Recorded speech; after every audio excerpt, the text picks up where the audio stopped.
Lipton Tea and Lipton Soups present Inner Sanctum Mysteries.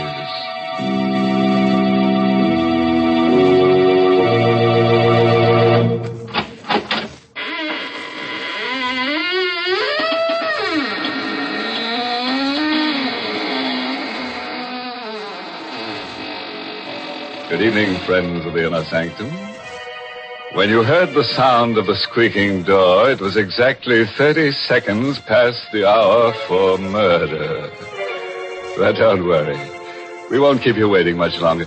Even as I talk to you now, our hero and his victim are standing beside me, wishing I'd dispense with formalities so they can get to more enjoyable pursuits, like murder. Now, isn't it funny, Mr. Host? I feel the same way in hot weather. You mean the heat makes you feel murderous? Now, this doesn't sound like our Mary. Please don't misunderstand me, Mr. Host. I mean the heat makes me want to dispense with formalities so I can get to more enjoyable pursuits, like serving myself and my friends tall, cooling glasses of iced Lipton tea in my backyard under the trees. What grand iced tea Lipton's makes. So gloriously full-bodied, so full of zip. And it's that brisk Lipton flavor that does it. A flavor that's never flat, but always spirited and satisfying. You see, brisk is the word the tea experts themselves use to describe the livelier freshness of Lipton's. And those same tea experts agree that in iced teas, brisk flavor is extra important. That's why, for the best iced tea you ever tasted, you should always insist on Lipton tea. It's good iced because it's brisk in flavor. So keep a frosty pitcher of iced Lipton tea always on hand. Thank you for those cooling thoughts, Mary. Now into our sizzling thriller, 8 Steps to Murder, written especially for Inner Sanctum by Emil Teppelman. This is the chronicle of a carefully calculated crime. A crime so twisted and subtle that it had to be blueprinted in advance. As Barry Kroger, in the role of Mark Durfee, the newspaper columnist, tells his story, we shall watch this crime develop, step by step. 8 Steps to Murder.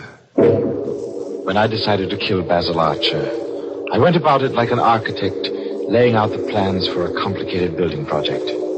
Only a fool leaves the details of such an undertaking to chance. I calculated every risk. I weighed every possibility of failure. I blueprinted each of the 8 necessary steps I had to take. My first step was to get a suitable weapon. I went on Monday morning to the office of a pawnbroker I knew on 48th Street. Good morning, my friend. How are you, Mr. Krug? Come in, Mr. Duffy. Thank you. You know what I want? Indeed, yes. I have it here, exactly what you need. It's fully loaded. You can spin the barrel and see for yourself. Nice revolver. Looks a little awkward. Well, you said you wanted it with a silencer attached. Yes. How much for this, Mr. Krug? $250. What? That is the price, Mr. Duffy. You know, it's against the law to sell these. Well, yes, but $250. You will pay it, Mr. Duffy. Well, all right. You know what I want this gun for. But naturally. You know I'm planning to kill someone with it. But naturally. Otherwise, would you want a silencer on it? You wouldn't be above a little honest blackmail, would you, Mr. Krug? Please, do not point that gun at me. It is loaded. I know that. What are you going to do? I regret this, Mr. Krug. I'm going to have to kill you. No, I swear to you. Save it. You will be sorry for this. You will make a mistake. You will make a slip. There'll be no mistake. There will. You cannot think of everything. I have thought of everything. This is the first thing. Oh. You cannot think of everything. I left Krug's body where it lay and put the silenced revolver in my inside pocket and stepped out into the air. I stopped, stock still. The Rain. Suddenly coming down in buckets. I hadn't counted on it starting to rain. My alibi for Krug's killing was carefully planned. Everybody at my hotel thought I was still in my room, sleeping off a binge. But carefully staged a drinking spree last night.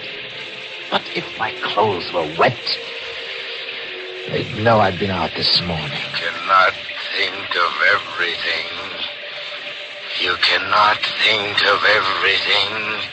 I hurried back to my hotel, walking in the rain. It was too dangerous to take a cab. I sneaked in the service entrance, the way I'd come out, and walked up the one flight of stairs. As soon as I got in my room, I took off my clothes, dropped them all in the bathtub, and started the shower going. And then I went to bed.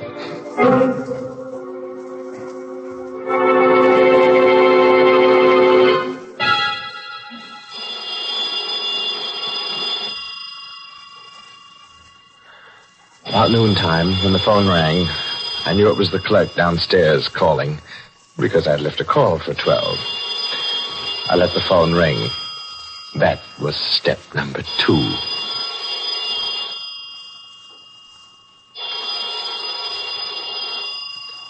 A few minutes later, just as I expected, Ryan, the house detective, let himself into the room with his pass key.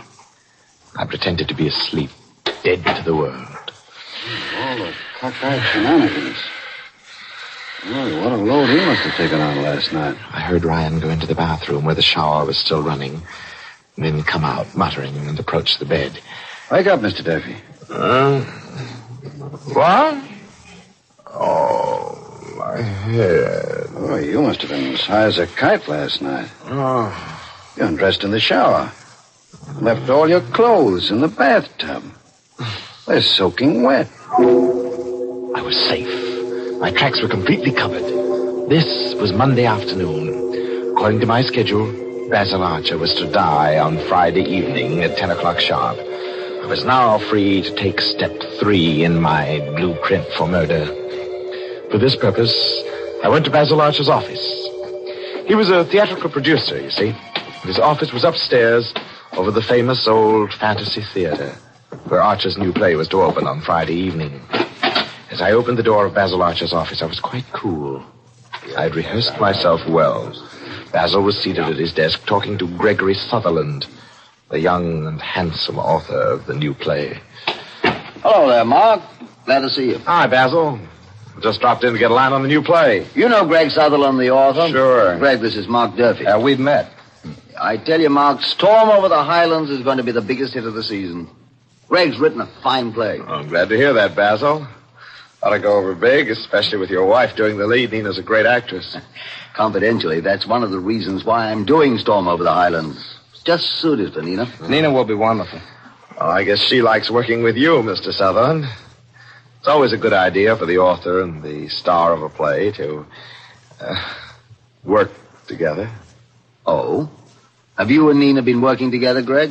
Well, yes, Mr. Archer. We sort of thought if we could exchange ideas.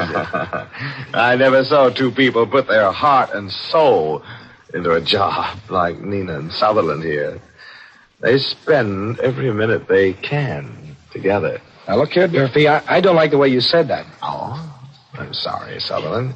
You know I didn't mean anything. It's only what people are saying, seeing you both together so much. What's this all about, Mark? This is the first I've heard of anything. Oh, forget it, Basil. Oh, by the way, here's a package. I want to give it to Nina on opening night. I wonder if you'd put it in your safe for me till Friday. Oh, sure, if you want me to. I'll put it here, on the bottom shelf, next to the payroll money. Come in Friday evening during the first intermission, and I'll get it out for you. Fine. Are those all packages of money on the bottom shelf? Yes, over 100,000 in there. Receipts from my other shows. Here you are, Mark. All safely locked up. What kind of a present is it? I'd rather keep that a secret till Friday.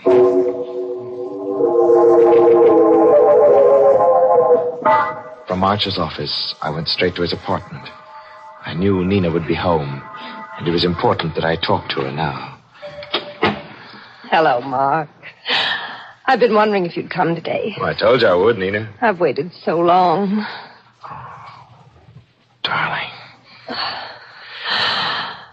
Oh, Mark, how long will it be now? How much longer? Only till Friday, darling. After Friday, you'll be free of him forever. And then you and I... There's work to do first. This is only the 4th step. There are 4 more to go. Everything's working according to schedule. The next step is up to you. What must I do, Mark? Oh, I've started the ball rolling. Basil's beginning to worry about you and Sutherland. He's got to be encouraged to suspect as much as possible. You've got to be seen around with Sutherland as frequently as you can. Oh, that'll be easy. Sutherland's hardly more than a kid. He worships the ground I walk on. But I'd rather be with you, darling. There's 5 days more, Nina. And then we can be together. Always.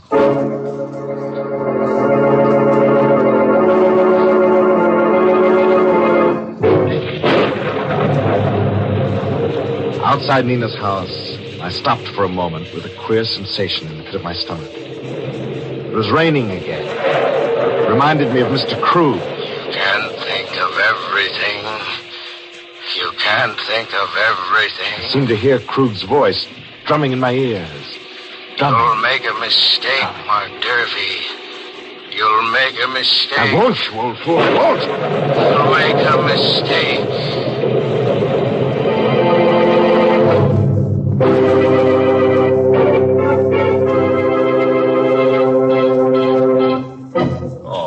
Poor Krug. You know, a pawnbroker's life is not an easy one, and Krug took such an interest in his business. And he never suspected Mark Durfee. In fact, he probably liked him for his redeeming qualities. Though, come to think of it, Krug was pretty lucky at that. Mark didn't steal anything from the store but the gun, so Krug lost practically nothing but his life. You know, Mark's story gives me an idea. I'd like to draw up a blueprint myself. Yes, Mary, another blueprint for murder. Oh, now, Mr. Host. I'd call mine a blueprint for summer refreshment. And I'd like to do it in sound. First, I'd start with the creak of porch rockers on shaded summer streets, and the murmur of backyard gardeners in the lilac dust. And with the teensters home from school, there'd have to be some sweet swing music, of course. And just to make my blueprint of summer sounds complete, you'd hear the tinkle of ice in tall, cool glasses. Glasses of refreshing iced Lipton tea.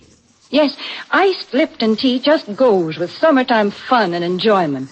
Lipton's has such a wide-awake flavor. The whole family will love it. And that flavor, folks, is brisk. Yes, that's the secret. Lipton's brisk flavor is what makes iced Lipton tea taste extra good. So for a delightful treat to beat the heat, serve iced tea, and for the best iced tea ever, insist on Lipton tea. Brisk flavor, never flat. Couldn't have done better myself, Mary.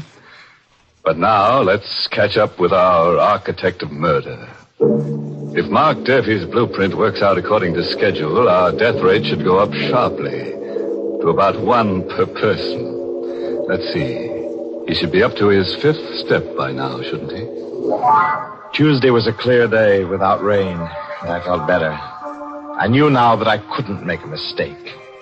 In 4 days, Basil Archer would die as planned. And now for the 5th step. An easy one for Mark Durfee because he's a newspaper columnist. It merely requires dictating a little item for his column into the dictaphone at his desk. Oh, there's a new play opening soon, which should be a huge success. If the author and the leading lady can do anything to make it click. They're working harder on it than the producer himself. It looks like they've clicked with each other, too.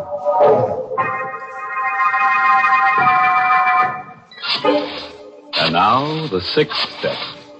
8 steps to murder, and this is number 6. Just a couple of telephone calls to set the 6th step in motion. Hello? Hello, Nina. Did you see the paper this morning? Mark, darling, it was perfect. I've had a half-dozen phone calls. Everybody knows you met Sutherland and me. Oh, good. Basil saw it, too, at breakfast this morning. You did? How did he like it? Oh, he just looked glum. I don't think he believes it. Well, all right. Now, here's what I want you to do. Get hold of Sutherland and make him take you out tonight. Uh-huh.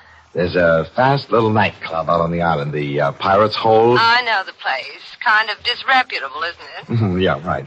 Well, now, look, you get Sutherland to take you there. You think you can manage that? Oh, he'll take me anywhere I want to go. Good. Be sure to be there tonight about 10. I'll take care of the rest.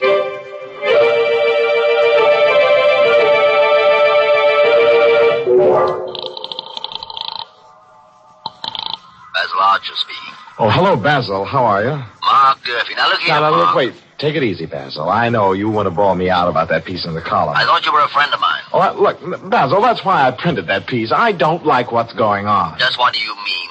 If Nina feels like working with the author of the play, she's Sure, that's all right. But look, why keep things secret? What do you mean by that? Well, you ask Sutherland if he has any plans for tonight. I know what plans he has for tonight. He's going to stay home and work on some lines in the last scene. Oh, is that so? What are you hinting at, Mark? I'm hinting that you take a run out to the Pirate's Hold. You know where it is? Out on the island? And you'll see how hard Sutherland will be working on the last scene.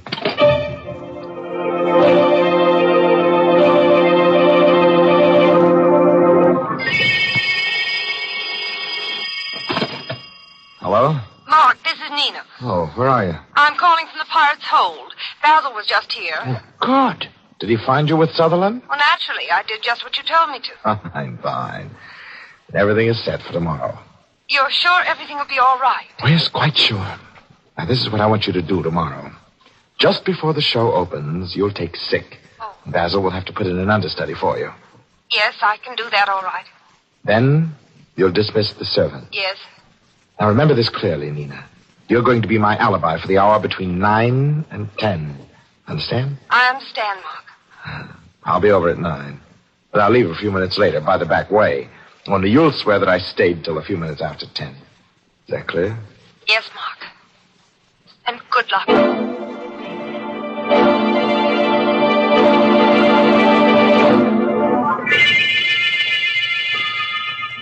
When I rang the doorbell of Nina's apartment Friday night, I knew that every step I'd taken thus far had been right.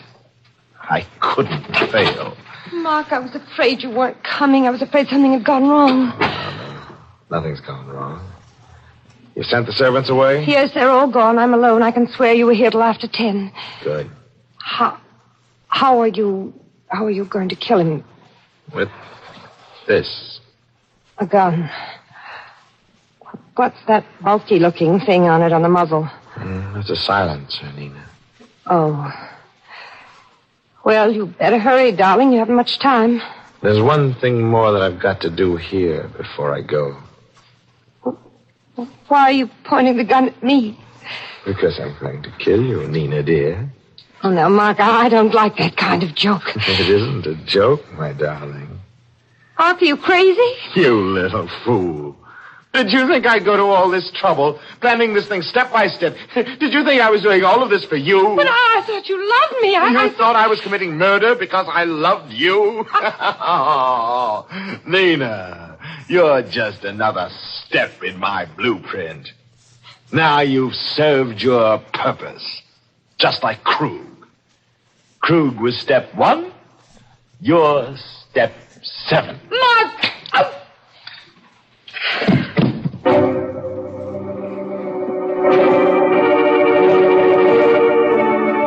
I made sure Nina was dead. Then I hurried out and went to Basil Archer's office. I had to be sure my timing was right. This was the 8th and the final step. I knew Basil would be in his office during the first intermission, so... Hello, Basil. Oh, it's you, Mark. Come in. I want to talk to you. What about, Basil? Mark, what's going on between Sutherland and Nina? Oh, no, Basil, you're not a fool. I can't believe it. Well, look, if you want proof, suppose you get that package out of the safe, the one I left with you. The package? What's that got to do? You get it, and I'll show you. Well, all right.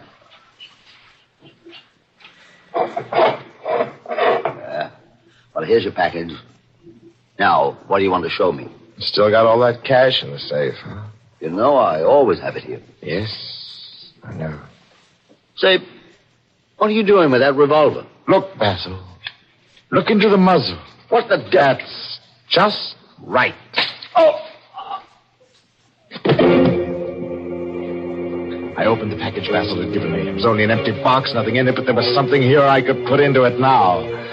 I stepped across Basil's body, knelt before the open safe, and took out the neatly tied bundles of money and put them into the empty box. $100,000. It was well worth the months of planning, the careful blueprinting. I was a rich man.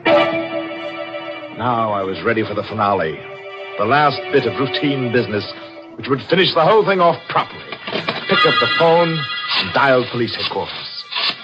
It wouldn't be too difficult to imitate Basil Archer's voice over the telephone.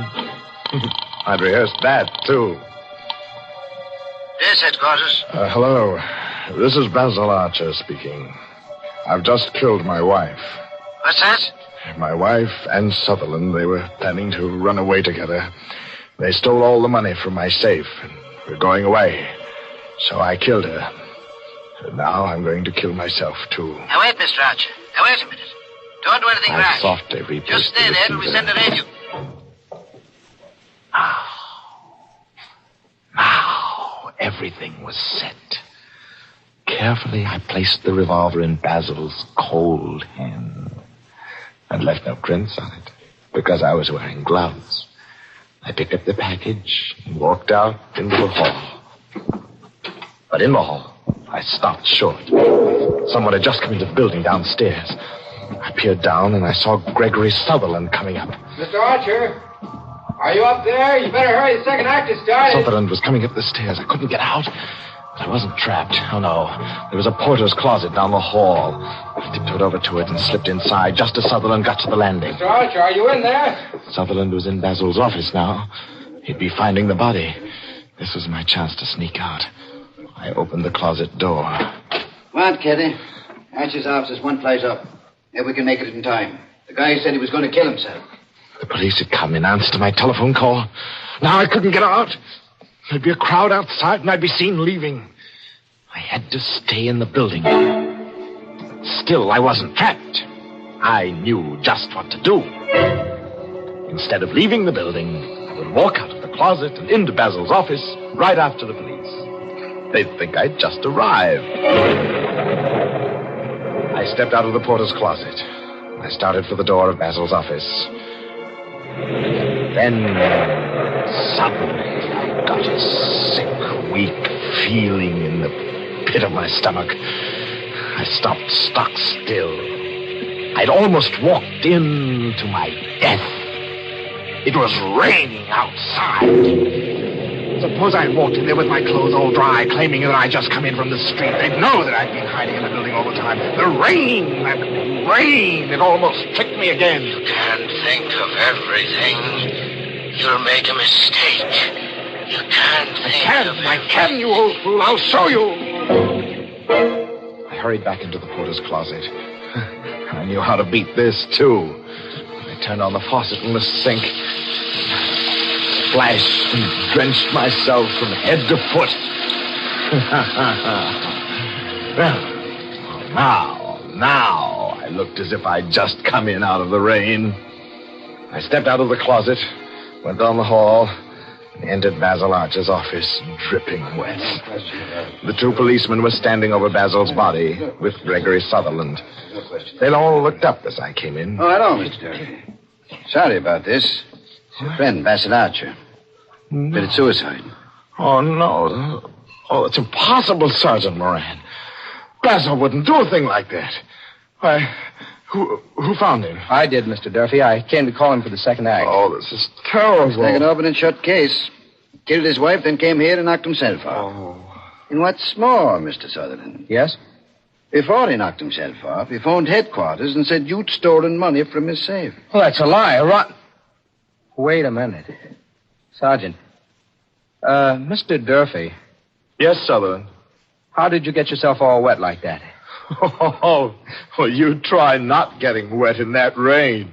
Rain? What rain, Mr. Durfee? Suddenly I went clammy all over. I saw that none of them was wet. Their clothes were all dry. But how could that be? They'd just come in out of the rain. What rain, Mr. Doherty? Well, you can hear it, can't you? It's pouring rain. Just listen to that thunder. Thunder. Rain. Good heavens, that's the funniest thing I've ever heard. Don't you see, Sergeant, he's been in the building all the time, trying to make us think he just came in and he got himself all wet for nothing. Sergeant, I bet you $1 he murdered Archer. You're crazy. Oh, it's pouring outside. You can hear it yourself. But just listen to that rain beating down. The thunder. You poor sap. That isn't rain you hear. It's my play next door. Storm over the Highlands. Remember? And those are the sound effects in the second act.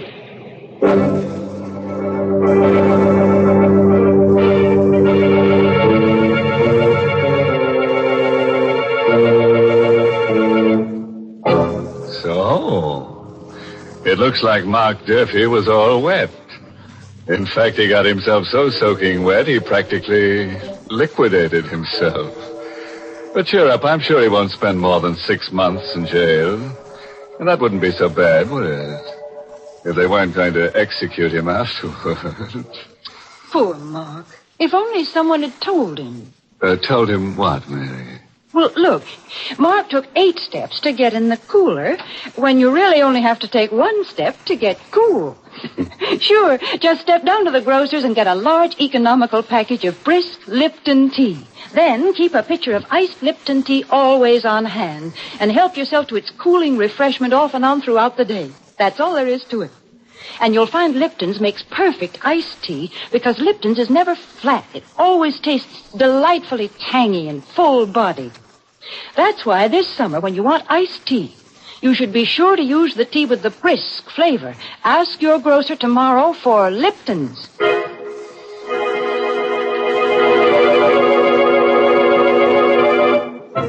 And so ends our little essay on the modern methods of murder.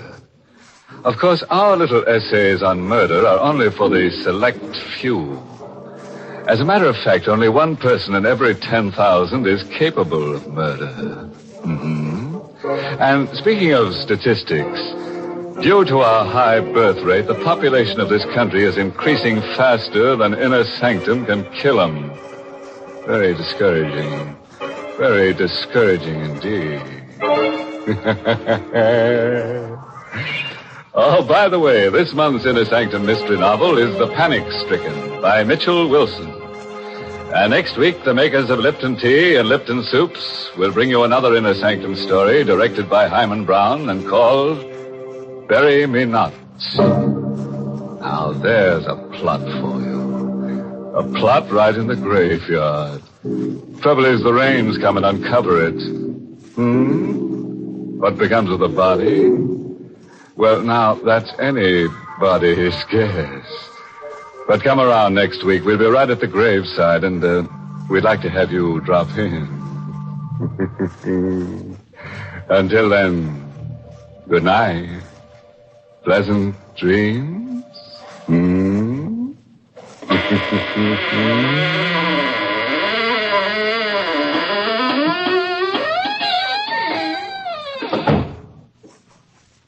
Now that summer's here, keep cool by keeping out of the kitchen. Serve Lipton's Noodle Soup. It's quick and easy to prepare and gives you a delicious soup in a jiffy with so much less work and trouble. It's the perfect hot dish to serve with cool summertime suppers because Lipton's is luscious noodle soup with real old-time chickeny flavor. Besides, Lipton's Noodle Soup mix costs less and makes lots more than the usual canned soup. Ask for it tomorrow. Lipton's Noodle Soup. And tune in next week for another Inner Sanctum mystery. This is CBS, the Columbia Broadcasting System.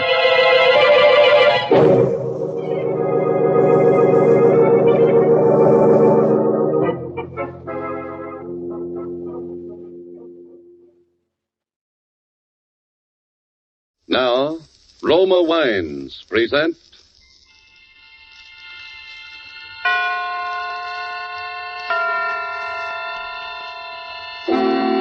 Suspense.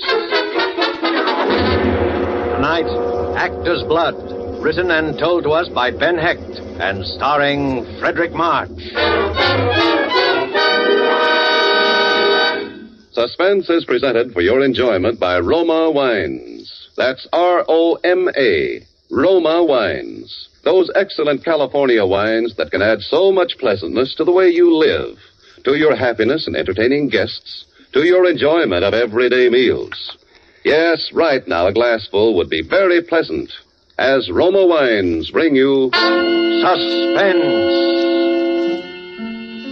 This is the Man in Black, here for the Roma Wine Company of Fresno, California, to raise the curtain on a presentation unique in these weekly half hours of suspense. Tonight from Hollywood, Roma Wines bring you a star of the first magnitude, Mr. Frederick March. And in person, one of America's foremost tellers of tales, Mr. Ben Hecht of Broadway and Hollywood, who will appear as actor and narrator in a suspense play dealing with the mysterious death and the twisted passions and loyalties of the world behind the footlights. And so with actor's blood and with the performance of Frederick March, supported by Ben Hecht, from whom we will hear the narrative in the author's own words, we again hope to keep you in suspense.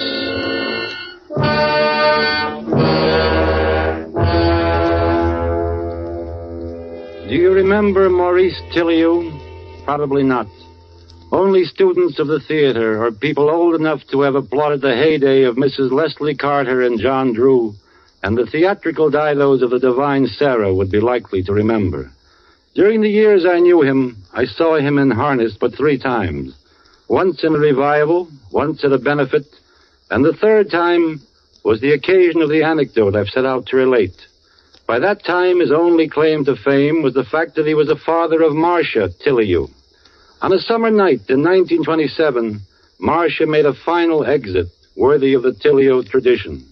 For weeks after it happened, old Tilliou went around like the ancient mariner, holding with his baleful eye and his mournful song whoever crossed upon his path.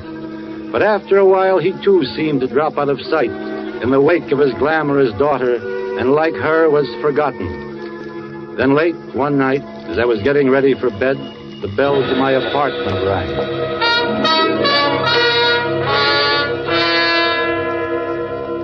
Ben, I come with a message from the dead. Indeed. Well, come on in and tell me about it. Ben,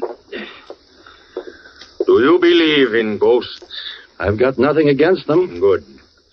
I have just come from a miserable modern dress caricature of that greatest of the bard's plays, Macbeth. You will scarcely credit what these upstarts have done to Shakespeare's masterpiece. They haven't altered the text, have they? You recall the 4th scene of the 3rd act? Oh, yes. The scene in which Banquo's ghost appears. Just so. In the folio edition of the play, the stage directions clearly read, "The ghost of Banquo enters and sits in Macbeth's place." In the foul production which I have just witnessed, the ghost does no such thing. It is an empty chair to which Macbeth shrieks his guilty line, "Thou canst not say I did it. Never shake thy gory locks at me." An invisible ghost, eh? That's not so illogical. Yeah, but what drama is there in it? How can we feel Macbeth's terror if it's an empty stool at which he shouts, "Avaunt and quit my sight! Let the earth hide thee! Thy bones are marrowless, thy blood is cold. Thou hast no speculation in those eyes which thou dost glare with." The way you read those lines, sir, I have no trouble seeing this ghost. Thank you. And now listen. I am going to produce that scene in modern dress. It's not going to be a namby-pamby production such as the one I witnessed tonight. I am going to give a banquet at my home, and there is going to be a place set at the table for my daughter, Marcia. Look, Maurice, I'm very fond of you. You are wondering why, aren't you, my boy? Like Hamlet, I am but mad north-northwest. The empty place at the table will be purely symbolic, I assure you. And no apparitions will appear, not to you and me, at any rate. I cannot guarantee what my daughter's murderer will see there. Marcia's murderer will be there? They will all be there. All who loved her, all who hated her. And woe to the hand that shed this costly blood. But if you know who the murderer is, why don't you tell the police? The police? My daughter, sir, would not have wanted so crude and sordid an epilogue to her life story. Like her father before her and my parents before me, she had actor's blood in her veins. She shall be avenged, my friend. But it will be no affair of handcuffs and policemen. I'll not go whining on Marcia's behalf among the cigar butts and cuspidors in some precinct station. No. Her murderer shall be unmasked at a mighty banquet. On Friday next, at 8:30. Curtain time, my friend. I'll see you there. Yes, I'll be there.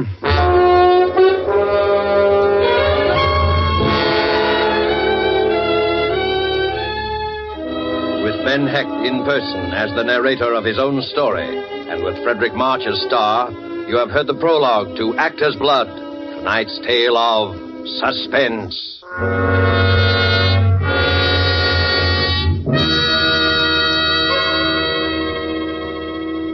And now, in this brief intermission, let us picture a scene beneath a radiant Caribbean moon at the fashionable Hotel Nacional de Cuba in Havana. An American dinner guest has just raised his glass in a toast to Havana, its traditions, its beauty, the superb dinner, and wine. His Cuban host replies, true, the traditions, the scenery, and the food you enjoy, they are Cuban. But the wine of which you speak so highly, that is of your country. It is the famed Roma wine made in your own California. Yes, it may surprise you that California produces Roma wines of such uniformly superb quality that they are imported by many foreign countries. But millions of Americans do know and enjoy the excellence of Roma wines daily with meals and when entertaining. These millions have made Roma America's largest selling wines. They know, too, that Roma wines are amazingly inexpensive, only pennies a glass, for wines of such distinguished character. That's because here in America, you pay no high import duty, no expensive shipping charges for Roma, wines that combine age-old winemaking skill with modern testing and quality control. So ask for ROMA, Roma wines, made in California for enjoyment throughout the world. And now it is with pleasure that we bring back to our soundstage Mr. Ben Hecht, narrator and author of Actor's Blood, starring Frederick March, tonight's tale of Suspense.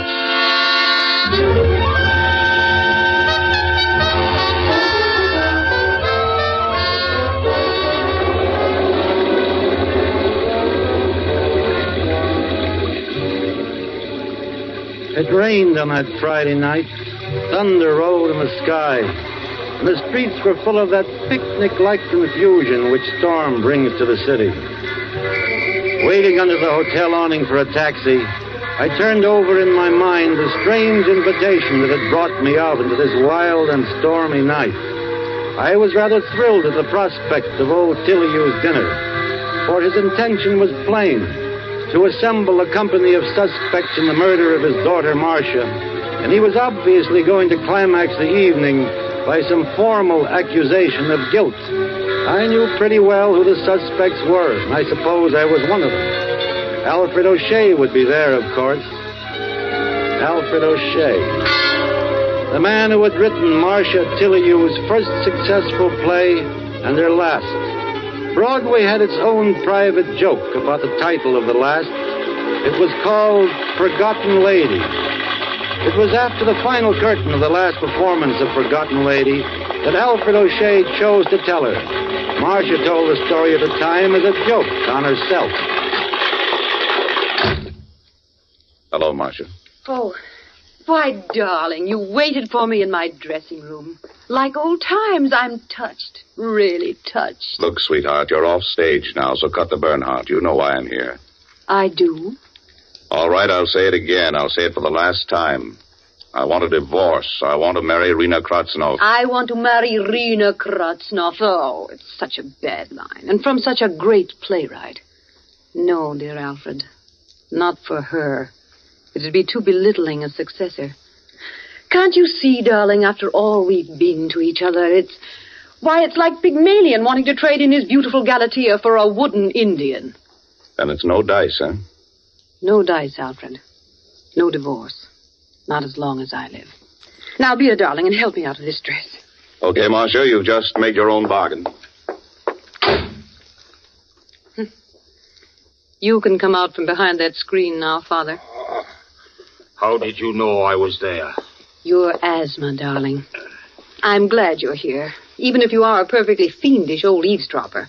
Here, you can unhook me since that swine refused. I warned you against marrying that jackanapes of a playwright, Marcia. Oh, Father, you're saying I told you so. What I really wanted was to weep on your shoulder. Ouch! I'm sorry. Look here, Marcia. What are you going to do about this career of Now, yours? darling, please don't go into that old routine about my being the last scion of the royal family of the American theater. I'm nothing but a combination of your name and a playwright who specializes in shallow, brittle female leads that enable me to get applause by simply acting myself. Marcia, I won't allow you to speak this way about yourself. You're a great artist. Oh. You've taken your place in the great tradition of the stage beside the immortal figures of Rachel, Siddons, Bernhardt, and Modjeska. Marcia, let O'Shea go. He was never worthy of you. Play Juliet next season. Show them you don't need a fashionable playwright and tailor-made parts to succeed. Show them you have actor's blood. Actor's blood! Actor's blood! I'm sick of hearing about it. Just because you and Mother thought it was cute to stick me out there behind the footlights at the age of 5. Because you never had any real life. You didn't see any reason why your daughter should have. I'm supposed to have actor's blood. All right. I'm only thinking of you, Marcia. Only of you. But that O'Shea is a hot-headed Irishman. He came very near to threatening your life when you refused to do as he asked. Good. I wish he would kill me. I'm sick of the whole rotten business.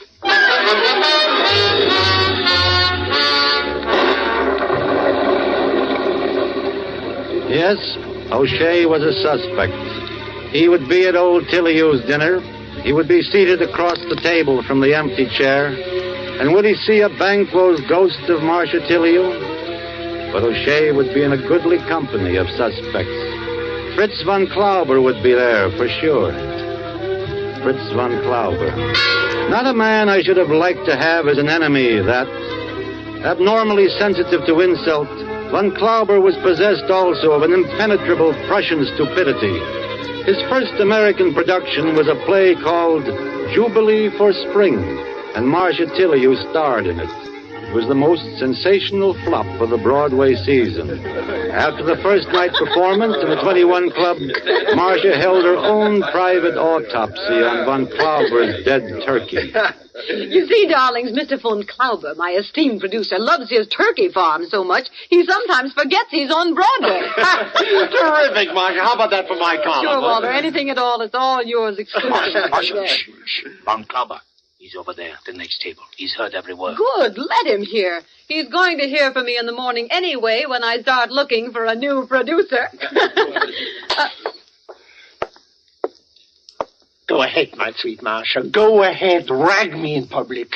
I could kill you for this. Do you hear me? I could kill you. Oh, you could, darling. Well, if my beloved husband doesn't do me in as he keeps threatening to do, perhaps I'll ask you to oblige. I may yet be spared the nuisance of doing the job myself. Marcia, I forbid you to talk like this. Sorry, Father. Must be the actor's blood cropping up again.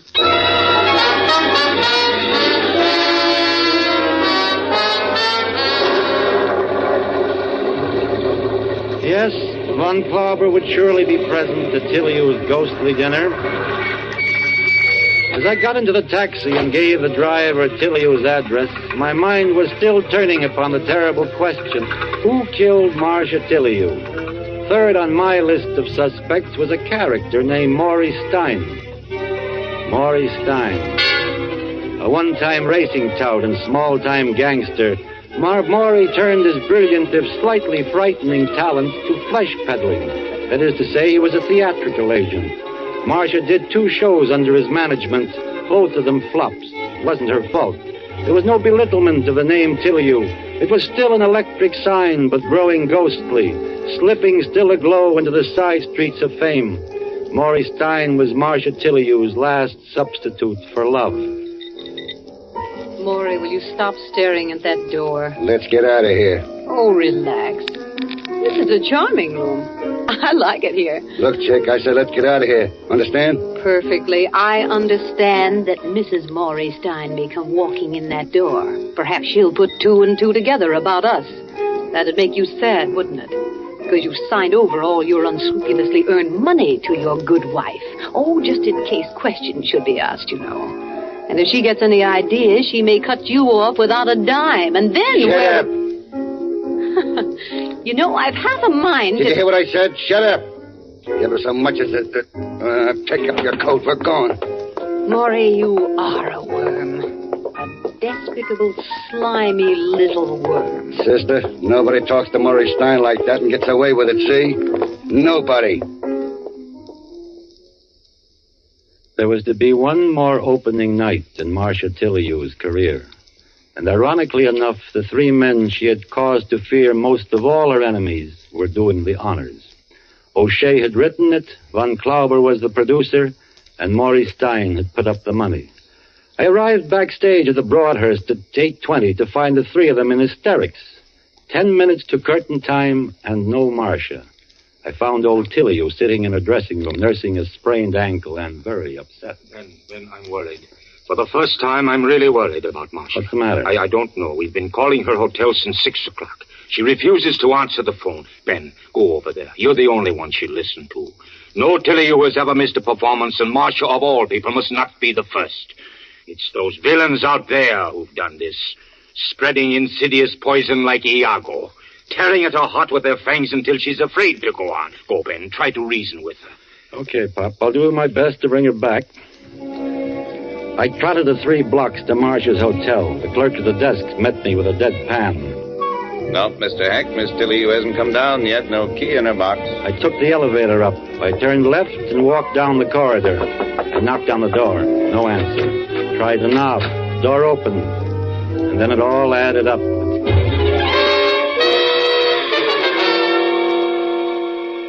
Yes, it added up.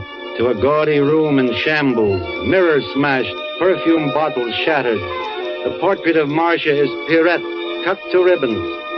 And finally it added up to Marcia herself, cold and white and terribly beautiful, lying there on the bed with 3 round bullet holes in a neat triangle just over the heart.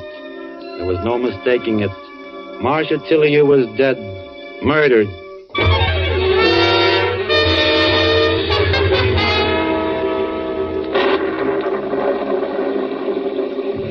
That was the sum total of the addition I was doing in my head as I rode in a taxi the 20 blocks from my hotel to old Tilley's house on West 84th Street. Maybe I added it up wrong, but I felt sure I hadn't.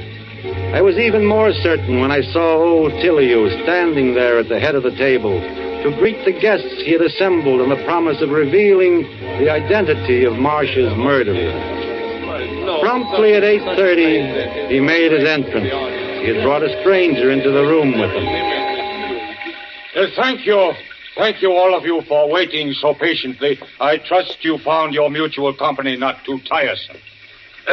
I should like to introduce my guest of honor. May I present Mr. Carl Schuttler of the District Attorney's Office. Now, if you will all be seated, the place cards are plainly marked. Please do not disarrange them. Thank you, Alfred. I see one short. And who, may I ask, is that empty place for? Banquo's ghost? That, my dear Mr. Von Klauber, is for a beloved guest known to all of you. Beloved guest, huh?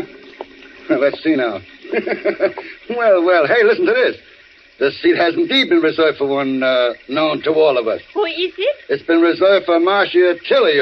What the... Oh, please, I'd like to change my place. Come on, sit down, Rita. Marcia was never... She was too sensible to play ghost. I am an old actor. With the audience seated and the curtain up, I find it hard to wait. Art is long, but time is fleeting. And there is one who bids me speak. Love, hear thou.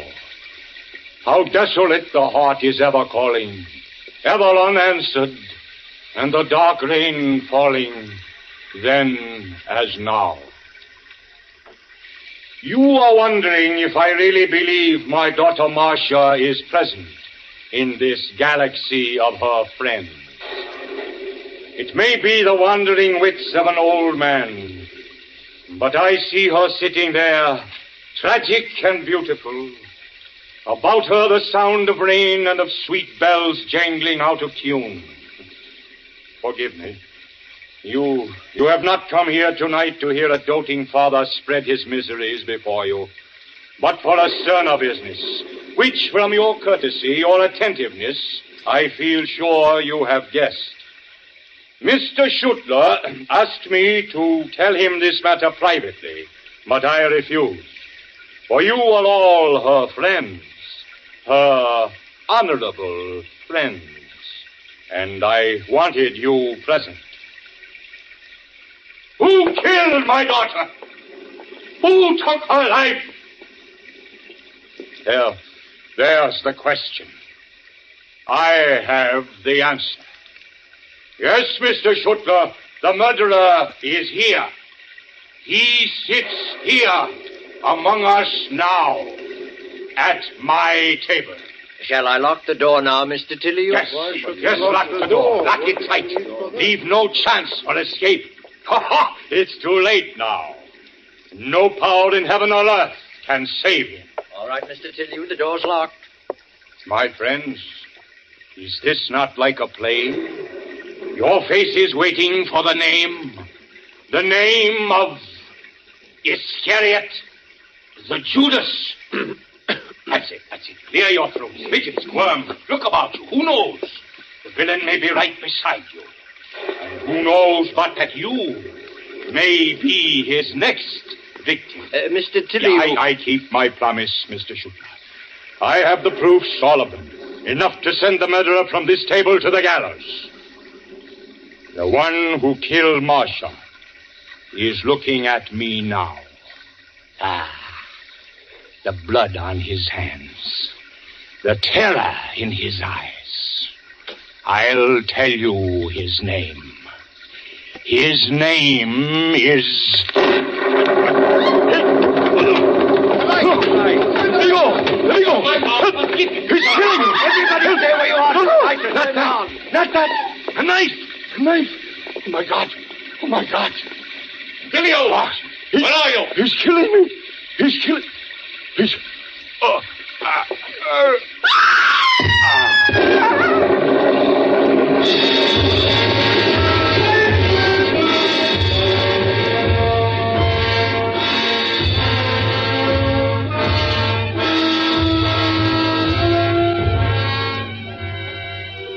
A dagger handle protruded from old Tiliu's crimson shirt front. His eyes were closed. We carried him into the next room and waited outside while the doctor worked over him. Mr. Heck? I'm Ben Heck, Doctor. Oh. Will you come in, please? He's asking for you. Doctor, is he... the knife pierced the heart. He hasn't much longer.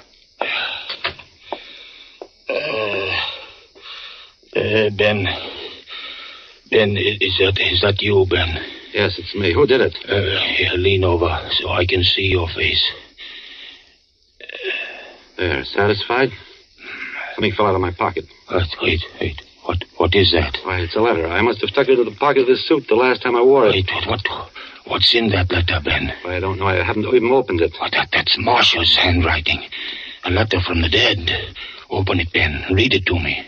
Look, you mustn't excite yourself. When was that letter mailed? It's postmarked the 10th. It must have been the day before Read the letter, Ben. All right. What does it say, Ben? Read it. Why, it says, Dear Ben, this is to remind you of the opening at the Broadhorse tonight. I hope you will be there because I sincerely believe that this is one of the greatest roles I have ever played, and I'm so anxious to make good in it because of Father's faith in me. She cared. She really cared. What I thought. Sure she did. She'd have been proud of your performance in there this evening, too, Pop. You were great. Thank you, Ben. Thank you. Doctor! Oh, yes, what? Oh. Well, that's that. He was quite an actor in his day, wasn't he? Yes, quite an actor. How's he doing? Huh? What did he say? Did he say anything? He's dead. I've got a letter here that will explain everything. It's a pity I didn't find it sooner. I haven't had this dinner suit on since the night of Marsh's opening. It fell out of my pocket when I leaned over the bed in there. It was written by Marcia Tillyu, the day she died. It says, Ben, I'm bored, tired, hurt, sick, full of nasty things. I'd stay a while longer, but death seems easier and simpler than life. What are a few pills more or less to one who has swallowed so much? Take care of Father. He liked you the best for the last time, Marcia. Suicide. It's a suicide note. But what about the bullets? Can't you guess?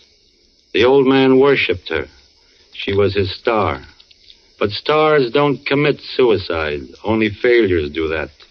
So he fired 3 bullets into her dead body, slashed the painting, and wrecked the place to make it look like a crime of passion. He must have been mad as a hatter.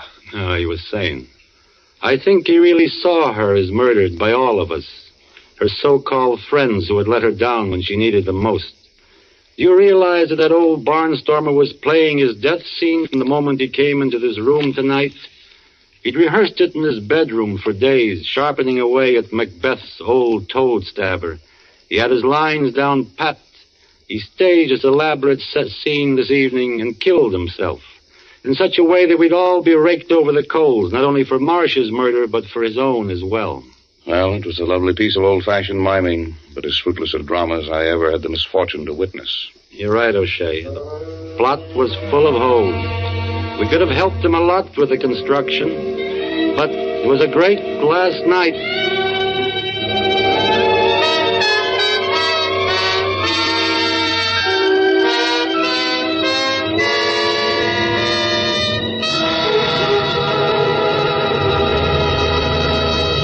And so closes Actor's Blood, written and narrated by Ben Hecht and starring Frederick March. Tonight's study in Suspense. Suspense is produced and directed by William Spear. Have you discovered, as thousands have, how much Roma wines add to the enjoyment of your meals? How their superb flavor makes special occasion feasts out of everyday meals? Well, find out for yourself. Start off the meal with that delightful appetizer, Roma California Sherry. Then place on the table a well-chilled bottle of Roma California table wine, delicate Sauterne, hearty Burgundy, or tart, tasty claret. You'll be amazed at the tremendous difference Roma wine makes in the enjoyment of your foods. Don't overlook this easy, inexpensive way to add thrilling, extra enjoyment of everyday living. Remember, Roma wines cost only pennies a glass. Take a tip from the millions who enjoy Roma wines at meals when entertaining. Ask for ROMA, Roma Wines, America's largest selling wines. Made in California for enjoyment throughout the world. Next Thursday, same time, you will hear Mr. Brian Donlevy, a star of Suspense. Presented by Roma Wines, ROMA, made in California for enjoyment throughout the world. This is CBS, the Columbia Broadcasting System.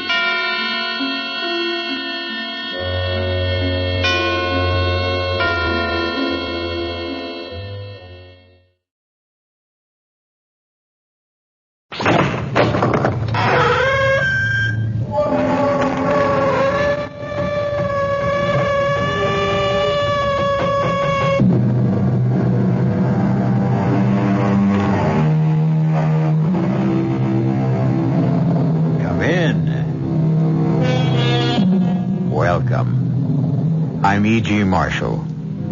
Welcome to the world of fantasy that is your imagination. What am I saying? One's imagination a fantasy world? Nonsense. Rubbish. I should have said the world of reality. For what can possibly be more real than that which the imaginative powers of the brain conjure up? You question that?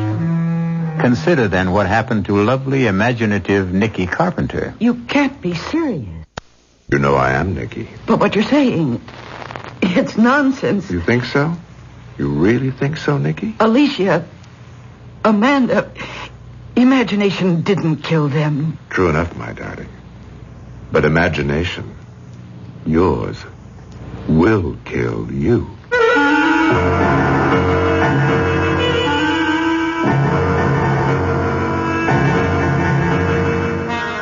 Our mystery drama, Murder to Perfection, was written especially for the Mystery Theater by George Lothar and stars Mercedes McCambridge and Joseph Campanella.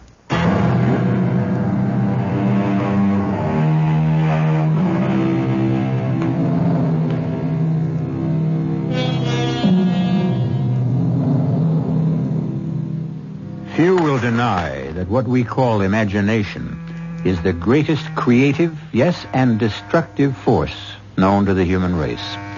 The paintings of the Sistine Chapel existed inside the head of Michelangelo before he expressed them on canvas. Bach, Beethoven, Brahms heard their music in imagination before setting the notes to paper. This being so, you will understand how the story I am about to tell you, though bizarre, strange, macabre in the extreme, is true in every detail. Nicky, dear. Yes, Bill? It's 11:30. The funeral chapel. They'll be closing it for the night in half an hour. Albert going home. Alicia looks so lifelike there in the casket. I find it so hard to believe she's dead. I know. He murdered her, Bill. No, Nicky. Yes, he did. I know you think the sun rises and sets on your brother, but he murdered my sister. He murdered Alicia as surely as she lies dead in that coffin. Nicky, dearest, you're tired and overwrought. You've been here all day, all night. You're exhausted thinking things that simply can't be so, saying things that make no sense. Guy loved Alicia. Why, in the year of their marriage, he was the most devoted husband a wife could ask for. Excuse me. Oh, Guy, come in. Bill, Nicky, I thought everyone would be gone by now, that I could spend a little time alone with Alicia. We were just leaving, Guy. No, I'm not. I want to be with Alicia as much as possible until she's buried tomorrow. That's exactly the way I feel. Oh, you liar. Nicky. You killed her. You murdered her in cold blood. Nicky's overtired, Guy. Overwrought. Yes, of course, but even so, I don't understand. I mean, to say a thing like that. Well, it's true. You know it is. Now, look here, Nicky. Alicia fell or jumped from our apartment window. There was no one else in the apartment at the time, not even me. I was at my office downtown, so just where do you get this crazy, wild idea that I killed her? I don't know. Well, you will. What do you mean? I mean that I'm going to prove that you murdered her. If it takes every cent I have in the world, if I have to dedicate the rest of my Bill, life to it. Take her home and call a doctor. She needs sedation. Yeah. Come on, Nicky. Nicky, sweetheart, haven't you looked at her long enough? Guy will pay for killing you, Alicia. I promise you that. I promise.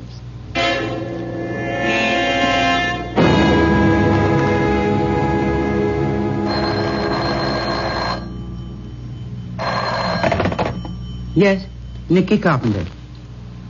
Oh, hello, Jacques. No, I'm not ready to announce my latest designs yet. Denim and suede combo. Where did you hear that?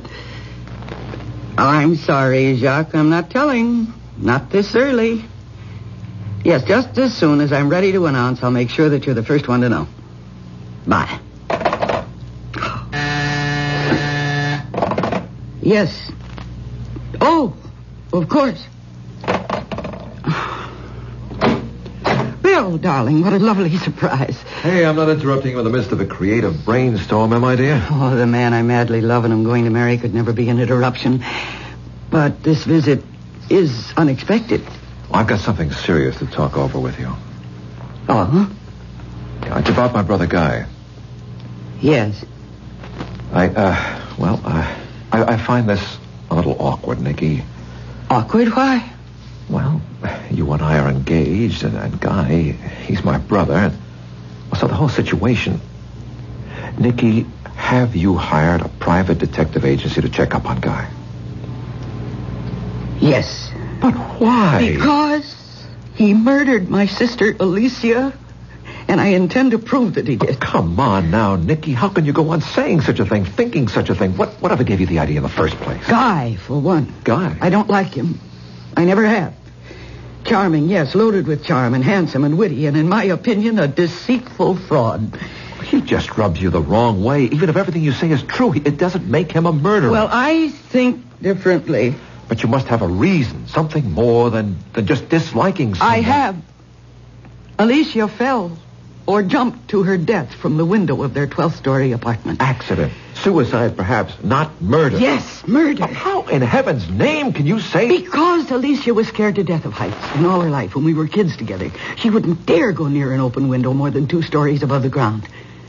So what was she doing at that open window 12 stories above the ground? I don't know.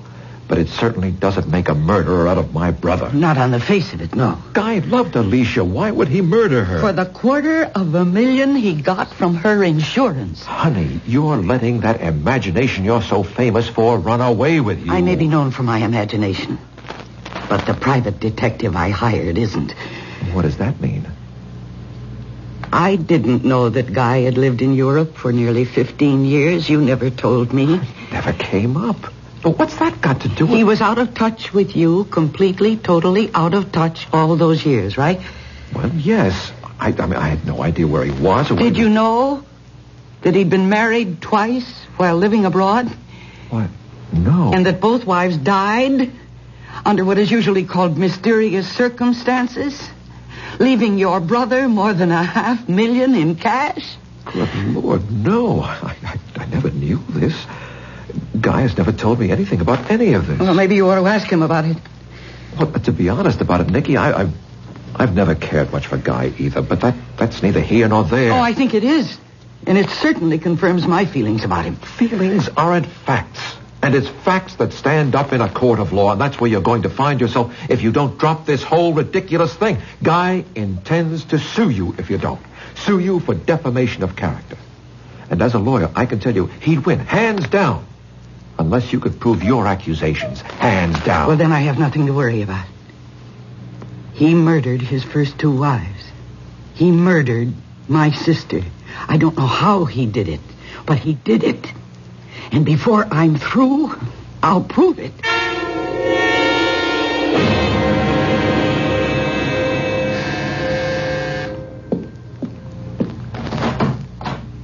What do you want?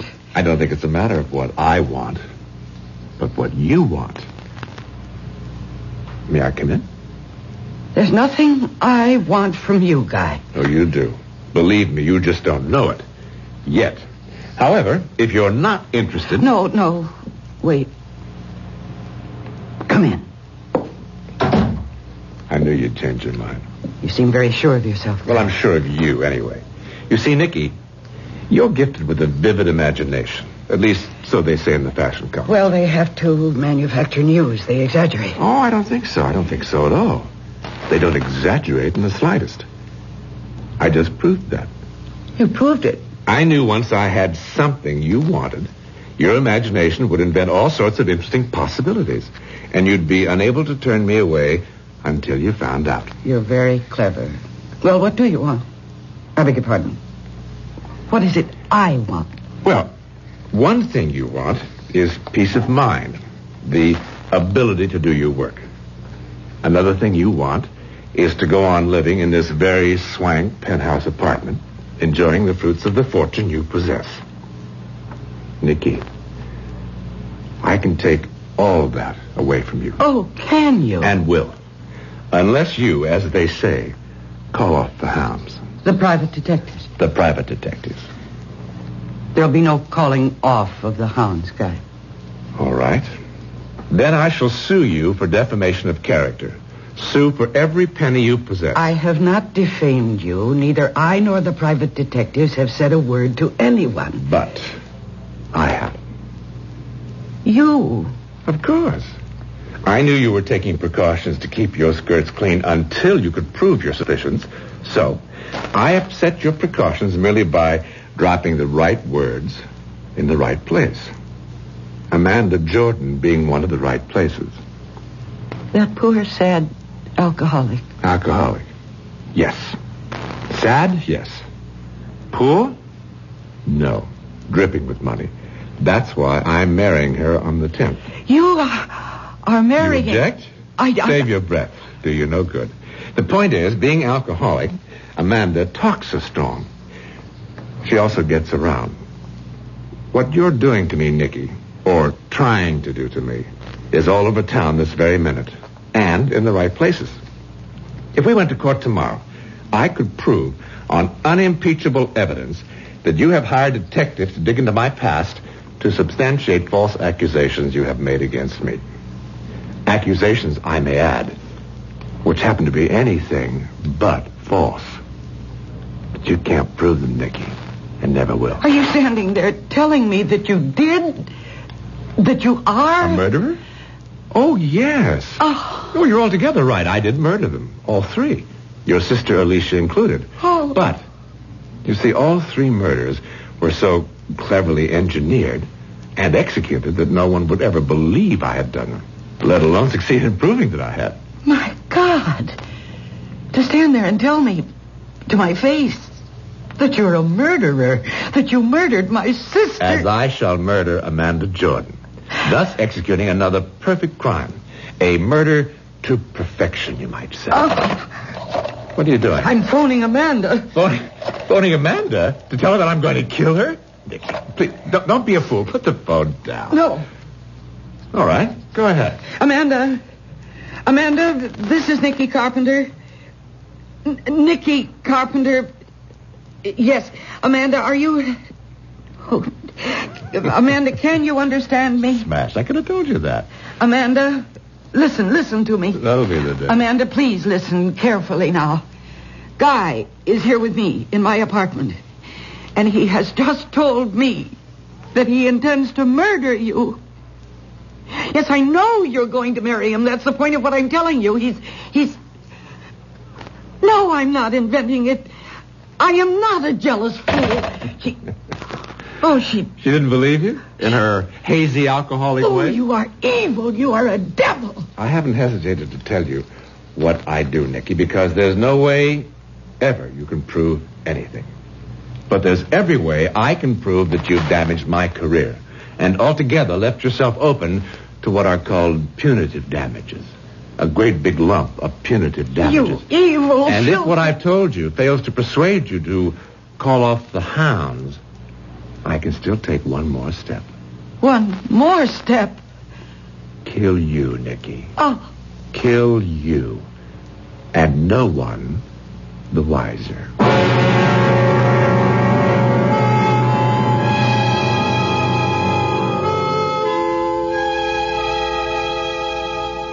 Imagination.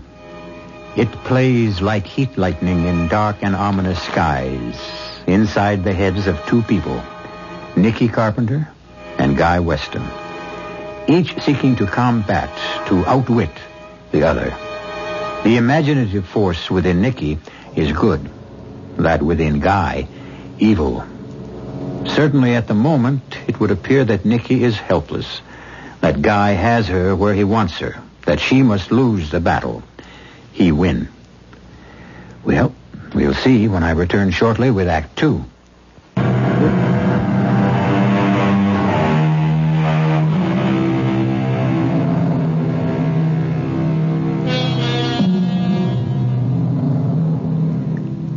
No such thing as the perfect crime. If that's what you've always thought, think again. For it certainly appears that Guy Weston knows how to murder to perfection. He is so sure of himself that he's candidly told his brother's fiancée, Nicky Carpenter, that he not only murdered her sister, but two previous wives. Furthermore, he's freely admitted that he intends to murder his next wife, Amanda Jordan. And and may even do away with Nicky. Do you mean to say that he stood there and confessed to you? Not confessed. He bragged. He boasted. Flaunted their murders in my face. And said he intended to murder Amanda after they're married. I can't believe this, Nicky. I just can't. He's hit on a way of committing the perfect murder. Nonsense. Bill, listen to me. No, Nicky, you listen to me. I don't know what's caused all this. I know you're overtired. I know you're knocking yourself out to get your next fashion show ready. But whatever it is, Nicky, dear, stop it. Stop what? These imaginings of yours, these wild accusations about my brother being a murderer, a perfect murderer yet. Bill, he killed Alicia. He did not kill Alicia. Alicia fell or jumped from a 12-story window when Guy was in his office miles away. So how in heaven's name could he have killed her? I don't know. That's what I'm hoping the private detective I hired will come up with. You're still using a private detective? Of course. I warned you, Guy will sue you for everything you've got on grounds of slander, defamation of character, and win. I know. He told me that himself. He also said that if I push him far enough, he might even murder me. I'm just not going to believe this. I can't believe it. I'd be an absolute nut to believe it. As nutty as... As me? Huh? Is that what you're saying? I see.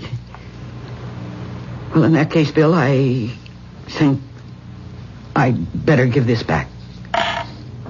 You're giving me back our engagement ring? Yes.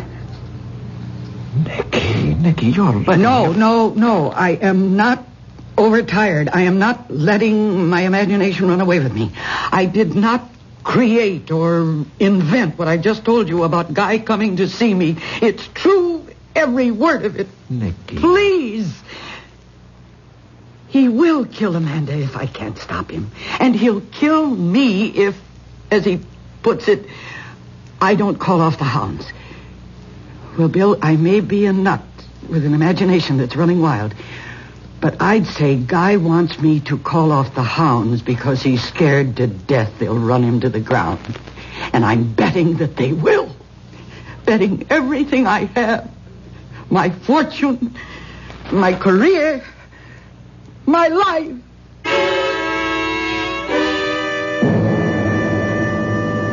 You ask me, she needs a psychiatrist. She's just terribly tired, exhausted. So because she's tired, I'm supposed to let her slander me? Wreck my career, my life? Do you know that because of that crazy phone call Nicky made to Amanda almost called off our engagement? Well, she didn't. You're married. No harm done. Hello, Amanda? Nicky. Amanda, I'm just calling to tell you that Guy's going to murder you after you're married. Now, that's a hell of a thing to say. I mean, that's just a plain hell of a thing. And when that tape is played in court... Tape? What tape? Oh. Amanda had a tape recorder hooked to her phone. That automatically taped messages. She's an alcoholic, you know, and most of the time she can't remember who called her about what, so she records all conversations. Guy, do me a favor, will you? Destroy that tape and call off your suit against Nicky. Oh, Bill, I can't. The accusations she's made, everybody knows about them. Nobody believes them, of course. At least, I hope nobody believes them. But she's made a laughingstock of me, Bill. I just can't sit back and do nothing to protect myself. I suppose not. Well, thanks for your time, Guy. I'll see you. Wait a minute. Yes? Oh, well, hell, you're my brother. I'll do it for you. Will? Yes, but with one proviso, Bill. Name it. One more word out of her about me. One more crazy accusation, and I'll nail her to the wall. So help me, I will. There'll be no more accusations. I'll see to that. Somehow, I'll convince her. Excuse me. Yes, Miss Mason. Captain? Of the police? Well, sure, of course put him through. Now, what can this be about? Yes, Captain, this is Guy Weston. You're calling from my home? But what are you doing? Of course I can come home right now, but what's happened? Captain, stop beating about the bush. What the hell has happened? When? What? You're sure? Oh, yes, I'll be there as fast as I can make it. What? Amanda dead. Dead? Amanda? He said the Captain, a combination of alcohol and sleeping pills. Oh. Easy, easy. Look, I'll go home with you. Yes. Please, get my hat and coat. Here, your coat. Let me help you. Thanks. Oh, Bill, I guess you know this means I can't call off my suit against Nikki. Because Amanda's dead? Nikki's accusations, everybody will believe they're true now. Well, I've got to prove they're not. I'm going through with the suit, Bill. I have no option.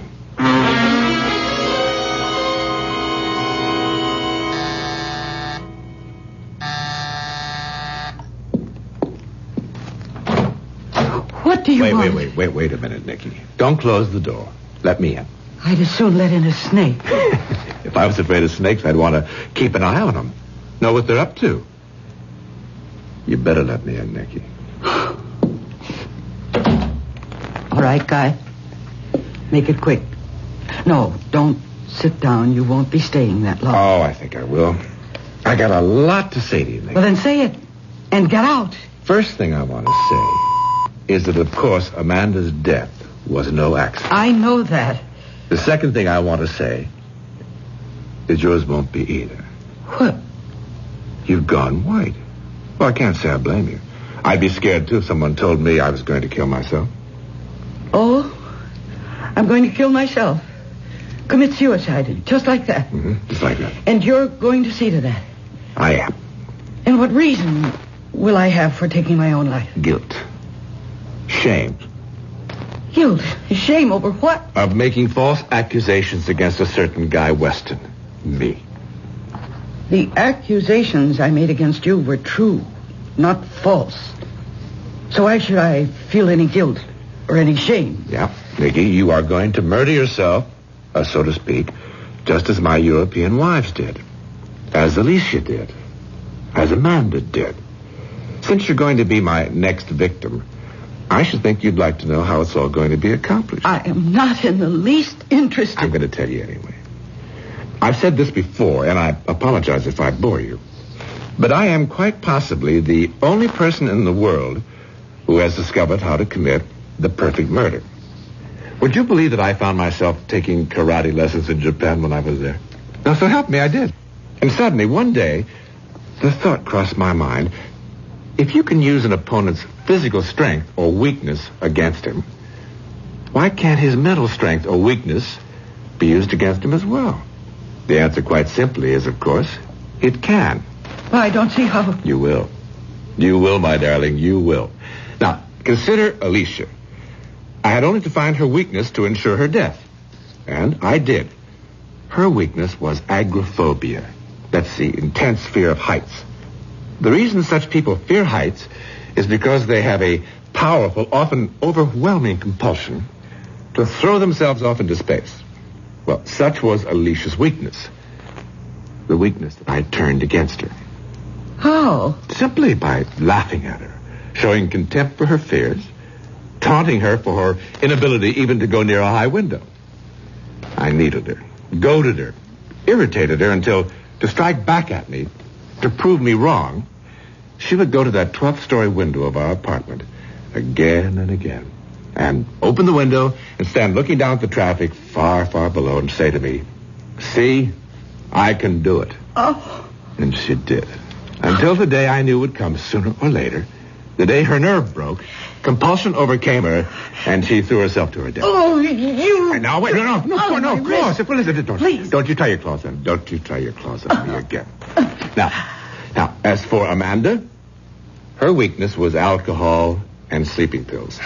My first step in murdering her was merely to replace her pills with placebos, which of course had no effect. Now, when she complained, I told her she probably needed stronger sleeping pills, and saw to it that she got them, along with plenty to drink, you understand. Her death was a foregone conclusion. Once again, using my victim's weakness against her, she killed herself. Huh? And I, the real murderer, remained scot-free. And I am your next victim. You are. You'll be dead within 2 weeks. In fact, you don't know it, but you've already written your suicide note. On this. That's one of those shirt pocket tape recorders. That, as you see, I was carrying in my shirt pocket. Huh? Everything we've said to each other since I came through that door has been recorded on this tape. Yes, but I did not record a suicide note. Correction. You will have. Once I have edited and altered the tape, then re-recorded it. I'll let you hear it. Well, that's the least I can do. And perhaps you'd be good enough to tell me what strength or weakness of mine you intend to use against me. With you, no weakness. Strength. Which is? Come on, you know your strong point as well as I do. You tell me. It's my imagination. Precisely.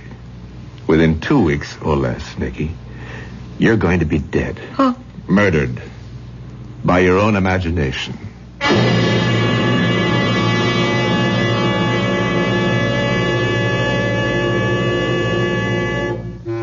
Murdered by her own imagination? How in the world can that be done?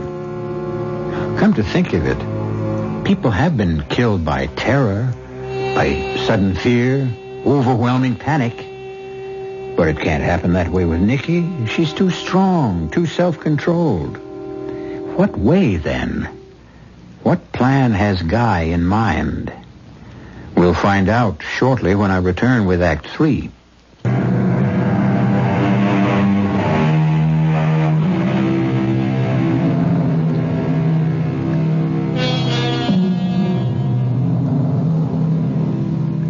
Can your imagination kill you? Murderer Guy Weston says it can.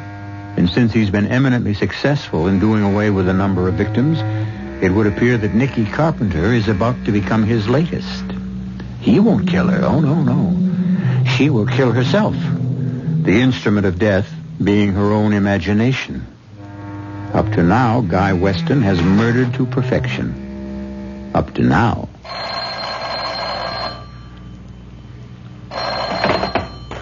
Hello? Hello, Nikki. This is Guy. No, don't hang up. I want to play your suicide note to you. If you think you can scare me... Scare you? That's not my purpose at all, Nikki. I simply want to keep you in touch. Now then, here's the first step to your murdering yourself. Listen. The accusations I made against Guy Weston were false. I feel guilt, shame. I'm going to kill myself. Commit suicide. There it is, Nikki. Your suicide note in your own voice, recorded by you on the tape recorder that will be found in your apartment. You vile, evil... Bye for now, Nikki.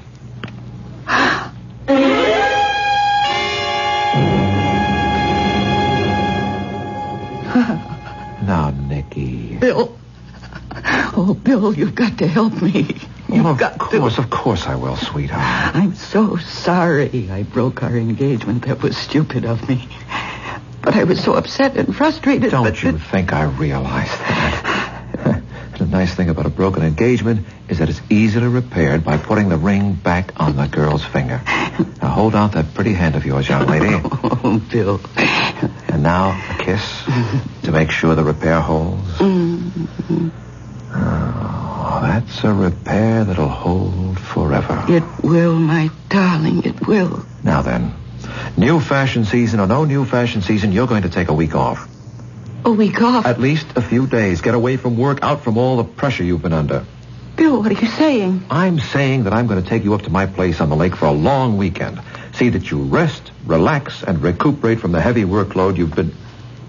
Oh, what is it? You haven't believed a word I said. Well, now, Nikki... No, everything I've told you. Guy admitting he's a murderer, saying he's going to see that I kill myself, the fake suicide note he tricked me into taping. You don't believe any of that. Nikki, sweetheart, we've been through all this. But you broke your engagement to me because of it. Now, don't... Please, will you believe me? Will you please believe that what I'm telling you is true? Your brother, Guy, is a murderer. He murdered my sister Alicia by tricking her into jumping out of a window. And he murdered Amanda, as he said he would. And as I told you he would. Amanda died from combining alcohol with sleeping pills. Sleeping pills that were any number of times stronger than anything she ever took before.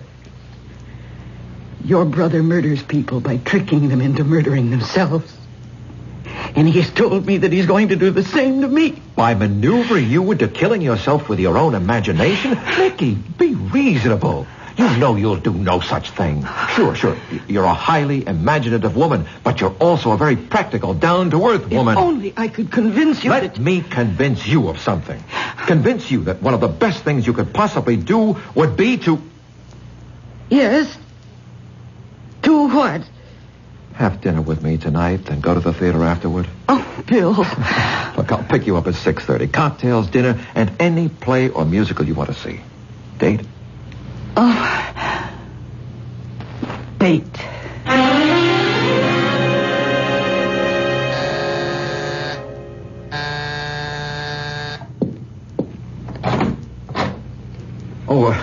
Excuse me.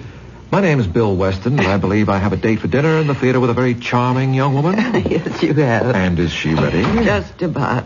All she has to do is put on her hat and gloves. Not before she gives her husband to be a kiss. What? Spoil my makeup? You have to wait till we get back.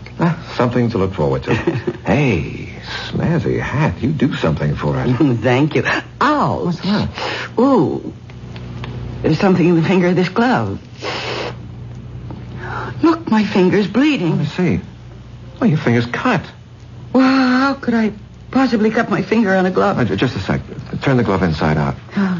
Well, how did this get inside your glove? What? What is it? I don't see it. Oh, it's so small you can't hardly see it. A tiny bit of glass. How could anything like that get inside my glove? I don't know, but... Oh, dear. Excuse me. Hello? Guy, Nicky. Yes. Brother Bill told me he's taking you to dinner in the theater tonight. So what of it? Nicky, don't wear gloves tonight. Don't wear... Oh, dear. I'm too late. You've already put them on, have you? And cut your finger? Yes. Oh, well, just a scratch. I mean, nothing to worry about. Unless the bit of glass inside your glove was poisoned. Poisoned? Hello? Hello? Honey, what is it? He hung up. Who? Your brother Guy. My murderer. Nicky? How do you feel? Sick. My head aches. My stomach's upset. But if Dr. Wells said he could discover no signs of poison... He won't be sure until he's tested the blood sample he took. Why doesn't he phone? Here. Darryl. I'll run to the doctor. Hello? Yes, doctor. Oh, good. Well, doctor, we appreciate your coming over and all you've done. Thanks again, doctor. Not a trace of poison, Nicky. Well, then why do I feel so awful? I guess because you thought you might have been poisoned. But you weren't, honey. It was just all in your... Say it, Bill. It was all in my imagination. Then you admit, Guy, you telephoned Nicky last night. What is this, Bill? Some kind of inquisition? You walk into my office the first thing in the morning and start shooting questions at me as if I were guilty of something. Yes, I did phone Nicky last night. What about it? What did you phone her about? To tell her I was withdrawing the suit I brought against her for defamation of character. You are withdrawing it? Yeah, I know I said I'd have to go through with it, but, well, you are my brother. And she is your fiancée, and well, hell, I just couldn't go through with it, that's all. And that's what you phoned her about? What else would I phone her about? Well? Forget it, Guy. Forget it.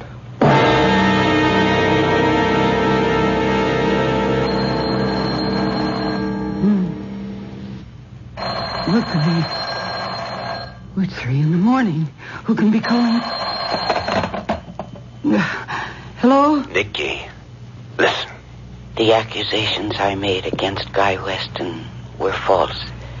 I feel guilt, shame. I'm going to kill myself. Commit suicide. Pleasant dreams, Nicky. Pleasant dreams. Oh, no. Oh, no.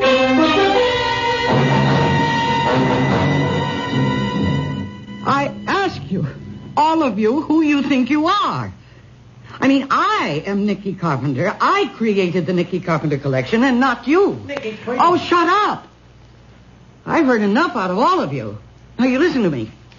When I ask for black mousseline, I want black mousseline.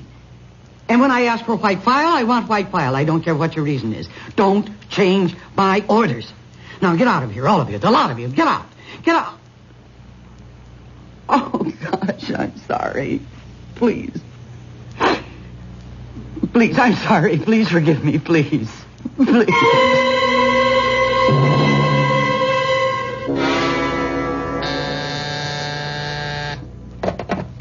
Yes? Yes, put him through. Yes, Dr. Welch. Well, I'm worried about her, too. She's not sleeping, not eating, a bundle of nerves. I'm wondering if you could recommend a good psychiatrist.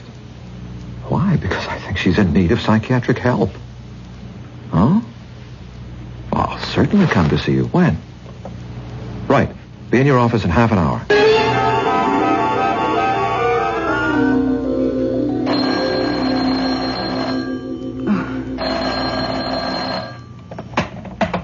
Hello. 3 a.m. and you answer at once? Not sleeping, Nicky? Oh, what do you want? Question is, what you want. What your imagination has brought you to wanting. Death. I won't listen to you. No need. Listen to your imagination. That's what you've been doing. Imagining how, just quite how, you'll reach the point where you'll kill yourself. You, myself. The gun is in the drawer of your night table. Oh. Save yourself a lot of agony, Nicky. Use it. Tonight. Now.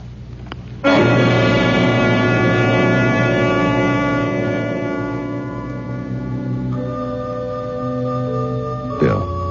Yes, Guy? It's late. They'll be closing the chapel in half an hour. Everybody's gone. I want to stay with Nicky, be with her as much as possible until she's buried tomorrow. There's no good to punish yourself, Bill. She's gone. Nothing you can do now. But could I have done something before? Before?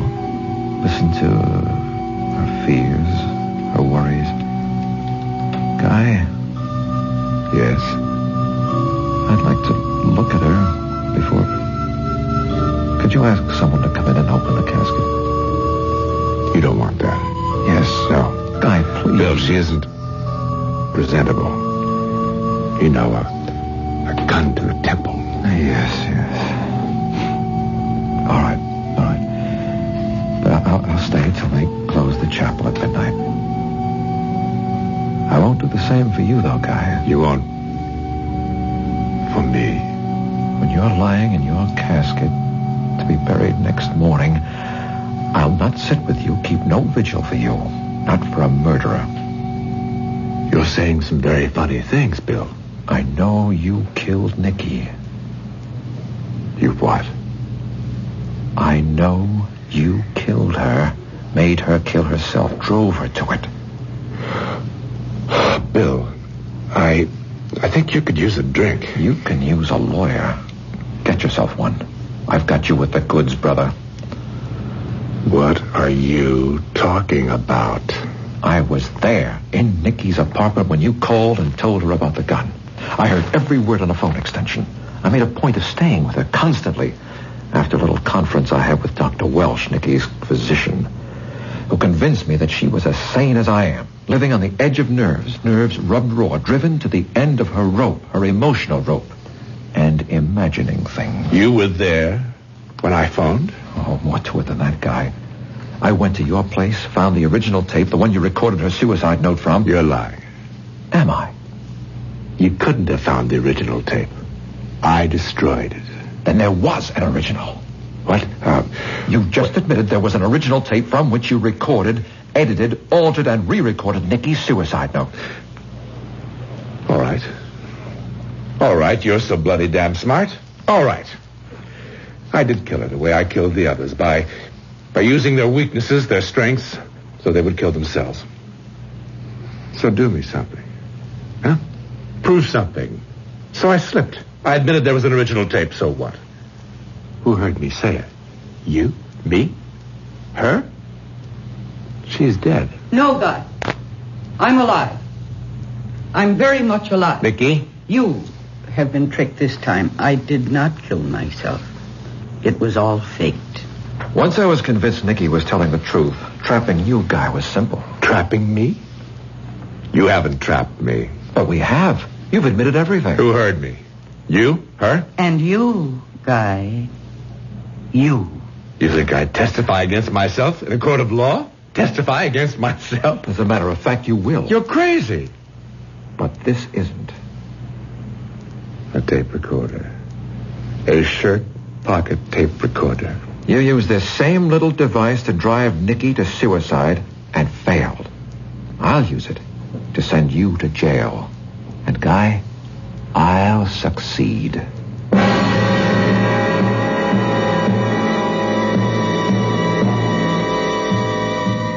And so, imagination. This time not only Nicky's, but Bill's imagination, the most powerful force on earth, for good or ill, brings an insidiously clever murderer to ground. I'll be back shortly.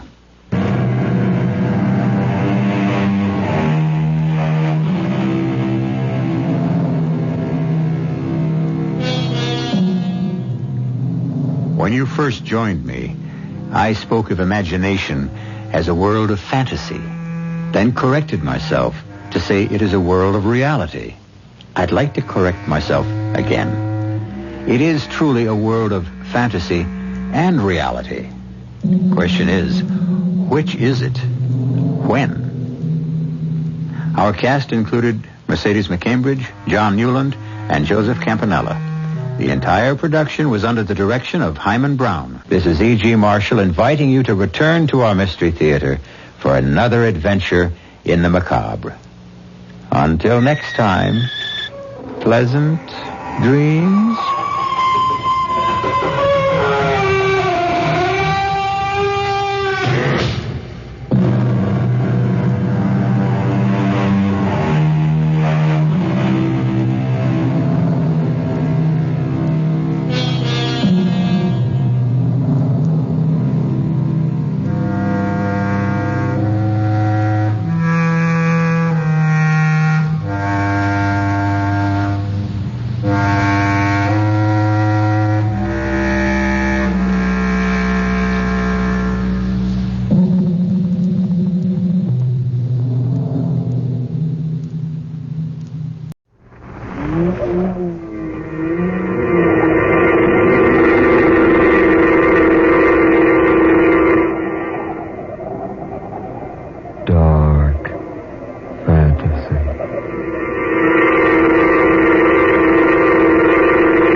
The letter from yesterday.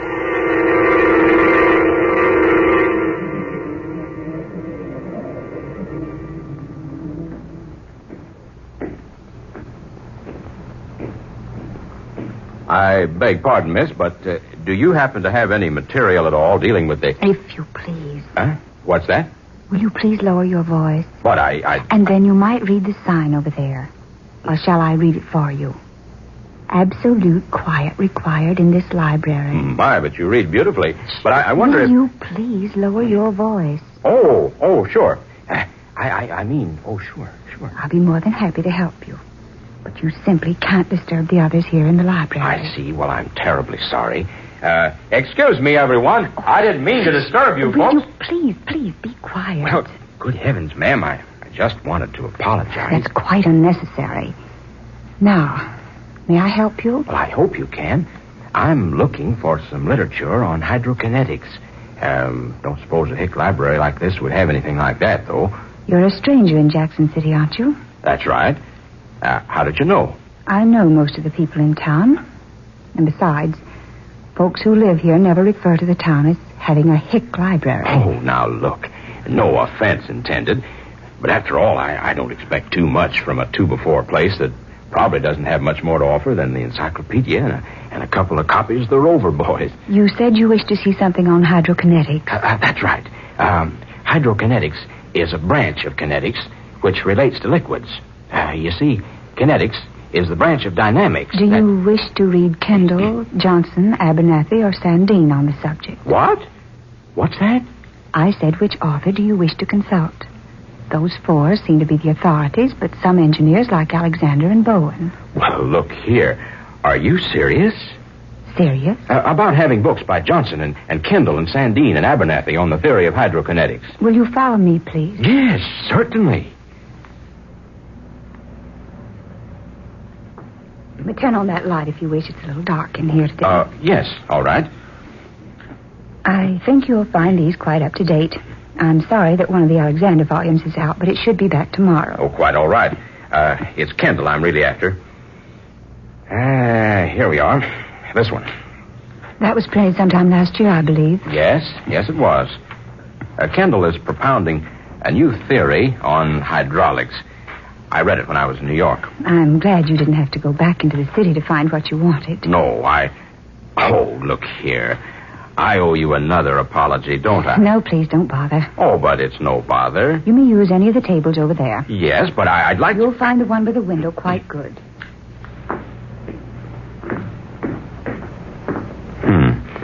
Sensitive. Cute, too. Yeah, darn cute. Yeah, well. Well, let's see.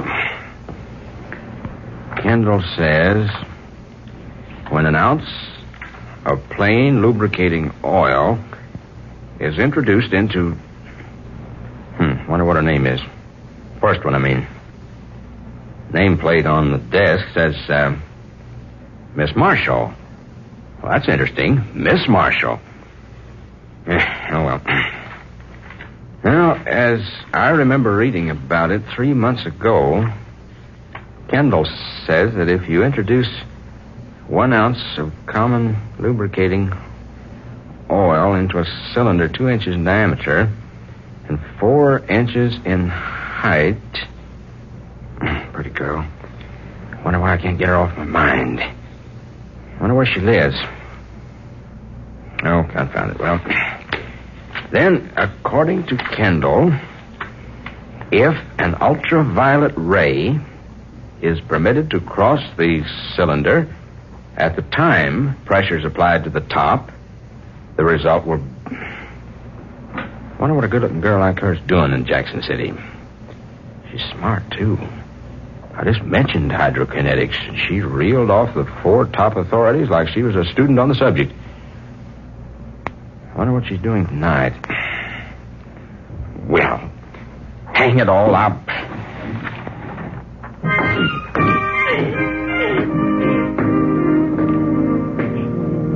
I say, Miss Marshall.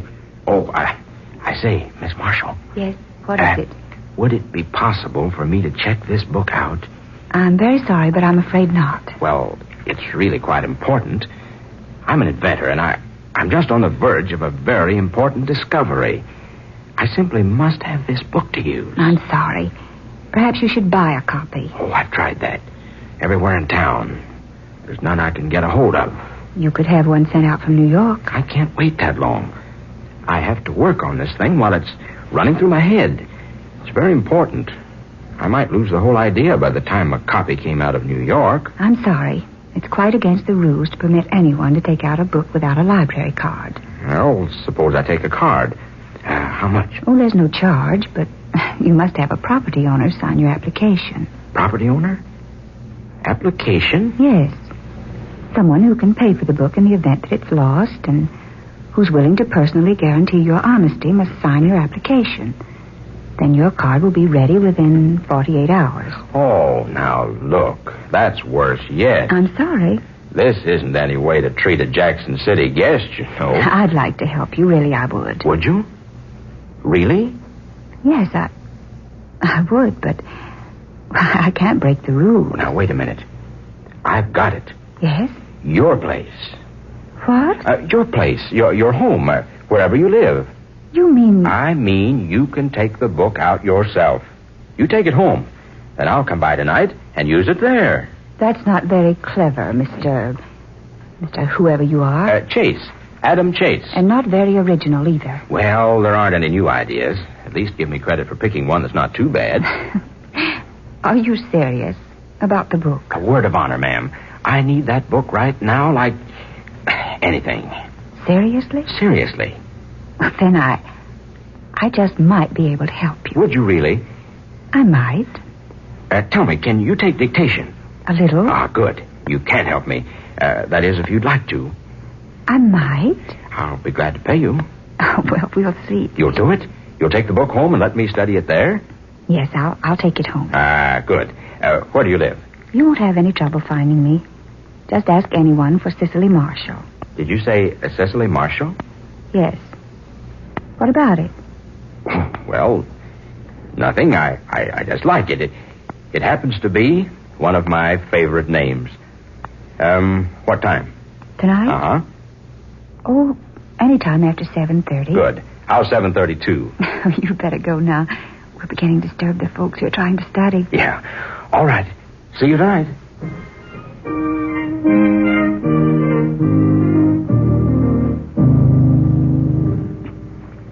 Now, just a minute. Yes? I've got to consult Kendall again. Hold on there a second. Do you really think this invention will prove itself? Well, I'm not exactly an expert, but the idea seems sound. Wait a minute now. Let's see. Oh, yes, here. Find it? Uh-huh. Now, will you take this down? Mm-hmm. Kendall, Volume 1, page 74. It has been my observation that hydraulic reaction often can be obtained through the use of a common water tumbler immersed in H2O. That's water. Oh, confound it. There I go again, treating you like a child. You probably know more about this entire subject than I do without my explaining chemical symbols. Don't you think we'd better call it a night? No, it's early. It's 1 a.m. No, it couldn't be. Well, it is, though, see? Oh, brother. I'll bet I'm popular around this place from now on. Oh, it's all right. I've really enjoyed it. Mister, you were serious there in the library, weren't you? Yes, rather. I don't mind saying my complete future is probably tied up in this thing right now. If it's what I think it's going to be, I'm due to make a fortune out of it. I hope you do. Well, thanks. Why? Oh, I like to know people who are successful. Besides, my father was an inventor. Was he really? Yes. He was a brilliant man. He had an invention. I never did quite understand what it was. It was before he was married. Someone filed for the patents just a few hours before he did. And he lost out. Someone stole his invention? No, it was just a coincidence. But my father was never the same after that. Something happened. I don't know what. I remember hearing my family talk about it in whispers when I was just an infant. Is he still alive? No, he's been gone 3 years. Oh, I'm sorry. He was a fine man. Grand, but he never got over that, whatever it was that happened to him long before I was born. You mean there was something more than just the loss of the invention patents? Yes. Something that was, I think, even more tragic. I've never even been able to guess what it was. Maybe it's better that you don't know. Yes, maybe so. Well, really, I should go. It's late. Is there much more to do? Well, yes, I have to finish these papers before I can have the model of the invention built. Oh, could I help you more? Would you? I'd love to, really. Tomorrow night? Can you wait that long? Well, no, I can't, but I will.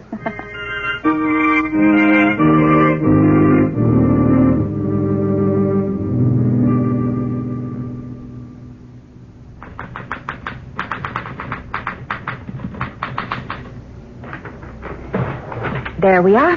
All finished. Good. Well, now the model's next. How long do you think it'll take to build it? Well, at least 2 weeks. We've been on these papers longer than I thought we'd be. Almost 30 days. I really don't know what I've done without you. Oh, I've enjoyed it. Oh, we can relax now till the model's built. Then I'll have to go to Washington. What time is it? Oh, it's early, 9 o'clock. Oh, good. Time enough to catch the last show. That is, if you'd like to go out with me. Like to? Well, I can't think of anything I'd like better.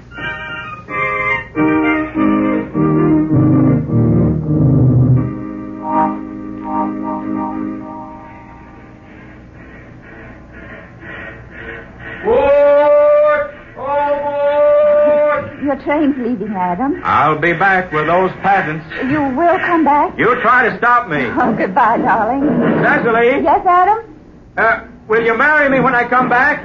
What? I said, will you marry me? Now? When I come back? Oh, yes. Will you ride? Just as soon as I get to Washington. Bye. Goodbye, darling. Goodbye.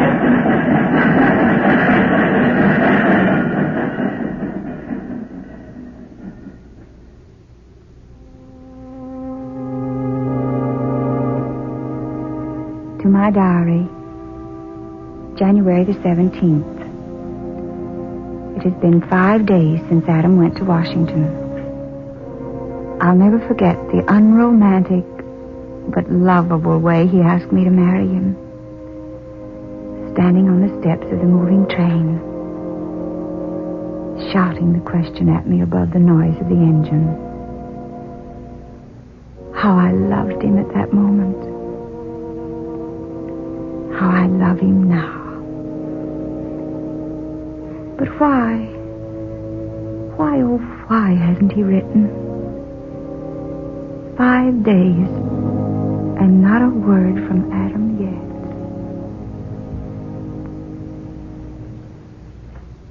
Word has just been received, ladies and gentlemen, that the crack limited from Washington nearing Jackson City less than an hour ago was held up and robbed by unidentified gangsters. The train was flagged down by 2 men who pretended their car had stalled on the track.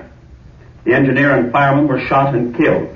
All passengers were held at gunpoint, and the mail car was entered and robbed.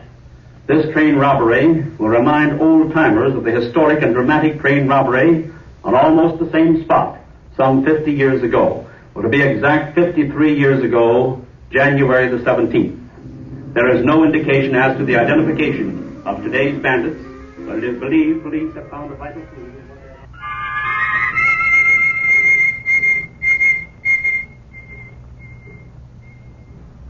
I want to send this wire to Mr. Adam Chase, Esther Arms Hotel, Washington. Yes. Darling, have not heard from you. Worried. I love you. Cicely.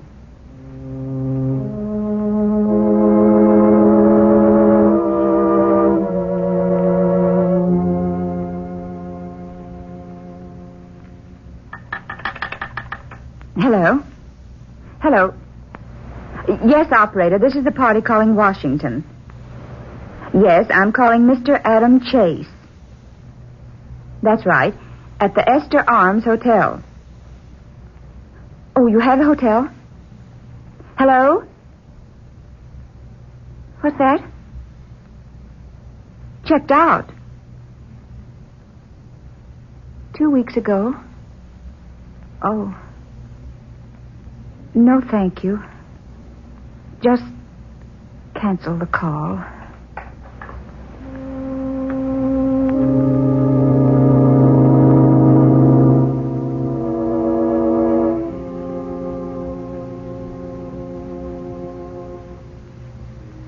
To my diary, April the 17th.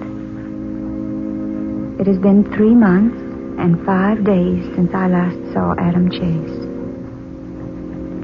He promised to write immediately from Washington 3 months ago. He seems to have dropped out of the world. I can't locate him any place. I've just returned from 10 days in Washington. Searching. I found nothing. Yes? Come in. Adam. I had to come back. Oh, darling. Darling, what's wrong? Tell me what's wrong. You look so ill, so thin.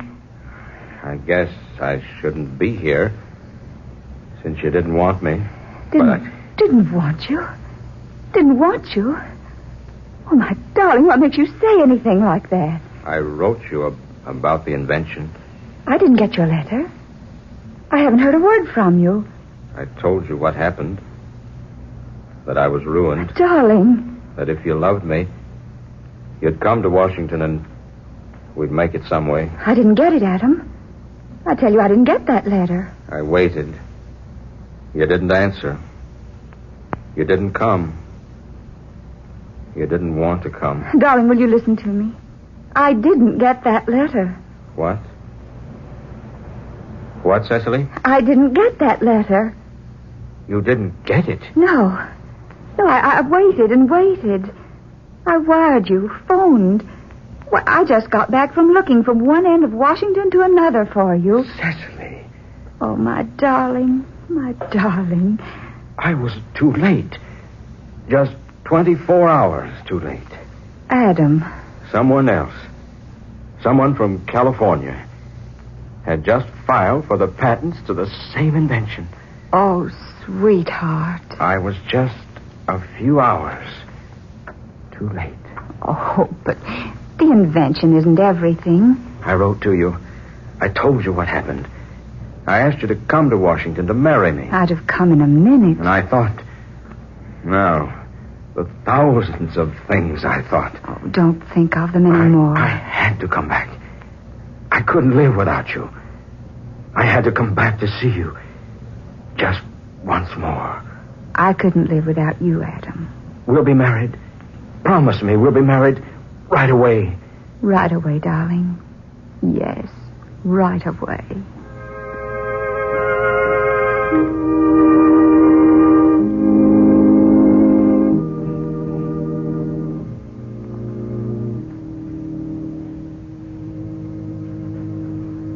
June 20th. Adam and I have been married 2 months today. We're very happy. Somehow, there's something more than just our love for one another that makes us so close to each other. I can't explain what it is. We've rented a large house, an old one, but it's adorable, and we're planning to... Cecily! Oh, darling! Yes, dear? Come on up here to the attic, will you? I've stumbled onto something. All right, Adam.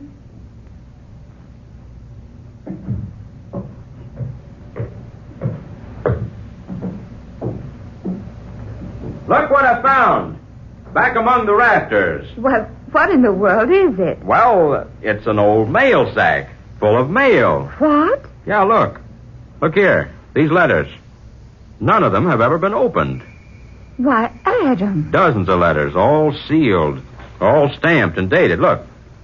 Look, Cecily. Postmarks. They're all the same. January 17, 1889. But how in the world did they get here in this attic? I don't know. I wanted to run a radio aerial out on the roof, and I had to crawl way back in the rafters. It was hidden back there up near the roof. It's evidently been there for years. But how did it get there? 53 years ago. 1889. Look at these letters. Addressed to people all over the country. Everett Holton, Detroit. Jessica Young, New York. Paul Reimer, Chicago. Mr. and Mrs. F.C. Halliday, Grady, Pennsylvania. And look, here's one addressed to President Benjamin Harrison from someone in Maine. Wait a minute, Adam. Oh, look. Huh? This letter. Addressed to Miss Cecily Drew of Youngstown. What? The return address, Mr. Aaron Marshall. My father. He wrote this. I know the handwriting. Cecily Drew was my mother's maiden name. Adam. Yes. Cecily Drew. And she lived in Youngstown. My father? Your mother? Open it. Open it. What? I said open it. Oh, all right.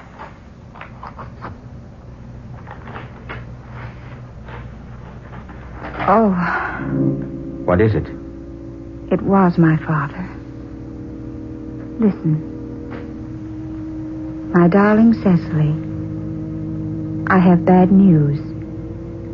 I have just learned that someone else has filed for the patent rights to my invention. By some queer trick of fate, another inventor had the same idea as I. Only he has been fortunate enough to get his application for patents into the Bureau ahead of me. I fear all my work has been in vain, all my sacrifice useless. I have nothing to offer you now, my dear, but my love. If you still love me, hurry here to marry me. I shall surely never exist if you don't. All my undying love, Aaron. He wrote that. Your father. To my mother. Adam. The train robbery. What? I remember hearing about it on the radio. The train your letter to me was on was robbed. The mail was stolen. And the same thing happened 53 years ago. To your mother and my father. Only she believed he failed to come back to her. And he died, never knowing she hadn't read his letter. And his letter has been here, hidden all these long years. Your mother and my father.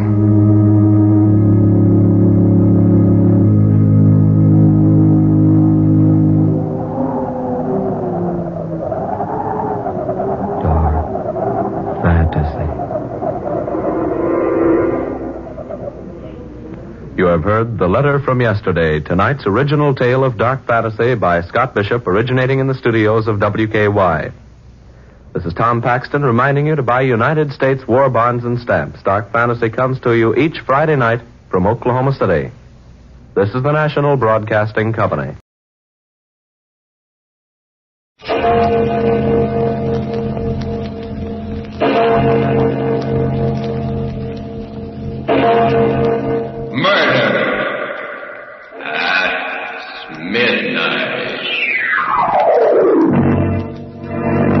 So you're dropping a chicken, huh? Hey, guys. Yeah? What do you know? Chicken's turning out to be a rooster all of a sudden. Cock-a-doodle-doo. Cock-a-doodle. In case anybody here is interested, from here on in, the name is just plain Charlie Nix.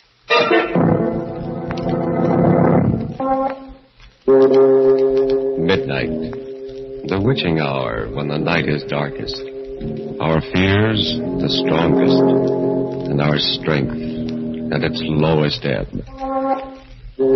Midnight. When the graves gape open and death strikes. How? You'll learn the answer in just a minute in Trigger Man.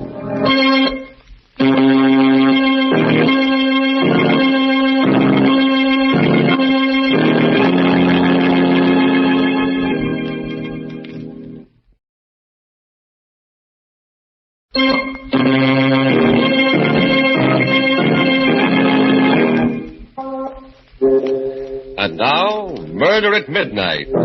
Tales of mystery and terror by radio's foremost mystery writers. Our story, written by Max Ehrlich, is different from any of the other tales you have heard in this program. Its mystery is not that of the supernatural, but of the unknown quantities in the human soul. And so, because it has suspense and complete credibility, we give you Trigger Man.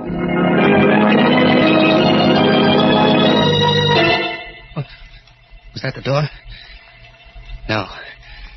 No, not yet. Not that it matters. You can't get very far with a slug in your guts. But I can sit here. And when I come through that door, I'll show him what Chicken Charlie Nix can do with a gun. Sure. Maybe it'll be for the last time. But what can I lose now?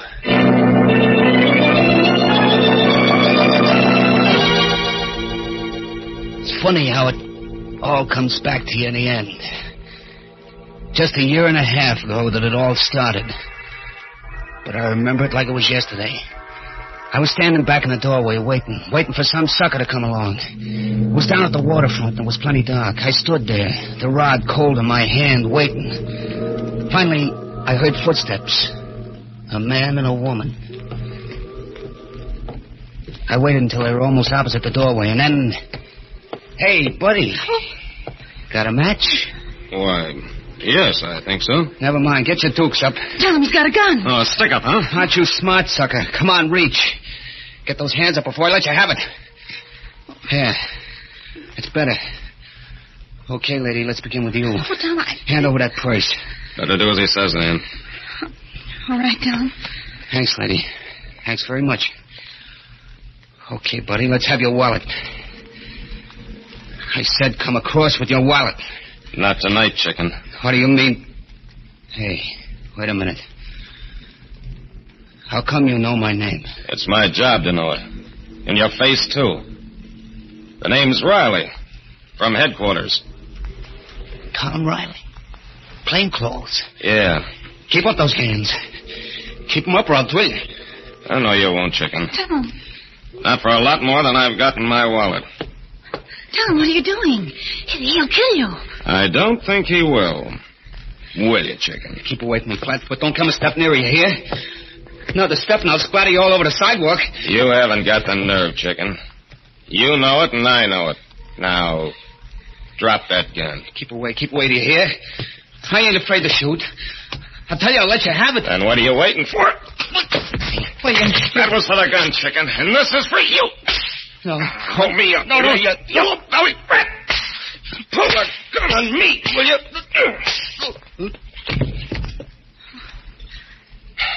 Oh, Tom. It's okay, Ann. It's all over. You could have been killed.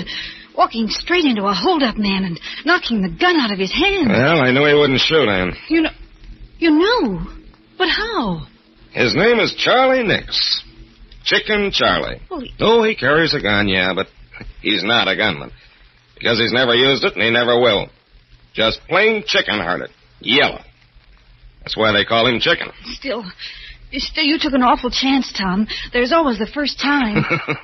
Not for Chicken Charlie. Now, then, you see if you can find a phone, honey, and call headquarters while I keep an eye on this yellow skunk here.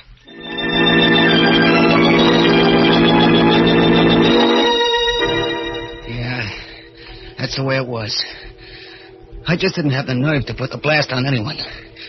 Sometimes in my room, I'd put my gun on the table and just look at it. I'd keep thinking, if I only had the nerve, I'd be one of Angelo Danelli's triggermen instead of his errand boy. The rest of the mob would respect me instead of slapping me around and calling me Chicken. That's what got me more than anything else, the way they laughed and called me Chicken. It wasn't that I didn't try. That time I held up Riley, I was going to let him have it. I wanted to, but I don't know, at the last minute I got all cold inside. My fingers got stiff and numb. And it cost me a year in a pen. The day after I got out, I was sitting in the Boulevard Cafe having myself a beer when in walked the boss, Angie Danelli. It's great having you back, Chicken. Thanks, Angie. Thanks. By the way, I saw an old pal of yours the other day. Yeah? Who? Tom Riley. Riley, huh? Yeah, it's too bad you didn't knock him off that night, Chicken. Yeah. But one of these days, Angie, I'm going to meet him, and then I'll... Sure, kid, I know how you feel. After all, when a guy takes your gun away, it makes you look like a chump. Yeah, he made me look like a chump, all right. But I'm different now, Angie. That year in a clink, well, I got a different kind of nerve now. Wait and see. Sure, but take it easy, kid. There's plenty of time, plenty.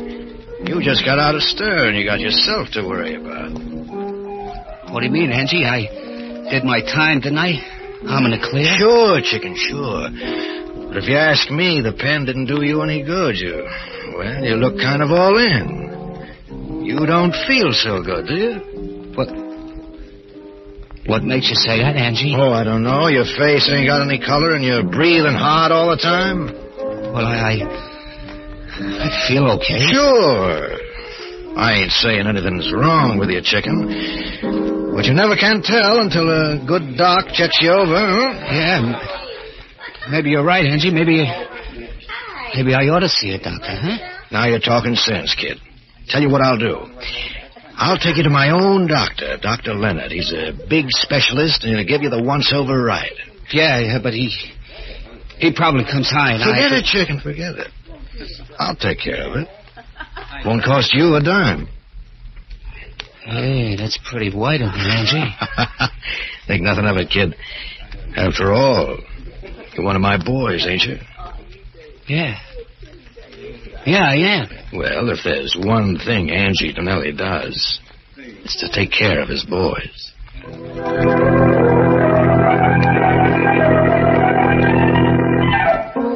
A couple of days later, Angie Donnelly set up an appointment for me with this Dr. Leonard. I went to his office, and he gave me a real checkup from soup to nuts. And when he got through, I didn't like the look on his face. Sit down, Mr. Nix, and let's talk. Doc, what's the matter? Did you find something wrong? Care for a cigarette? Never mind the stalling, Doc. Give it to me straight. Is it good or bad? I'm sorry, but it's bad. You mean my chest? It isn't your chest. It's your heart. My heart? What about it? You've got a severe aneurysm there. A what? What's that mean? It means that you've got a serious weakness of the heart muscle wall. Yeah, but how serious? I'm sorry, Mr. Nix, but you haven't got more than 6 months to live. 6 months? Yeah, that's what he said. 6 months to live. For a while I didn't get it. You don't get things like that right away. And then 6 months, Angie. He gave me 6 months to live. Someday I'll be just walking along and maybe sleeping, and it'll come. It's tough, chicken. Plenty tough. Yeah. Know how you feel. Nobody knows how I feel. Except maybe a guy in a death house. Yeah, that's what it's like. Like knowing when you're going to burn, waiting for it. Take it easy, chicken. Yeah. Have another drink, huh? Yeah, thanks. Thanks, Andy. You're okay. Maybe the doc was wrong. There's always a chance. No, Angie. He checked me twice just to make sure. There ain't a thing I can do, not a thing, except wait for it. Just sit around and wait to croak. Listen, kid. You've got 6 months to live. Okay. You know what I'd do if I had 6 months to live? What? What would you do? I'd live. Huh? Yeah, I'd spend all my time living. Champagne, dames, I'd have them all. I'd do all the things I ever wanted to do but didn't have the nerve to do before. You see what I mean, kid? I'd live a lifetime in 6 months. Sure, but that takes dough. You can get the dough? How? From me. Huh? Look, chicken. You always wanted to be a trigger man, didn't you? Yeah. Well, I'm hiring you right here and now. At $500 a week. 500? But, Angie, you know I ain't got the nerve. Sure you have, but it's different now. You don't have to be afraid of a thing. Not a thing. Well, you can go around blasting guys like clay pigeons if you want to. But suppose the cops nail me. What do you care? Suppose they send you to the death house. You got nothing to lose anyway, have you? Your heart's bad, ain't it? You've only got a little while anyway, either way. Yeah. That's right, Angie. That's right. What can I lose? Donnelly was right. This was my chance. I packed a new gap and started to look for Riley. Riley, the dick who'd set me up. Yeah, he was going to be number one. He'll be coming along here any minute, kid. Yeah. This is it, chicken. There's Riley. There he is. No, chicken, not yet. Wait till he comes closer. Look, Angie, I first one that comes hardest, kid. The rest are easy.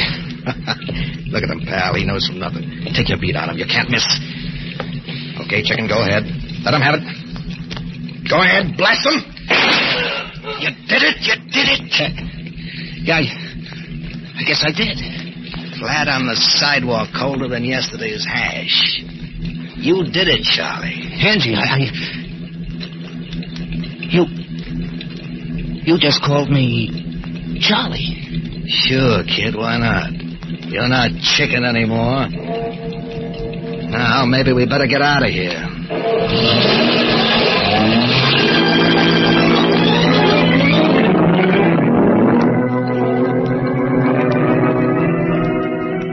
A car roars away up the street, leaving the body lying there in a pool of blood as the clock strikes 12 for murder at midnight.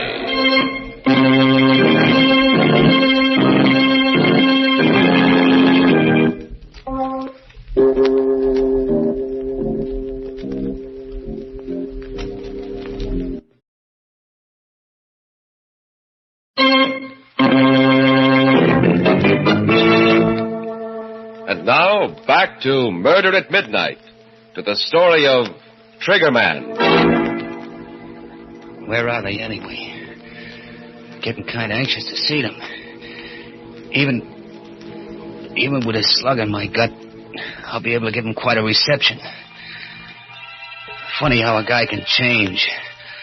How different it's all been since I put the blast on Riley. That was my first and the toughest one. After that, it was easy. There were plenty of guys in Angie Donnelly's way, and I aimed to please. Whenever I watched one of them fold up with that funny expression on his face, well, it kind of helped. It helped me to forget how it was with me. It was like a champagne drunk.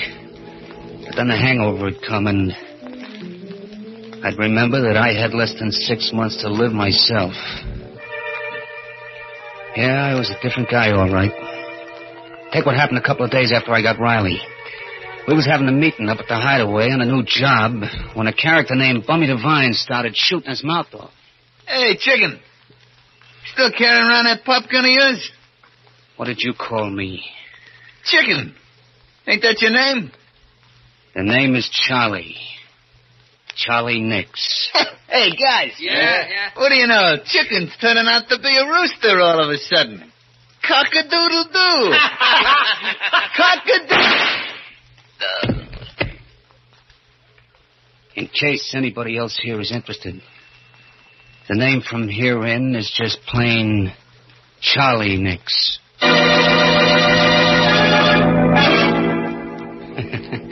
They didn't laugh after that. No one did again, ever. I was it. I took chances where no other trigger man would. Why not? What'd I have to lose? In a few months, I'd be through anyway. What was the difference?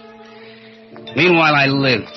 I painted the town red, bought myself tailored suits, hit the clubs every night, the gambling joints. And the dames, why, I had to fight them off. You can do a lot with $500 a week. Sure, I was hot, plenty hot. The cops couldn't figure out at the beginning who was doing all the fancy gun work, but they were getting warm, and they were getting close. I had to watch myself. And then one night, we were knocking off a fur warehouse. I was in the lookout car out front when suddenly... Hey, Charlie, a prowl car. Yeah, come on, Mike. Let's get out of here.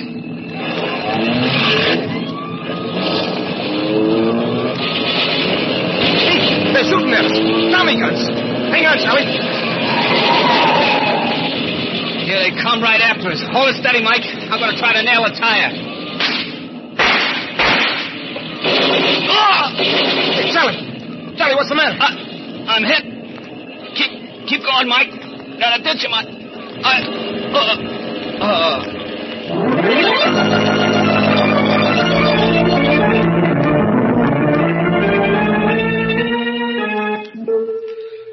When I opened my eyes, there was a smell of chloroform, and the doctor was just putting away some instruments. Mike was there, too, with a gat in his hand, making sure that the doc would cooperate. Hello, Charlie. How do you feel? I don't know. What happened? The doc here just dug a slug out of your chest. Oh. How am I doing, Doc? You'll be all right. Lucky you've got a good heart. Otherwise, you'd never have made it. What? Did you say my heart was good? That's right. I don't get it. I thought I had a bad ticker. They told me I didn't have more than a few months to live. With that heart, my friend, you can live to be 100. That is, if the police don't interfere.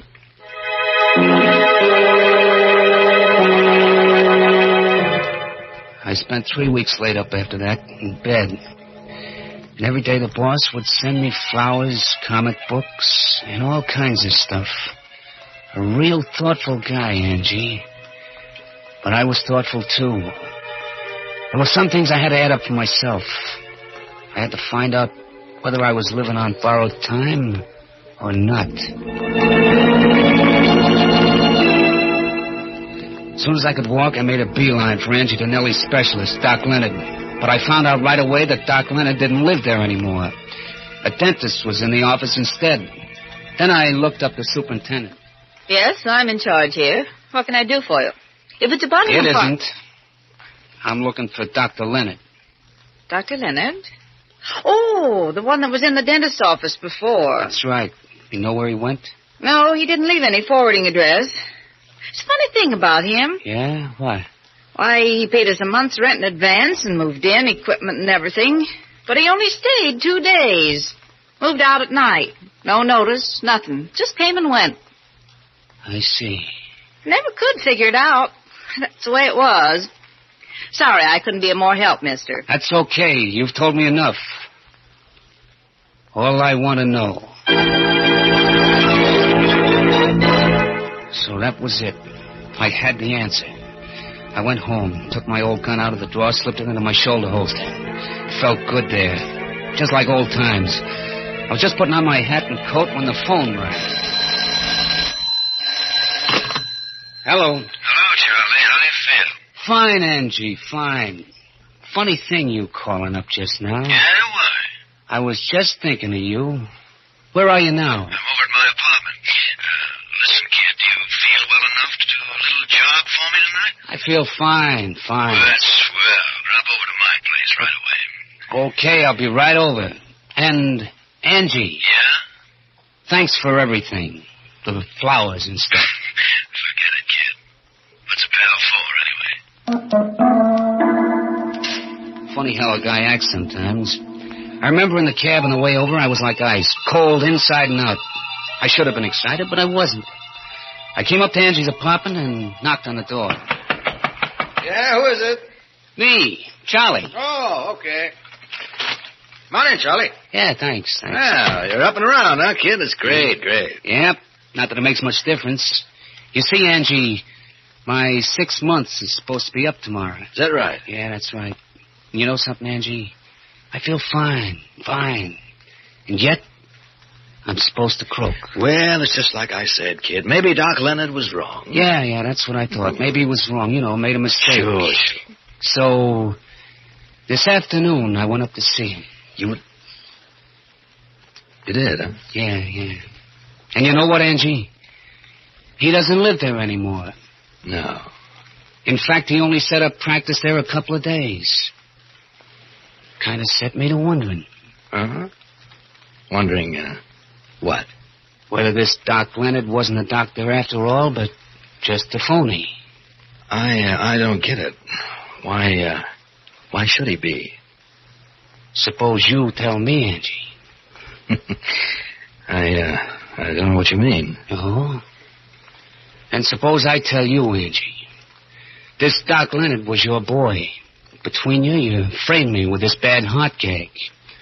You needed a gunster who could take chances, and I was your pigeon. Wait a minute, Charlie. It was easy, wasn't it, Donnelly? Talking a chump like me into it. When I thought I only had 6 months to go. You knew I wouldn't be afraid anymore. Sure. What could I lose? And so you got me to do your dirty work for you while you were somewhere else with an airtight alibi. And when the heat was turned on, you knew it'd be on me. You're wrong, kid. You see, you were supposed to live 6 months. And that's all you're going to live. Don't do any reaching, Angie. Don't!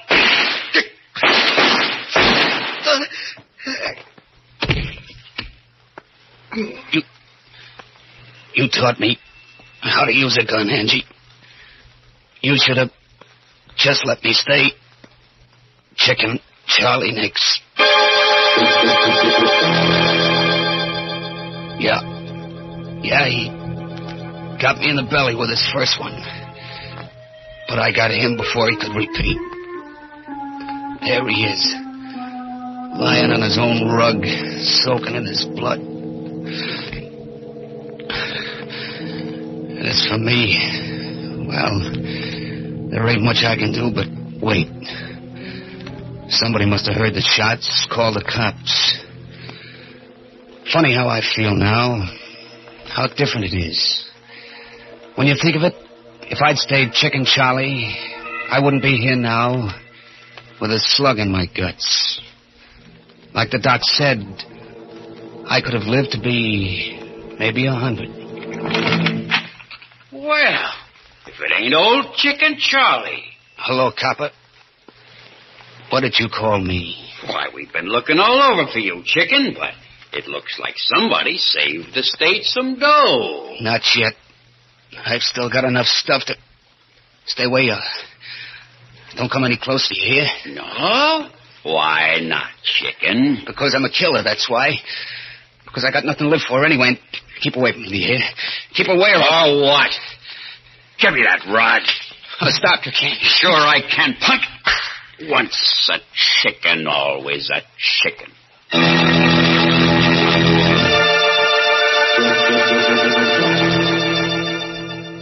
His eyes wide and incredulous, the hunched figure slips from the deep armchair, falls to the floor, next to the body of the man he killed. And somewhere in the distance, a clock in a church steeple starts chiming for murder at midnight.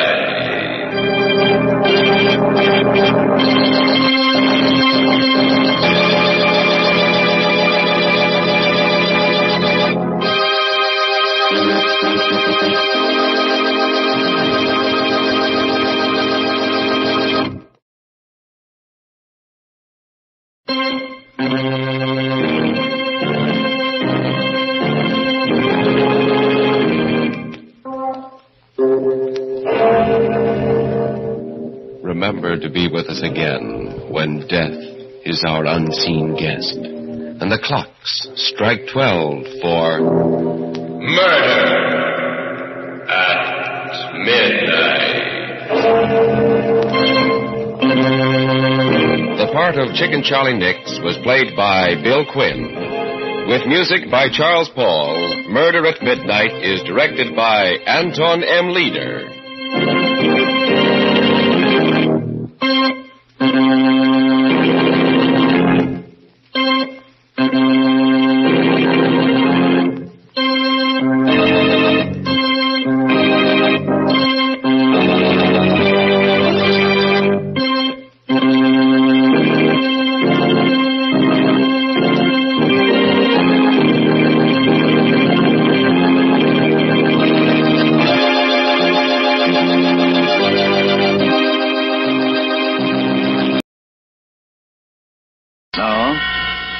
The Roma Wine Company of Fresno, California presents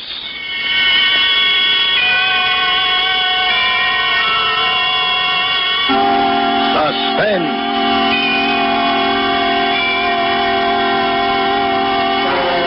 Tonight, Roma Wines bring you Dane Clark, the star of This Will Kill You, a suspense play produced, edited, and directed for Roma Wines by William Spear. Suspense, radio's outstanding theater of thrills, is presented for your enjoyment by Roma Wines. That's R-O-M-A, Roma Wines. Those excellent California wines that can add so much pleasantness to the way you live, to your happiness and entertaining guests, to your enjoyment of everyday meals. Yes, right now a glassful would be very pleasant as Roma Wines bring you Dane Clark in a remarkable tale of suspense.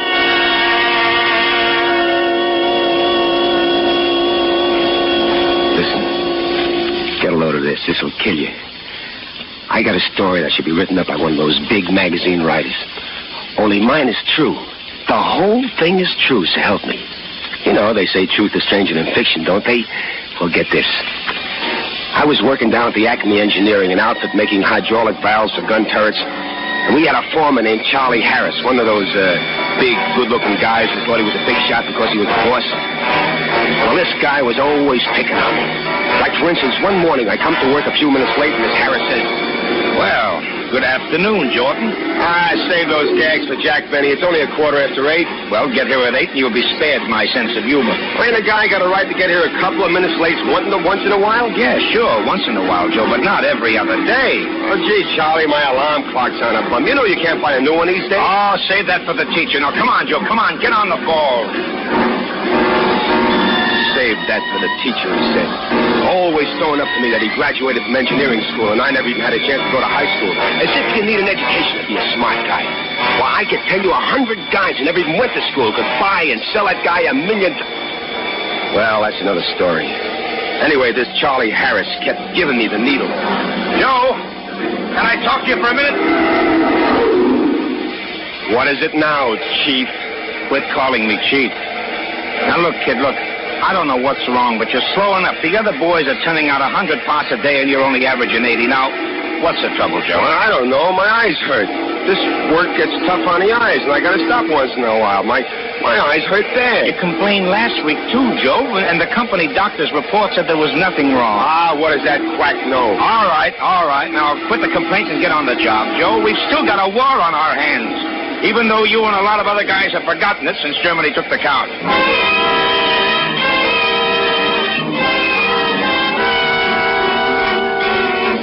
There's a war on. Did you get that? At the time, he was technically right, but give me the business just because he didn't like me, waving your flag and singing, "Oh, say, can you see?" Look, I'm just as patriotic as him or any other guy. Could I help it if my eyes hurt bad? But he had to go make a big thing out of it just because I got in the habit of, stepping out a little here and there, and he found out. Well, ain't a guy got a right to have a little fun once in a while, just because those Japs are still popping away? So my eyes hurt a little the next day. Is that so terrible? Are the Japs going to win a war just because I've had a little fun? Well, anyway, he keeps picking on me and picking on me. And one day, while I was knocking my brains out, "Joe! Oh, let me ride in the wide open spaces that I love. Don't offense me in..." What? Yeah? Now, look, Joe, look. I don't like playing cops, but you know there's oil and gasoline all over the place. Yeah? And that a cigarette dropped into one of those pools could burn the plant down? So what? So read the sign beside your machine. Well, I can read it, Charlie. Go on, read it. No smoking. Drop that cigarette. Why, what cigarette, Charlie? You stupid jerk. Why, I'll break your head for that. Oh, you will, eh?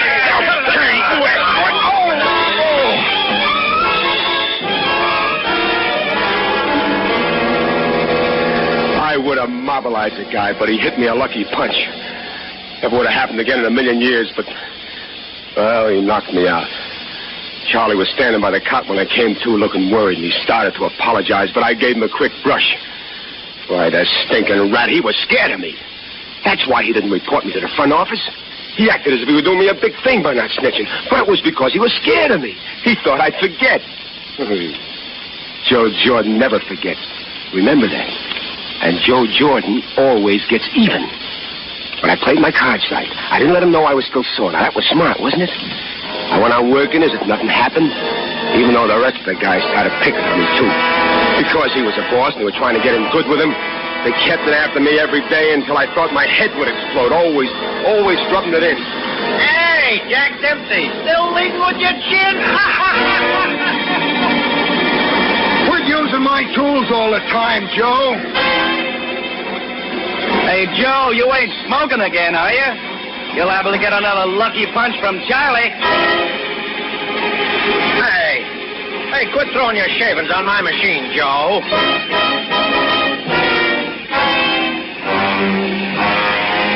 I used to get splitting headaches and the pounding on my brain. Well, you would, too, getting it from all sides like that, wouldn't you? It wasn't so bad during the day. The machine drowned out the noise in my head, but at night, that pounding would start steady like my machine, banging away all the time so I couldn't sleep. It might have got another guy, but not me. Not me. I'm too tough. And I got plans for Joe Jordan. Be a big guy someday with my brains. No foreman of some small-time outfit. Be head man of the biggest shop in town with a classy car, a big house with servants, and a beautiful wife. Yeah, beautiful wife. And I had her all picked out. Her name was Harriet Slate. She was a stenographer at Acme. All the guys was on the make for her, but, well, she had a yen for me. Not that she ever said anything, but I can tell. You see, I know dames. Well, at the water cooler this day, I managed to bump her as I got a paper cup and... Oh, pardonnez-moi. Oh, you speak French. Oh, a little. I knew a guy from Paris, France once, and he taught me a couple of things. Cherchez la femme. Commettez allez-vous. Quite an accent. Excuse me, Joe, I gotta get back. No, wait a minute. I got a lot of accomplishments. I'm a good dancer, too. Did you know that I took second place in the jitterbug contest at Ocean Park last year? No, I didn't. Huh? Violindy? No, I'm sort of on the conservative side. Well, I can do the square stuff, too. We must have a dance sometime.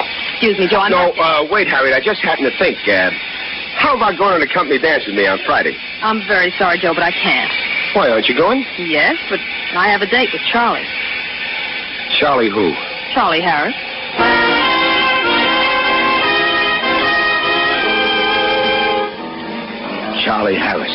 Charlie Harris. He moved into my life. Then he moved into my head and he started banging. And now he moved in with my girl. That guy was doing everything he could to burn me up. He knew I was going to ask Harry to the dance, but he beat me to it. Okay, I said to myself, I can wait a week.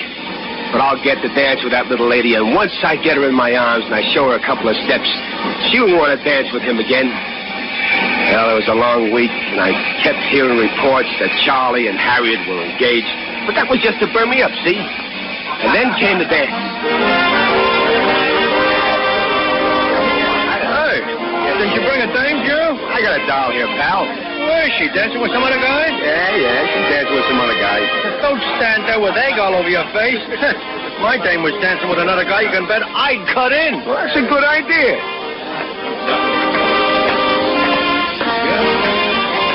Pardon me, I'm cutting in. Oh, no, you're not, Joe. Look, I wasn't asking the pleasure of you, Charlie. Now, if you don't mind... It's our favorite number, Joe.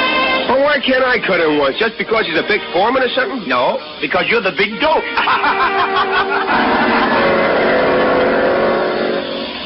Dope. Did you get that? He called me a dope. But he didn't know I was smart. You know, all good things ain't on the surface, you know. I went home, I tried to sleep, but the pounding on my brain was coming like a sledgehammer. Bang, bang, bang, bang, and I could hear her laughing at me. That dirty, double-crossing dame laughing at me. And the bang in my head was coming louder and louder and crashing against my brain, exploding on my forehead. And then the pounding...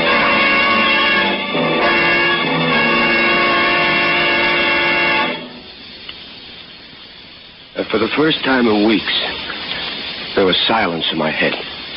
That soft, cool quiet, like Sunday morning when you were a kid and no one was awake in the house but you. Like Christmas night after the excitement was over and you went to bed and you thought about the new sled and the wonderful dinner you just ate. And there was peace on earth. And then I got the idea. No more pounding in my head now. I was going to eliminate the cause of the pounding, kill the root. Yeah, I was going to kill two birds with one stone. Charlie Harris was going to burn for murder. And the murder? The murder of Harriet Slate.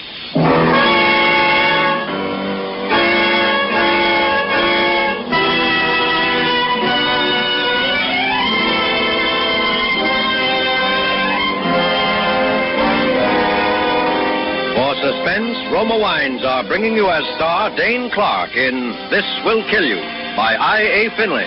Roma Wines' presentation tonight in radio's outstanding theater of thrills, Suspense.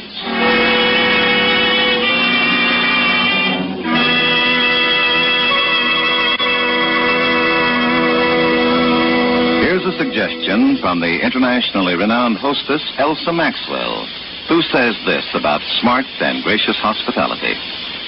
Next time you entertain, flatter your guests by serving glorious golden amber Roma California sherry. Perfect before dinner, perfect at any time. A most delightful wine of light, nut-like taste. Serve cool. From California's choicest vineyards come the carefully selected wine grapes for distinguished Roma sherry and all fine Roma wines. Remember, good Roma wines never vary in fine quality, are always pleasing, the happy result of selected grapes, carefully picked at their peak of flavor goodness, gently pressed, then unhurriedly guided to perfection by the ancient skill of Roma's famed wineries. Yes, good Roma wines are always delicious, yet cost only pennies a glass. Remember, because of uniformly fine quality at reasonable cost, more Americans enjoy Roma than any other wine. R-O-M-A, Roma wines. And now, Roma Wines bring back to our Hollywood soundstage Dane Clark in This Will Kill You, a narrative well calculated to keep you in suspense.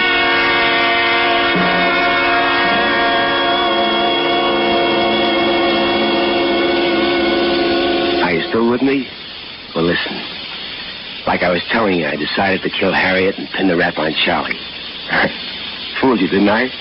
You thought I was going to knock off Charlie myself, didn't you? No. The law was going to do that. You see? You get the switch? Now get this. I knew how I was going to knock off the dame, and I knew how I was going to pin the blame on Charlie. But the only thing missing was the motive. You understand the motive? So before I killed her, I started supplying the motive. Every day down at the plant, I dropped something here and I dropped something there to the guys. Hey, I just heard that Charlie and Harriet was having an argument down the hall. Oh, love a spat, probably. No, I understand things aren't so hotshot between those two. Oh, you're crazy, Joe. Well, that's what I heard. Hey, Charlie's been doing a lot of bowling these nights, hasn't he? Yeah, he loves it. Well, he didn't seem to when he and Harriet were so palsy-walsy. I heard something about that, but I don't believe it. No, I do. I heard him arguing plenty in the hall the other day. Hey, did you hear that Charlie and Harriet had a big blow-off last night? Something about another guy? Yeah, I heard things weren't going so hot with those two lately. Listen, did you hear that Harriet and Charlie had a big scrap the other night? Old news, Marty. It's old news.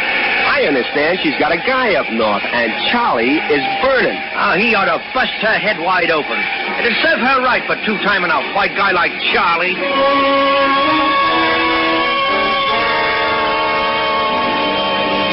There was the motive. Signed, sealed, wrapped up in a big red ribbon and ready to be delivered. Now, was that smart or was that smart? The next afternoon, I heard Charlie making a date with her for that night. He didn't know it, but it was going to be his last date. When the 5 o'clock whistle blew, Charlie went in to wash his hands. I slipped over to his workbench. I grabbed the steel pipe he used on his drill press, and I slipped it under my coat. I wore gloves so my fingerprints wouldn't show on it. Smart, huh? Only Charlie's fingerprints were on the pipe. I waited outside the plant, and in a little while, Charlie walked by. Got a minute, Charlie? Huh? Yeah, I guess so. Look, there's an idea I've been working on that can speed production in our department. Now, can I talk to you tonight for an hour or so? Oh, I'm sorry, Joe. I can't tonight. I got a date with an angel. But, Charlie, with my idea, each man can turn out 200 valves a day easy. I got it all worked out in a model in my room. Can't you make it tonight? Look, Joe, I told you I got a date. Oh, fine. You always give me that patriotic stuff when it doesn't cost you anything. Huh? Okay, Charlie, I took you up on it. I've been giving up my nights to work on this idea I have. Now, look, I don't expect nothing out of it. But when I ask you to give up a measly hour, you're too busy. Now, why can't you come up after your date? Whoa. Easy there, Joe, easy. Oh. I didn't know you were so hot about all of this. Okay, if it means so much to you. Look, suppose I leave my girl about 11 and get to your room a few minutes later, huh? Gee, you're swell, Charlie, swell. I'll be waiting for you. Now, look, I may be out for a minute or two to get a pack of butts or something, but the door will be open, so will you wait for me? Yeah, sure. Okay. I'll see you later. You sure will.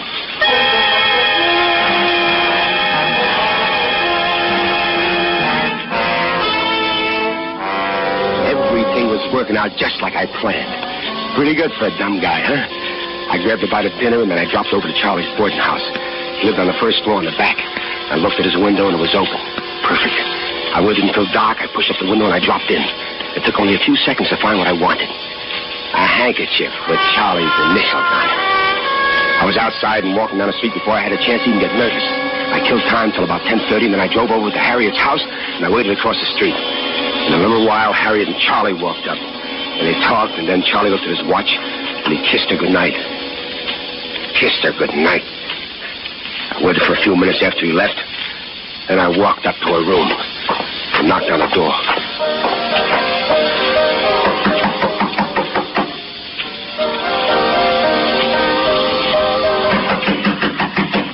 Who's there? It's me, Harriet. It's Joe Jordan. I got something to tell you about Charlie. What is it, Joe? Don't get nervous. Nothing's happened. I'm just playing a little trick on Charlie. Oh, you made me scared for a second. Come on in, Joe. I was just making a little home recording of the song on the radio. You know, singing along with the band. I know Charlie will get a big kick out of it. That's your favorite song, isn't it? Mm-hmm. Charlie's, too. We love it. You really go for that guy, don't you? Is there any question about it? Joe, we were going to tell everybody in a few days anyway, so you may as well know now. Charlie and I are going to be married in 3 weeks when we get our vacation. Isn't that wonderful? Yeah, that's wonderful. Only you're taking your vacation a little sooner than that, baby. What do you mean? You're not marrying him or anybody else. Are you kidding? Get out of here, you big dope. Oh, I'm a big dope, huh? I'm a big dope. Joe. Joe. What are you going to do with it? Joe. Joe, no. I did it. It was done. I looked at the clock. It was 11:10. He'd just be getting to my room now. 5 minutes to kill. Hey, did you get that? Now I had time to kill. That was a good one, wasn't it? I dropped Charlie's handkerchief on the floor, then messed up the joint to look like a struggle. And I waited till 11:15, and then I smashed the clock. It stopped dead. Did you hear that one? The clock stopped dead. Good, huh? I dropped the steel pipe on the floor, blew the place fast, and raced home. I ran up the stairs worried that maybe Charlie had left, but he was still there. Well, where have you been, Joe? I was just getting ready to leave. Oh, I'm sorry, Charlie. I got stuck. Oh, okay. Where's the model you were talking about? Oh, gee, I'm sorry to have dragged you all the way over here for nothing. It's still at the welder's. I thought it would be here sure by tonight. Can we make it tomorrow? Oh, you're a corker, Joe. You've messed up my whole evening. I sure did.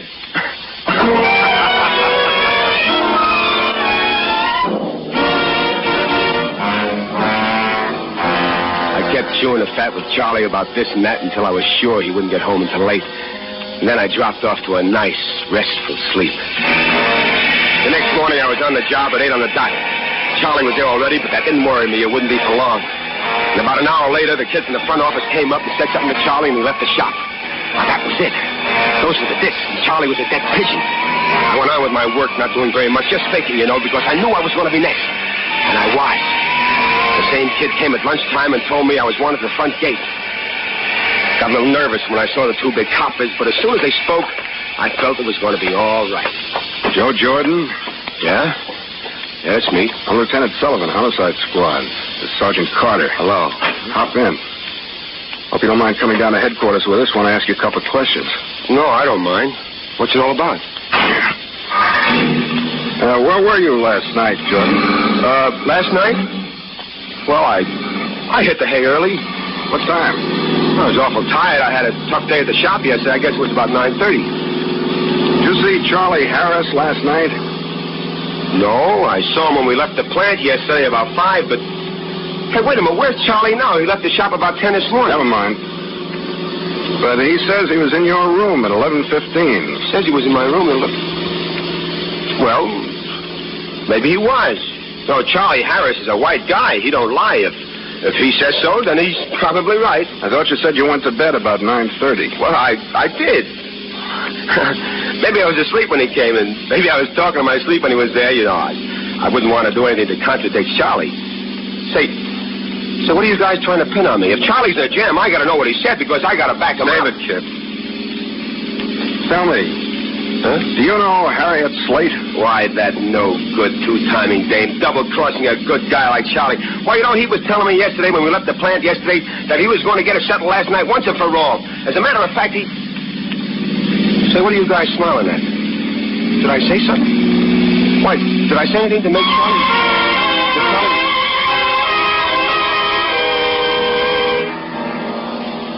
Smart, huh? I handled that smart, didn't I?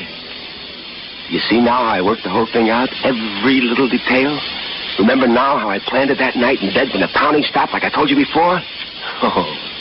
Oh, the trial was a cinch. The DA had all the evidence he needed and a little more. Charlie was with her that night? Proved. The steel pipe was his, wasn't it? Proved.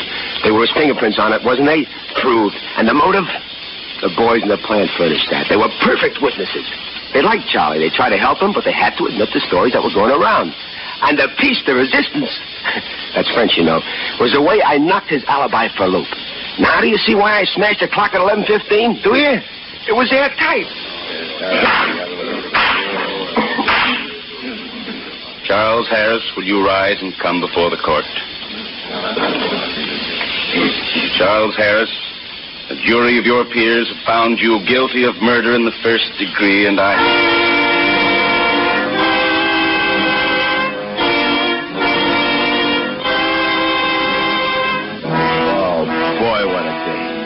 You should have seen him.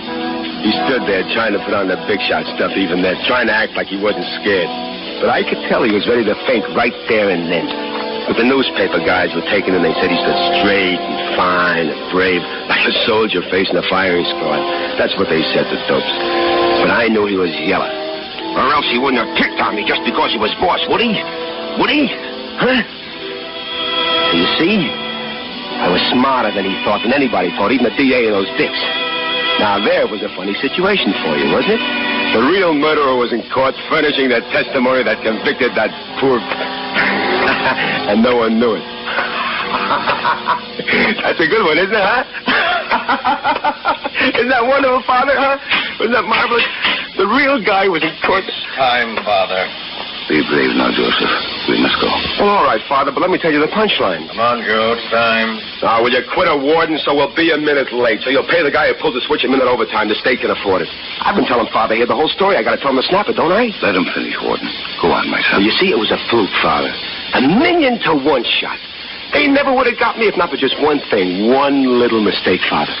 You see, the night I knocked the doll off, she up and told me that she was making a recording of that song on the radio. She told me, do you hear? And I forget all about it. So all the time I was spilling my guts to Harriet, that machine was taking down every word. And I forgot about it. Why, if I had only thought of the record, if I only smashed it that night. But I didn't. Then Harriet's old lady got a hold of her stuff, and months later she decided to play the record, and she heard the whole thing. My whole confession, just as if I spilled it to the dicks. Father. We must go now, Joseph. Okay, Father. I'm coming. Come on, Warden. Come on. Watch a real man walk down the last mile. The Lord is my shepherd. I shall not want. You maketh me to lie down. You seen plenty of guys walking down this road, didn't you, Warden, huh? I bet none of them ever took it as good as me, did they? They say guys crack up on this little walk, don't they? Not me. I got guts. I bet Charlie would have cracked up by now, huh, Warden? You know, those newspaper guys said he stood straight and fine and brave that day. He wouldn't be standing that way now, would he, Warden? He'd be screaming his yellow head off. He wouldn't be taking it like me. See, there's nothing to be scared of. Guy pulls a little switch, it's all over. They say you don't feel a thing. You don't feel nothing, do you, Warden? You should know, you see plenty of it. It doesn't hurt. Does it? I would have been a big man in this town. Classy car. Big house with servants. Beautiful wife. It's a beautiful wife, but I got a tough break. You know, 1 in a million, I tell you, but it's all in the game, see? Come see, come saw. It's French, you know. I'm taking it pretty good, ain't I? Nobody takes it like me. Nobody. Not many of them, do they? Do they, Warden, huh? Do you think the paper will say I stood straight and fine and brave? Like a guy facing the firing squad, huh? Do you? I'm thinking pretty good, ain't I, Warden? Ain't I, Father? Tell me. I said tell me. I'm not afraid. You hear me? I'm not afraid. I'm not afraid to burn. Look, I'm wet. Aha! Aha! No, no te digas nada. Soy no te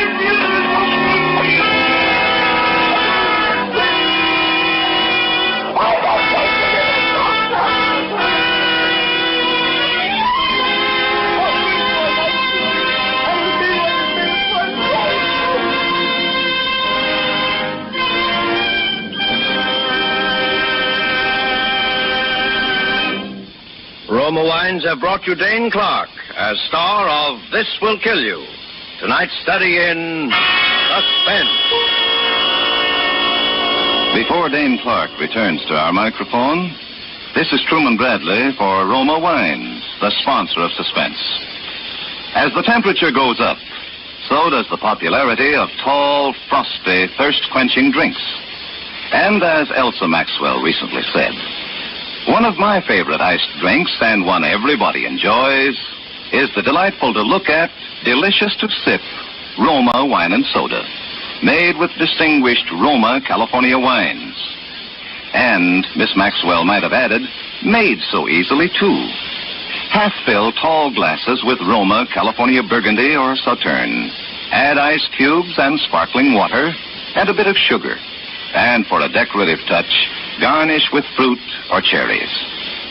Good Roma wine is unvaryingly delicious, always pleasing, yet costs only pennies a glass. And next time you use vermouth, choose Roma vermouth, sweet or dry. Zestful, full-flavored Roma vermouth is blended and developed with all the traditional winemaking skill of Roma wineries. Is made and bottled in the heart of California's famous vineyards, yet surprisingly low-priced. Try Roma vermouth soon, won't you? This is Dane Clark. It's been a great pleasure, as always, to make an appearance here on Suspense. Mr. Spear wanted me to pass along to you the word, which I know will be of interest to many thousands of listeners, and that is that 2 weeks from tonight, on September the 6th, in response to overwhelming public demand, Suspense will again bring you the Lucille Fletcher Study in Terror, Sorry, Wrong Number, starring Agnes Moorehead. That's the show you remember about the woman on the telephone. It's certainly one of the landmarks of radio. Next Thursday, you will hear Peter Lorre in a suspense play, which also promises to be most unusual. I know you will want to be listening as I will. Dane Clark appeared through the courtesy of Warner Brothers and is currently being seen in their production, Pride of the Marines. Next Thursday, you will hear Peter Lorre as star of Suspense, radio's outstanding theater of thrills. Presented by Roma Wines, R-O-M-A, made in California for enjoyment throughout the world. This is CBS, the Columbia Broadcasting System.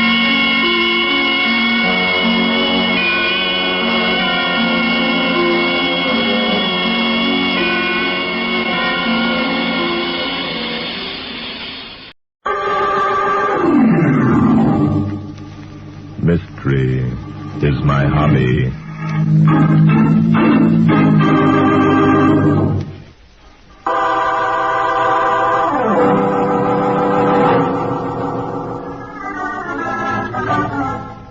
Inspector Danton and I had gone again to the Welcome You Ranch on the Arizona desert for a short vacation. The day after our arrival, we set out on horseback to explore the country.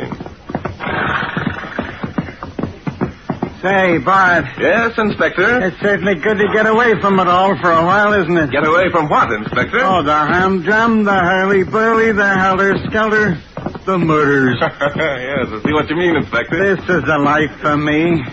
Sunshine, fresh air, the wide open spaces, and a good horse under me. And no murders. Yeah, I said that, no murders. Well, what do you say we turn around and head back for the Welcome You? A good meal, a good night's sleep. Head back. Come, Inspector, we've only been away from the ranch a half hour. A half hour? That's right. Is that a fact? Seems to me like we've been gone all day. Hey, what's the matter?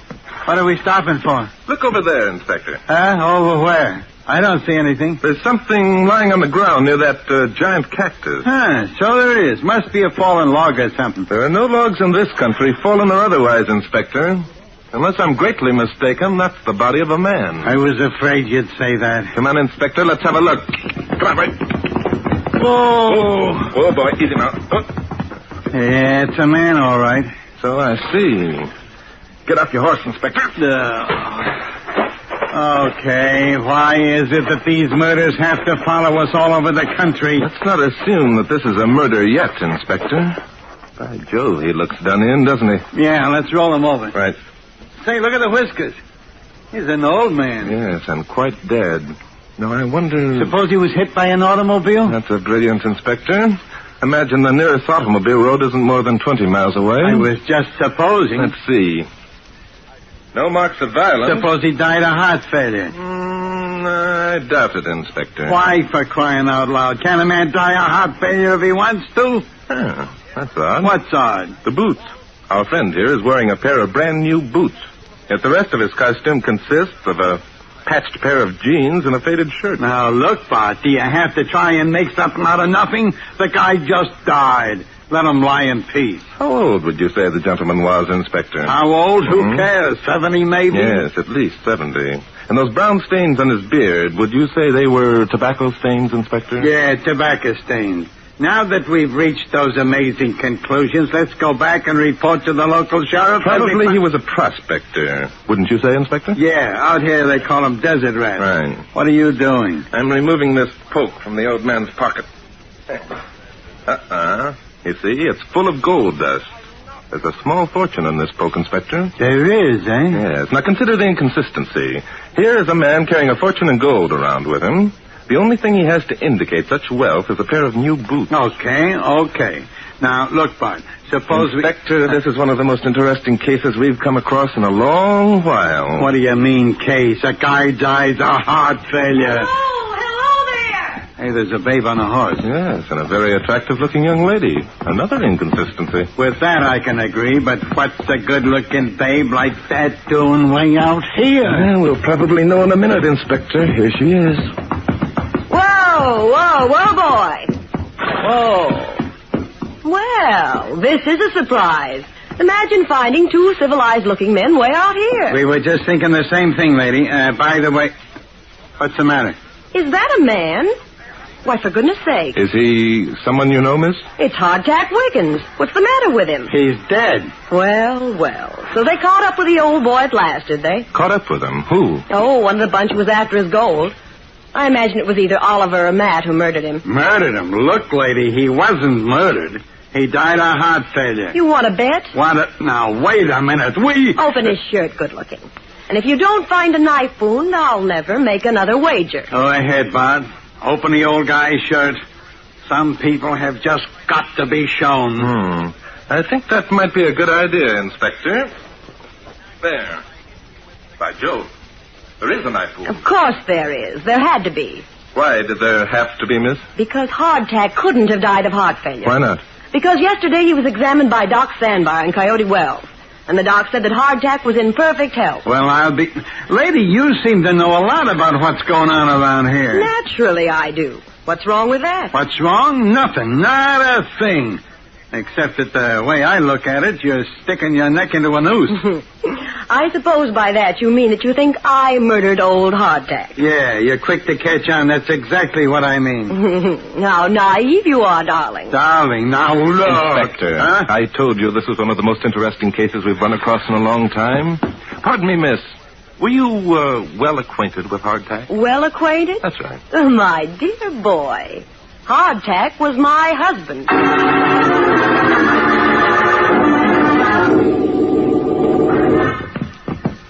How much farther is it?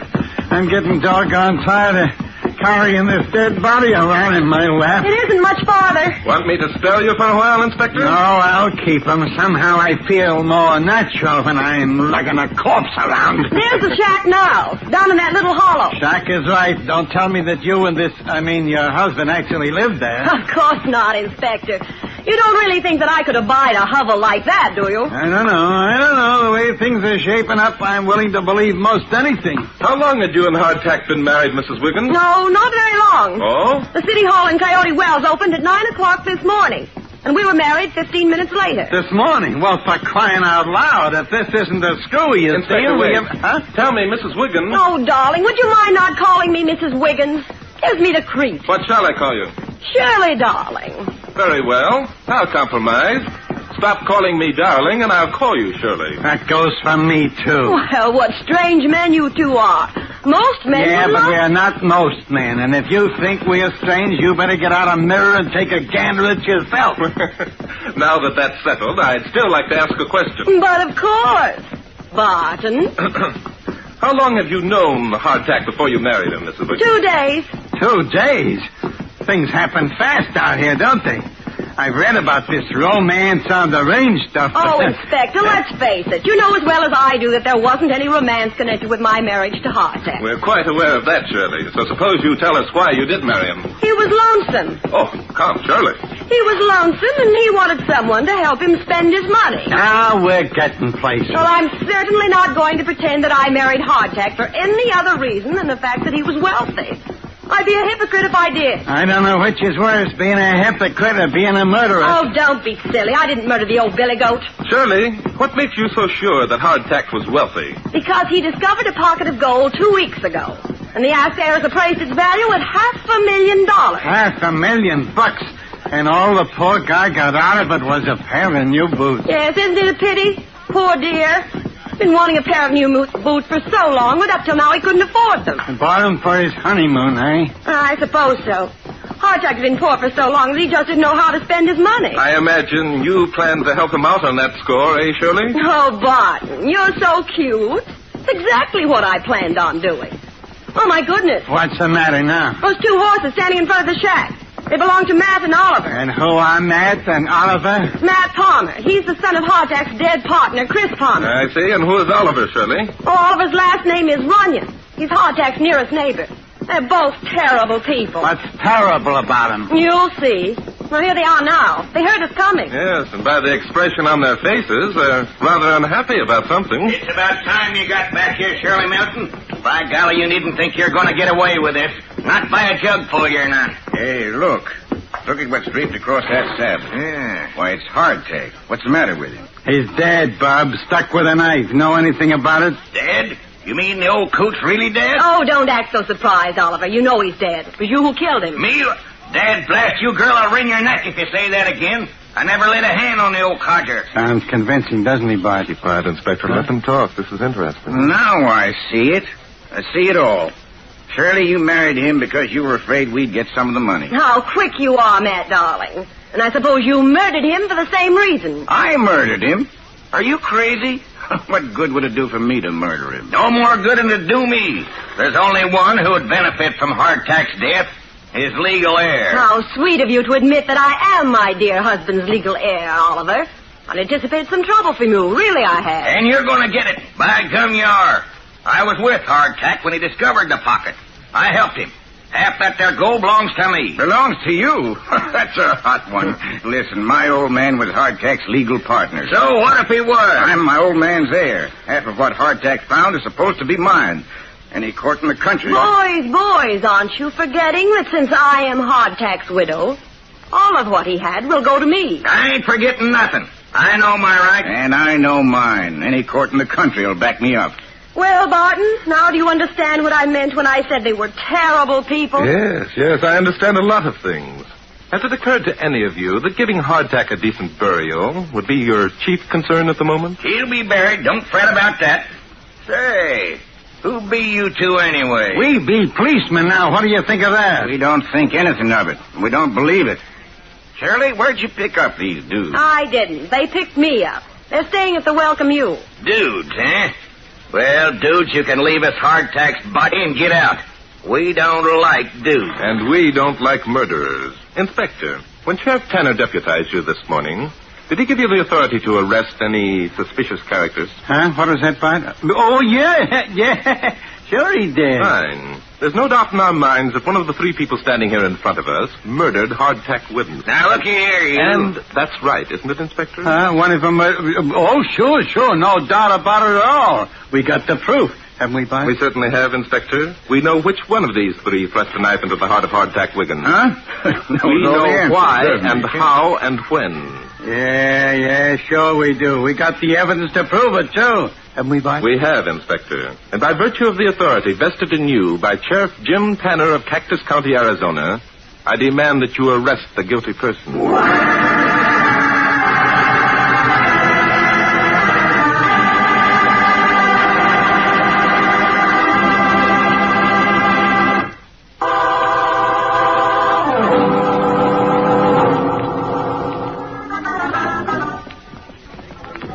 Hey, Bud. Yes, Inspector? You don't think that tying that guy up and leaving him back there in Hardtack's shack is going to do any good, do you? Not a bit, Inspector. Then for crying out loud, why did you tell me to do it? We had to do something to convince them you have the authority to make an arrest, Inspector. Yeah, but look, why didn't we just take the guy and lug him into town and turn him over to the sheriff and charge him with the murder of Hardtack Wiggins? Because Hardtack wasn't murdered, Inspector. Hardtack wasn't, huh?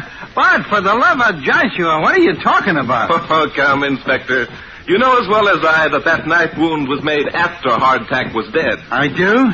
How long have I known it? Ever since you examined the wound and saw there was no blood, Inspector. Oh, no blood, eh? Say, I did notice that, didn't I?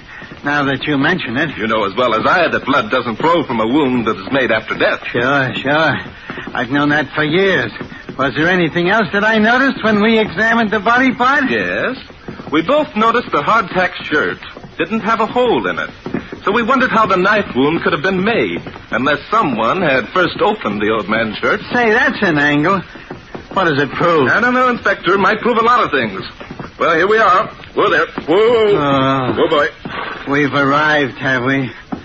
Where are we? Inspector, I'm surprised. This is the spot where we found Hardtack's body, remember? Well, so it is.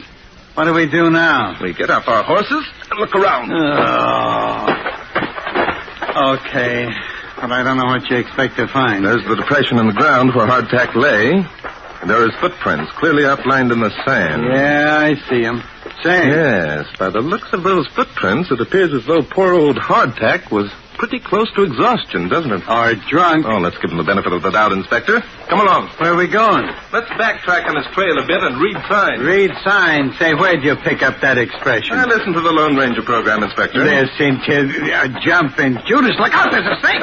It's a rattler. Get your gun, Inspector. Don't worry, I'm giving it up. Nice work, Inspector. What?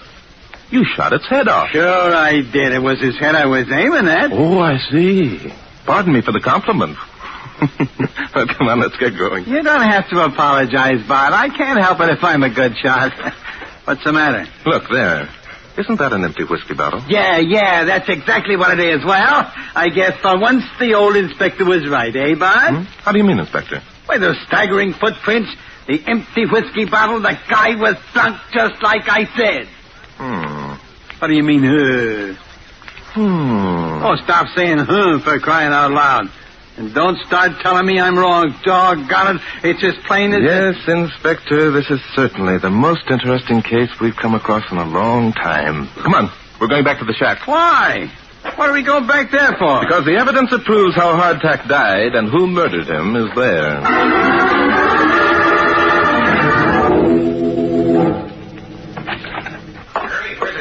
Oh, don't get excited, Mad Darling. I had to get rid of Oliver, didn't I? Well, it took you long enough. Here, get me out of these ropes. Okay. You see, there's a knife over here on the table. Yeah. Drake and Danton will be back any minute. We got to get out of here.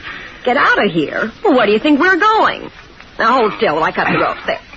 There. Oh, that feels better. Those crazy fools tying me up and leaving me here. What do you care? I can't prove that you murdered Hardtack. I didn't murder him. I've already told you that. Well, it wasn't your fault, though, was it, darling? You tried hard enough. Don't get cute, beautiful. I'm not in the mood for it. Okay. So you didn't murder the old codger. So what are you getting in such an uproar about? Don't be a dope. If Drake proves I stuck the knife into Hardtack, that'll be just as bad as proving it was me who killed him. So? So we're heading for the border right now. Now, just a minute, good looking. Take it easy. We've gone to an awful lot of trouble to get our hands on old hardtack's dough, and we're not going to run... Listen, baby, get smart. The dough won't do us any good once we're sitting in the gas chamber. What do you mean, once we are sitting in the gas chamber? That's it, baby. I said we, and I mean we.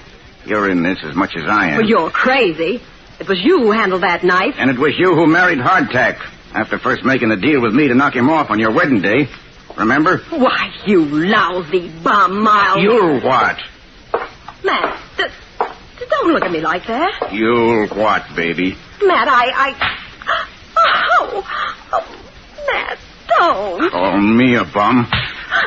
Try to make me take the rap for knocking off that old billy goat. Oh, please, Matt. Matt, don't hit me again. I didn't mean it. Honest, I'll go with you. You bet your life you will. Now get your stuff together and let's get out of here. All right, Matt. Don't hit me anymore. Matt, well, what are you doing? I'm borrowing your husband's new boots. It's the only thing he had that was any good, and I'm taking them. Oh, Matt. Hardtack waited for those boots so long. Shut up. What good will they do him now? I'm going to get something out of this deal. Okay, Matt. Okay. Only stealing a dead man's boots will bring you bad luck.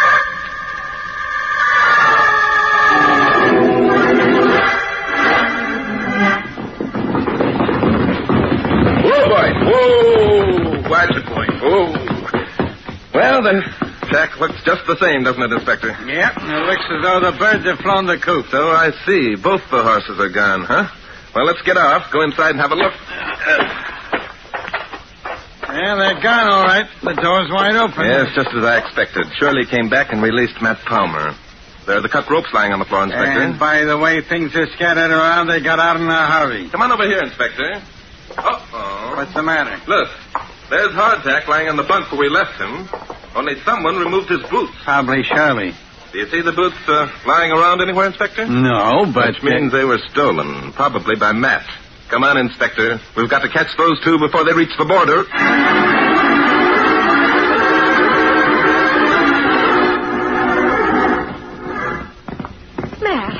Matt. Huh? What's the matter? What's the matter with you? For the past 15 minutes, you've been drooping in your saddle like a dish rag. Nothing wrong with me. How much farther to the border? 10 miles, maybe. But say, what's eating you, anyhow? You look half shot. Oh, there's nothing the matter with me, I tell you. Come on. Let's get going.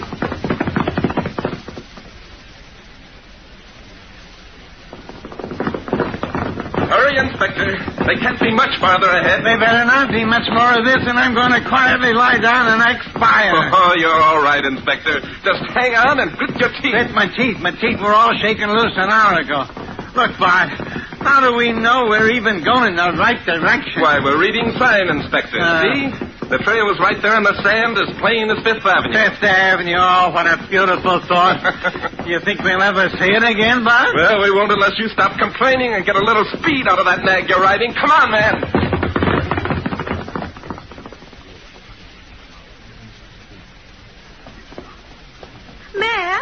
Matt, wake up. Huh? What, is something wrong? Well, there will be, and something wrong unless you snap out of it. The border's still a good 5 miles away. 5 miles. Oh, it's too far. Can't make it. What do you mean you can't make it? You've got to make it. Matt, you're falling out of your saddle. Gotta lie down. Matt? Gotta lie down.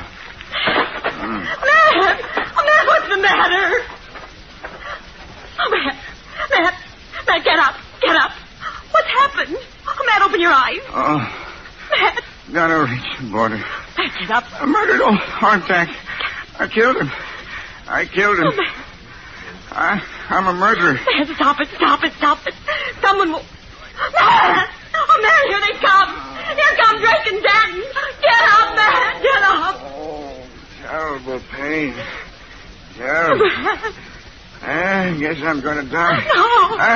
I guess I'm going to... Oh, Matt. Oh, Matt. Whoa there. Whoa, boy. Whoa. Something happened to your boyfriend, Mrs. Wiggins? Hey, Bart, look, he's got Hardtack's boots on. You were right. He did steal them. I told him it was bad luck to steal a dead man's boots. A pity Matt wasn't as suspicious as you, Mrs. Wiggins. I'm afraid your erstwhile lover is dead. Dead? How do you know? What'd he die of? Matt Palmer, Inspector, died of snake poisoning.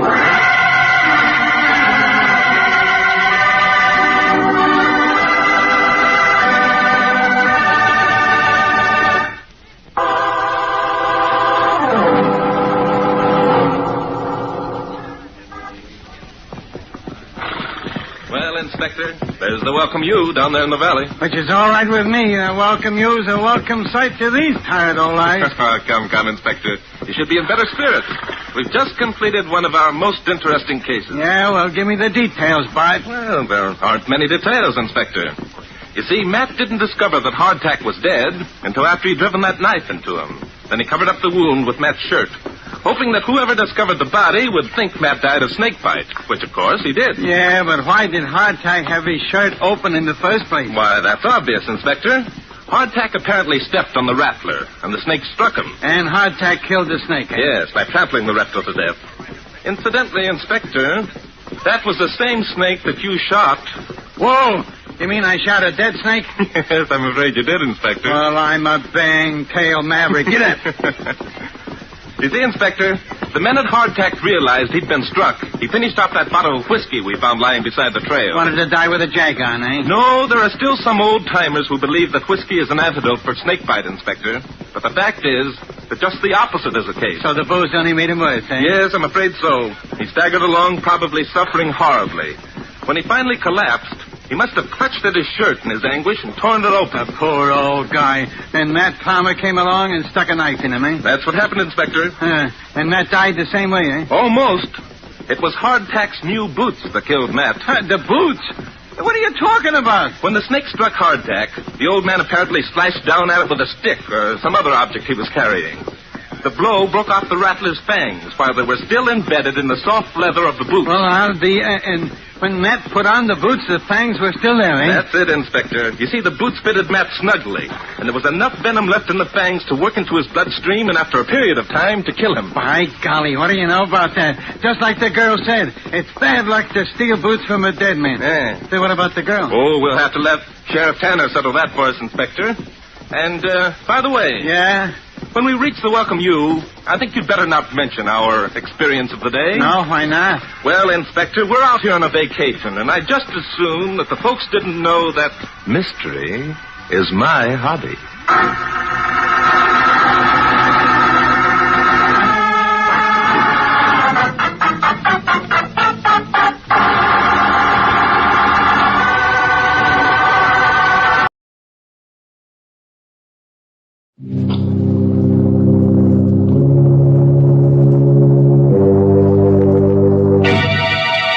Lipton Tea and Lipton Soup present Inner Sanctum Mysteries.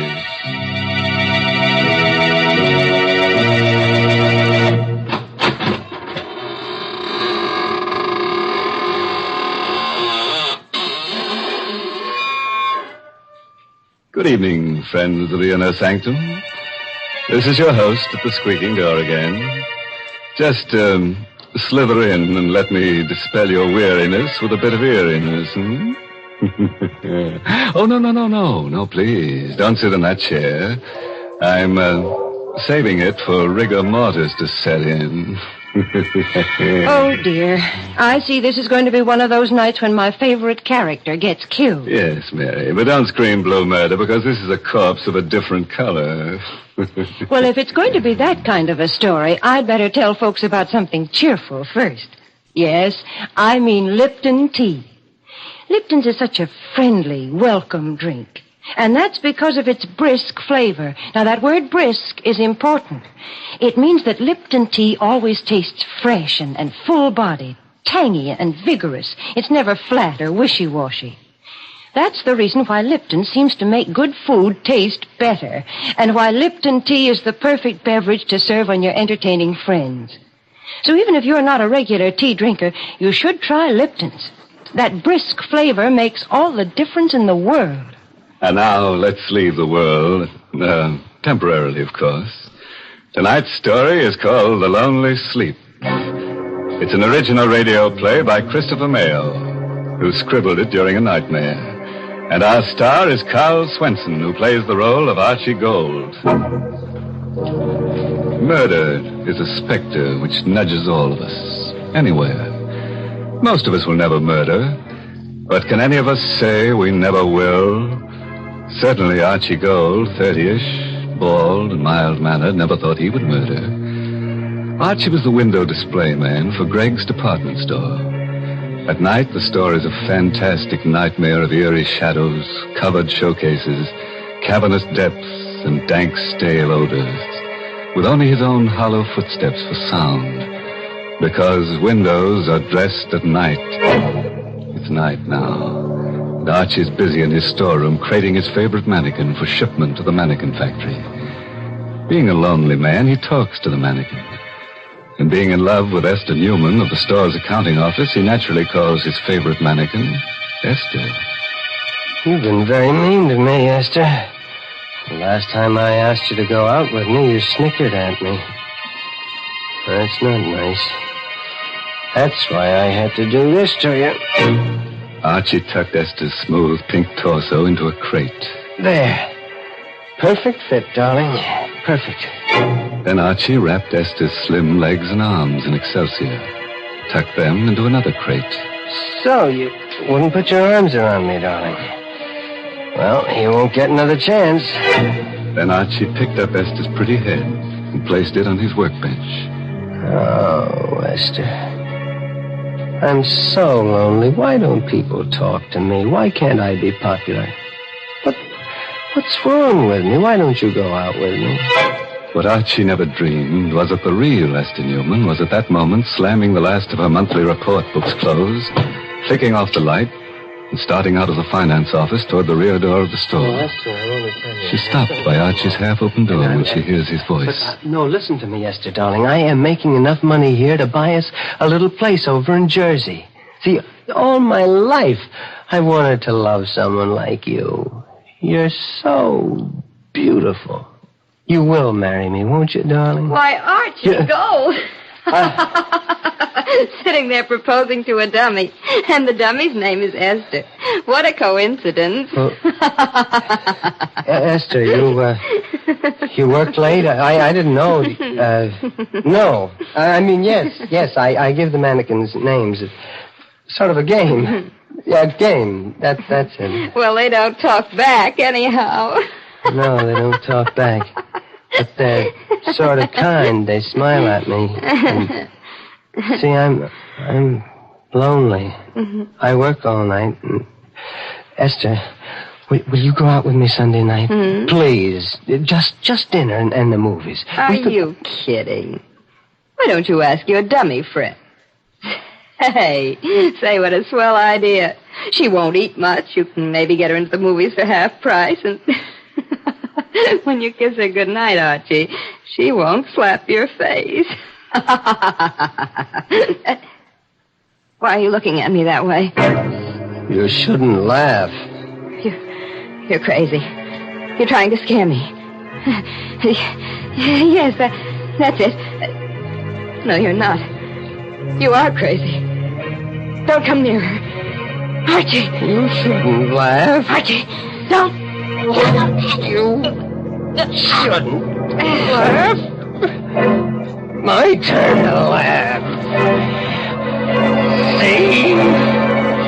My turn.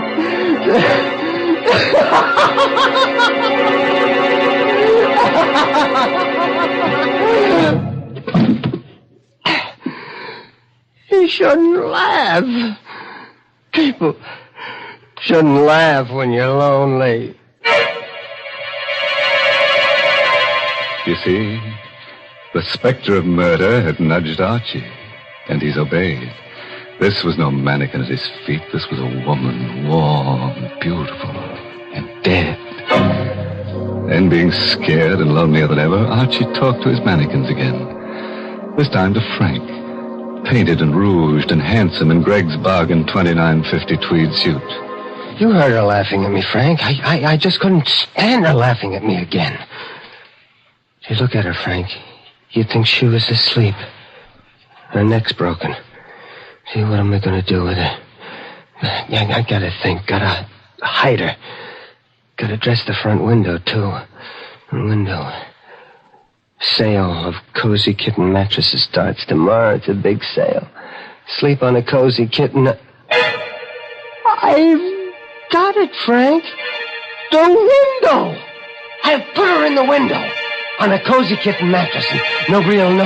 And then tomorrow night...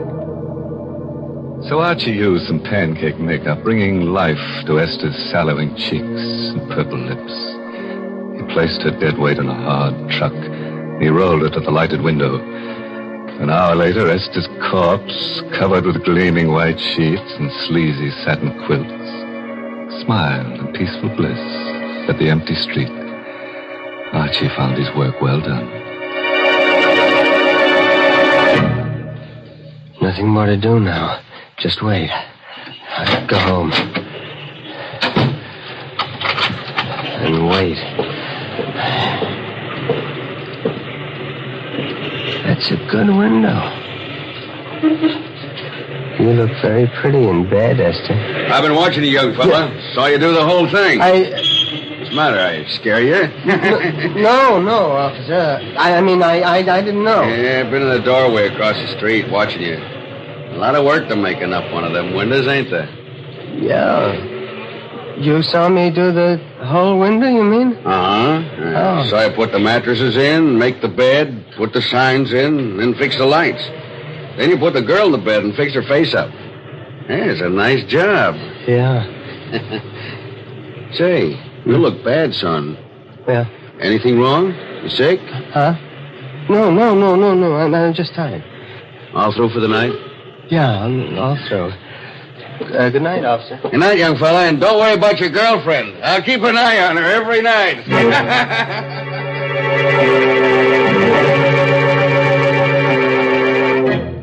So Archie went home, as you or I might have done.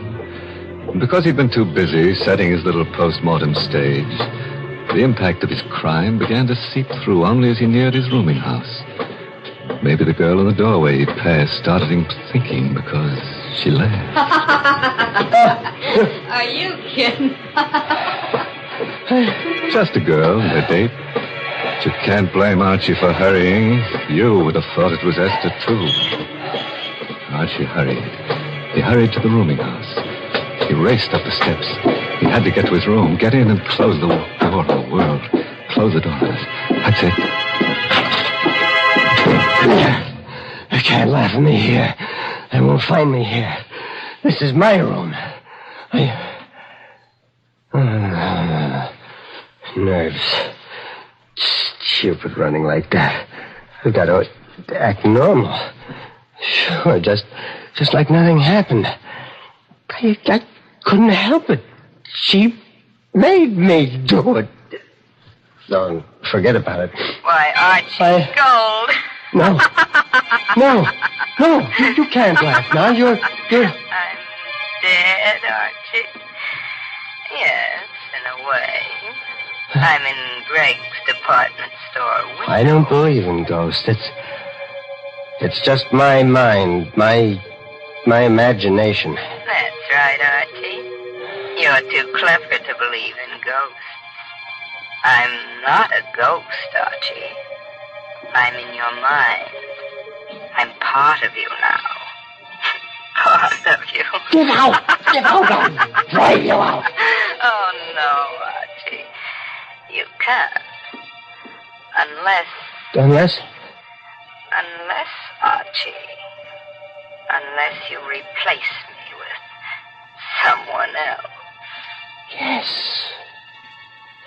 Yes. That might do it. Someone else. Another girl. See? That's how a murderer thinks. Oh, yes. You do the same thing. Archie never thought he would murder. Now he's ready to do it again. Get rid of his conscience to get rid of a voice. Archie lit a cigarette. He poured himself some milk, ignoring the laughter in his brain until he pushed through it. Look at your hands, Archie. Look at them. all crooked and hard and clutchy. Oh. Like they were on my throat. No, shut up!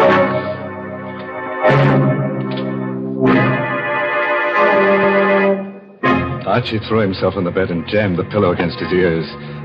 Fell into a dream worse than reality. Hello?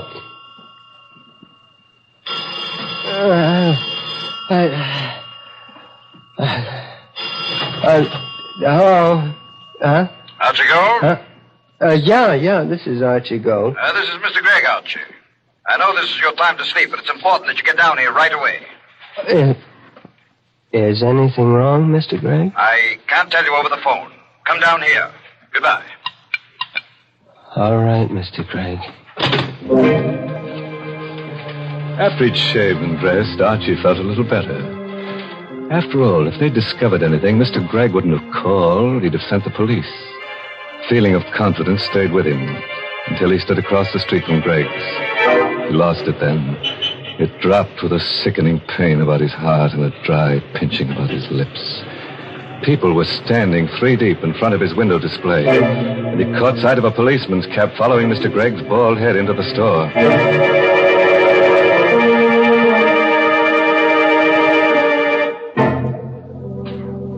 Well, were you thinking of going window shopping tomorrow? Want to be popular? Have lots of people crowding about you on the sidewalk side of a plate glass window. Want to be a mannequin? Look up Archie Gold. He's the mannequin doer. Well, all I can say is I'm glad that murderer is about to be caught. Why, Mary, don't talk that way. It was really kind of Archie to put her on the mattress. She was so sleepy. In fact, she was dead to the world. Yes, the one to feel sorry for is Archie. Why, the poor fellow's shivering. Why don't you make him a cup of Lipton tea? Lipton's is too good for him. And besides, he's probably too scared to taste the difference between Lipton's and ordinary teas. Yes, folks, Lipton tea is different. In the language of tea experts, Lipton's has a brisk flavor. And when they use that word brisk, B-R-I-S-K, they mean that Lipton tea tastes tangy and spirited, really full-bodied. It's never flat or weak.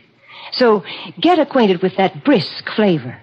Or you just don't know how good tea can be till you know how good Lipton's is. Well, let's see how good Archie's alibi is. Remember Archie, the lonely little man who dresses Gregg's department store windows at night? He just couldn't stand being spurned by Esther Newman any longer. She laughed at him when he asked for a date, and now Esther is a lifeless mannequin advertising the restful qualities of cozy kitten mattresses in the window display. And Archie enters the store to see what's in store for him. Mr. Gregg, I'm, Archie Gold, come in. Close the doors. Sit down. My boy, you know Miss Newman in our bookkeeping department? Yes, sir. I knew her, but I'd like a chance. You're going to get a chance, my boy. Before leaving on a week's vacation, Miss Newman completed our annual report. Miss Newman is on vacation? Yes. Which isn't important. The report shows we sold 16 cozy kitten mattresses in 1 year. Well, that's not many, is it, sir? It's terrible. We were stuck with 1,500 of them. Just a minute now. Jenkins. Yes, Mr. Gregg? How many mattresses have you sold now? 802, sir. You hear that, Gold? Yes, sir. 802 mattresses in a couple of hours. And your window display did that. My boy, you're a genius. Mr. Gregg, No. I know just what you're going to say. Any man who has the imagination to put a woman dummy asleep in a window, and such a dummy, so peaceful. How much are we paying you, Archie? $36.47 a week, sir. Starting today, it's $72.94. And a private office, and you're the head window display manager of my 3 stores. Ha! Stunned you, huh? Everything I've always wanted. What's more, I've had pictures taken of that window with the crowds, and the paper promised to run it in tonight's edition. With your name. Good? Yes, sir. I want you to know, sir, I appreciate it. Oh, nonsense. Greg knows a bargain. Now go home to bed again, or take tonight off. Oh, no. I have work to do. Got more good ideas? Good. Mr. Gregg. Yes, my boy. If the mattresses are selling so well, we won't need the display. I can take it out to... Oh, nonsense. Don't touch it. We'll run this sale for 2 weeks. I just ordered 1,500 more mattresses. Success and popularity was sweet to Archie's taste. But Archie knew a corpse, no matter how beautiful, cannot survive the sun beating through glass for long. And Archie knew that. It was a wretched rainy night. Greg's department store had long since closed its doors. The night belonged again to Archie. Now he had a nasty job to do. He drew the curtains across the big window. In case the officer was watching again. Esther was just a mannequin now, a mannequin of flesh and bones, but a mannequin. And Archie spoke to his mannequins. You've had a hard day, Esther, darling, haven't you? Well, it's all over now. You never did anything for me alive. Dead, you brought me success. Now I've got to send you away. You're stiff and cold, Esther. And you can't laugh now, can you? Esther couldn't laugh. And Archie opened the crates which contained the mannequin he had originally planned to ship. With a few simple tools and lots of work, he made Esther, the real Esther, conform to his original shipment. A torso, a pair of heads.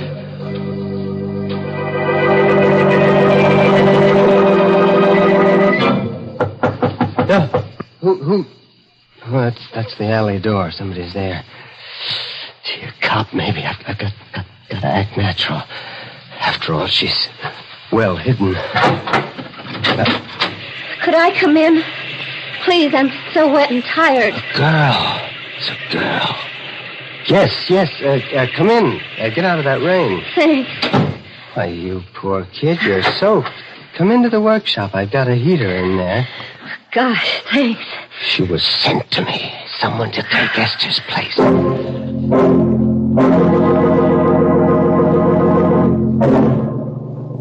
Feel better now? Yeah, lots better.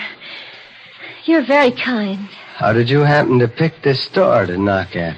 Well, the alley seemed a good place to get out of the wind. Started to rain, and I saw your light. Oh, I see. And you're broke. Yeah. The usual story. I came to town from Philly to get a job. Job was there, all right, but the boss wasn't on the level. Well, don't you have a home? Parents or a husband, I mean? Oh, that's a shame. Look, stay right there now. I'll be right back. You're not leaving me, are you? No, I'm going to get a blanket to put across your shoulders. I'll be right back. Of course he'd be right back. Wasn't this just what he needed? Another mannequin to satisfy Esther's voice? It made sense. The second time, it's easier. It always is. Don't move, May. I'll put it across your shoulders. All right. You're a very lonely man, aren't you, Mr. Gold? How do you know that? Because I like you. How does that prove I'm lonely? I like lonely people. Why? Because I'm terribly lonely myself. I've got some coffee in the thermos here. I'll get you some. I like it here. I like to look at the mannequins, especially that handsome one there. What do you call him? What do you mean, call him? Well, you must talk to them. I would. You're wonderful. You understand. Yeah, I do. I do talk to him. His name's Frank. Frank, meet May. May, this is Frank. Hello, Frank. I'm sleepy, Frank. Oh, May. Why did you come tonight? Why couldn't you have come 2 nights ago? You're sleepy? Mm-hmm. I'm warm and sleepy. Look, I have 3 hours before my window has to be finished, and I have an errand that'll take me about an hour. You climb into the bed in the window and... People will see me in the window. No, the curtains are drawn. I'll wake you when I get back. All right. Looks like the kind of bed I could sleep on forever. Never. Doesn't always work out the way you plan it, see? Archie didn't want to murder Esther, but he did. Archie wants to murder May, but he'd rather not. Well, Archie drew the satin quilts over May. She smiled, closed her eyes with a murmured thanks, and was asleep. Archie knew now he loved her, that he must never listen to her speak again. While Archie carried the crates containing Esther's remains into the station wagon in the alley, a little man with a sad, droopy face and a derby hat argued with the night captain of the local police station. I tell you, I know what I'm talking about. I stopped at Greg's window 4 times today. I know a corpse when I see one. Well, I saw that window, too. That's a dummy in that bed. I know a dummy when I see one. I don't doubt that, Captain. You've had more experience with dummies than I have, but I've had more experience with corpses than you have. That's a dead girl in the bed. Now, what makes you so sure? I've been an undertaker for 40 years. My name is Huzak. My establishment is down the block from Greg's store on 10th Street. Okay, we'll check. Now, operator, get me Mr. Gregg. Yeah, Greg's department store. Of course it is home. What else at this hour?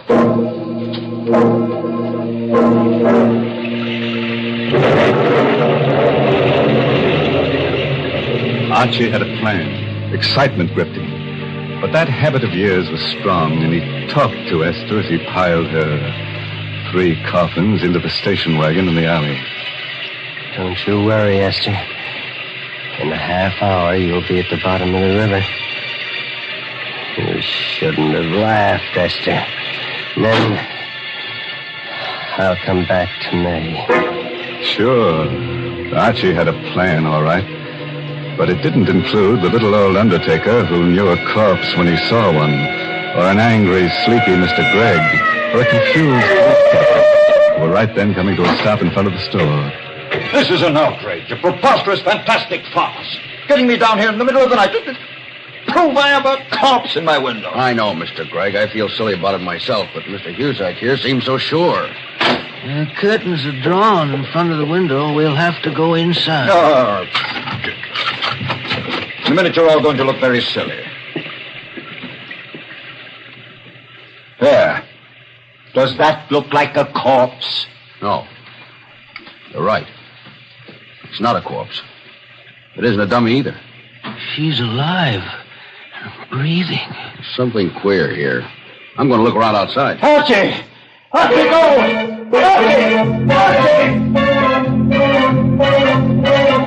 Archie didn't hear himself being paged. But at the entrance of the alley, he saw the police car in front, and he heard the police captain shouting from the sidewalk. That was when Archie decided it was better to be lonely. The lonelier, the better. They found out. That's the police. They still found out. Hey, you! Right now. Got to. They won't catch me. They won't. Got the lights red. I gotta go through. Faster. Faster. Why can't it go faster? The truck. Turn right. Turn!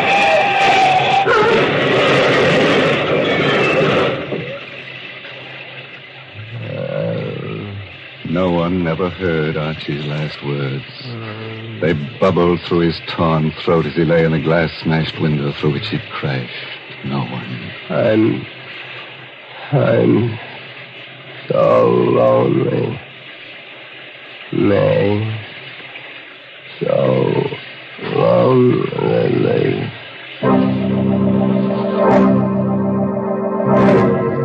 Well, Greg, here's your Archie Gold. Bet those crates will be interesting. Awful. Yeah, quite a mess. No one was cruel enough to point out a gruesome bit of grisly humor. The lonely little man who'd spent so much time in display windows had created his final masterpiece. Archie had decorated his last window in Huzak's funeral parlor.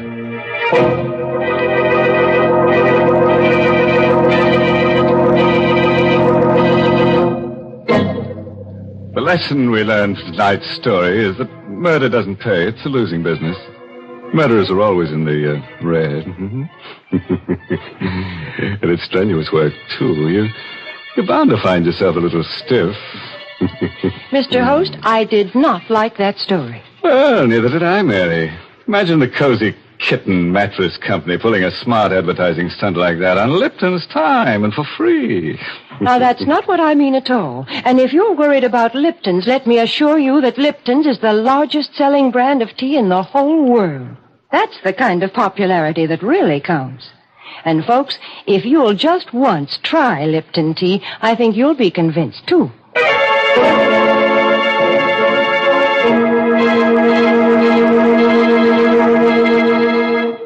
Well, I have to run along now, folks. Got some shopping to do in Greg's department store. What? Oh, I know it's late, but, you see, Archie and I shop at night to avoid the shrouds, you know.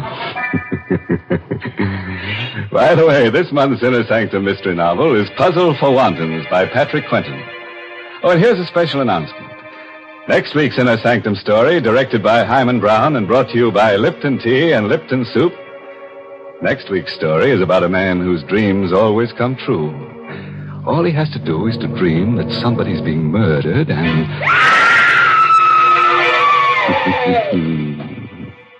Enough to keep you awake, isn't it? Oh, until we meet again next Tuesday, you dream of me and I'll dream of you. Now it's time to close the squeaking door, so good night. Pleasant dreams.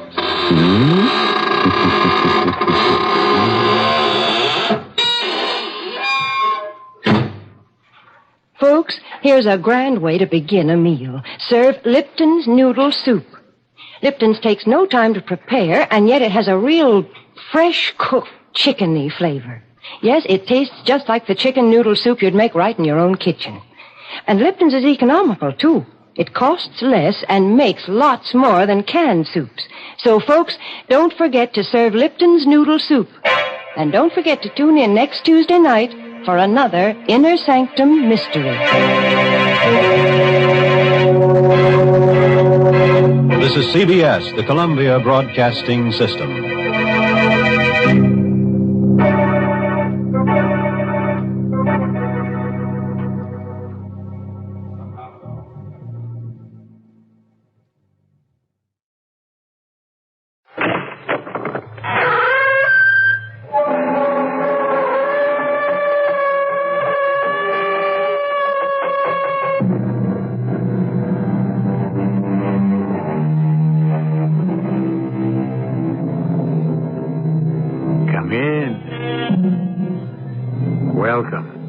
I'm E.G. Marshall.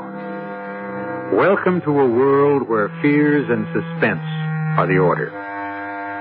In cities and towns of North Africa, it's a common sight to see an old man sitting in the public square, surrounded by an admiring crowd who squat on their haunches as they listen to an age-old tale of courage, of romance, but above all, of mystery. Like that old man, the public teller of tales, I have a story for you. A story that takes place in our own country, which deals in matters that defy explanation. Matters which can be explained only from the tomb. What are you doing, Hugh? What are you shooting at? Don't ask questions. Just fire while I reload. Fire? At what? Straight ahead of you, where the grave is moving. Hugh, what are we doing? What is it? You saw it this time, didn't you? You saw the movement, the blurry outline of a shape. I saw a movement, but nothing else. Well, where are your eyes, Bill? It was there. You just had a look and you'd have seen it. I think. What the devil are you talking about, Hugh? Seen what? You know. The thing. The damn thing.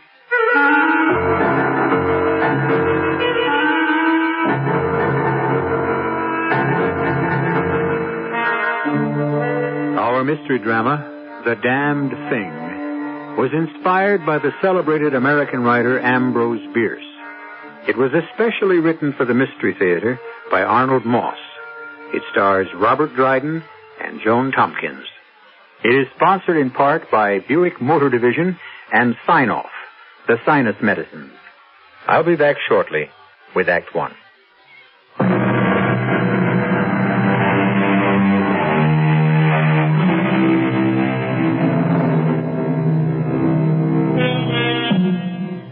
By the light of a kerosene lamp placed at one end of a rough wooden table, a tall, gaunt man is reading something written in a book.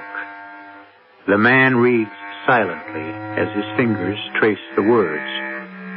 As the man lifts the book toward the light, the shadows cast by the ledger throw half of the small room into darkness, obscuring the faces of 7 men sitting against the log walls of the little cabin.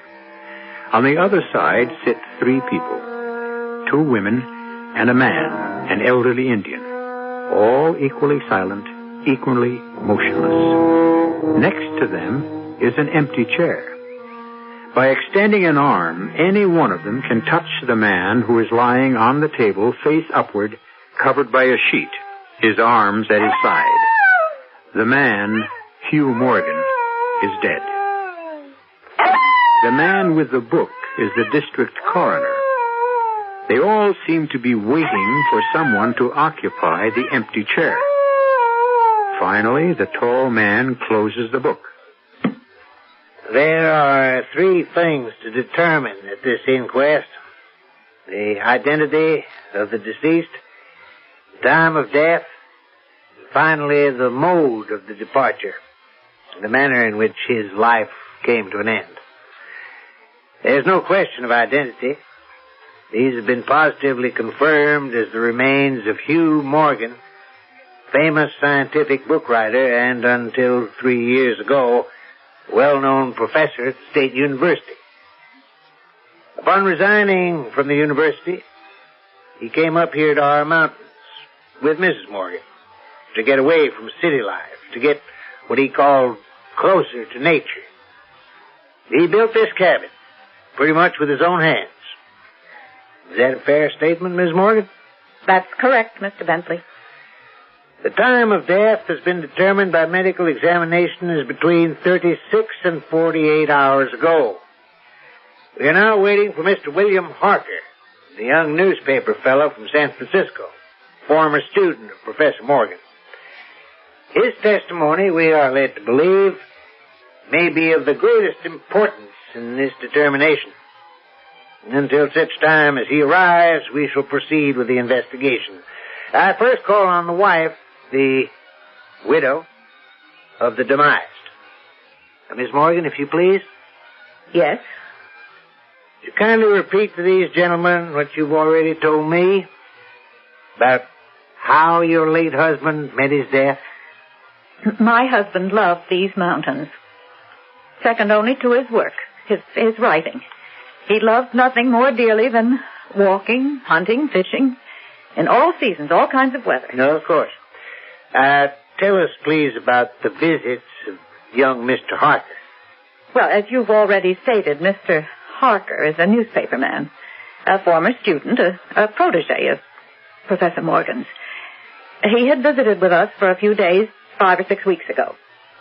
You do not like Mr. Harker, do you, Miss Morgan? No, I do not. I have my reasons. Did anything unusual happen during Harker's first visit 5 or 6 weeks ago? Nothing, except for the dog. The dog? The hunting dog, Sandy. Professor Morgan and Harker went hunting. Sandy was horribly mutilated by some other animal, and he died. I've never seen Harker so upset after all those things happened. And Miss Harker's second visit? 3 days ago. There was something he said he wanted to talk to my husband about. Something that had happened on that first visit. It had to do with money. I was in the kitchen, and I distinctly remember hearing my husband say... But, Bill, a debt is a debt, and $5,000 is a lot of money. I know that, Hugh. And if I can nail this story down, write it so it makes sense, so people will believe it, I'll get that $5,000 as a bonus. And I'll return it to you. I hope so, Bill. It's been almost 4 years, and we need the money. Trust me. Just help me get this story. I don't know what you expect me to do. All we have to do is go back to where Sandy got hurt. It's one thing for a dog. Now, suppose, just suppose... Stop worrying. What makes you think you can write it so that the paper will take it? With your help, I can do it. Get your gun. I've got it. Is it loaded? Of course. All right, let's go. And the two of them left the cabin, both with loaded guns. What time of the day was it, Miss Morgan? It wasn't day. It was night. Night before last.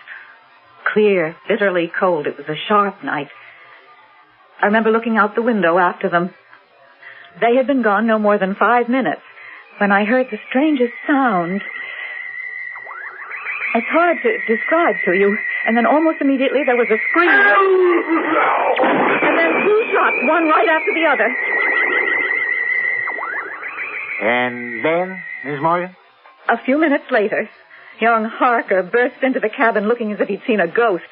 He could hardly speak. When he was able to catch his breath, he said, Mrs. Morgan, he was dead. Killed. Who killed him, Mr. Harker? I don't know. I was right there. And heaven help me, I don't know. And it's your feeling, Miss Morgan, that... My husband was a big man, sir. A strong man. He played football at college, wrestling team, too. The only thing he couldn't do was swim. But he was in perfect health. And Mr. Harker's a very slight young man. No match physically for my husband. Which leads you to believe... To do away with Hugh, Harker needed his gun. In other words, you're convinced that the shots you heard... Had to come from William Harker's hunting rifle. A double-barreled gun. Harker's motive being... To wipe out Hugh and his debt to him at the same time. For the time being, I must ask these gentlemen of the jury to question what you're implying. You see, there is some doubt whether Mr. Harker or anybody else could possibly have shot your husband. Why is that? Because the condition of the body is such that at this time we cannot tell whether or not it contains so much as a single bullet wound. I call now on Miss Viola May Atwater. Miss Atwater? Call me Viola May, like everyone else does. Yes, of course. Now, it's been previously established, Miss Viola May, that you work here in the Morgan household? Worked. And your duties were? Keeping the place clean, doing some of the cooking, especially when Mrs. Morgan wasn't feeling just right. Oh, driving to town in the wagon for supplies and... Mm-hmm. Professor Morgan was in love with you, wasn't he? Well, wouldn't exactly call it love. But we did get along. Quite well. I'd like for you to tell us all how well. I'm going to have Hugh's child. That's how well. Thank you, Viola May. Now, you do understand why we're all here, don't you? Well, I think so. This is not a trial. No one is being accused of anything. Yet. We're just trying to find out the truth. We just want to know what happened night before last. I can tell you. Please do. Well, you know how it was between the professor and me. And for the longest time, he'd been telling me he was going to get rid of Mrs. Morgan. Some way. But now, she ain't such a fool. She didn't know what was going on.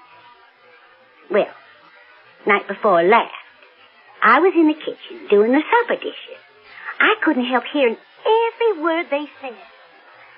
How much longer do you think I'm going to put up with this? No one's asking you to put up with anything. A man your age, a man of your reputation, having a sordid affair with a stupid, ignorant girl. Where's your pride? That stupid, ignorant girl is something you never had. That is pretty obvious, dear. I'm talking about things like compassion. In her own simple way, she has a warmth and a tenderness that you've never shown in all the years of our marriage. She understands you, doesn't she? You poor misunderstood. And there's something else, since you've started. Lila May is going to have my child. I know. I want that child to have my name. I want a divorce. Simple as that. Simple as that.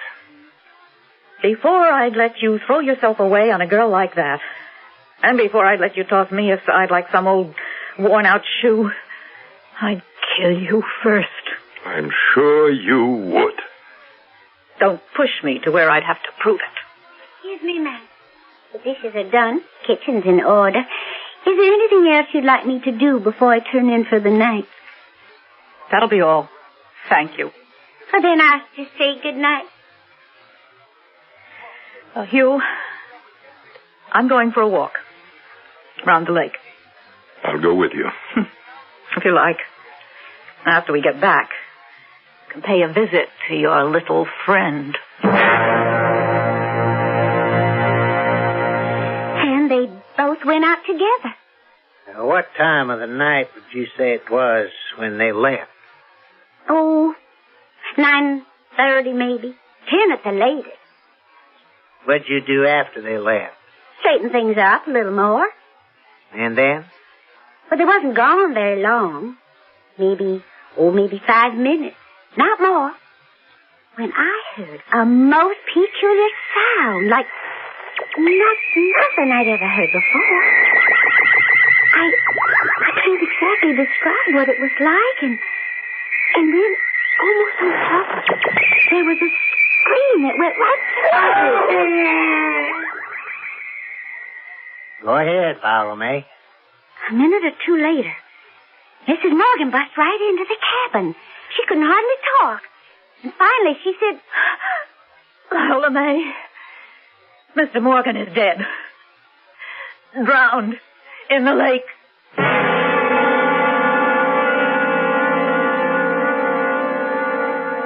Mrs. Morgan told you herself that Professor Morgan couldn't swim. Now, I think you gentlemen can see for yourselves what happened.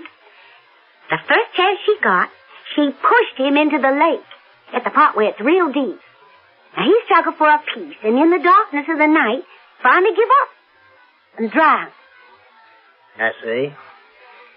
As I've explained before, Viola May, this inquest has been called because there's reason to believe that Hugh Morgan met his end through some kind of foul play. Like I said. Not quite like you said. Chances of Professor Morgan's death coming about as a result of drowning are very slim. Medical examination of the body thus far shows that the lungs seem to be perfectly normal. No water in them. Not a drop.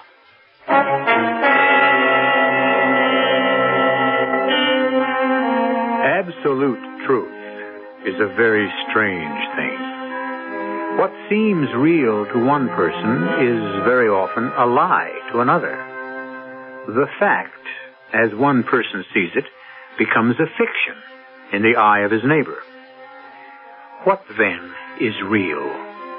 And at what point does imagination, for example, color reality? I'll return shortly with Act 2.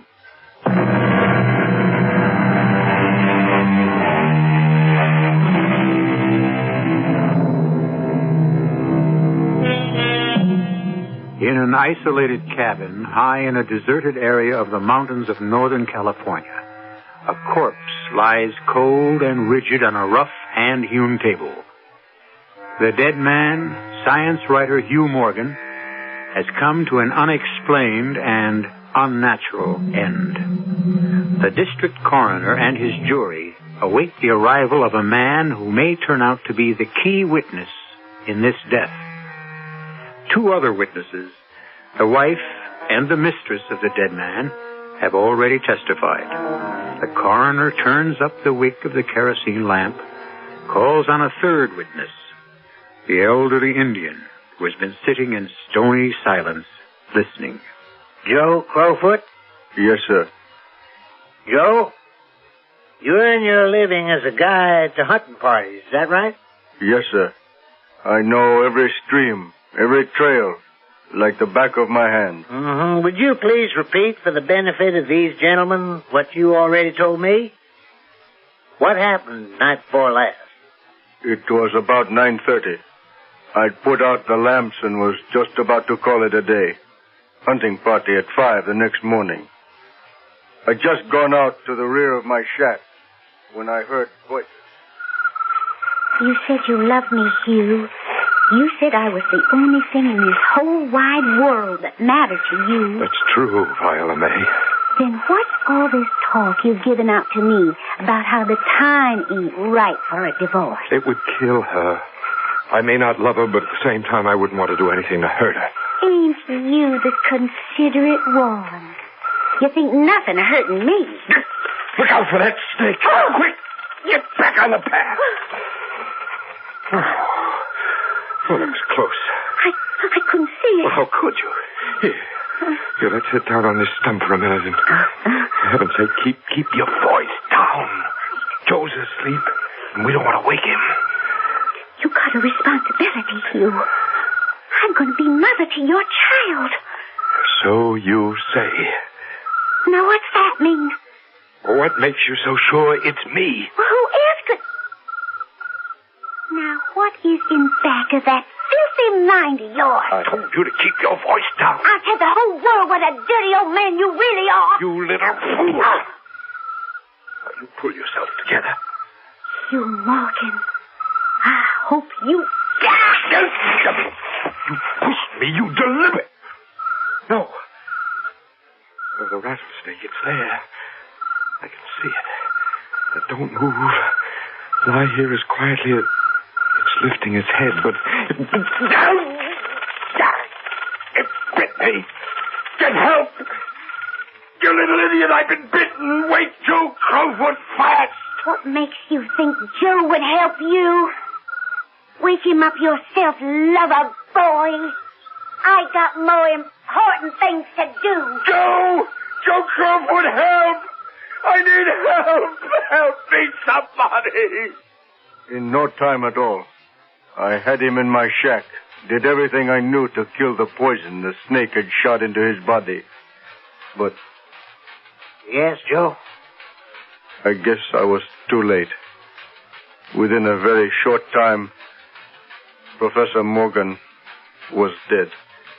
And it is your testimony that he was pushed by the young lady, Viola May, into the spot, the area where she knew there was a rattlesnake. Yes, sir. That's very interesting, Mr. Crowfoot. Why do you say that? The medical examination. As far as we can determine, not a trace of the snake's poison is in the bloodstream. Not a trace.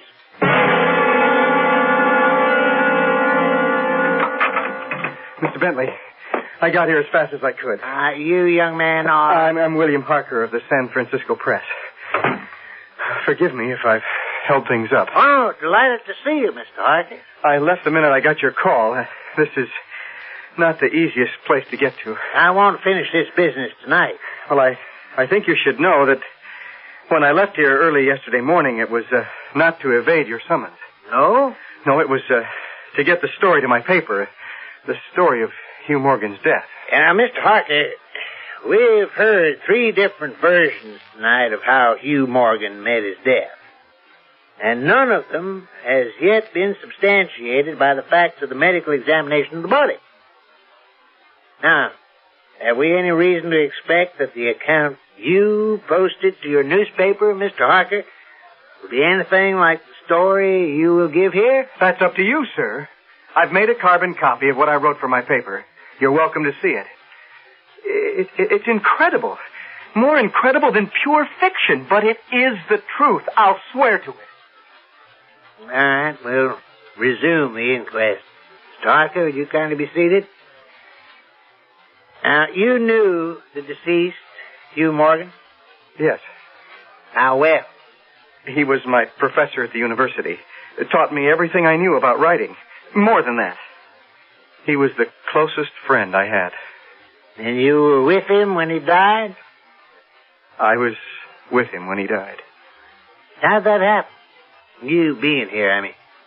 Well, I came up 3 days ago to shoot and fish. Part of my purpose, however, was to follow up on the story of the dog, Sandy. You see, I had been here 5 weeks earlier. On a purely friendly visit to your old teacher? Well, on that occasion, we went out hunting, as we'd usually done on previous visits. It was still dark. The sun had not yet risen when we left the cabin. Sandy! Sandy! Here, boy! Have you any idea where that silly dog went? Well, he was here a minute ago, Hugh. Funniest thing, he just disappeared.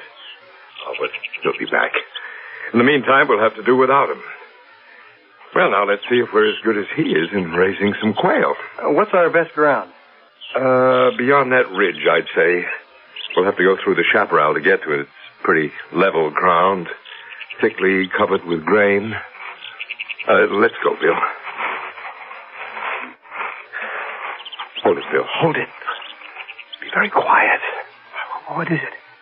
Just listen. What is that? I think we've startled a deer. Oh, I wish we'd bought a rifle instead of just such. Shh, be very quiet. What are you doing, Hugh? You're not going to fill up a deer with quail shot, are you? Is anything wrong? Hugh, have we jumped a grizzly? Cock your gun, Bill. Well, now what? Everything's so quiet.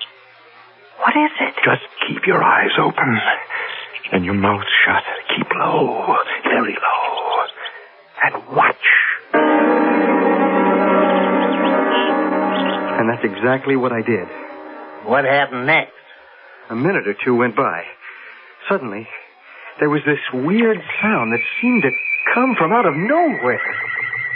It grew louder and louder. It got to the point where I had to put my hands over my ears to shut out the sound. It was so shattering. And then it stopped. As suddenly as it had started. And what did you see, Mr. Hart?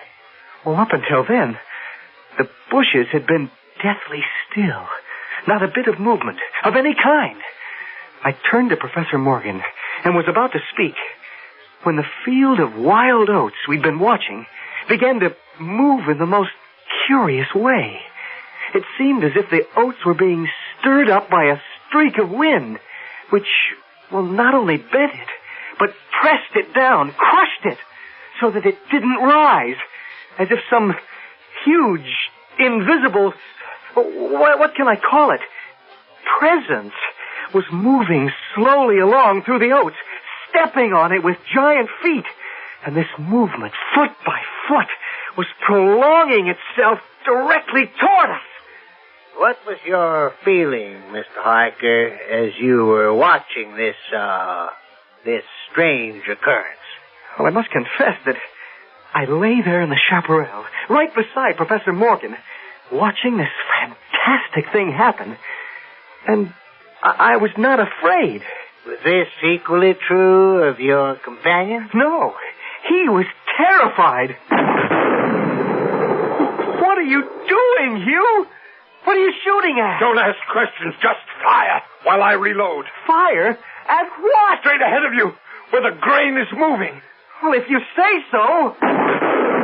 Hugh, what are we doing? What is it?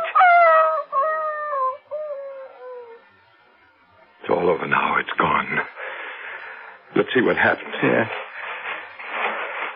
Oh, no. That poor Sandy. Just look at him. Ripped to pieces. As if he'd run into the blades of a threshing machine. But what did it? I didn't see anything. Well, you saw the movement, didn't you? And a sort of blurry outline of a shape? I saw the movement. Nothing else. Well, where are your eyes, Bill? It was there to see. You just had to look and you'd have seen it. I think. What the devil are you talking about, Hugh? Seen what? The thing! The damn thing! Oh, what? That's what I call it. The damn thing. First, it did away with my chickens, and then the pigs and the cattle. And now poor Sandy, slashed to pieces. And that's not the end. Only the good Lord knows what the damn thing will destroy next. Or who?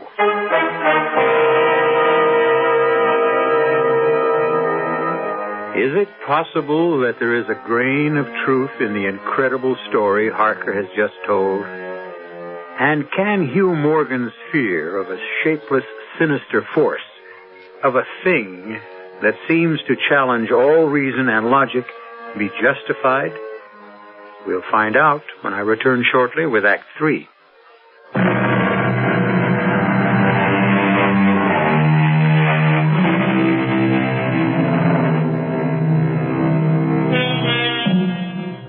From the blank darkness outside the cabin come the familiar noises of night in the wilderness.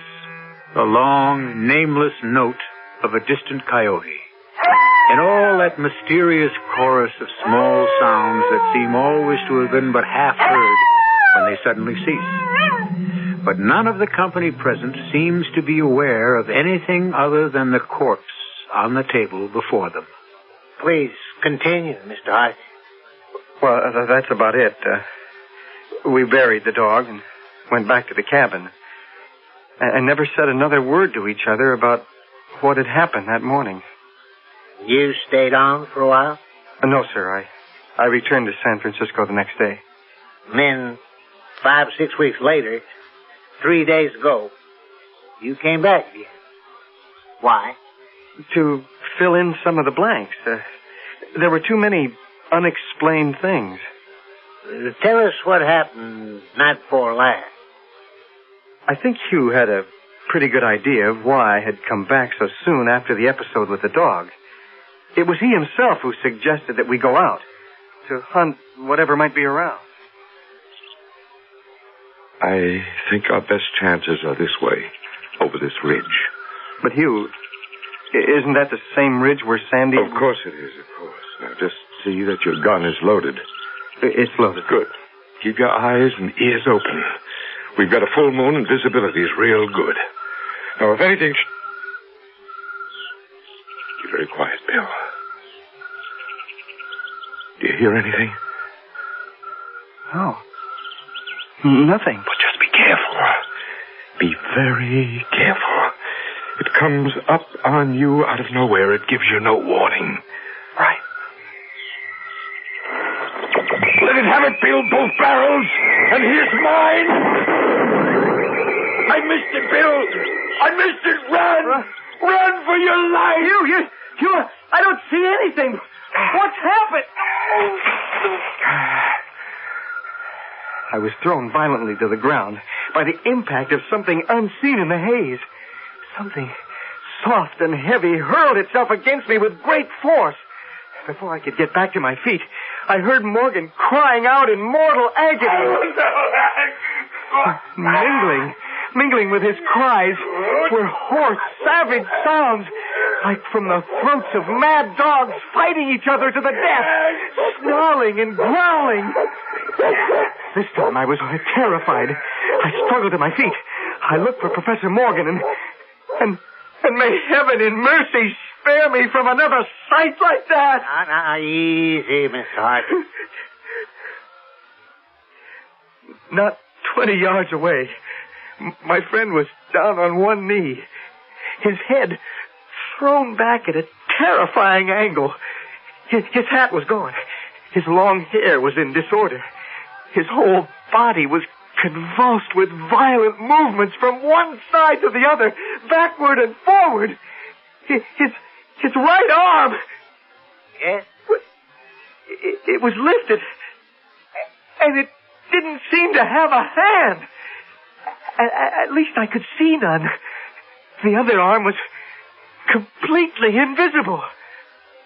Morgan seemed like a wrestler of some kind, determined and yet overcome, beaten by a force of superior weight, greater strength. And all this time, all you saw was Morgan? Yeah. Nothing else? Nobody else? No, just him. And then, not always distinctly. And throughout the whole thing, such sounds of rage and fury as I have never heard in my life from man or beast. Now, what, if anything, did you do to help your friend? Well, I ran toward him. I had a funny kind of feeling that he was suffering from a fit or from some kind of convulsion. I looked up, and by the light of the moon, I could see, as I had weeks before, the same mysterious movement of the wild oats, retreating, rolling itself back from the place where Hugh lay, toward the edge of the woods. When I got there, I looked down at my friend. He was lying on his back, absolutely still and quiet. He was dead.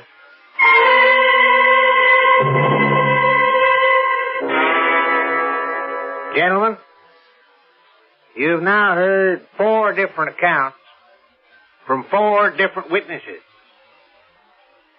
Now, finally, there is the version of death in some mysterious manner that Morgan was killed by an unknown force or creature of some kind, which Morgan called the damn thing. Mr. Bentley, there are 2 things more I would like to bring to your attention. Yes, Mr. Hart? First, that book you placed under the table, I recognize it as Professor Morgan's diary. You seem greatly interested in it. In fact, you were reading it while I was testifying. May I see it? I'm sure it would throw a great deal of light on Morgan's death. The book will cut no figure in this matter, Mr. Harker. All the entries in it were made before Hugh Morgan's death. That's ridiculous. Now, you said there's something else you'd like to bring to our attention before a verdict is rendered? Well, there's one substantial bit of evidence which has not yet been revealed. Yes, Mr. Harker? The body of Morgan. I demand that you uncover the body right now so that we can all see whether or not I was telling the truth. I will be happy to meet with your request, Mr. Harker. Thank you, sir. Gentlemen of the jury, the body of Hugh Morgan. Now, it may be difficult to see details in this light.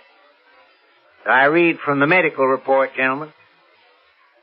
The body of the demised is covered with broad maculations of bluish black caused by extravasated contusions. That's those big black and blue marks here, and here, and over here. The chest and sides appear to have been beaten with some heavy weapon such as a bludgeon. I call your attention to these huge tears in the flesh, where the skin has been ripped into shreds and little strips. Might we know why there's that silk handkerchief passing under the chin and knotted on top of the head? You may indeed. I'll remove it, and I think you'll see why it's there. If it weren't there, the head would almost be separate, detached from the rest of the body. What was once the neck and throat have, as you can see, been chewed away. That satisfy you, Mr. Harker? Thank you very much. Now I will ask the jury to adjourn for its verdict.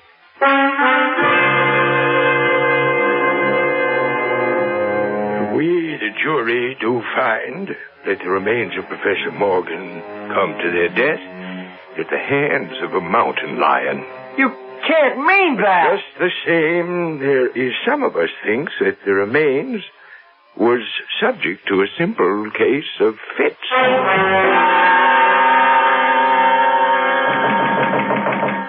Come in. Oh, Mr. Harker. Can't say I'm surprised to see you. To what does my humble office owe the honor of your visit? I can't accept the verdict your jury gave last night. Unfortunately, there ain't much you can do about it. I think there is, sir. I can establish the truth about Hugh Morgan's death.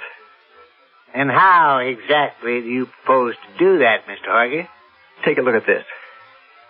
What is it? A reel of tape and a recording machine. Months ago, I asked Hugh to make a day-by-day recording of whatever he saw, whatever he experienced in connection with this phenomenon. Would you like to hear it, Mr. Coroner? Yes. Yes, of course. This might just possibly make you change your mind. Listen carefully. And Sandy kept running in a kind of half circle, keeping his head turned always toward the center. You recognize that as Professor Morgan's voice? Yes, He kept barking furiously. At last he ran away into the brush as fast as he could go. At first I thought maybe he'd gone mad. And then the thought occurred to me, can a dog see with his nose? Can a dog think with his nose? Do odors impress on the brain the image of the thing that gave off the odor? The next entry is a few weeks later. May 27th. It's been here again. I find evidence of its presence every day.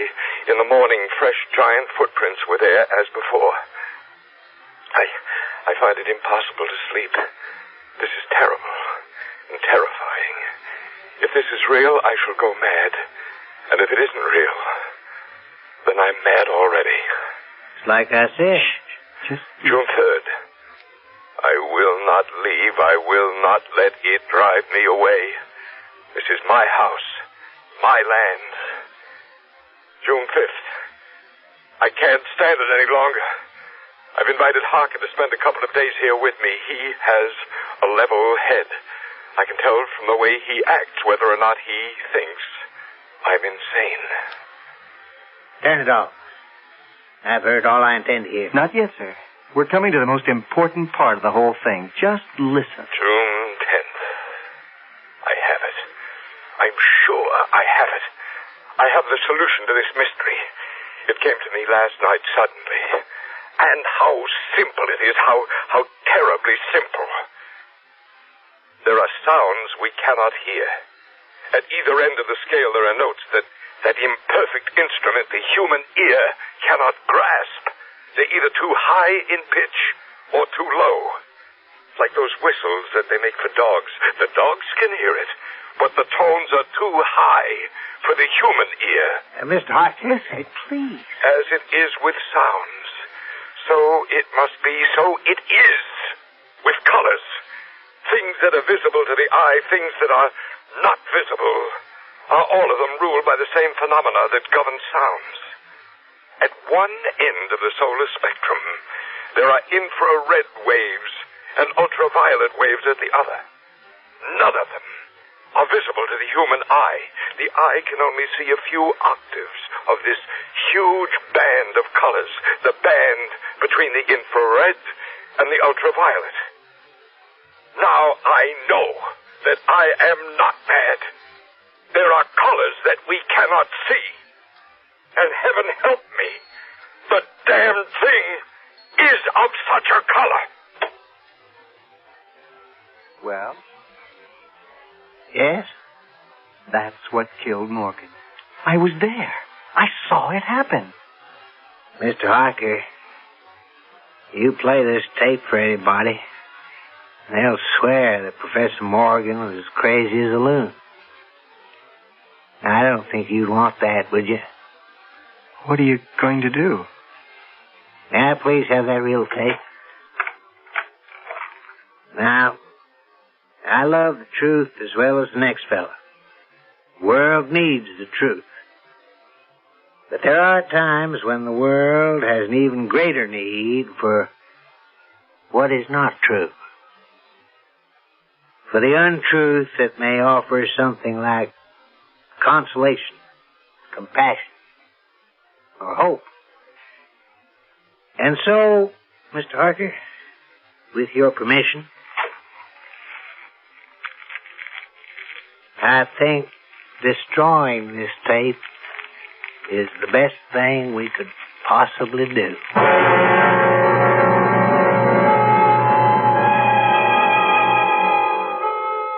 As the last foot of tape turned into ashes, the skies opened up and it began to rain.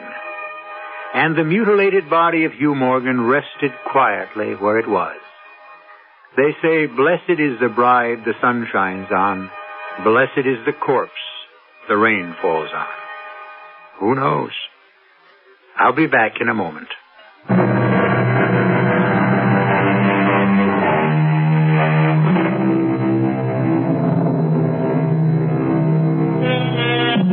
An interesting footnote on Ambrose Bierce, the American writer on whose story, The Damned Thing, our tale was based. In 1913, he left his work, disappeared into Mexico, and every trace of him was lost forever. Never heard from again. Is it just possible that he, like Hugh Morgan, met his end at the hands of some damned thing? Who knows? Our cast included Arnold Moss, Robert Dryden, Joan Tompkins, Evie Juster, and Bob Caliban. The entire production was under the direction of Hyman Brown. And now, a preview of our next tale. Even tricks go wrong sometimes, don't they? Yeah, they do. Did anything like that ever happen to your husband? Well, yeah, once. He couldn't open the lock on his handcuffs. See, he had a key hidden in the cuff of his trousers, but it slipped out of his hand and fell between the cracks of the floorboard. He wasn't hurt or anything. It was just a wicker basket escape on stage. I see. But if anything like that happened now, I mean, at the bottom of a lake. But that would be terrible. It'd be awful. Yeah. It would be really tragic. I don't want to think about any such thing. I just don't want to think about it. No, of course not, Wanda. At least we won't think about it tonight. Radio Mystery Theater was sponsored in part by Anheuser-Busch Incorporated, brewers of Budweiser. This is E.G. Marshall inviting you to return to our Mystery Theater for another adventure in the macabre. Until next time, pleasant dreams.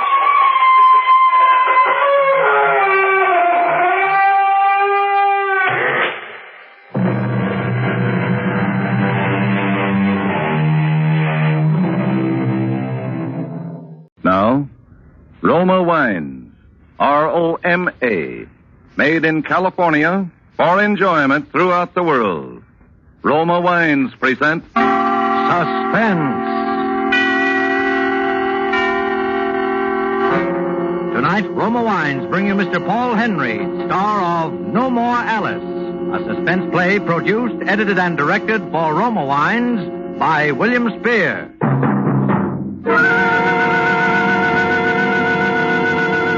Suspense, radio's outstanding theater of thrills, is presented for your enjoyment by Roma Wines. That's R-O-M-A, Roma Wines. Those excellent California wines that can add so much pleasantness to the way you live, to your happiness in entertaining guests, to your enjoyment of everyday meals. Yes, right now a glassful would be very pleasant, as Roma Wines bring you Paul Henry in a remarkable tale of Suspense.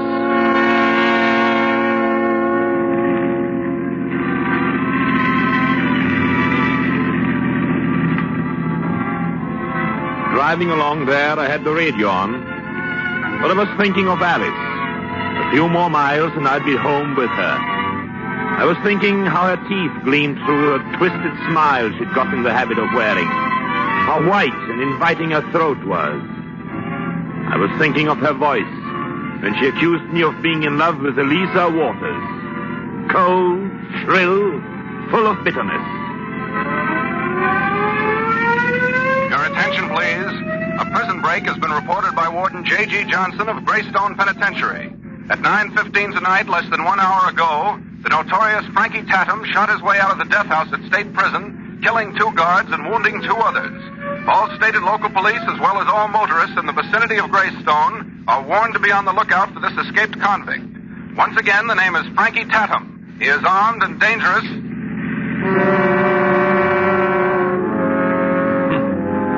was just entering Greystone. And somewhere in these mountains was that escaped convict, a condemned murderer. It seemed such a cliché somehow. I've heard that situation worn threadbare on cheap mystery broadcasts.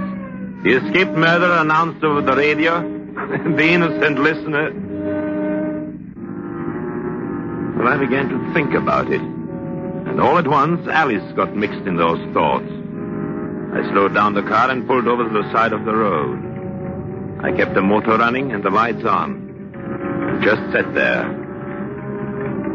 I don't know how long I waited there. Maybe 15 minutes, maybe an hour. All I did know was that so long as that siren screeched, Frankie Tatham was still at large somewhere in these mountains. I was in no hurry. Finally, someone was coming. I sat very still and kept my eyes focused on the overhead mirror. The figure was materializing out of the thick brush that lined the road, moving stealthily toward the car. I waited. Presently, the handle on the door nearest to me turned. All right, don't move, you. I had no intention of moving. Shut up. Get out of the car and don't try anything. The car isn't going to do you any good, Tatum. The highway's patrolled and blocked off for miles. I told you to button up and get out. 2 motorcycle troopers just went by here, looking for you. I said get out of that car. But I want to help you, Tatum. Why do you think I sat here with the lights on and the motor running? Huh? I knew the lights and the sound of the motor would attract you. God, don't give me that. There's miles of country here. How could you tell I'd come this way? This is the shortest and safest route to the old stone quarry on the other side of the mountain. If I just escaped from prison and wanted to hide out until my pals could get to me, that's where I'd head. Yeah? Hey. Cops. Yeah. There's a rope on the back seat. Get in. Lie on the floor and cover yourself over, quickly. What kind of a shot do you take me for? You haven't much choice in the matter, Tatum. In a few seconds, that trooper will be here. If you pull the trigger or try to get away without pulling it, you won't get 20 feet in those bushes. Now, get in and fast. Okay. Okay, I don't know what this is all about, but it better be on the level, pal. Get in. All right, Victor? Yeah. And don't forget this gun.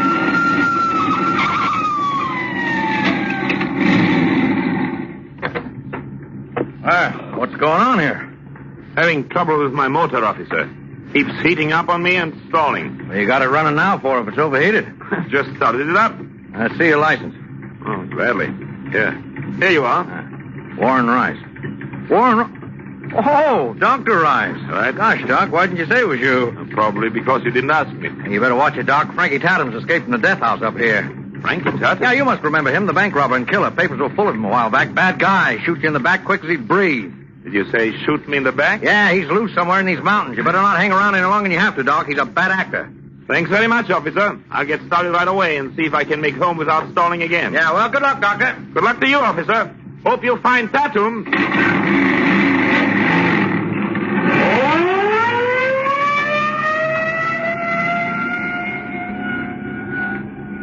All right, Tatum. He's gone. So you a doc, huh? Sawbones? No, I'm a doctor of psychiatry. Yeah? Well, let's see what I'm going to do now. I'll take over from here. You'll take over? Look, Doc, you seem to forget which one of us is holding this gun. Look, if I figured out you'd head for the quarry, eventually the cops will, too. I ain't afraid to shoot it out with no cops. There is no profit in shooting it out with them. You got a better idea, I suppose, huh? I think so. All right, what's this all about? You waiting here for me, hide me under the robe, now figuring out an escape for me. It don't add. We'll talk about that on the way. On the way to where? On the way to my home. You see, Tatum, a psychiatrist, every once in a while, comes upon a subject so interesting.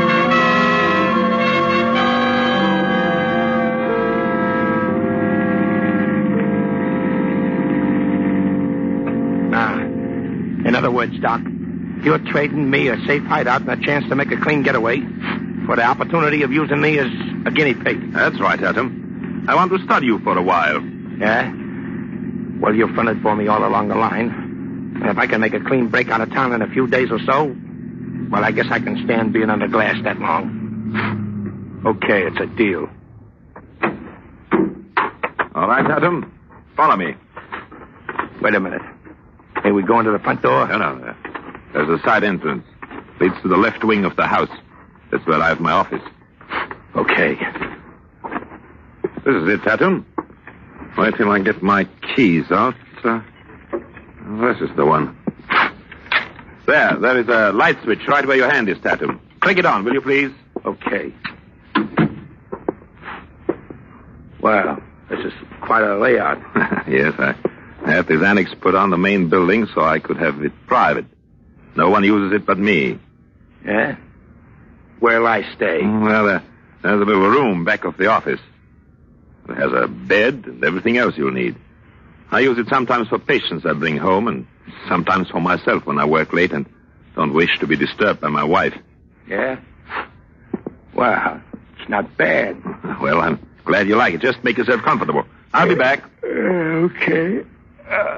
Hey, Doc, bring some grub with you. All right, I will. As soon as I've had a little talk with my wife.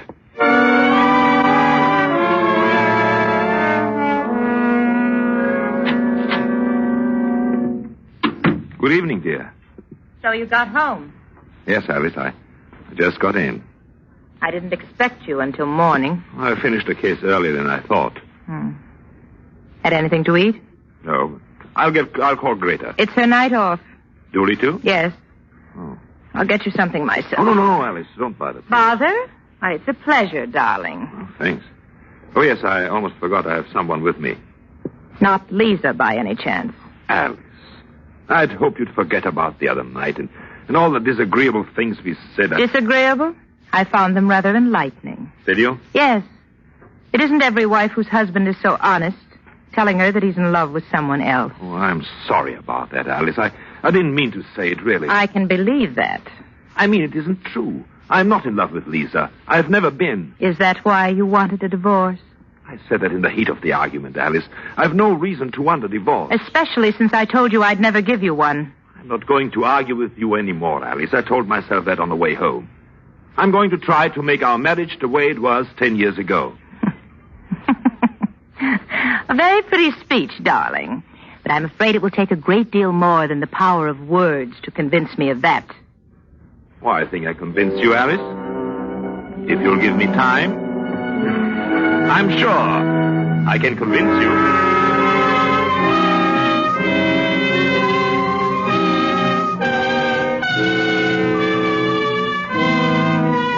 For Suspense, Roma Wines are bringing you as star Paul Henry in No More Alice by Martin Ryerson. Roma Wines' presentation tonight in radio's outstanding theater of thrills, Suspense.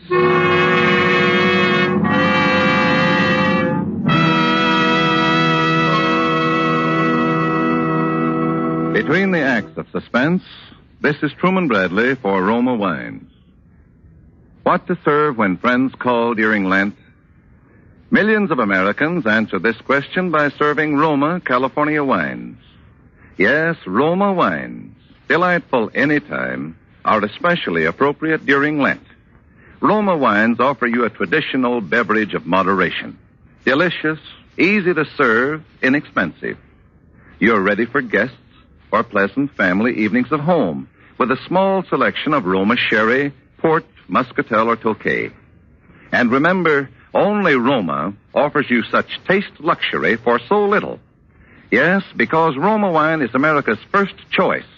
Roma brings you superb wine for only pennies a glass, just about the cost of a soft drink. With Roma, you enjoy true wine, nothing but the natural, juicy goodness of tender grapes, grown in California's finest vineyards, every drop carefully, unhurriedly, guided to taste perfection by the ancient skill of master vintners. Then, bottled at the winery to seal in unvarying goodness always. Get Roma wine tomorrow. Delightful anytime, ideal during Lent. Insist on Roma, R-O-M-A, Roma wines. Discover why more Americans enjoy Roma than any other wine. And now Roma Wines bring back to our Hollywood soundstage Paul Henry, who, as Dr. Warren Rice in No More Alice, continues a narrative well calculated to keep you in suspense.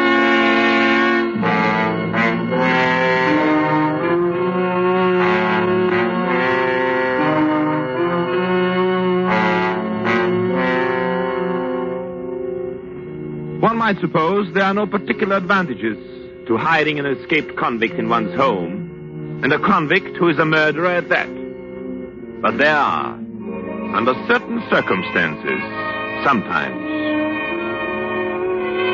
The morning I began the procedure of winning his confidence, making him believe I'd really brought him there for the purpose of using him as a guinea pig. It was an interesting deception. School? Yeah, sure, I went to school. Reform school for 6 whole years. How long did you bury your nose in books? About 20 years. 20 years? Mm-hmm. What's there to learn that would take 20 years? I went through college.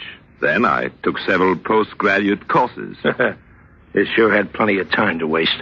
What did your father do for a living, Tatum? He was shot in a Chicago stick-up when I was 2-year-old. How about yours? My father was the president of a bank. Bank? Blank check, huh? Yes, Tatum.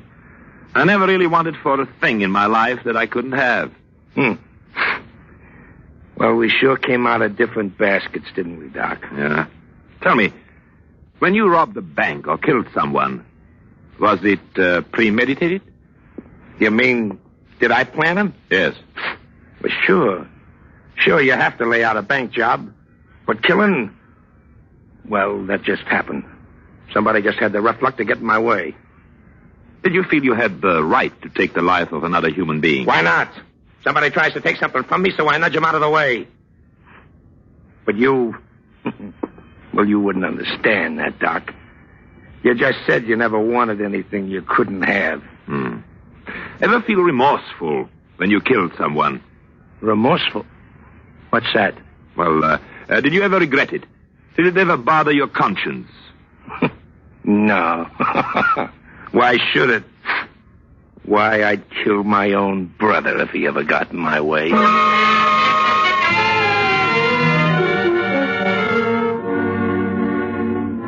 It went on like that for the next 3 days. I kept Tatum in that little room and had Dooley, our butler, bring his meals to the office. No one saw him. Finally, on the morning of the 3rd day... Look, Doc, how much longer are you going to keep me holed up in this room? I'm starting to get punchy. Maybe tomorrow you'll be able to leave, Tatum. I've contacted your friends. What'd they say? Well, they said, as soon as I get a definite answer from them, you'll be on your way. Well, look, Doc, I don't want you to think I don't appreciate all this, see, but staying cooped up in this 2x4 room is almost as bad as being in stir. Except that you know you're going to get out of here. Yeah. Yeah. Yes. It's funny. You know, I had you pegged wrong at first, Doc. I thought you was just using me, and that sooner or later I'd have to bump you. But I guess that won't be necessary now, eh, Doc?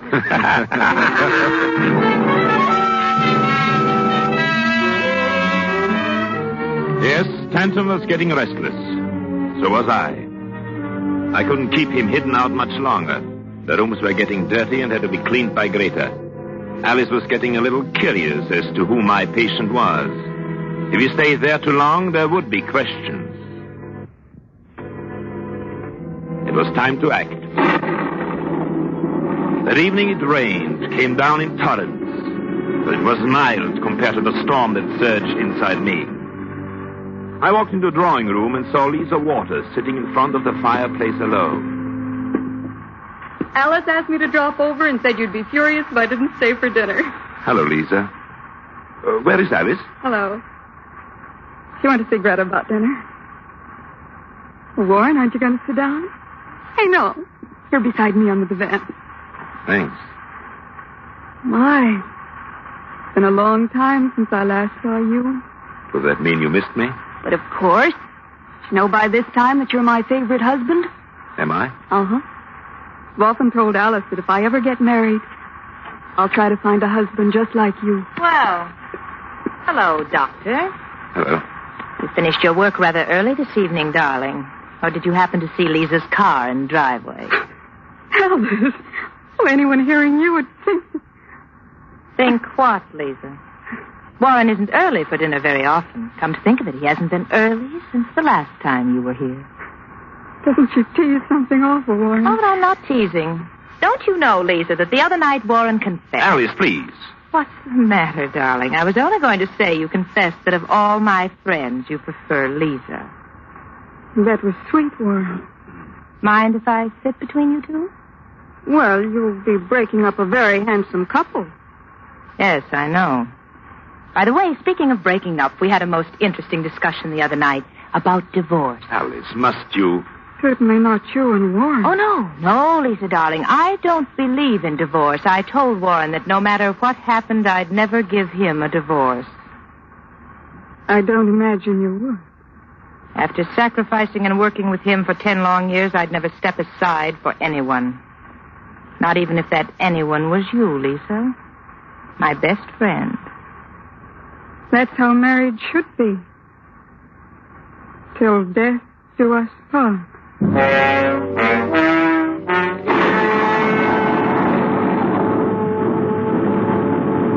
At 10 o'clock, Lisa left. It was still storming. As I walked her to the car under an umbrella, I fought the desire to take her in my arms. Tell her that after tonight she would be mine and I would be hers. And there would be no more Alice. But she seemed so young, so far from the thought of murder. Suppose I were wrong and took her into my confidence, tell her about my plan to kill Alice. It could mean the end of everything. No, I must wait. It wouldn't be long now before there'd be no more goodbyes like this one. I watched the car crawl down the driveway into the rain and the darkness. And then I went back into the house. Alice was in the drawing room. I didn't have much to say. She did all the talking. She still goaded me about Lisa, asked if I kissed her goodnight, if we made a secret tryst. Well, finally I told her I had to get back to my patient in the office outside. I watched her turn out the lights and climb the stairs to her room. It was the last time I'd ever see Alice alive, I told myself. But I didn't feel badly. I felt good. Very good. When I got to the office, Tatum was listening to the radio. Hard left and across to the This jaw. was it. And Dugan is down. All right. Coy is going All to right, Tatum. Better kill the radio. Three, Huh? counting over Dugan. Yes, sure. Looks like a knockout. What's up? My wife. What's the matter with her? She found out you were here and who you are. Hey, that ain't good. What's she gonna do? Call the police. One side, brother. I'm on my way. Wait a minute. I've cut the phone wires. She's got legs, ain't she? She can't get out of the house without us hearing her. We've got time. Let's try to think this thing out. You think it out. I'm the one that's on the spot. What? Hey, wait a minute. How did she find out? Well, I don't know. Just put two and two together somehow. What's the difference now? Plenty, because from the way it looks here, nobody could have tipped her off but you. Ah, don't be a fool. Come on, talk fast, Doc, because if you cross Put that gun down. Why should I cross you? How do you think I stand in this? I don't know. How do you? Shielding an escaped convict. I'd go to prison for that. It's some kind of a trap. This is what you've been leading up to. Why, you... All right, Tatum.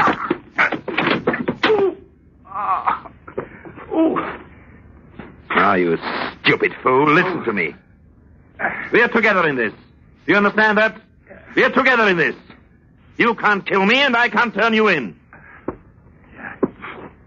Yeah, that's right. You and me are kind of in the same boat, ain't we, Doc? I'm glad it's penetrating finally, Tatum. Now, I've got to do something quickly. You sure your wife can't leave without us hearing? No, I have the car keys. Anyway, it's a mile to the nearest phone. Of course, she's up in her room now. Look, Doc, look. She must have known the spot she'd put you in. Why does she want to pull a thing like that for? Because she hates me. Yeah? She's hated me for years. Yeah? I'd have killed her long ago if I had the nerve. I've never killed a dame, but I would if... If what? If she got in my way. Where do you think she's now? I'm thinking. I'd say somebody broke in, a burglar. You could take my other car. You could be halfway across the country. Yeah, unless you had me picked up. I'll make myself an accessory to murder, huh? How could I? Oh, we've gone all through over that before. Yeah. Yeah, you're right. You really are in this, ain't you? Any way you play it. The only way. Either of us. Pick up your gun.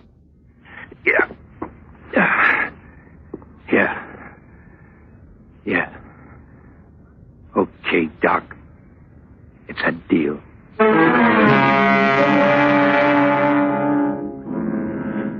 Slowly, Tatum opened the door and slipped into the hall. I waited a few seconds. Then I walked to the desk. I unlocked the top drawer and got out my revolver. Cautiously, I opened the door and moved into the hall toward my main building. As I reached the foot of the stairs, I heard the door to Alice's room squeak open. I went up the stairs, quickly, without a sound. As I reached the stop step, there was a muffled scream, a slight struggle, a single shot. Then a terrible silence. I cut to the door of the bedroom. Slowly I opened it. And in the dull light from the bed lamp, I took careful aim with the revolver at Frankie Tatum's broad back.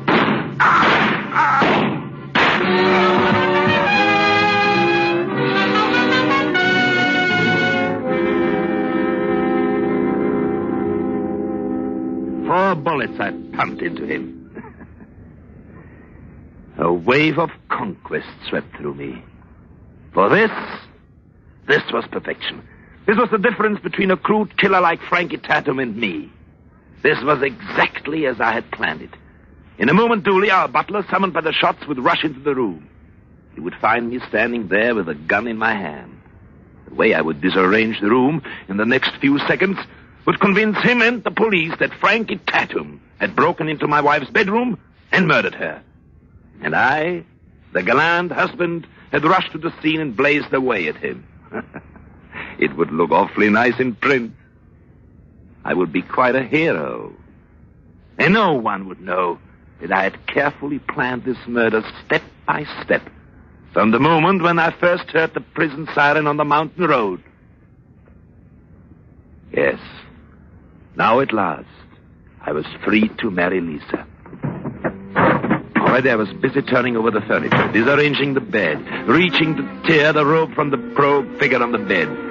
And then... Warren! A voice. A woman's voice. Warren! I spun to face the doorway. I could feel the blood drain from my face. A terrible coldness reached out and gladdened my heart. Alice. It was Alice. Framed in the doorway. Fear smashed into my brain. I turned toward the figure on the bed. Turned it over. A scream choked in my throat. There, before me, lay the lifeless body of Lisa. He's the man who escaped from Greystone Penitentiary. He's the man you kept locked in your office. Isn't he? But I put her in her car. I saw her drive away. You planned to have him murder me. But he killed her instead. But I saw her drive away. She came back. I saw her. Landslide blocked the highway. I told her to spend the night. She could have my room. You planned to have him murder me, didn't you? You planned to have him murder me, didn't you? As she spoke, as she gloated, Alice moved into the room. I circled toward the doorway. The revolver was still warm in my hand. As I reached the doorway, I raised the gun. My finger tightened on the trigger. And then something came down out of the blackness and washed away every thought from my mind.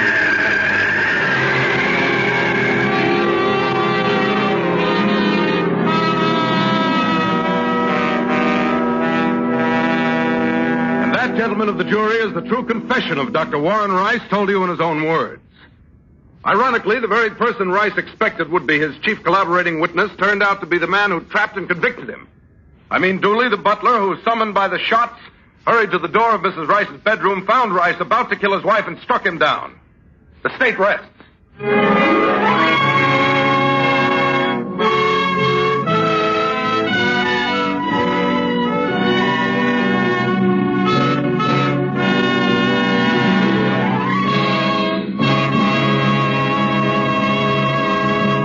Suspense. Presented by Roma Wines. R-O-M-A. Made in California for enjoyment throughout the world. Before we hear again from Paul Henreid, the star of No More Alice, tonight's suspense play, this is Truman Bradley for Roma Wines. If meatless Lenten meals fail to intrigue that family of yours, just serve a fine Roma table wine with tomorrow's dinner.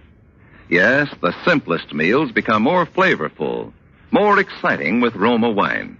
Plain baked beans or spaghetti are royal treats when served with red, robust Roma California Burgundy. And your favorite fish or omelet will taste better than ever with a glass of pale gold Roma California Sauterne.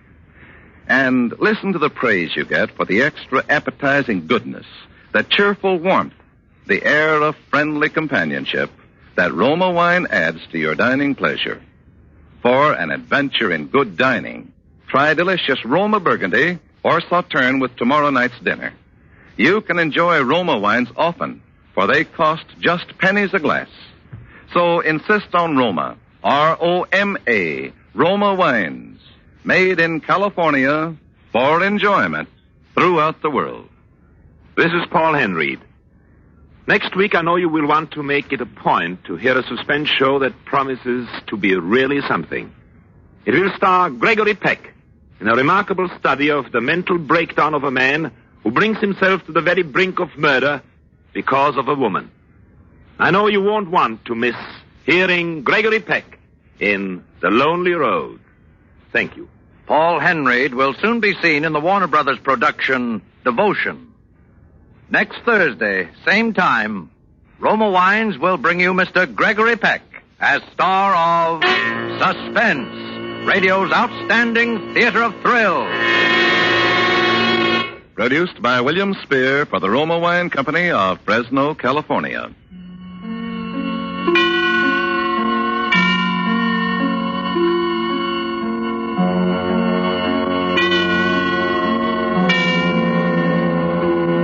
Suspense is broadcast from coast to coast and to our men and women of the armed forces overseas by shortwave and through the worldwide facilities of the Armed Forces Radio Service. This is CBS, the Columbia Broadcasting System.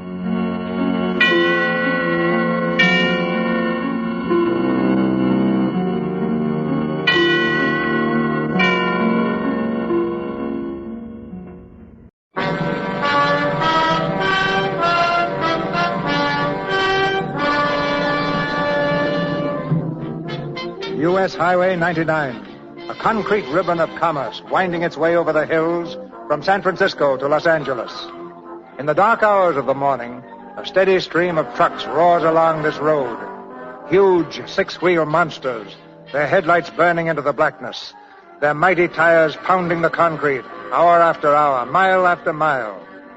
At intervals in the night, bright neon lights mark the resting places, cafes for the weary drivers and service stations for the trucks. In one of these stations, a truck has just been tanked up. The driver stands quietly by, watching the attendant check the tires. Hey, Paul, what are you doing here? I got blisters waiting. I grabbed a hitch into Lansdale and promoted a second-hand wheel. Well, how'd you make out with Williams? I'm still waiting for the dough. What'll it be, mister? Coffee. Why do we stay in this racket, Joe? We'll never make enough out of it to buy ourselves decent coffin. Oh, stop crabbing. I got enough worry. Sweep that coffee down. We got to get rolling. Anything else? No, I don't want... Oh, hello. Hello. Anything else? Say, you're pretty. Yeah? How about a nice piece of pie? Don't get me wrong, sister. All you make me think of is how much I'd like to be with my wife. Well, I never heard that one before. Yeah, my brother's married, but not me. I ain't even engaged. That ain't hard to understand. How's about that coffee? Coming up. Cute, huh? Come on, let's beat it. Hiya, Joe. Oh, hello, Dawson. Wish we had time to chew the fat with you, but we got to roll. We just had a little trouble. Yeah, Williams told me. Williams? Yeah, he sent me up here to pick up your load. What?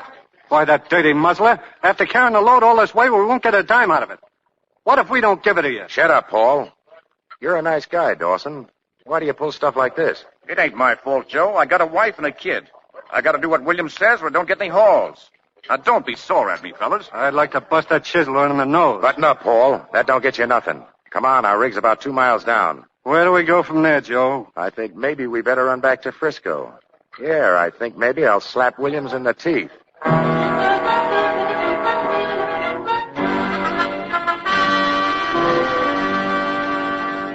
wait a minute, Fabrini. Wait a minute, nothing. You owe us $300, Chisel, and you're going to pay it now. But, Joe... And if you don't, I'll take it right out of your hide. All right. Now, don't get hot. I'll pay you. Oh, that's better. But you fellas are going to regret this. Here's your money. But I don't mind telling you you've had your last load out of this office.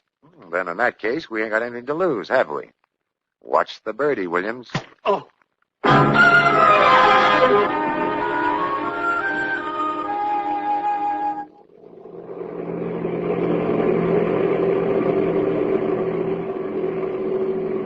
There's a bad curve sitting up ahead. There'll be a layer of mud on it. Be careful. Oh, go to sleep, will you? I'm driving now. Oh, I was just reminding you. If we go over a cliff, wake me up. Hey, pull on the brakes. What's the matter? Somebody wants a lift. Listen, Joe, if we pick up everyone we see on the road, we won't get home till next week. Oh, it's a dame. Hurry up, sister. Oh, it won't hurt us to give her a lift. So she bumps her head on the door and sues us. It's too bad one of them hotshot passenger cars can't find time to stop. Come on, sister. Oh, thanks. Gee, I was beginning to wonder if I'd ever get a ride. Well, you got one now, so relax. Hey, ain't you the dame who was slinging hash at Barney's? That's me. Well, what happened? I quit. Yeah? Why? I think Barney's taking wrestling lessons. I thought I ought to beat it before he gets to the half Nelson. I get it. How far you going? How far are you going? L.A.? Well, that's good enough for me. I'd just as soon be out of a job one place as another. Well, that's the way to feel. Well, what's your name? Cassie Hartley. Know anyone in L.A.? Nope. What are you going to do? Oh, find a room, look for work. Oh, jobs ain't growing on bushes anymore. How much money you got? Well, enough to get by. When do we make L.A.? Early tomorrow morning. You been on the road long? 10 days. 10 days. Gee, I guess you gotta have your brains knocked out to be a truck driver. You don't have to, but it helps.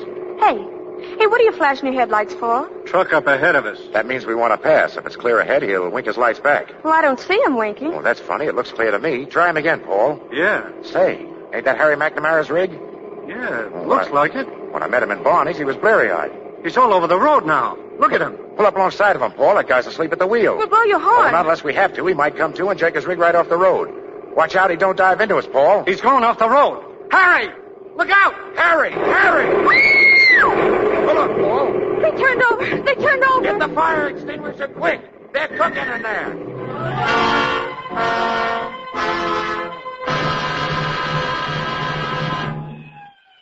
We could have cut him off. If I'd have been fast, it wouldn't have happened. Oh, now take it easy, Paul. Take it easy. Why should I take it easy? That's where we're going to end up someday if we keep on. Well, I ain't keeping on. I don't have to kill myself. They got jobs in this country where a man don't have to die. I got a nice white bed, too. And I'm going to get in it before it's too late. Go on back to the truck, Paul. I'll take care of everything here.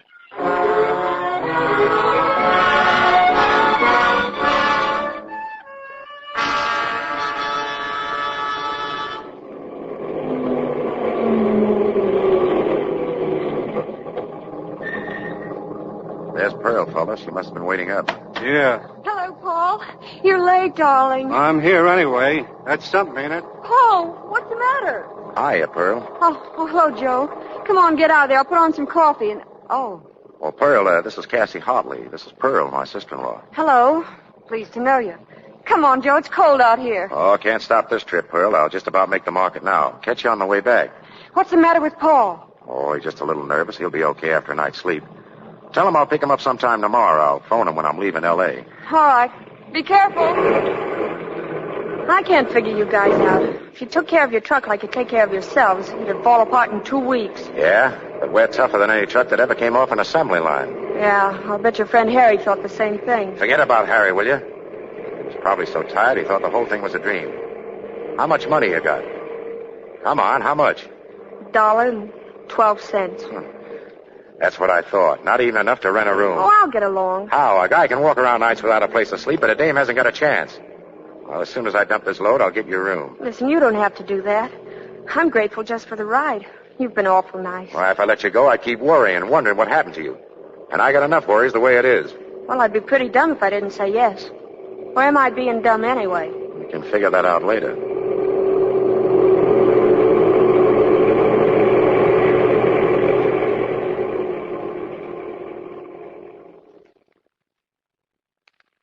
The only room I got. But I ain't used to taking new roomers at 4 in the morning. Well, it's never too late to start. Some of the best people check in at 4 in the morning. I wouldn't know about that. I never see any of them. Well, anyway, you got a bed for a week. Yeah, that'll give me enough time to find something to do. I'll pay you back. You know, I'm really worried about that. I got it all doped out how to go to the cops if you don't. So long, Red. Oh, wait. You've been swell to me. Oh, cut it. Well, I guess it's all right if you want to kiss me goodbye. Sure, why not? Say. Goodbye. Don't fall asleep on the road. I won't, not after a pep-up like that. And don't practice that on anyone else. Save it for me. I will. But hurry back. You bet I will.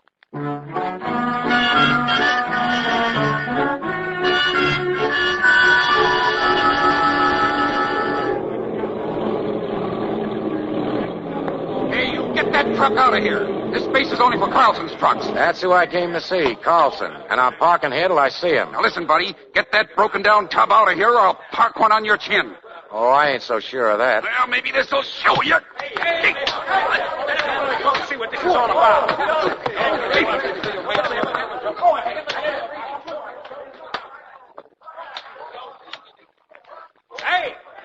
Hey, what's going on down there? Hey! Ed, come away from the window. Look, Marie, it's a fight. One of them is Joe Fabrini. Fabrini? Yeah. You remember Joe, don't you? Yeah, sure. Yeah, Joe shouldn't be fighting on the street like that. Boy, did he slap him that time. Smack him again, Joe. Shoot for his button. Come on. Ed, stop yelling out the window. You're not a truck driver anymore. Oh, baby, can I help it if I get excited? When we got married, you promised to act like a gentleman. It's disgusting to see the head of a big company making more noise than any of his drivers. Ah, okay. Hey, cut it out. Cut it out down there. Do you hear me? Cut it out. Hey, Joe. Joe Fabrini. Yeah. Come on up here, champ, and see what you can do with a good man. Okay. Is he coming up? Yeah, great guy. Now, where were we, Marie? You were making out a check for me. Oh, yeah. Hey, what do you do with all the money, Marie? That's $200 this week. Would you like me to give you an itemized account, penny by penny? Oh, no. Wait a minute, baby. You use as much as you want. To look like $1 million, you got to spend $1 million, huh? What is it? Joe Fabrini to see you. Well, shoot him in. Hi, Ed. Come on in, Joe. Who do you think you are, Jack Dempsey? What was the beef down there? Nothing much. Some guy talked when he should have been listening. Oh, hello, Mrs. Carlson. Hello, Joe. Where you been hiding, Joe? Why don't you ever come up to see a guy? Oh, I've been pretty busy. Have a drink. Hey, the mice must have been in this bottle. That was no mice. That was a rat. Huh? Very funny, baby. Very funny. She gets off good ones like that all the time, Joe. Come on, let's have one on the house, huh? Sorry, Ed. You know I never touch it. Well, okay. I'll have one for both of us, huh? Your liver must look like a bomb hit it. Well, I always say, live and let liver. You get it? You think a fast one's like that after you've been married to a smart girl like Marie for 7 years? If I thought I was responsible for anything like that, I'd hang myself. You see what I mean, Joe? Right on the trigger every minute. Sit down, Joe. I want to talk to you. Thanks. Joe, why don't you stop trying to beat the Wildcat game and go to work for me, huh? You beat it, didn't you? Yeah, but I had an old uncle who was nice enough to kick off and leave me 20 grand. Look, Joe, I'm just getting in 5 new diesels. I'd like to have you and Paul on one of them. Thanks, Ed, but I still like to be my own boss. Buying my own products, I won't have to take anything from anyone. I think you should listen to Ed. He's talking sense for once. Oh, thanks, Mrs. Carlson. I probably sound like I don't appreciate Ed's offer. I do.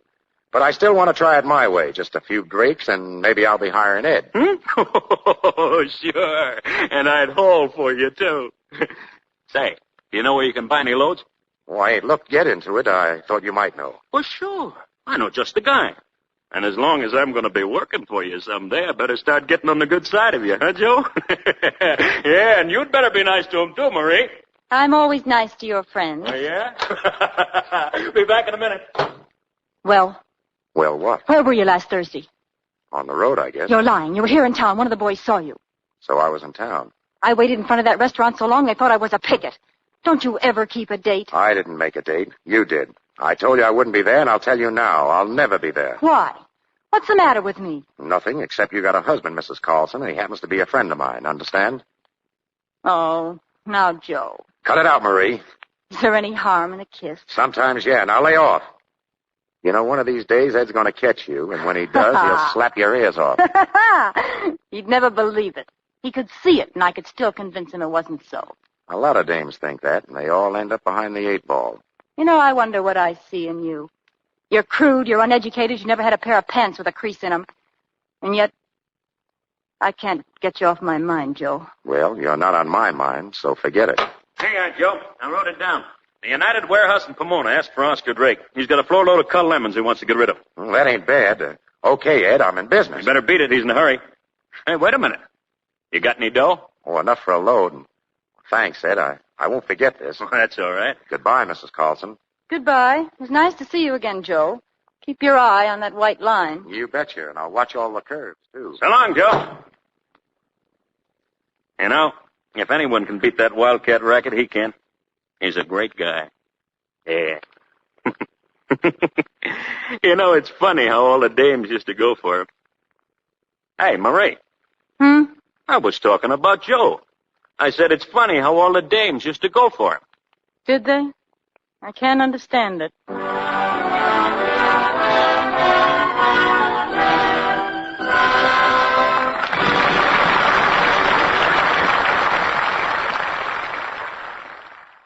You're watching They Drive by Night, starring George Raft, Lana Turner, and Lucille Ball on Radio Movie Classics. We'll have more after these messages.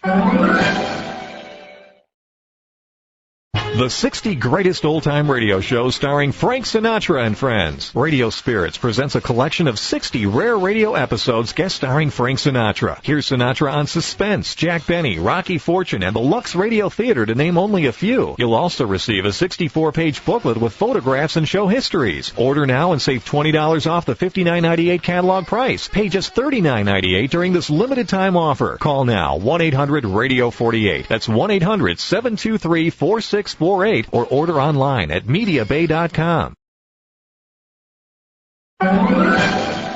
We now return to They Drive by Night, starring George Raft, Lana Turner, and Lucille Ball on Radio Movie Classics.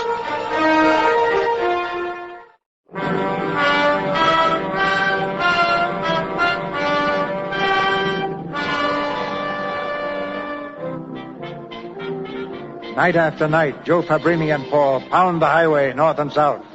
They're both haggard and worn, but business has been good, and they're glad to be working.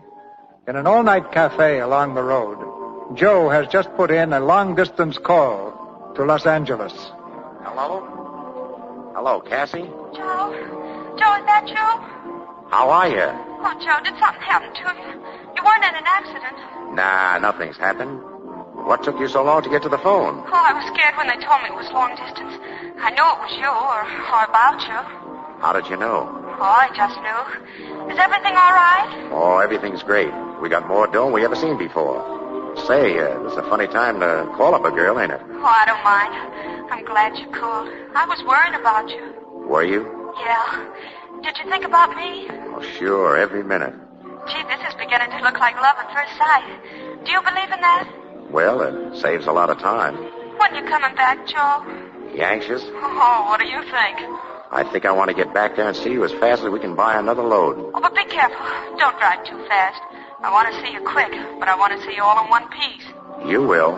I nearly always go around that way. Your 3 minutes are up. Deposit 50 cents, please. Oh, don't spend any more, Joe.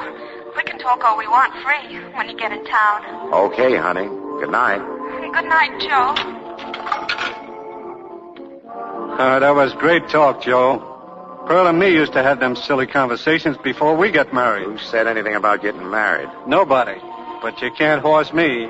I know that race when I see it. It just depends on how smart the dame is. Your brakes are dragging. Come on, let's hit the road.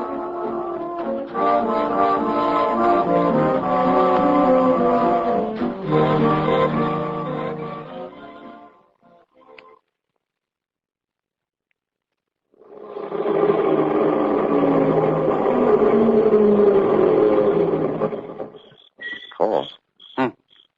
Paul, wake up. What's the matter? Oh, nothing, but you got to take the wheel for a while. I'm knocked out. Well, let me alone, will you? I just got to sleep. You got to sleep 3 hours ago. Don't seem like 3 seconds. Hey, why don't we pull up here and both nail a couple hours shut-eye? What a guy. We get a little ahead of this racket for the first time in our lives, and you want to stop and sleep. Yeah, I want to sleep. Everyone sleeps once in a while, remember? You think I wanted to do something peculiar? It'd be peculiar to stop now, all right. What do you want to do, get into L.A. after the market is flooded with pairs? We want to get a price, we got to get them here early. All right. Slide over. Thanks, kid. And keep your eye on that white line. If it begins to wobble, wake me up. Yeah. You know what I always do when I feel the Sandman coming? No. I begin to count to myself. Out loud. I got to 10,000 last night. Not even one mistake. Try it sometime. Yeah.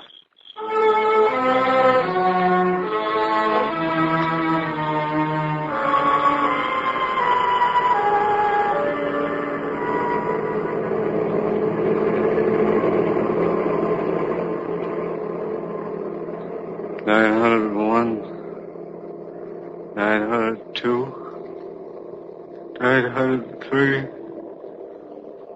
904,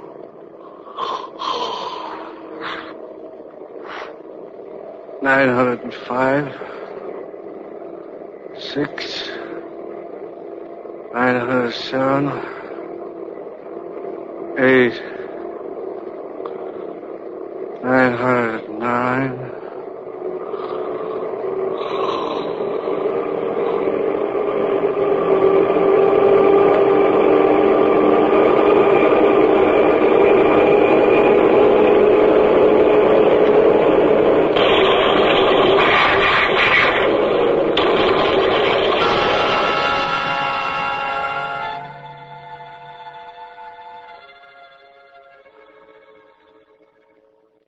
Oh, Joe, is he going to be all right? Tell me, Joe. Oh, now take it easy. He's going to be okay, Pearl. We got him to the hospital here inside of an hour. Oh. He's busted up a little, but the doc says he'll be okay. What about you, Joe? Oh, just a couple of scratches. I guess my name wasn't up. Which is his room? Right over there. Well, it was my fault, Pearl. He wanted to stop and sleep, and I made him drive. Don't blame yourself, Joe. It was bound to happen sooner or later. I'm grateful he's alive.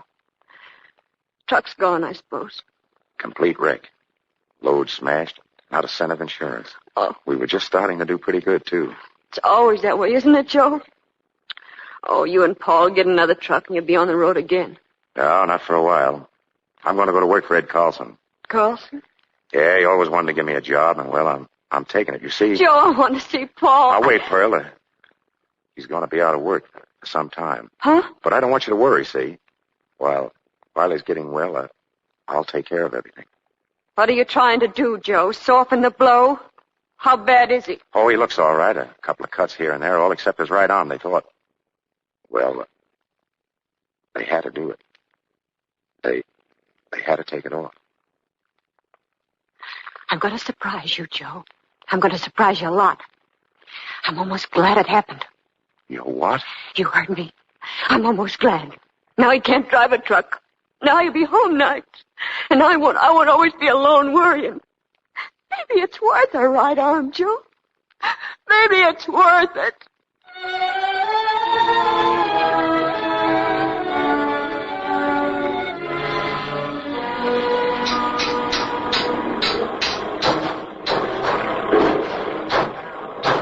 Hey, Charlie, how's that transmission coming? Okay, Joe. She'll roll tonight. Well, keep it coming. Hey, Irish. Yeah, Joe. Have to get number 8 ready to pick up that beer at Load at Red Star. Switch 14 to the furniture hall. Right. And if anybody wants me, I'll be in the office. Hello, Joe. Oh, how are you, Mrs. Carlson? How do you like your new job? It's okay. Anything I can do for you? I just came in to see Ed. Oh, ain't he in his office? I haven't looked yet. Oh. Did Ed tell you about our anniversary party tomorrow night? Yeah, but I can't make it. Oh, Ed's counting on having you. Oh, sorry, Mrs. Carlson. Hey, hiya, Marie. Give us a kiss. Huh? Oh, please, Ed. Every time All right. Now, don't get sore. Ed, Joe says he can't make our party tomorrow night. What? Why, sure he can. It's at our new house, Joe. I want you to see it. Oh, I had something planned with Paul for tomorrow night. Now, look. I'm the boss. This is a royal command. Show up tomorrow night at my new dump. Paul don't pay your salary. I do. Okay. I'll show up, but I gotta leave early. I knew Ed could bring you around. I guess he has more sex appeal than I have. Ain't she terrific? If you open your mouth, she puts her foot in it. I gotta get back to the garage. So long, Mrs. Carlson. See you tomorrow, Ed. So long, Joe. Yeah, you know, Joe sure has turned out great. You know, your idea of taking them off the trucks and putting them inside was strictly okay. He's a good man. Yes, I'm sure he will be. Yeah, Joe's plenty fast on new ideas. I'm going to let him try out a few of them. Then I'll have a lot more time to spend with you. You aren't talking much, Joe. Huh? Oh, I'm sorry, Red. How are things going down at the store? Oh, all right. My feet hold out. Well, thanks for walking me home. Good night. Oh, Cassie. What? Wait a minute. Cassie, what do you say we get married? Oh, Joe. What do you say? Well, I'd like that fine, but we can't. Why not? Well, you've got enough responsibilities without taking me on. After Paul finds something, all right. Oh, Paul ain't gonna find anything. Why kid ourselves? Well, it don't hurt to hope. You've always been an optimistic guy. What's the matter with you? I guess maybe I'm just finding out the score. Oh, Joe, that don't sound like you. Will you do something? Will you take me dancing tomorrow night when we both feel better? Okay. Oh, wait a minute. I can't. I gotta go to the boss's house to a party. Oh. Don't say like you think I'm ducking out on you. I didn't want to go. Ed and his wife muscled me into it. Well, you don't have to explain to me where you're going or why. And don't pull that aching heart routine on me. Oh, Joe, let's say goodnight. If we stay out here, we'll only be fighting. Oh, I'm sorry, kid. I'm kind of... Oh, I don't know. I know, though. You're upset about Paul. But don't worry, Joe. It'll work out. It'll be fine. I know it will. Kiss me, Joe. Cassie, you're the only girl in the world I've ever been crazy about. Joe, you're the only fellow in the world who can make me believe a lie like that.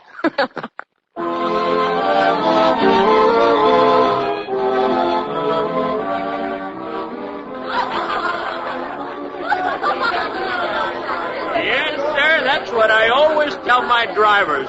No telephone pole ever hits a truck except in self-defense. Have some champagne, folks. Huh? Come on. Ed, we have servants to open the wine. Oh, what's the fun of drinking champagne if you can't pop the cork yourself, huh? Hey, there's Joe. Oh, I'll take care of Joe. Huh? You stay here with your friends.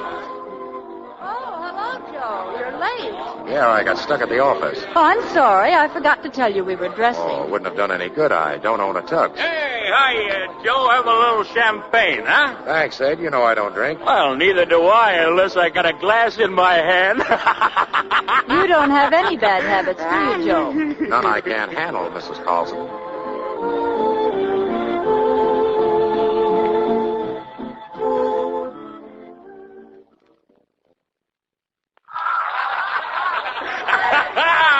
That's what I said. I told him, didn't I? Good night, Ed. I had a nice time. Why? Oh, wait a minute. You're not leaving already, Joe. Yeah, I'm due at the office at 6:30. Good night. Wow, good night, Mrs. Carlson. Oh, I'll walk out to your car with you. Oh, you don't have to do that. Oh, it's all right. I could stand a breath of air.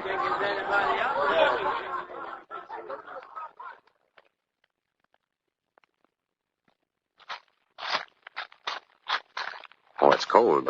You better run back in. It feels good. Well, I had a nice time, Mrs. Carlson. Joe, do you have to call me Mrs. Carlson? I have a first name, you know. Well, when I call you Mrs. Carlson, that keeps me in my place. You wouldn't be trying to get over that it also keeps me in my place now, would you? That ain't what I said. Well, I'm good at reading between the lines. What's the matter with you anyway? I feel okay. Well, then, what's the matter with me?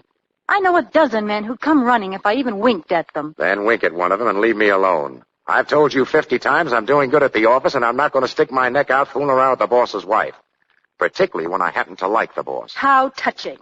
The faithful employee, the devoted friend. That's me. Good night. Oh, Joe, you don't have to get sore. Hey, Marie, we're all going over to the Tango Club.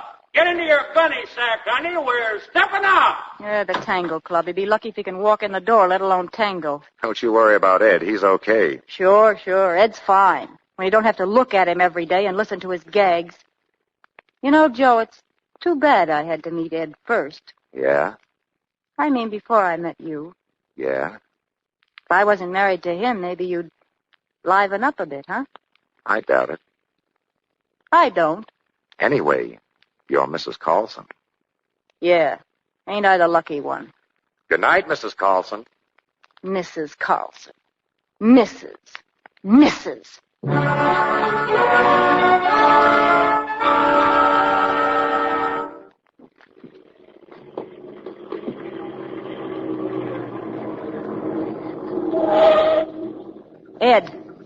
Ed, you hear me? We're home. Huh? You fell all over the Tango Club, and now you're falling all over me. Get out and walk. I can't carry you into the house. You just go ahead, honey. I'll catch a little snooze here in the garage. Ed, wake up. You can't sleep in the garage. Get up, will you? Huh? Run along, baby. I'll be right in. Just turn off motor. Mustn't let motor run. Just turn off motor.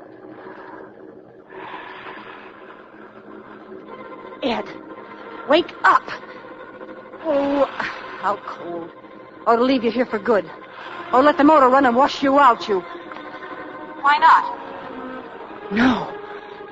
Sure, why not? Carbon monoxide poison. Suicide. Won't worry about him. No. Not you. What good is he to you? What good is he to anybody? Go on, just walk out. Close the door after you. Go on. Why not? Why not? Why not? That's right. Close the door. Close it tight. Go on. Go on, close it. Now go in the house. Suicide, that's all. Suicide. Suicide.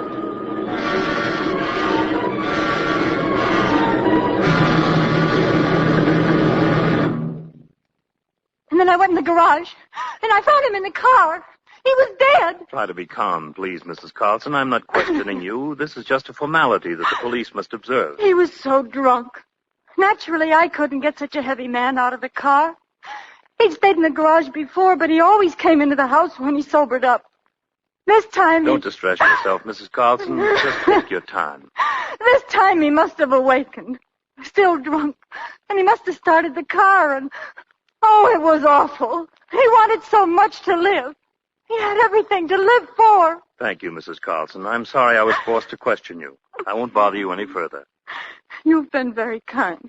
But what's going to happen now? Nothing. Your husband's death was accidental. Carbon monoxide poisoning. We'll just consider the case closed. Thank you. Thank you.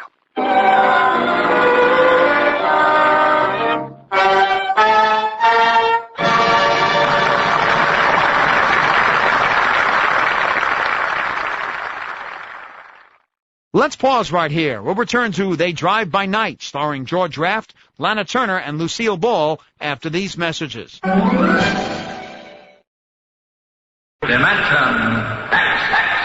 George Burns and Gracie Allen. Hopalong Cassidy. Edgar Bergen. The Shadow. John and Blanche Bickerson. The Whistler. Choose from among thousands of downloadable old-time radio shows and spoken word titles at MediaBay.com. The best voice on the net. Yeah.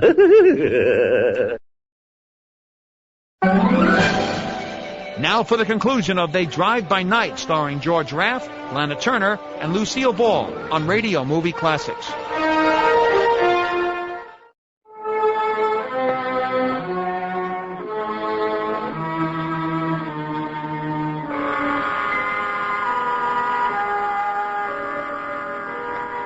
A few weeks have passed.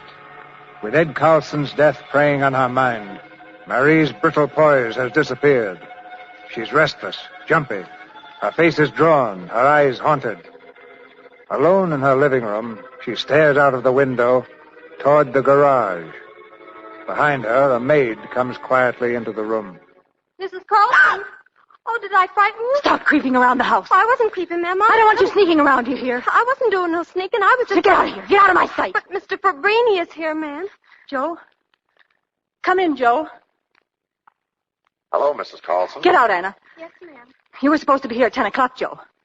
One of our drivers crashed into a load of pipe. I don't care about that. The driver don't either. He's dead. Oh. I'm sorry. Don't pay any attention to me, Joe. I'm jumpy. Alone in this big house, it gives me the willies.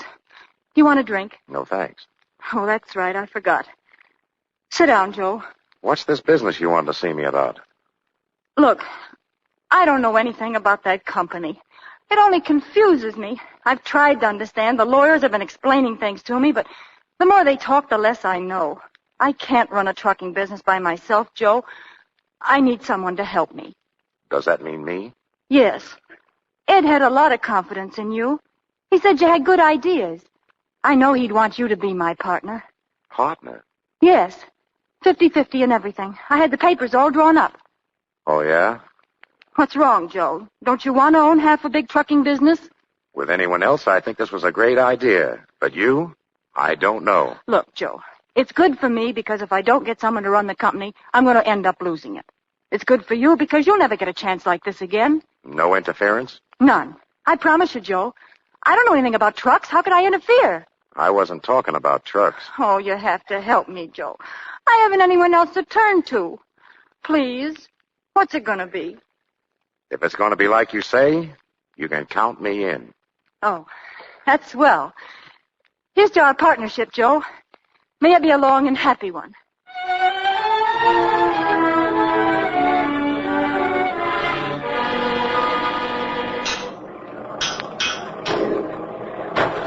Get 'em rolling, Irish. Okay, Joe. Good evening, Joe. Oh, hello. Come on in the office. These are new trucks you were telling me about? Yeah. Oh, I see you got a couple new things yourself.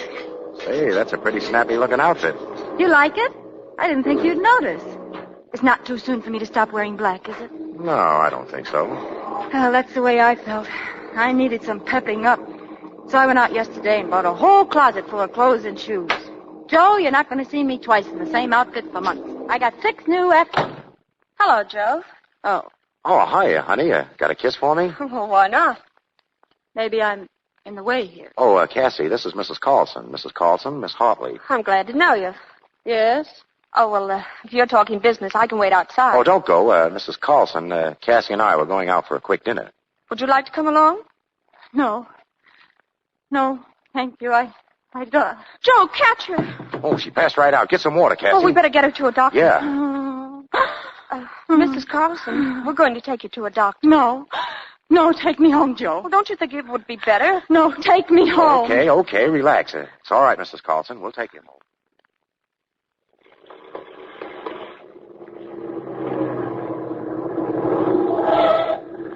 Are you feeling any better? I'm all right. I'll run the car in the garage for you. The garage? No, stop. Let me out. Stop it, Joe. What? Do you hear? Stop. Let me out. What's the matter with you? You going crazy? Let me out. Please. Let me out. Is there anything I can do for you? Oh, let me out. Let me out, Joe. Let me out.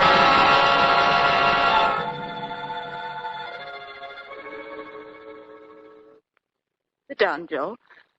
I'm sorry about last night. I guess my nerves just collapsed. Well, you ought to go away for a while, get a change. You've been hanging around that house too much. Yeah. Maybe I will. Your friend Miss Hartley's very nice. Known her long? Quite a while. Did you have a nice time after you left me? It was all right. Well, you must apologize to Miss Hartley for me. Oh, she didn't think anything of it. Joe, how about some dinner? I ate. Well, you could sit with me. Can't do it. I got to get out some estimates. Figures on those new trucks. Oh, I know. Well, you can do that tomorrow morning. Oh, I got other things to do in the morning. This is important. It's the only time I have to do it. I'm sorry. I guess I'm a fine partner, trying to pull you away from your work. Joe, Frank Connor and his wife are throwing a party at the Grove Friday night. They asked me to bring you along. Sorry, can't make it. Can't make it. That's all I ever hear from you. It used to be because my husband was your friend. But he's dead now. He's been dead for months. What's wrong with me now? Why can't you make it? I'm getting married Friday. Is that a good enough reason? Married? That's right. You getting married? To that redhead? That's her. Any objections? Yes, I've got objections. Why do you think you can make a sucker out of me? Oh, relax now. Take it easy. Shut up! If it weren't for me, you'd still be kicking trucks up and down the coast. I get Eddie to take you off the road. I put that clean collar around your dirty neck, and I put those creases in your pants. I'm the one who's put that money in your pocket. What makes you think you can walk out on me? I came in here on a business deal, and I've done all right for you as well as myself. Oh, don't talk like a fool. I walked you right into a company that was set and established. I gave you Ed's insurance money to buy new trucks. I could have taken anyone off the street who could add 2 and 2, and they'd done just as well or better. Well, any time you don't like our setup, I can always check out. You're not getting out. You belong to me, and you're going to stay with me.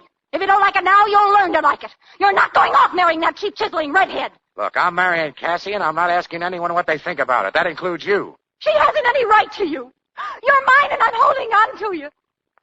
I committed murder to get you. Murder, do you understand? You what? Sure. I killed Ed. I killed him to get you because you're always throwing him in my face. Yes, Mrs. Carlson. No, Mrs. Carlson. Good night, Mrs. Carlson. You made me do it. You understand. I didn't want to kill anyone, but you made me murder Ed, your friend. You killed Ed? Why, it even makes me sick to look at you. Where are you going? I'm getting out. I don't want to ever see you again. Oh, Joe, don't go. Keep away from me. Keep away from me. I said and stay away. Honest, Joe, I didn't mean what I said. I was jealous. I didn't know what I was talking about, Joe. I didn't kill Ed. I didn't kill him. It was just you can an save accident. that record for someone else. You may need it. Oh, Joe, please. Please, I'll be a good sport. Marry your girl. I hope you're happy with her, but please. Please don't leave me, Joe. Don't go. Don't go. I didn't want to kill anyone. I didn't want to... He made me do it. I didn't want to kill anyone. Yes, he made me do it. He made me kill him. He made me. He made me do it. Hello, operator. I want to speak to the district attorney. The district attorney!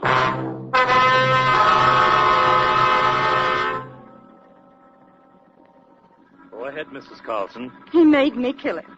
He said he'd kill me if I didn't. I didn't want to do it, but I was afraid of him. I had to do it.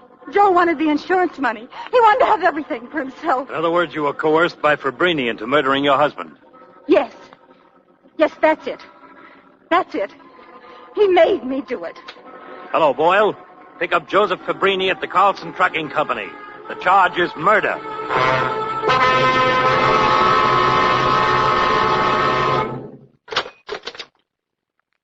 Hello, Cassie. Oh, Joe. Oh, relax, kid. How are you, Paul? Hello, fella. 5 minutes, Joe. Thanks. Well, Cassie, are you surprised as I am to find me here? No, I always knew you were a bad guy. You look tired. Didn't they let you sleep? Oh, I guess I just need a shave. You look a little worn yourself. Oh, Joe, how are you going to get out of this? Well, aren't you going to ask me whether I did it or not? Oh, stop horsing around. We know you didn't do it, but the jury's going to be tougher. The partnership, the insurance dough, the poor helpless dame in your clutches. And what would be her motive turning you in if you ain't guilty? Oh, that's easy. She saw because I told her I was going to marry Cassie. She didn't have any right to be. I never even once called her by her first name. You believe that, don't you? I believe it, Joe. Well, that brings us to the jury again. They'll take one look at that dame, put themselves in your shoes, and call you a liar. Say, whose side are you on? I'm just telling you what you're going to hear in the courtroom. I'm going to see Mrs. Carlson. No, you're not. You stay away from that dame or she'll hang something on you, too. Listen, she'll see me if I have to break into her cell with a sledgehammer.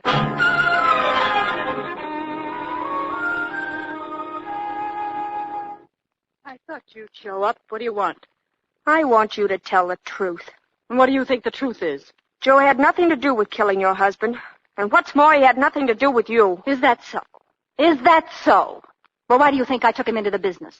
Why did I give him my husband's insurance money to play around with? Because he had an honest face? Listen, you could talk to me from now on. And you'd never make me believe that Joe ever had anything to do with you. What makes you so sure of that? Because I love him. You love him. You don't know what it is to love a man. I'm the one who loves him, and I'll take him with me wherever I'm going. Oh, you're rottener than I thought anyone could be. I don't know what you feel for Joe, but it isn't love. Why don't you tell him what really happened? That Joe wouldn't have anything to do with you. Shut up! That you killed your husband because he was in the way. Get out of here! That you kept throwing yourself at Joe and he wouldn't look at Get out! Matron! Matron, get her out! Get her out!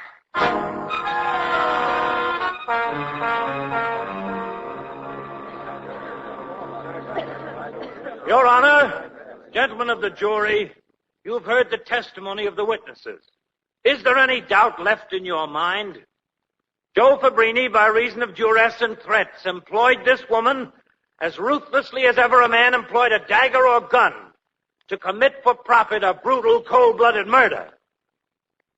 Now the state will call its final witness, the woman herself, Marie Carlson. Swear to tell the truth, the whole truth, nothing but the truth, so help you God? I do. State your name. Marie Carlson. Speak up, please. Marie Carlson. You were, at the time of his death, the legal wife of Edward Carlson? Yes. How long before the death of Edward Carlson were you acquainted with the defendant, Joe Fabrini? 2 years. Where did you first meet him? I asked Mrs. Carlson where you first met the defendant. Answer the question, please. He was laughing all the time. He kissed me when he was drunk. So I got a new car and a lot of new clothes. He tells terrible jokes and then laughs at them. And then I killed him. He was drunk and I killed him. I killed him. He's dead. He's dead. Your Honor, I move that this case be dismissed on the ground that the sole valid witness for the prosecution is obviously insane.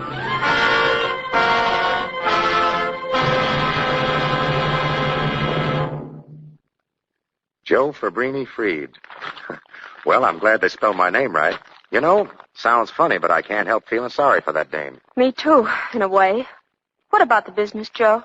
I'm giving my share to the boys. After what's happened, I need a change of scenery. And, what about us? We're getting married, just like we figured. I'll dig up a new truck, hit the road again, and be on top in no time. A truck? Oh, is this going to be an argument? No, Joe. If that's what you want, I'm with you around every curve. That's the girl. Well, the boys are waiting in the garage. I'll tell them right now. And that's all there is to it, fellas. After everything that's happened, I don't feel I got the right to stay on here. So I'm giving you boys my share to split between you. And I'm bowing out. Hey, Joe, wait a second. We can't run this racket. If you quit, I'll be on relief in a week. Me too. Sure, Joe, I got 4 kids. Now, wait, listen. Joe. Give us a break. Oh, all right, wait a minute. Shut up. Shut up, will you, fellas? Come on. Listen. Fellas, I'm sure glad you feel this way, but, well, I don't know what to say. What do you think, Cassie? Your mind's made up, Joe. Well, fellas, you heard the boss. I guess I'm sticking. All right. Get number 10. Come on, boys. Get rolling. Get rolling.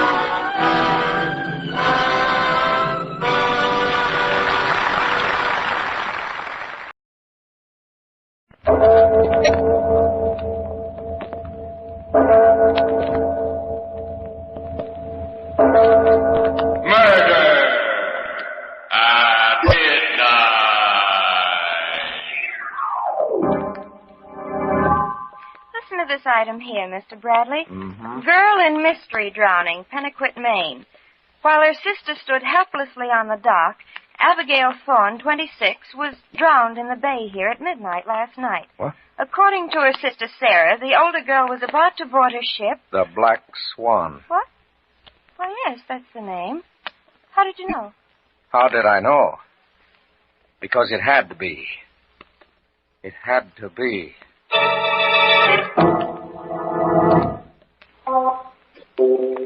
Midnight, the witching hour when the night is darkest, our fears the strongest, and our strength at its lowest ebb. Midnight, when the graves gape open and death strikes. How? You'll learn the answer in just a moment in The Black Swan.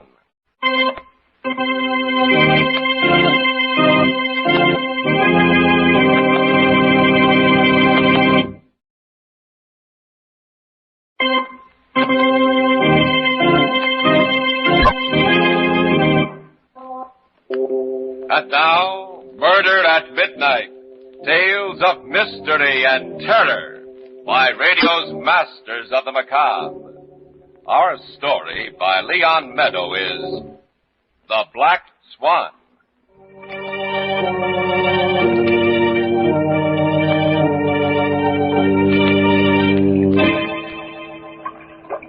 It's odd, isn't it?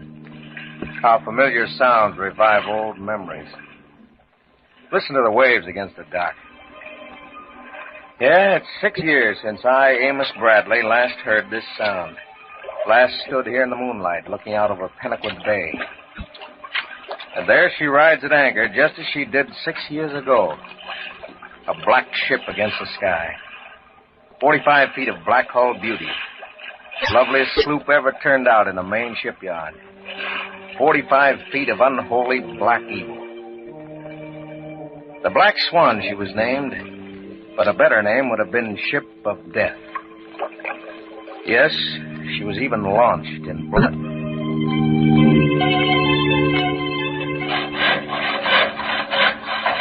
Henderson! Oh, Henderson! She might my son anyplace? Hello, Mr. Thorne. I left Fred on deck. Well, how do you like the Black Swan? Lighter. Fine talk about a ship built for Fred Thorne. Well, Fred thinks she's the trimmest job he ever turned out. Trim? A pleasure ship. Well, what are you waiting for? Will you tell Fred I'm here? Oh, yes, sir. I'll get him just as soon as we check the keel plate. Yeah, we're going to launch here in a few minutes. Stay around and watch you hit the water. Stay around. Watch. Old, broken down Caleb Thorne. That's all he's good for, anyway. Stay around. Watch. Hello, Father. How are you? Stay around. Watch. Watch as good as buried. Built for a girl. Think your sister'll like it? Abby will be pleased, Father. It's a fine birthday present. All right, Ben. He's just about ready. All set here, Fred. Okay, Henderson. I'm coming down, too. Want to check the clearance. I'll see you in a minute, Dad. Go on, go on. All right, over here. Captain Thorne will stand here and watch. A worthless, peg-legged old man. The sea is the Lord. The sea giveth a man his life and taketh his life. Stand aside, Caleb. What's taking him so long? Seems to... What's that? Fred! One of the braces, Father. It's slipped. Hey, Henderson! Henderson, you fool! Get down here! The braces are giving away! Fred! Son! Get out! I'm trying to. I've got me wedged in. If I move the other brake, I'm afraid. Henderson! I mean, Fred, just hold on. Hurry, she's starting to fall there.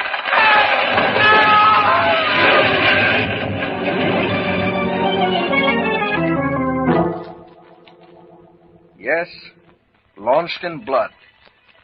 Murderer of Fred Thorne. The Black Swan never left the yard. For months, she lay there on the waves like a stranded whale on a beach. There was talk in town about old Caleb turning strangely on the one thing he was supposed to love, his daughter Abby. But I dismissed it as idle village gossip. Actually, no one knew very much about the family. The Thornes kept to themselves on that little island of theirs. You can just make it out. Yeah, they're beyond the breakwater. And then one day, about 6 months after Fred was killed, I ran into Philip Hazlitt on Main Street. Hi, Amos. Just the man I want. I'm looking for a first mate. Yeah, since when? Well, I had a note from Abby yesterday. She wants me to bring the Black Swan out to the island. The Black Swan? I thought the old man... Changed his mind, I guess. No, you never can tell with him. But, Abby, I mean, after what happened... Oh, come now. You certainly haven't started believing that old wife stuff. No, of course not. But the old man swore he'd never look at the ship again. Search me. Well, anyway, I'm to bring her out Saturday. You want to come? Yeah. Think I do.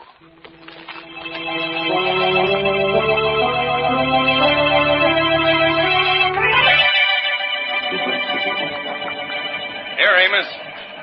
You take over the wheel. She handles like a dream. Well, Fred knew how to build them. Now, watch it. She's trigger light to the touch. Well, maybe this is the turning point.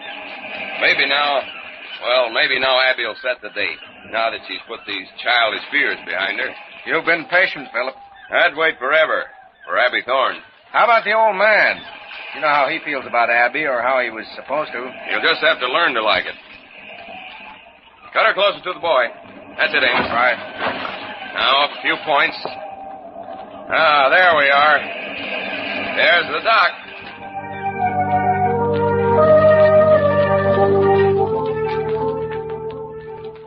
Abby was standing there on the little dock, waiting for us, waving to us as we anchored in the cove and jumped into the dory. A dark-haired, willowy girl. Lovely girl.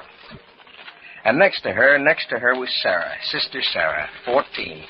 A smaller, incredibly faithful replica of Abby, except for her eyes. Her piercing, stony blue eyes, which were like Caleb's. Frighteningly like Caleb's.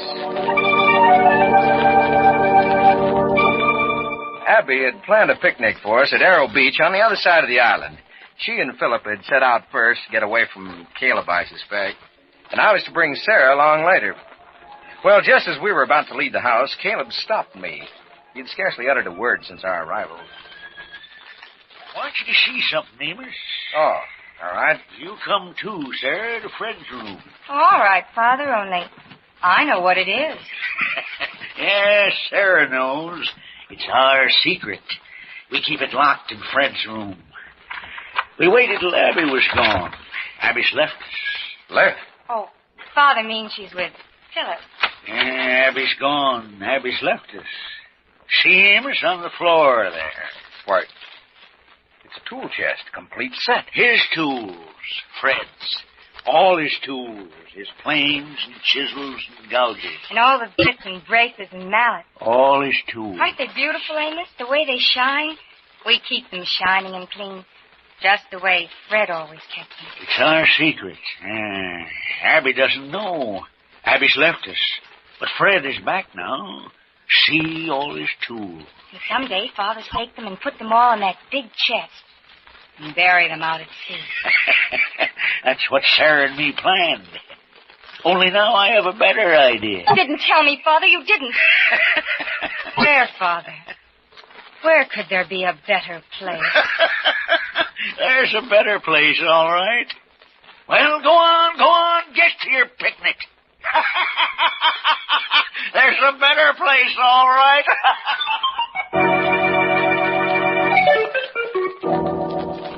I don't remember much about that picnic, except Abby's unusual quietness, Philip's efforts to keep the conversation alive, and Sarah's strange restlessness. She stared at me constantly, warning me silently with those intense blue eyes, warning me about that secret of Caleb's. Well, I was glad, I know that, when we finally said goodbye late that night, rowed out to the Black Swan, and cast off.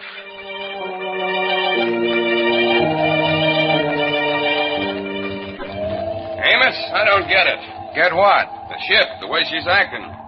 She's not responding. She's sluggish. Temperamental. Wait till we get out beyond the cove. She feels the wind. Looks stiff out there.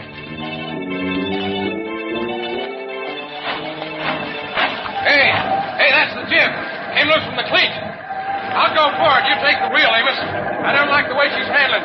She's nosing down in this heavy stuff. Okay. Hey, the wind shifted. Bring her about. I know. I'm trying. She won't take it. Pull her over. All the way. Quick. I got her over as far as she'll go. You better get the mainsail down before... Hey, watch it, the man! Get up! Get up!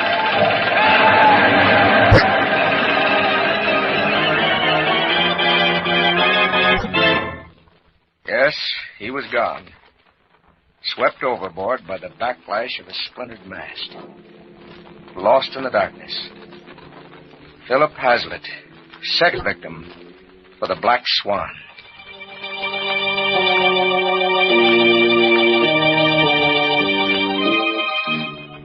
Somehow, I managed to get the Swan back. And shortly afterward, I left Pennaquit to work in Boston for my uncle's engineering firm. I heard nothing from or about the Thorns for a year when I received a short, formal note from Abby. Her father had passed away peacefully in sleep. Well, I would have been less surprised had Caleb's death been more violent, had the Black Swan somehow been involved. And then, once more, Pennaquit and the Thorns receded into the past.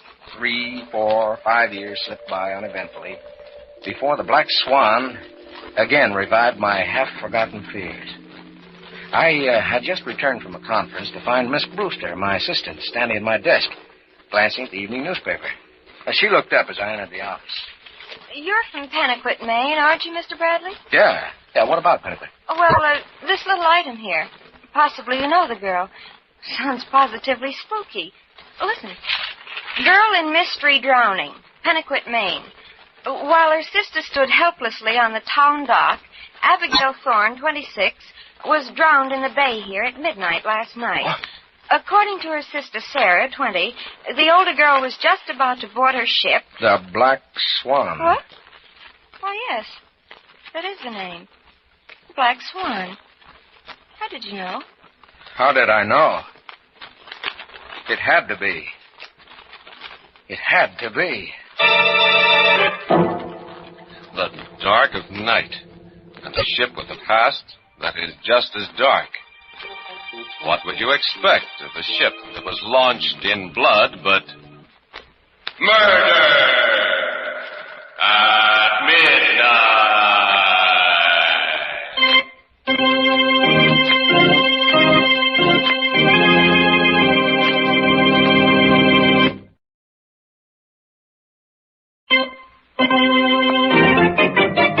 And now back to Murder at Midnight and The Black Swan.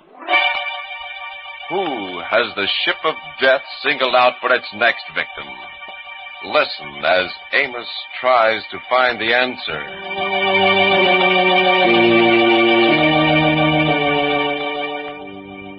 So you didn't think a ship could be a murderer?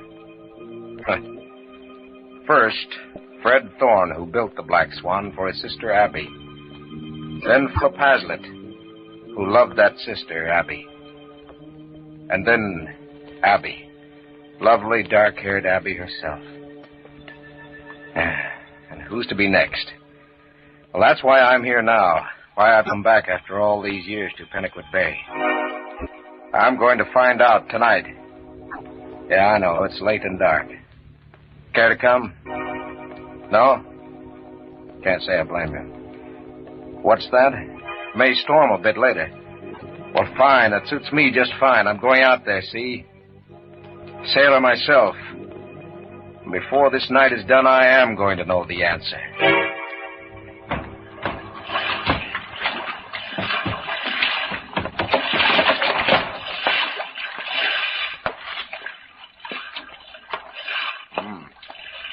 In pretty good shape after all this time. Somebody must be taking care of her. Somebody is, Amos. Very good care of her. Abby! That surprises you, Abby coming back here. It can't be. Do you need a flashlight to reassure you? Wouldn't Abby's ghost be more companionable in this pale, thin moonlight? It's you, Sarah. Little Sarah. For a moment, You thought I was Abigail. Yes, Amos, you were the one who always said I was the image of it. I am. A pale image.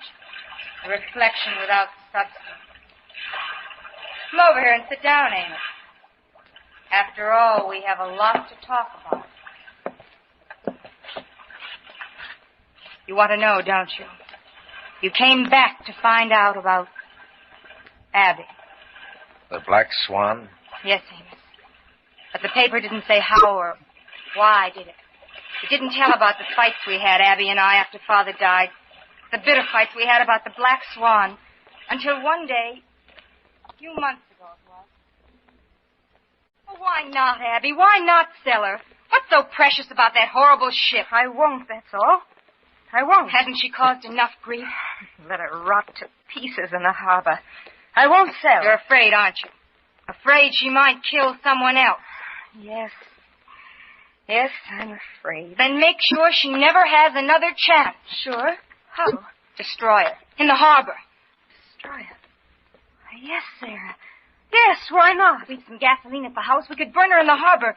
Tonight. And that's what you were going to do that night? Yes, Amos. We put 2 cans of gasoline in the dory and rowed out to the Black Swan. But it said in the paper you were standing on the dock. I was. We were about halfway out when suddenly a strange feeling of terror swept over me. Put back, Abby! Put back! Not now, Sarah. No, this is the way it must be. No, I tell you, no, I don't trust that ship. You won't ever have to. Again. I can't, Abby. I can't. Take me back. Help me, please, or I'll jump overboard and swim back. All right. I'll put you ashore. And then I'll come back. And I'll do it alone.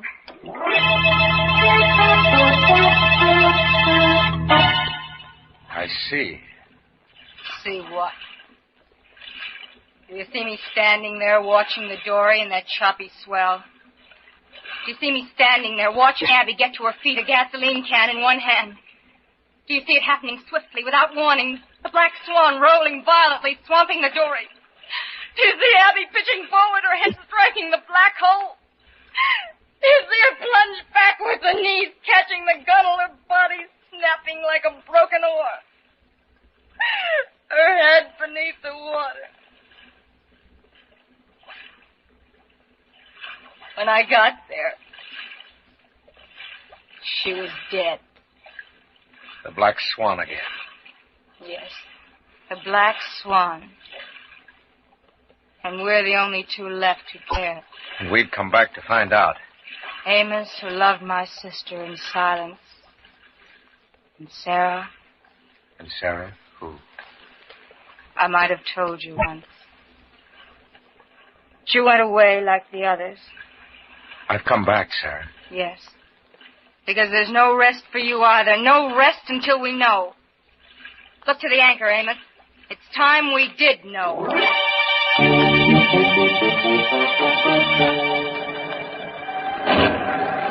My friend at the dock was right. It's going to storm. Yes, I think so. And we haven't learned anything. She's handling like any other ship. Only better. It's Fred built her to handle. She's biding her time, that's all. What are you thinking? Do you remember the picnic that day? Yes, sir. That night, after you and Philip had left, I went to Fred's room. They were gone. His tools, the chest. Gone? You mean Caleb? Yes. Father had taken them away while we were picnicking over at Arrow Beach. Take them where? He wouldn't tell me. He said he'd found a better place. He kept saying that over and over, but he would never tell me where. Poor Father. Yes, sir. He changed so after Philip was killed. How? Well, it goes back to Fred, my brother Fred. Don't you see, Father commissioned Fred to build the Black Swan as a birthday present for Abby. It was one of the ways he thought he could, well, buy Abby away from Philip. And Fred was the first victim of the Black Swan. Yes. Then, Philip. And the more Father tried, the worse it became. Abby wouldn't talk to him, not a word. In death, Philip took Abby further away from your father than he could possibly have done in life. Philip's death? No, Amos. Philip's murderer did that. The Black Swan.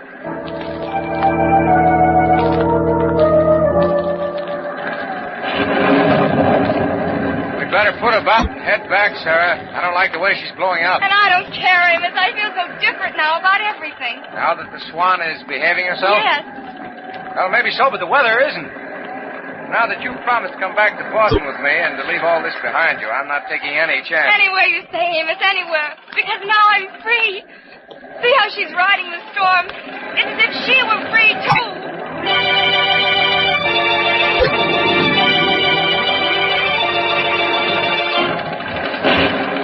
Any sign of that breakwater yet? I should catch it in the next lightning.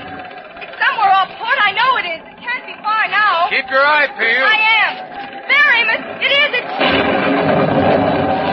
What did you say? Off port now. Hold her till I tell you, then cut in.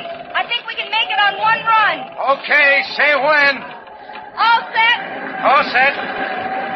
No! Swing her in now, Amos. I am.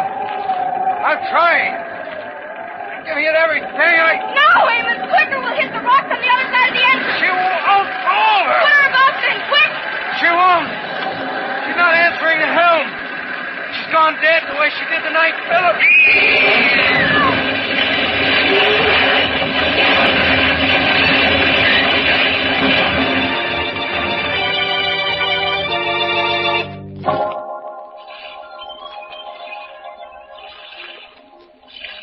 Abby.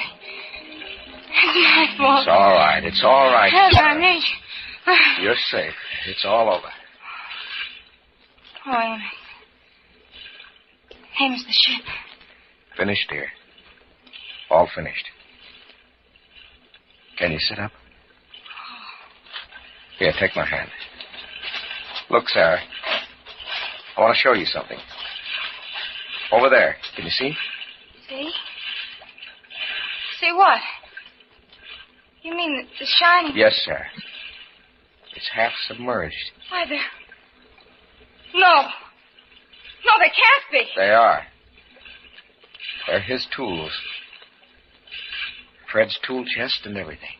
Father. Father did it. Yeah. When Caleb said he knew a better place, He meant in the ship. Oh, Father. Yes, he took the chest and nailed it up under the deck, up at the bow. That's why the Black Swan acted so strangely the night Philip and I left the island. But Amos, tonight she was acting so beautifully until... I know. That's because somehow all these years she's been rocking there in the harbor.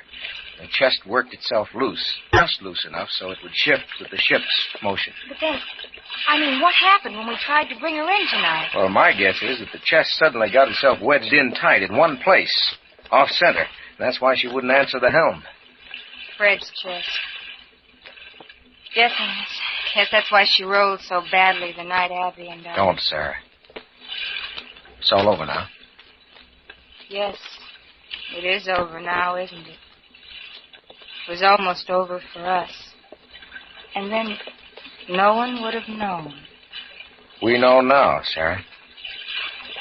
Yes, the Black Swan has been brought to justice. And by her own hand.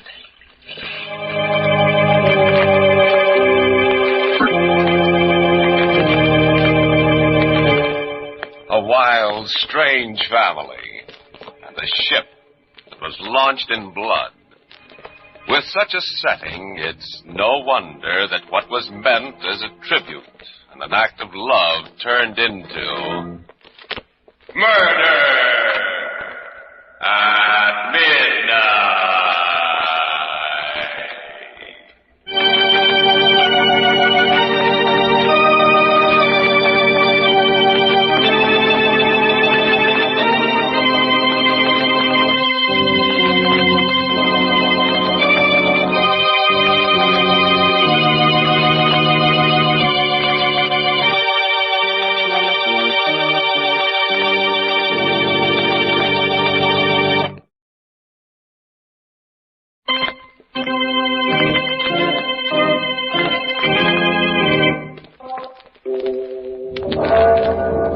Remember to be with us again when death comes in with the rising tide and the clocks strike 12 for murder at midnight.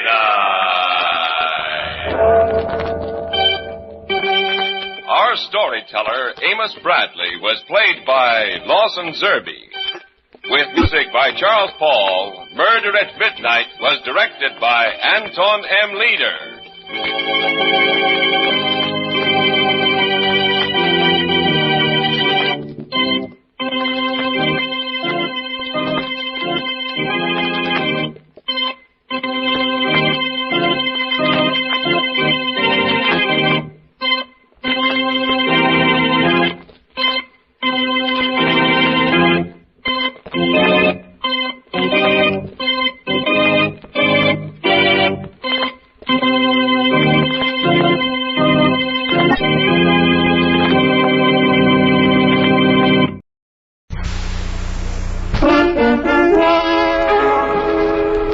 Murder Clinic.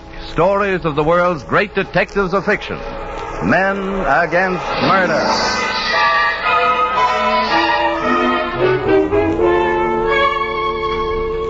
Each week at this time, WOR Mutual turns the spotlight on one of the great figures of crime detection and brings you his most exciting case. Tonight, Agatha Christie's unique detective Hercule Poirot in the tragedy at MARSDEN Manor.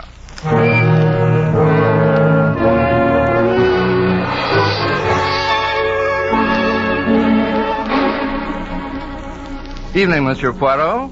I'd recognize you anywhere, I think, thanks to those magnificent mustachios of yours. Merci bien. They are very magnificent, no? They are indeed. Tell me, did they help you solve the tragedy at Marsden Manor? No. It was the little gray cells in the brain of the great Hercule Poirot that prevented this great miscarriage of justice in the death of Richard Maltravers of Marsden Manor. It all began in the little village of Marsden Lee, less than 100 kilometers from London.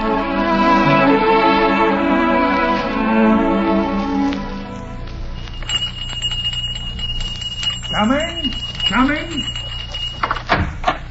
Yes, what is it? Be you Dr. Bernard? Yes, I am. Come quick, the master's done for. You mean Mr. Maltravers of the Manor? Aye, the master. The mistress, she says, fetch the doctor, she says. but it bean't no use. He's a dead un. I knows a dead un when I see un. What was it, man? An accident? No, bean't no accident. I found him in the lower meadow, with the blood running out of his mouth.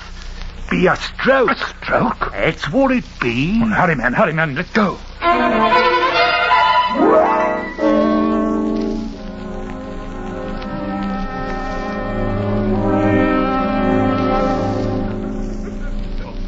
Come now, Mrs. Maltravers. You must get hold of yourself. The Lord giveth and the Lord taketh away. After all, we are all of us mortal. But why, Richard? He was so good, so kind. Why did this have to happen to him? Oh, come, please. He seemed so well, so full of life. Why, only last week he passed a medical examination for insurance. How could he have died so suddenly? Doctor, what happened? A hemorrhage due to stomach ulcers, undoubtedly, resulting in a stroke.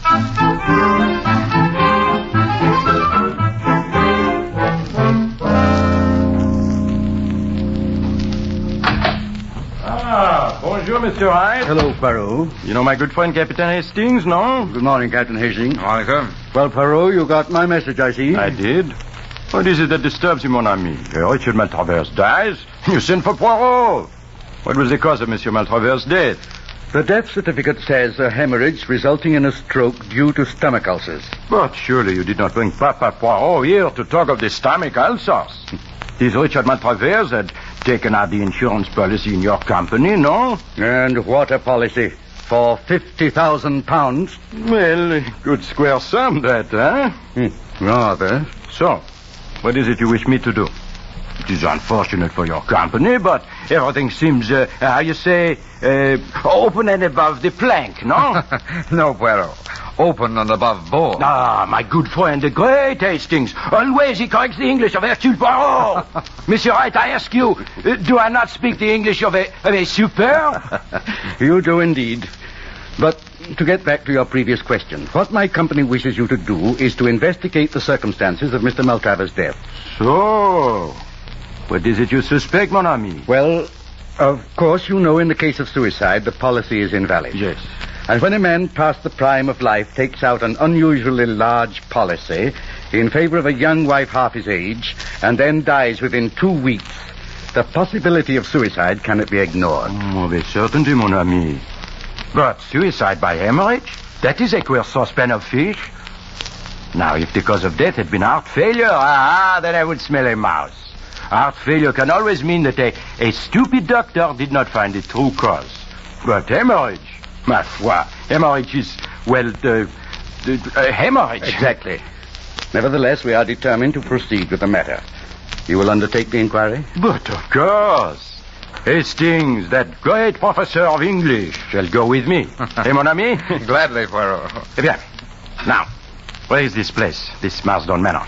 You take the Great Eastern Line from Liverpool Station to the little town of Marsden Marsden Manor is about a mile from the village. Marsden. All right, Hastings, we go.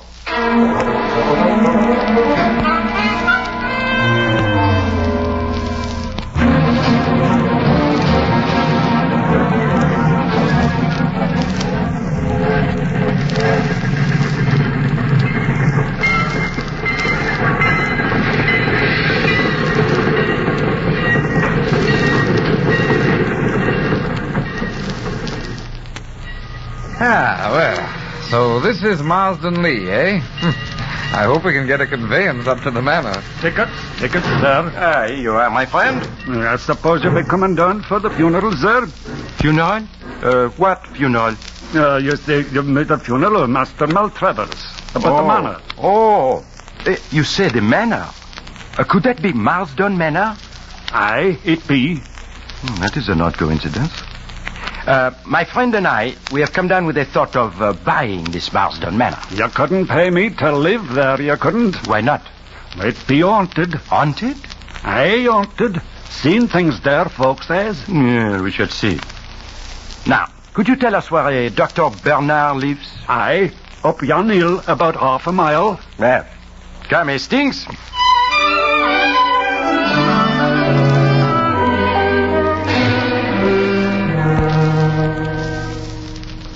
understand, Dr. Bernard, that you signed the death certificate of a Mr. Richard Maltravers. Yes, I did.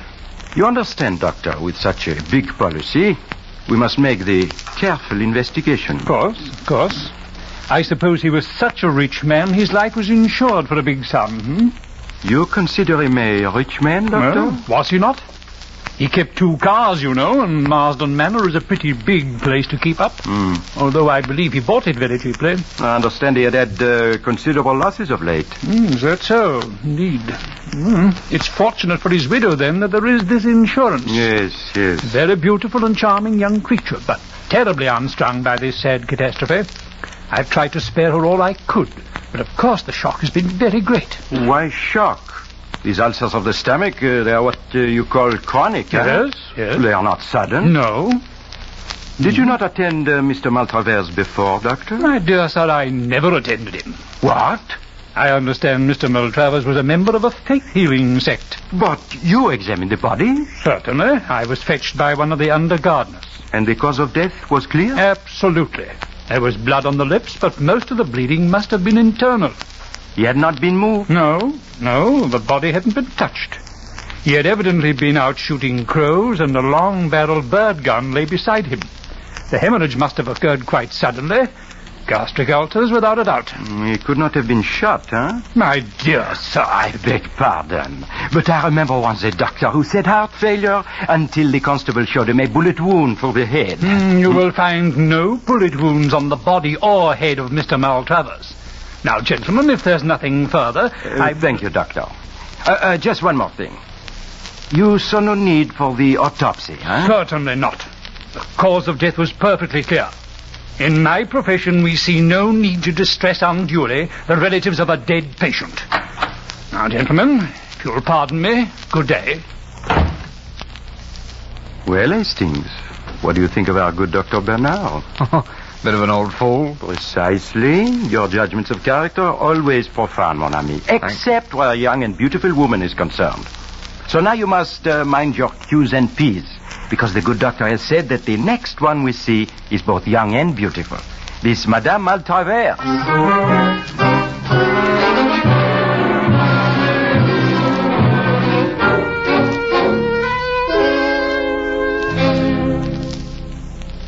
Madame Maltravers, I cannot tell you how I am sorry to bother you in this way. Must I be bothered now? I know nothing about this insurance of my husband. Courage, madame, it is necessary. I will do all to make this matter not too unpleasant for you. I, Hercule Poirot, swear it. Now, if you would recount briefly the sad events of last Wednesday, huh? Well, I was changing for tea when the maid came up. One of the gardeners had just run up to the house. He'd found Richard. No, I comprehend. Enough. You had seen your husband earlier in the afternoon? No, not since lunch. I'd walked down to the village for some stamps. I believe he was out pottering around the grounds. Shooting the crows, no? Yes, so I understand. He usually took his bird gun with him. In fact, I heard 1 or 2 shots at a distance. So? Where is this bird gun now? In the gun cabinet over there, I suppose. With your permission, madame. Bien, here it is. 2 shots fired, I see. And now, madame, a delicate question. Monsieur Maltravers, your husband, is awaiting burial, I believe? Yes. He's lying in his room. If I might see? Why, yes, of course. It's the first room at the top of the stairs. You'll forgive me if I don't go with you. What, of course. Hastings, you remain here with madame. Do you think Mr. Poirot will understand why I didn't go with him? Oh, I can assure you, Mrs. Maltravers, Poirot is most sympathetic. I don't doubt it, Mr. Hastings. I only wish there was more that I could tell him. Oh, I understand. But I wonder, Mrs. Maltravers, if you could tell me one thing. Oh, yes? Well, the station master, an odd character named Volk, said something about MARSDEN Manor being haunted. MARSDEN Manor haunted? Why, surely you're joking, Mr. Hastings. Oh, no, I assure you. He told us that people have seen things. We must have been referring to my humble experiments in extrasensory perception. I've always been tremendously intrigued by that subject, and doubtless some of our servants have been gossiping. Madame, you are mediumistic. How fascinating. Oh, I wouldn't go so far as to say that, Mr. Poirot. I've dabbled a bit, that's all. So? I've managed table levitation and simple things like that. But I suppose to the simple rustics around here, it looks like black magic. Very interesting. Under kinder circumstances, I would implore a demonstration. Why, are you interested in such things, Mr. Poirot? All fields of knowledge interest the great Poirot. Poirot, don't you think perhaps we'd better... Oh, I forgot, madame. I thank you for your so great courtesy. I do not think you need be bothered any further by the matter. By the way, do you know anything of your husband's financial position? Nothing whatever, I'm afraid. I'm very stupid about business. I see. Then you can give us no clue as to why your husband suddenly decided to insure his life. Oh, was it sudden? I'm sure I don't know. Enfin. And now, with your permission, madame, we will go. Hastings? Oh, I'll see you to the door. Merci. Oh, just one more thing, madame. Could you tell me, when they found Mr. Maltravers, did they find him unshod, without the shoes? Why, really, Mr. Poirot, I don't understand. It is nothing. It does not matter. And now, madame, adieu. Oh, but look, you have another visitor. Someone is coming up to walk, huh? Archie! Hello, you! Emily. Why, I thought you were on your way back to Australia. Yes, I was. But I read the news of Uncle's death in Paris and hurried back. Emily, my dear, is there anything I can do for you? Anything? Oh, of course not. What could you do? Oh, I'm sorry, I'm forgetting. Mr. Poirot, this is Captain Black, my husband's nephew. Captain Black, Mr. Hastings. How down? Emily, how did this happen? Uncle seemed perfectly well when I was here Monday night. You've evidently read the papers, Archie. You must know what happened. But they gave no details, just the bare notice of his death. What happened? Archie, I just can't go through all that again. Yes, Captain Black, I'm afraid my friend and I, we have disturbed madame. What are you doing here? I am Hercule Poirot, the Hercule Poirot. Mr. Poirot is from the insurance company, Archie. That's just why I've come back. To protect you from annoyances like this. You shouldn't have risked your job, Archie. If you left right away, you might still get to Paris in time to make your boat train. You say Paris, mon capitaine. You go to Australia by way of Paris? Why, yes. I intended taking the Orient Express from there and pick up the Pacific Mail at Port Said. Ah, oui. That shortens the journey, does it not? You are staying here, Captain Black? Yes, I'm staying at the Pig and Thistle. That's the inn down in the village. Ah, village inn. It serves the roast beef, no? Why, yes, I suppose so. Good. So, Hastings, let us try this roast beef at the Pig and Thistle, huh?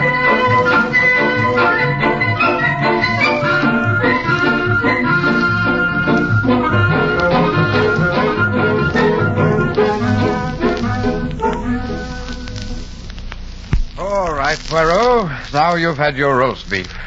Hadn't we better be getting back to London? No, not so fast, my good Hastings. London, she will not run away. But this Captain Black, he Medusa. A garçon. For heaven's sake, Poirot. English inns don't have garçons. No? Then who is it who approaches? What do you have, Governor? For my friend, the dictionary. For me, a bock. He means beer, George. I mean the ale. Right-o, Governor. You been up at the Manor, sir? I mean, yes, we have. A sad business, that. I knew no good had come of it as soon as they took the Manor. You mean this, Maltravers? They were not popular? Well, not that, Governor. He was a bit too old for her, if you know what I mean. I see. She might better have married the nephew. At least, I'll better Bob the nephew thought so. Ah, there has been the gossip, huh? Well, I wouldn't go so far as that, Governor. But he did hang around a bit. And the husband, Mr. Maltravers? He object? Not as I knows of, Governor. But I is my opinion, I is. Without the doubt, it is the worst opinion, no, George? But the Captain Black, here he comes now. Hello, Poirot. Here you are. Captain Black, come, will you not join us? Bock, perhaps? Yes, thanks. I don't mind if I do. Wait, a mug of ale. Hello, Governor. Sad business, this death of your uncle, huh? Yes, and so sudden, too. He seemed in excellent health when I dined with him Monday night. So? And was he also in good spirits? What did he say? Of what was the talk at this dinner Monday night? Oh, I don't know. The usual general topics. I see. My uncle asked about my people. We talked of Australia. Yes. Then Mrs. Maltravers asked a lot of questions about East Africa, where I've spent some time. I told them 1 or 2 yarns. That's about all, I think. Madame Maltravers seems much upset at the death of her husband, no? Naturally. They've been married less than a year. So I hear. A remarkable woman, this lady. Remarkable in what way? What do you mean? She has, how you say, the seeing eye. I hear her tell Hastings she does the seance. He seems most interested, no, Hastings? Oh, I wouldn't go so far as that. Always the conservative Hastings. Me, I am not so. Why, Mr. Poirot, don't tell me you believe in this psychic stuff. Oh, I have not the closed mind. For example, Captain Black, you have told us all that your conscious self knows. Now, with your permission, I would question your subconscious, huh? Psychoanalysis, eh? Well, it's nonsense, but I don't mind. Merci. It is like this. I give you a word. You answer with another word. Any word. The first word you think of. Eh bien, shall we begin? Go ahead. Hastings, note down the words, please. Oh, very well, Poirot. Now. Day. Night. Name. Place. Bernard. Shore. Monday. Dinner. Journey. Ship. Country. Uganda. Story. Lions. Bird gun. Farm. Shot. Suicide. Elephant. Tusks. Money. Lawyers. So, that is all. You are a good subject, mon capitaine. You don't mean to tell me that rigmarole means anything to you? Maybe not. But nevertheless, you are a good subject. Well, if you don't need me anymore, I think I'll go upstairs and unpack. Shall I see you again before you leave, Mr. Poirot? Yes, I should not be surprised. Good. See you later. Au revoir, mon capitaine. And now, my clever Hastings, you see it all, no? Well, I don't know what you mean, Poirot. Does that list of words tell you nothing? Sorry, I'm afraid it doesn't. Then I will assist you. To begin with, the Capitaine answered within the time limit. No pauses, no making up the mind. Day to night and place to name are normal associations. Then I give him Bernard, the name of the doctor, if he knew him. Evidently he does not. When I say Bernard, he says shore. Monday means dinner, country is Uganda. Story recalls the lion story he tells them. All natural. But now, notice. When I mention bird gun, I get the unexpected answer, farm. When I say shot, he answers at once, suicide. A man he knows commits suicide with a bird gun on a farm somewhere. Imbecile that I am! The great Hercule Poirot is hoodwinked. What are you talking about? Do you not see, Hastings? That is the story the Captain Black told at the dinner Monday night. Oh, I see. And you think that gave Maltravers the idea? You think he shot himself in the mouth with that bird gun? Why not? Remember, the bird gun has a very tiny charge of powder. The bullet would remain lodged in the brain. All that would show would be the blood in the mouth. Come, Hastings. It is not too late. Of course, but where? To see once more this dead man. To MARSDEN Manor. Hastings, to MARSDEN Manor.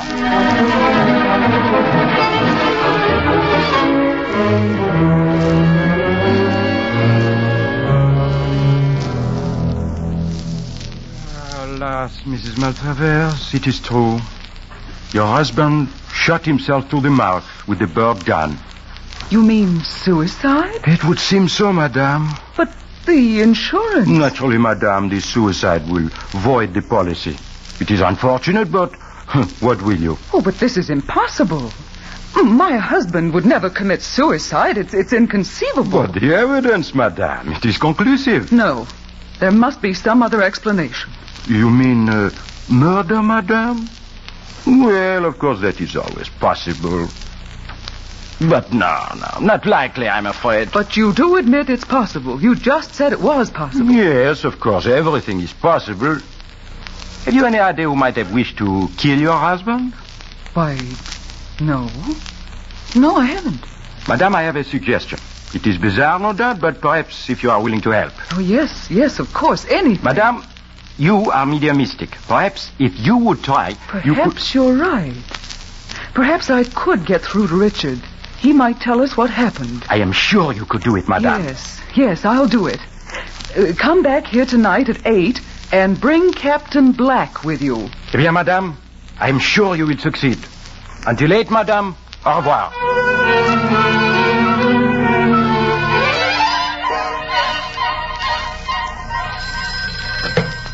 Hello? Dubois Theatrical Agency? Henri Dubois. This is Hercule Poirot. Dear mon ami, Henri, I have a part for you. For one appearance only. Oui, as always. Now listen closely. This is what I wish you to do.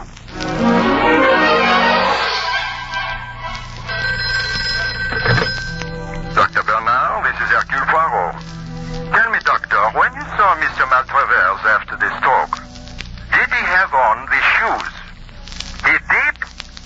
Bien, merci.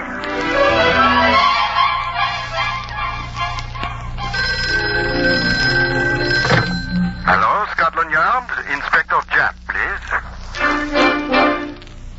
Hello, Japp. This is Poirot. Quite well, thank you.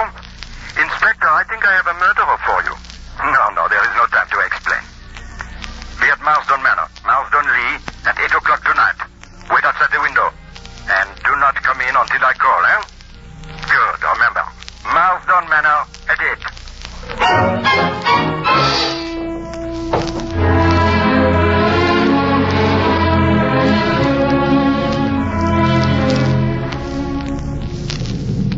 Madame Maltravers, we are on time, as you see. Hastings and I have brought Captain Black with us. I say, there's a bad storm coming up. Would that interfere with the experiment? Certainly not, Mr. Hastings. This isn't mumbo-jumbo. The weather has nothing to do with it. Well, let us proceed, huh? Yes.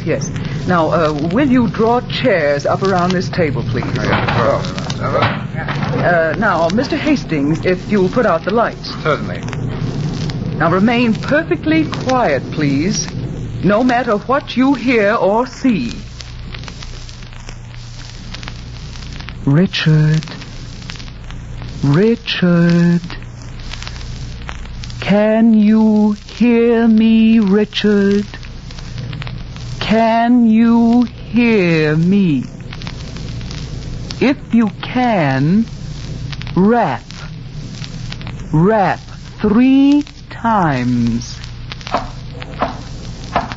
Did you hear that? But of course, madame. Did you not tell him to rap 3 times? That's how Richard always used to knock. Perhaps he is outside. No. They say the suicide never rests, always returns. Listen. What was that? The front door slammed. What? No, Captain Black. It was but the thunder. Poirot, I hear footsteps. It is the wind, madame. I will close the door.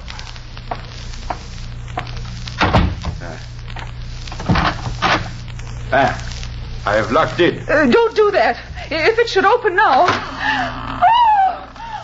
By Jove, it is open. He's there. There in the doorway. I see nothing, madame. I saw him, I tell you. My husband, you must have seen him too. Look. She's right. He is there. His hand. Look, it's pointing. What's that light coming from? It's pointing at her. Mon Dieu. Her hand. Her right hand. It is scarlet with blood. Blood? Yes, it's blood. I killed him. I did it. Take it away. Take it away. Lights! Good heavens, Poirot. She's got away through that window. Do not worry, mon capitaine. The good Inspector Japp outside will stop her. Good heavens, that lovely creature a murderer. And a very clever one, my susceptible Hastings. After all, she could not know she would come up against the great Hercule Poirot. And she might even have fooled me if she had only taken off his shoe. His shoe, Poirot? Only with his toe could he himself have pulled the trigger of this bird gun.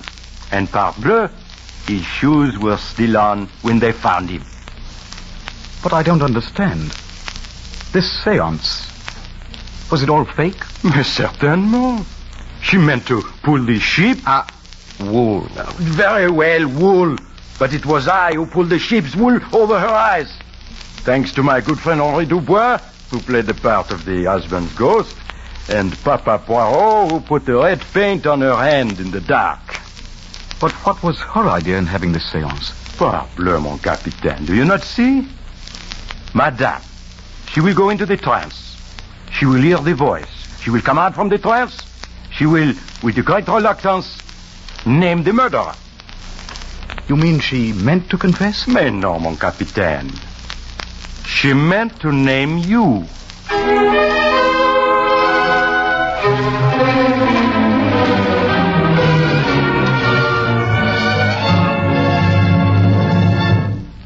You have been listening to Murder Clinic.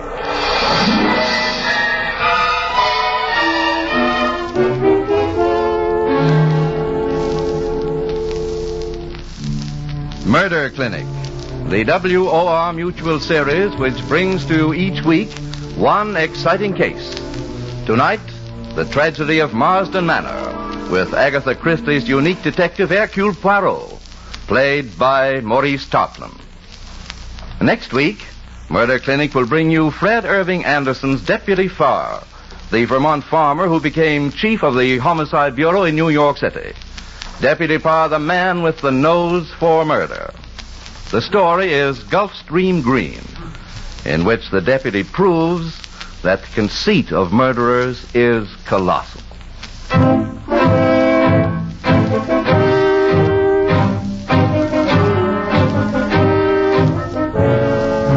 Original music was composed by Ralph Barnhart and conducted by Bob Stanley. This program was an international exchange feature over the coast-to-coast network of the Canadian Broadcasting Corporation. Tales told on Murder Clinic are adaptations by authors Lee Wright and John A. Bassett. Murder Clinic is produced under the direction of Alvin Flanagan. Frank Knight speaking.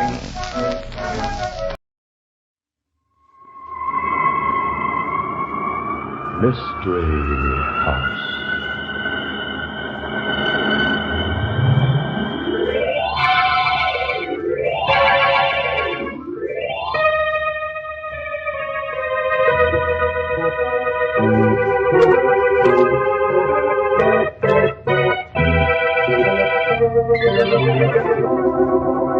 Mystery House, that strange publishing firm owned by Dan and Barbara Glenn, where each new novel is acted out by the Mystery House staff before it is accepted for publication. Mystery House.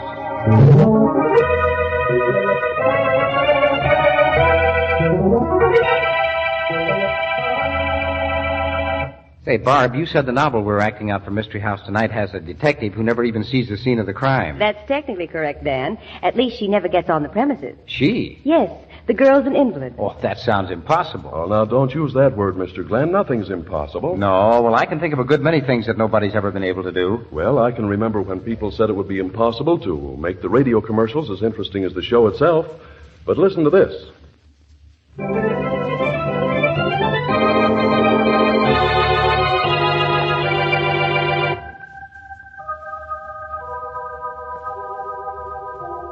Okay, places, everybody. Set the scene, will you, Tom?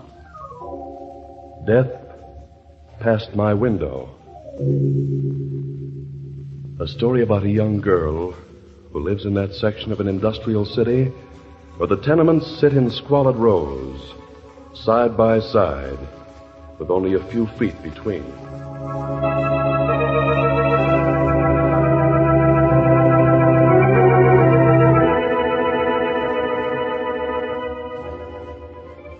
My name is Hope Graves.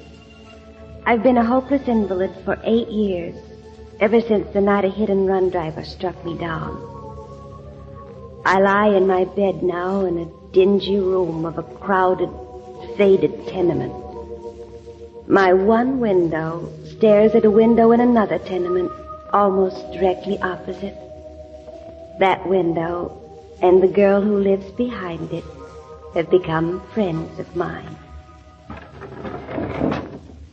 Morning, Hope. How's the back today? Much better, thanks, Jenny. If you were telling the truth, you'd have the finest back in the world. Always better, every morning. Did Eddie bring you home last night, Jenny? Yep, as per usual. Why don't you bring him up to your room sometime, Jenny, and get him in front of your window so I can see him? Hey, not so fast, chum.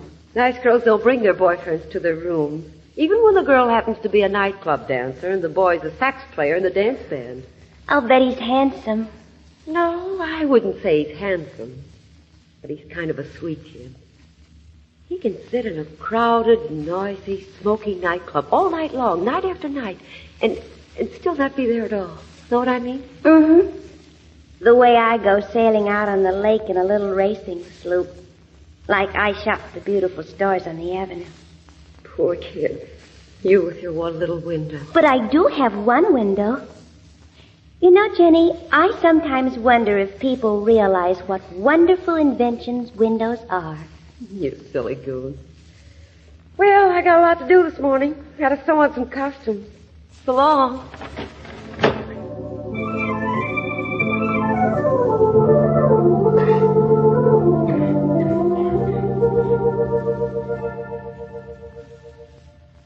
Jenny's days and nights are all mixed up, like mine. It isn't really morning, but 4 o'clock in the afternoon. Being in bed 24 hours of a day, year after year, you forget about day and night. Time is just something to fill best you can. It goes on, and on.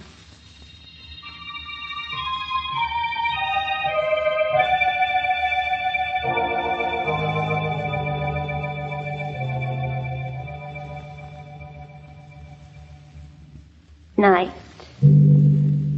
The hours from 10 to 3. Those are the hardest.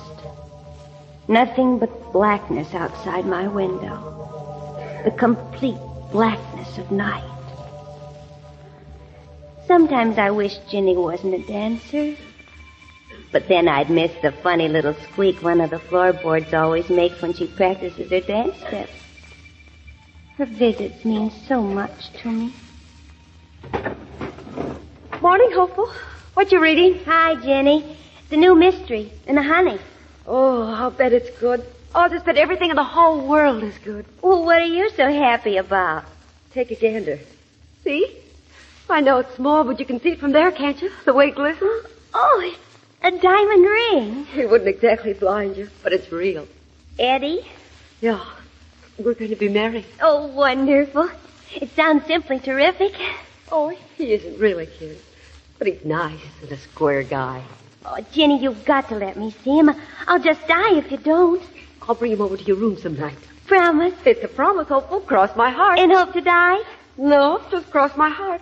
The way I feel now, I think I'd like to live forever.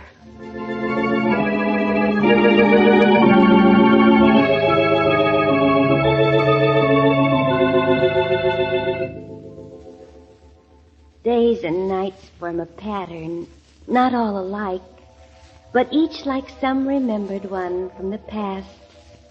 One I know I've lived before, and one I'll live again.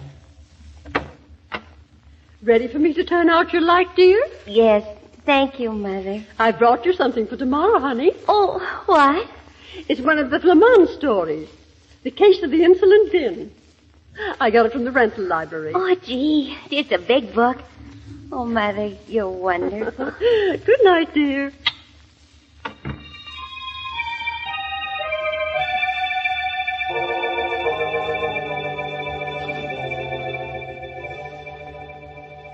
Night again. The hours from 10 to 3. Nothing but black night. What? Light.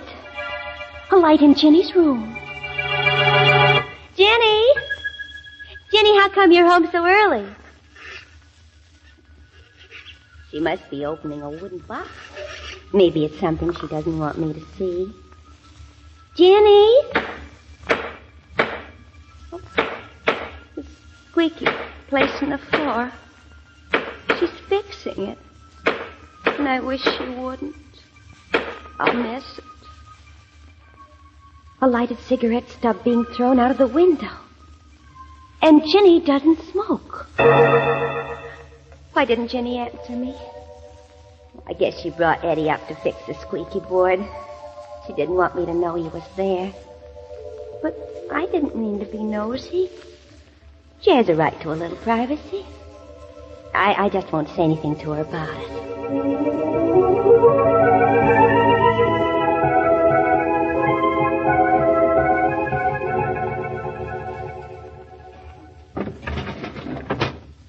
Top of the morning, hopeful. Hello, Jenny. When are you going to bring Eddie around? Gosh, honey, I've been so doggone busy. I see you finally got around to fixing the squeaky board in your floor. You could hear that squeaky board way over your place? Of course. It must have fixed itself then. I didn't do anything. I guess lots of things do fix themselves at that. Work hard last night? No harder than usual. But we have a late show tonight. Got to practice a little. Be seeing you, hopeful.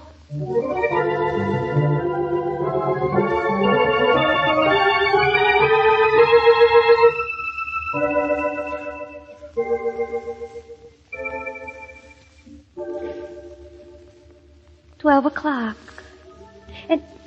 And Jenny's light just went on again. Oh, this is wrong. Before the pattern lost its form, it was never like this. Never. It's not right, Eddie. You're jittery, hon. Your imagination's working overtime. I don't imagine things, Eddie. I wouldn't have asked to get off early tonight and come back here just for imagination. I'm afraid. Oh, Jenny. Eddie, let's get married tonight. Tonight? At this hour? Why, nobody's around. We could find someone. When you and I get married, we'll do it right. For keeps. Come here. Oh. That better? I guess so. Well, I better be going now. I didn't have any right up here. Oh, just a minute before you go. Hope you awake? Oh, sure, Jenny. I just woke up. You been home long? No. Stick your head over in front of the window, Eddie. Hello. I can't see you, but if you're a friend of Jenny's, I like you. Hello, Eddie. That's Hope Graves. You know, the girl I was telling you about. Glad to know you, Hope. Well, I have to be running along now.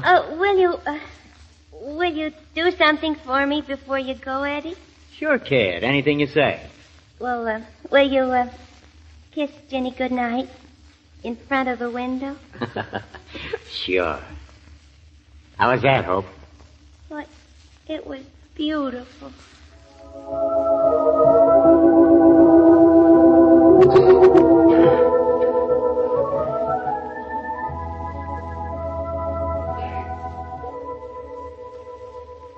Four o'clock in the afternoon. Time for Jenny to pull up her shade and start her day. That's really nice. It's funny. I've never been jealous of Jenny's dancing feet, but today I am.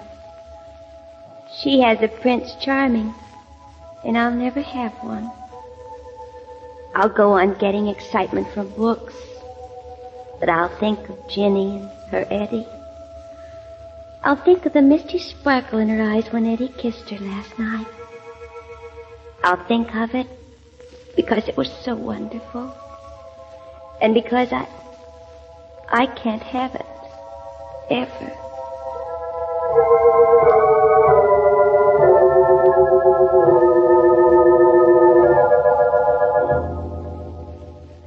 Funny that Jenny hasn't raised her window shade yet. Probably dreaming of Eddie. But she should be up now. Jenny! Jenny? Jenny, you lazy buns, get up. It's time for you to get up. Oh, Jenny! Jenny, is something wrong? Answer me, please. Jenny, I'm worried about you. Say something, please. Jenny!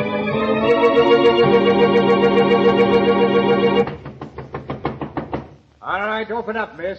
You got your landlady worried. It's Emmett Bryant, Virginia. You know, the cop on the corner. Come on now, open the door like a good girl. Out of the house ordinarily she is by this time, Officer Bryan. I called and it don't do no good. Virginia, are you opening the door now? Answer me. You got a pass key, Mrs. Schultz? No, these doors all got good spring locks. And the key to this one is locked. All right, stand back there, Mrs. Schultz. There's nothing for it but to bust in the door. See. Wait. Saints have mercy on her soul. That poor little kid, her head all caved in with a hammer. Wait a minute. What's this? Why, it looks like a long, heavy, black silk necklace. Yeah, but it's got a snap hook on it. No, it ain't a necklace, Mrs. Schultz. What is it, then? And I think maybe it's something that's gonna hang a man. No, Officer Bryan, no.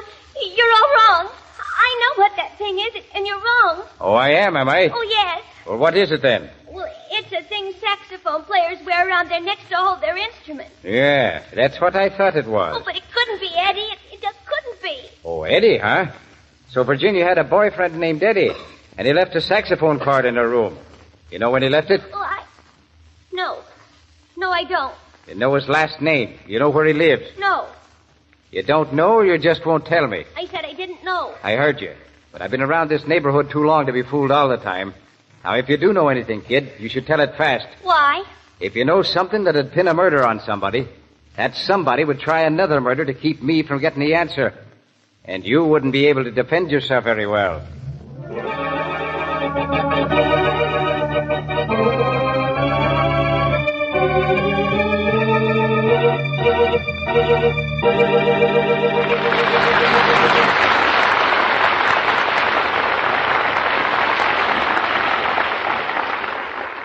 Is Officer Bryan right? Will the murderer strike again?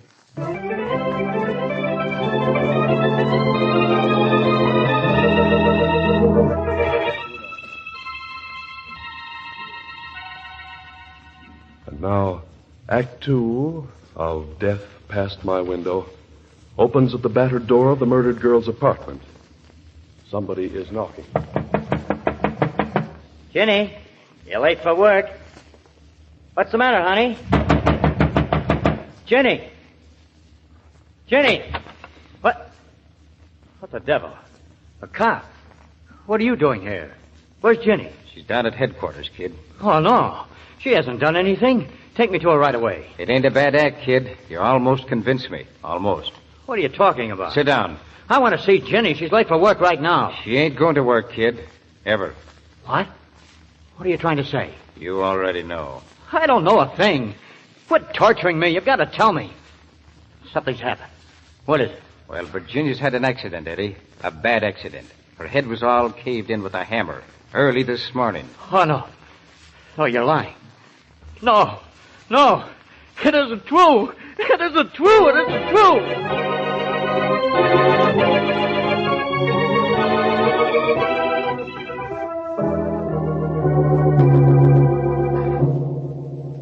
This is death I've met. It passed my window, not 20 feet away. And yet, invisible. In detective stories, death is always exciting. But this was Jenny, my friend. And it isn't exciting at all. Just horrible. Where were you at 4 o'clock this morning, Eddie? I don't know. Did you bring Virginia home? Yes, I did. How did you get into her room? I didn't get into her room. Eddie, no. Brian knows you were there. He found your saxophone cord. Hope, tell him I didn't kill Jenny. I've already told him, Eddie. You mean you told me you didn't see him do it? But that doesn't mean he couldn't have. All right, come on, Eddie. Where? Down to the police station. Well, you're making a mistake, Officer Bryan. Don't worry, Eddie. Everything will come out all right. Worry? I'm through worrying. There's nothing to worry about or hope for or dream about anymore. And everything won't come out all right. It's no good, kid. Goodbye, Eddie. I'm sorry. I'm sorry, Hope. Hope. That's a good one, that is.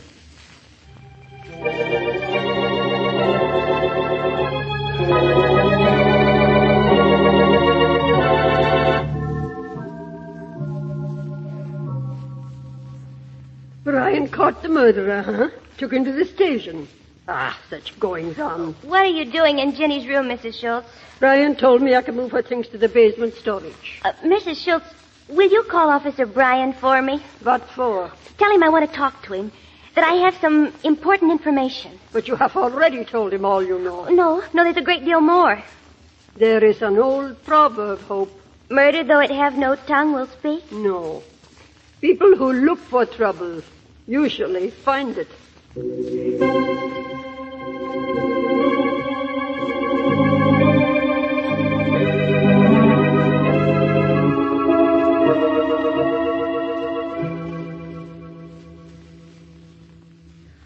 Officer Bryant, will you do what I asked then? Well, now, that all depends. No, that won't do. You'll have to promise. I'm making no promises. You wouldn't want to convict an innocent man, would you? No. Promise? All right. It'll involve some irregular procedure, maybe illegal. Here now, that's not fair. You promised. Yes, all right. What is it you want me to do? I want you to go over next door and rip loose one of the moldings on a window in every apartment on the 4th floor except Ginny's. What? Does O'Brien go back on his word? Well, I know one thing. After this, one Brian will learn to say no.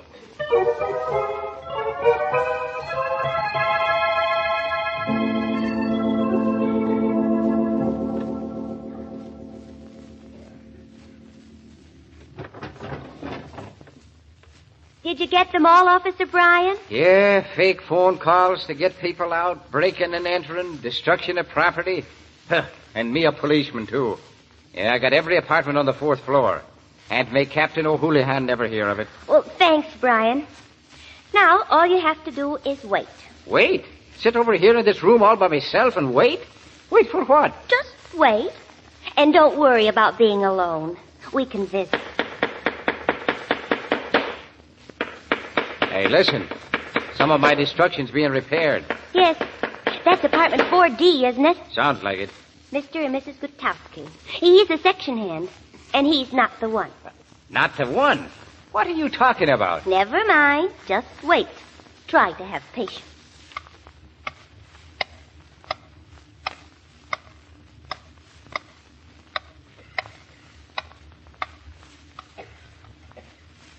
Young lady, did you have me tear loose all those moldings just so you could hear a hammer serenade? Now, that's 3 been fixed so far, and all you say is, that's not the one. That's not it either. Oh, that's not it either. That's not it either. How long do you expect me to sit in this room listening to people pounding nails? That's 4 moldings fixed. Only 2 to go. Oh, sure. I rip loose the window moldings and the people fix them. That's supposed to prove that the saxophone player didn't murder the girl. Maybe I'm nuts.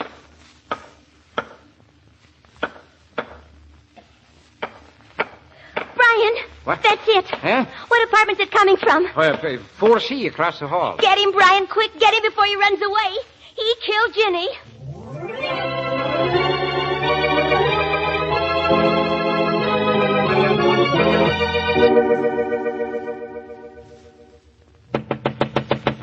Yeah, who's there? Officer Bryan, open up. Well, you don't have to be tough about it. What do you want? I want you to step across the hall. The room where the bank got murdered? No thanks, pal, not me. Come on.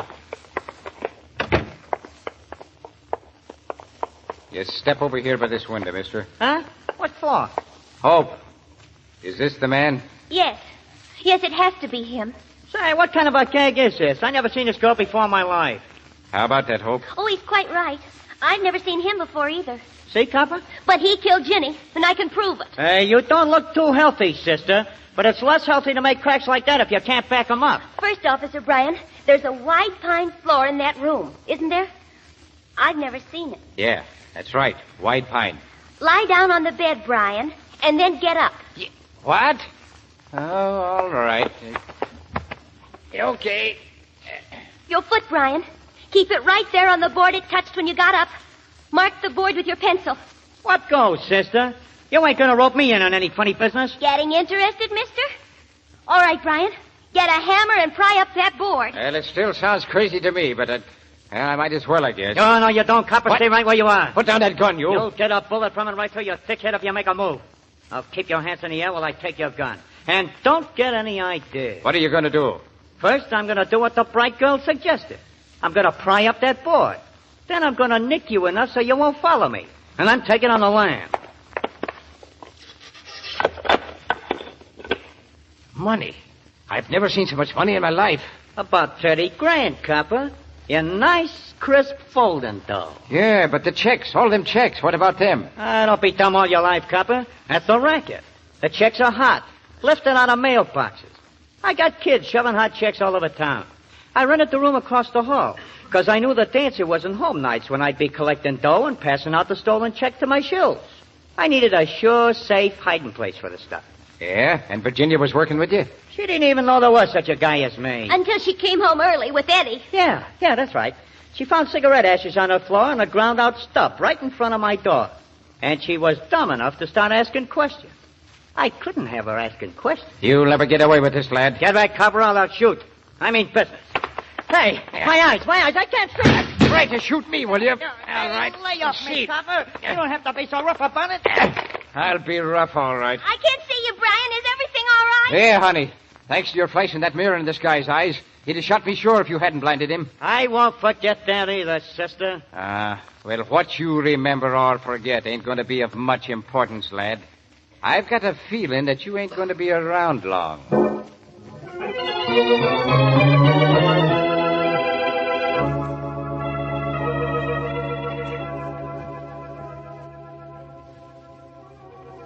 Yes, my name is still Hope Graves. I'm still a bedridden invalid.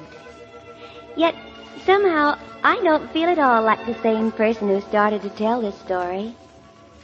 The pattern has shifted back to its usual form. But for me, things will never be the same. I'll always know it can change. That my routine isn't set in a drab, colorless schedule that will never vary. Life, even for me, can be exciting.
Mystery Theater.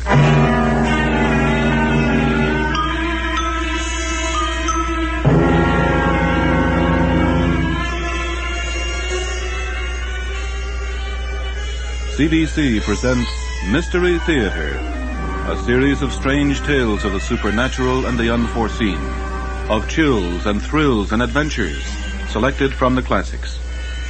Here then, the story, The Signal Man, by Charles Dickens, adapted for radio by George Salverson. Supernatural and the unforeseen, of chills and thrills and adventures, selected from the classics. Here then, the story, The Signal Man, by Charles Dickens, adapted for radio by George Salverson.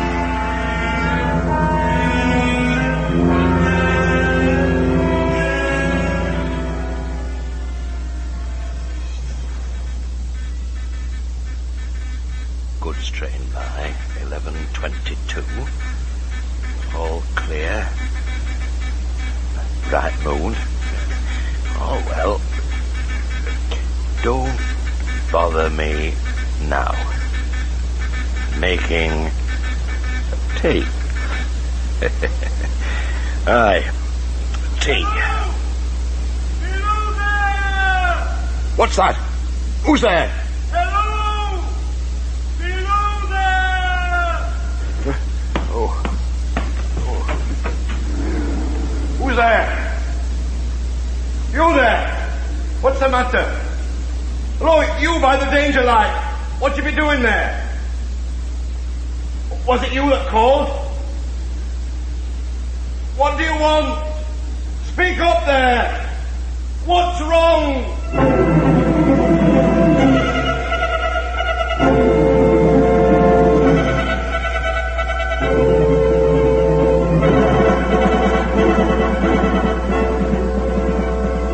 I saw the signal man, when I first called down to him, I was so steeped in the glow of an angry sunset that I had to shade my eyes before I saw him at all. Hello! Below there! His figure was in a shadow. He was standing at the door of his signal box with a flag in his hand. But instead of looking up to where I stood on the top of the steep cutting over his head, he turned round and looked the other way, down the rail line toward the tunnel. There was something remarkable in his manner of doing so, but I could not for my life have said what. Hello there! He turned round again, looked up, saw me, but made no reply. Just then there came a vague vibration in the earth and air, changing to a violent pulsation, and then an oncoming rush that caused me to start back as though it had forced to draw me down. When such vapor as rose to my height had passed me, I looked down again. He was refurling his flag, which he had shown while the train went by, and he was regarding me with fixed attention.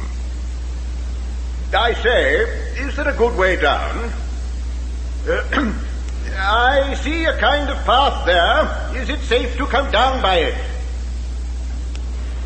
I want to have a look round. Is it all right?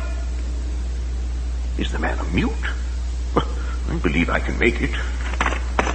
Oops. Look out below! Loose stones! Strange fellow. Is he frightened of me?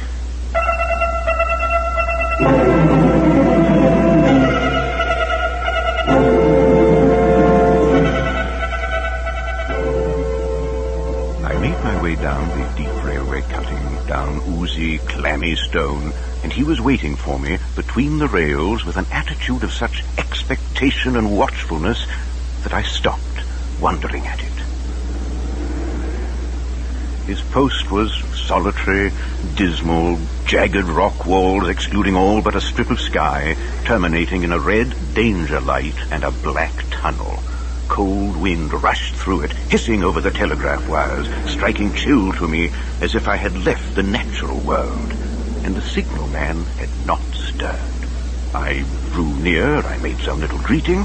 At this, he directed a most curious look toward the red danger light, as if there was something missing from it. Then he looked back at me. Is the light in your charge? Don't you know it is? What is it you want? Why, to explore. It's my craft, you might say. Why, what's the matter, man? You look at me as if I were a danger to you. I thought I'd seen you before. Oh? Where? What, there? At that red light? Aye. Oh, my good fellow. Now, what should I do at the mouth of a tunnel? I never was there, you may swear. Your craft, did you say, sir? What craft, sir? Why, to observe, to notice, to remember, to record, to recreate in artful reconstructions our contemporary life. In short, to write. Oh, you be the writing gentleman as is staying in the village. You see, it's most unalarming. Oh, aye, sir, indeed. May I have a look round, then? Oh, of course, indeed, sir. Would you like to see the signal box? Thank you. Everything is grist for the bill, you know. I may find you and your little trackside domicile in the midst of great happenings one day in story or novel. Oh, That would be fine, sir. You work all alone in this place? Aye, sir. All alone. Until the next shift. All night? Aye. 12 hours, sir. Long hours for a solitary man with such responsibility. There are many wrongs in this world, you know, and I take it as my duty to strike out at them. True words, sir. Would you step inside? Thank you. You're quite cozy in here.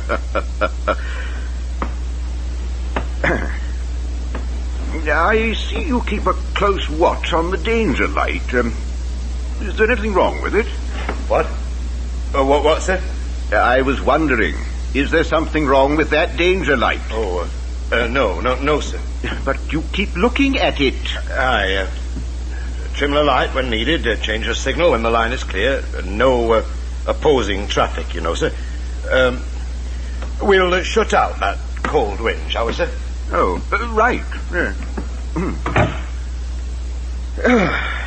Fire, I must say, is welcome. Remarkable how much colder it is down here, eh? The damp and the wind through the tunnels. That explains it, certainly. Though, when one's senses are tuned to all impressions, it seems more than natural, what? Would you have some tea, sir? Yes, very kind of you. You'll pardon me, sir, a message? By all means. I'll help myself, may I? Please, sir.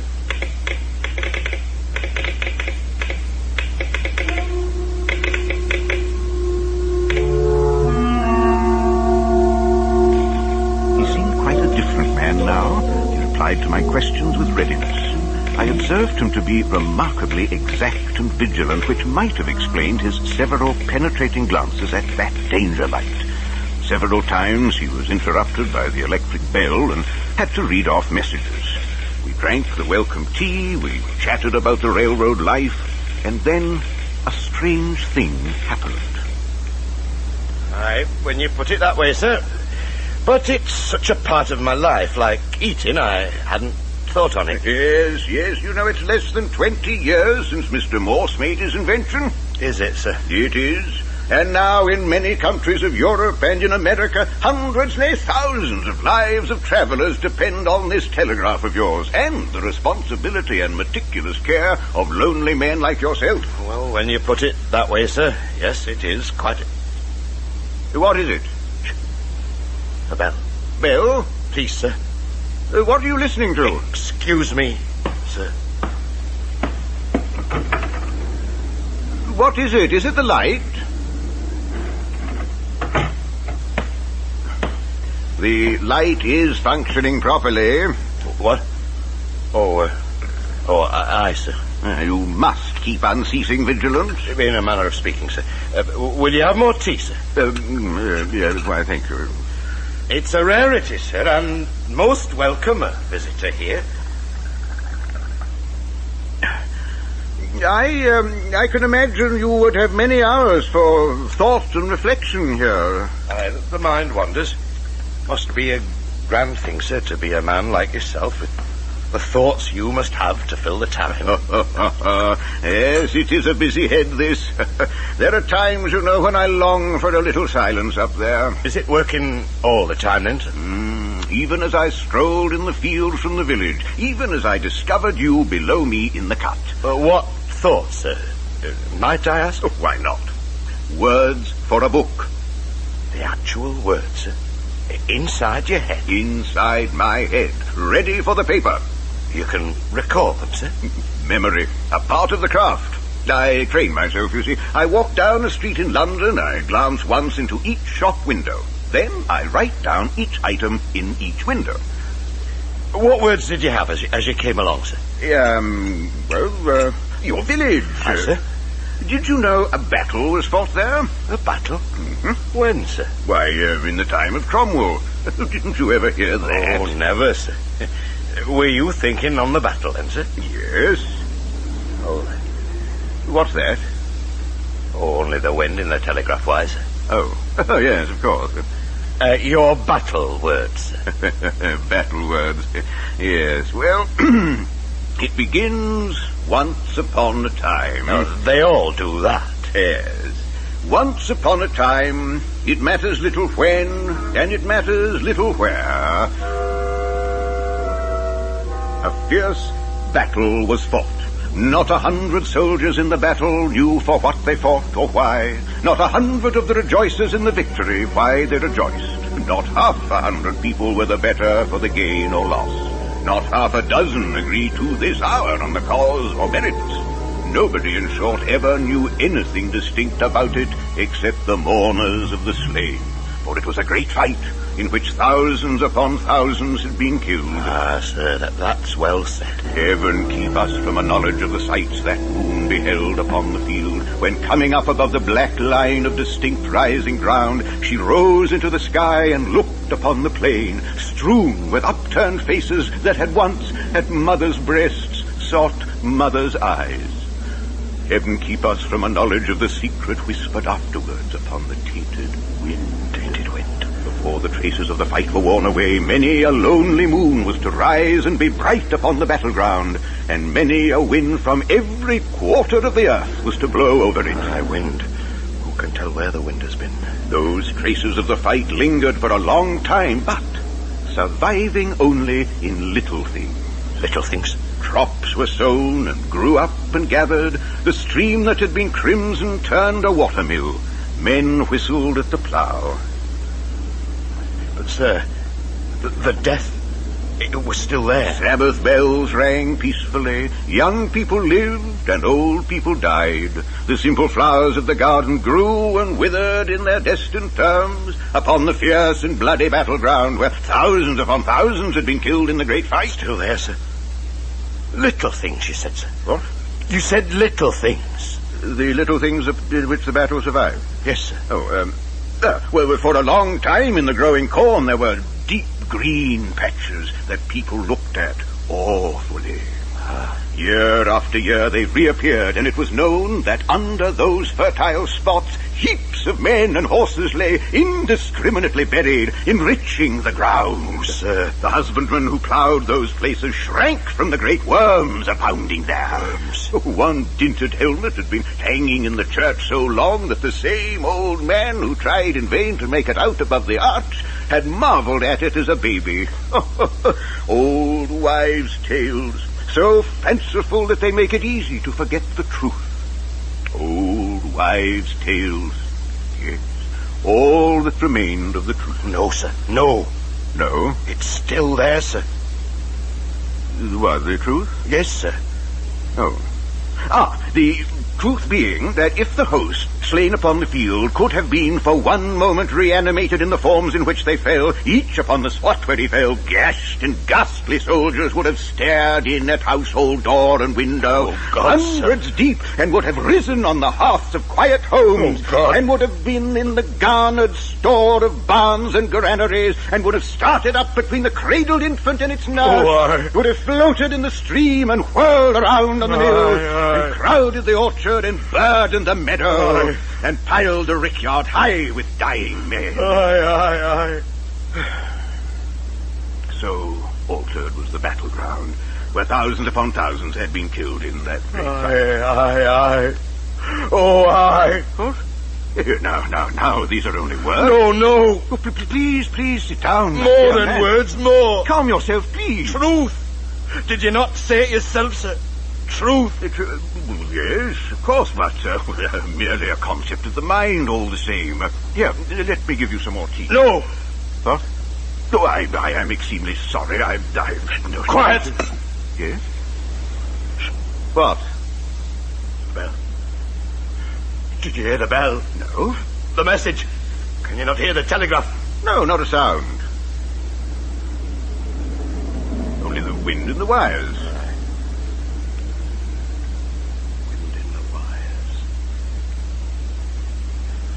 Sir? Yes? You know, sir. Know these things. You understand them. What things? Like my trouble. Well, what trouble? A hard thing to speak of, sir. I'm listening. When you stood At the top there. Above the car.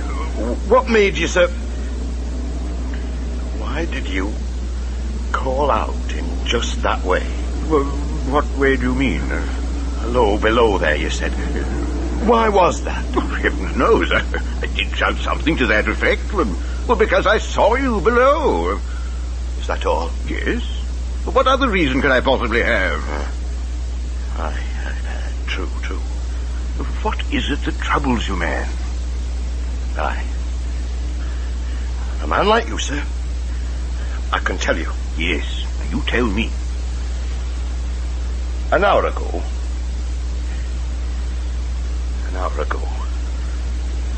I took you for... For what? For someone else. Well, who? I don't know who. I never saw the face. Well, how's that?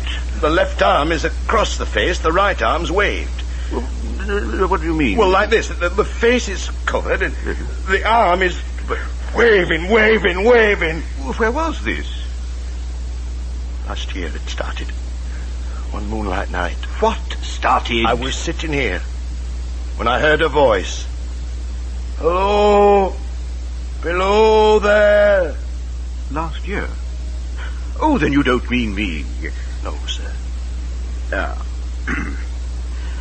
You know, there are mental states in which we may confuse time. Last year, I jumped up, opened that door, and saw this...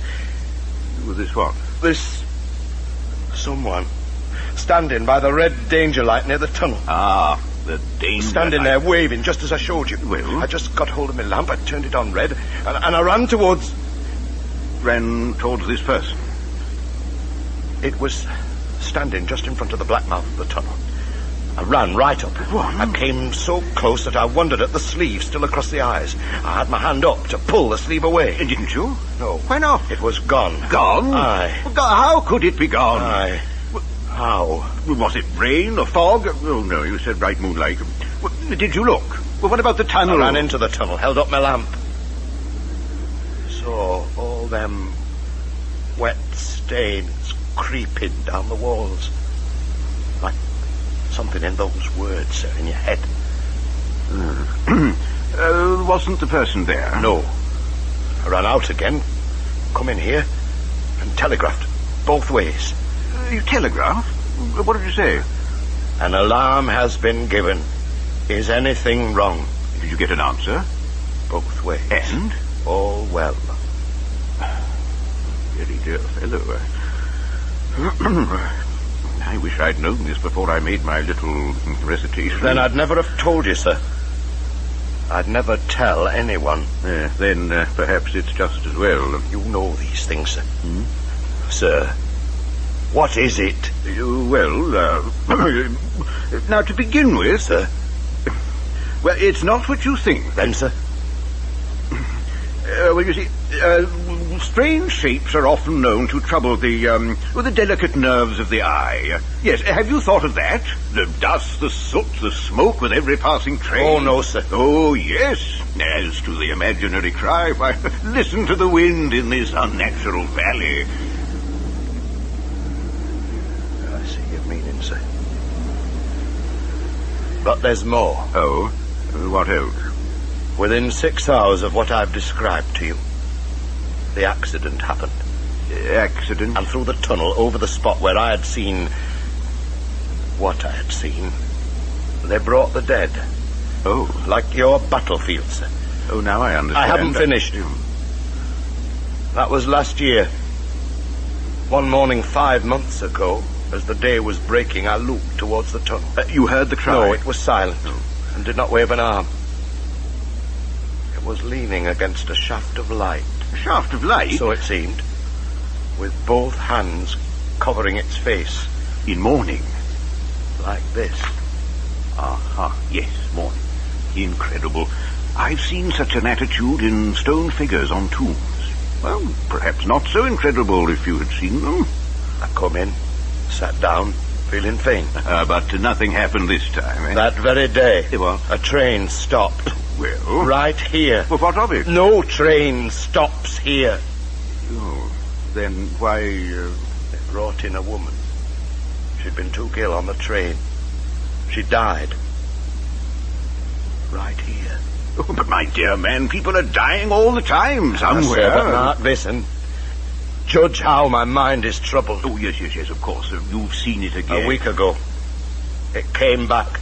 Ever since, off and on, it's been there. At the danger light? At the danger light. I've no peace nor rest. It goes on calling for minutes at a time. Hello? Below there. Look out, look out, look out, look out. Oh, my dear fellow. It stands waving. It rings that bell. Yes. Now, when you went out then to look at the light, had your bell rung then? Aye, sir. Oh, it had, I see. Now then, you listen to me. Now just see how your imagination misleads you, eh? As a living man with ears in my head, I assure you that bell did not ring then. I heard it. I went to the door, I looked. And it was there, this figure? It was there. Do you think it's there now? Aye, sir. Will you come with me and look? Aye, sir. Well, come along then.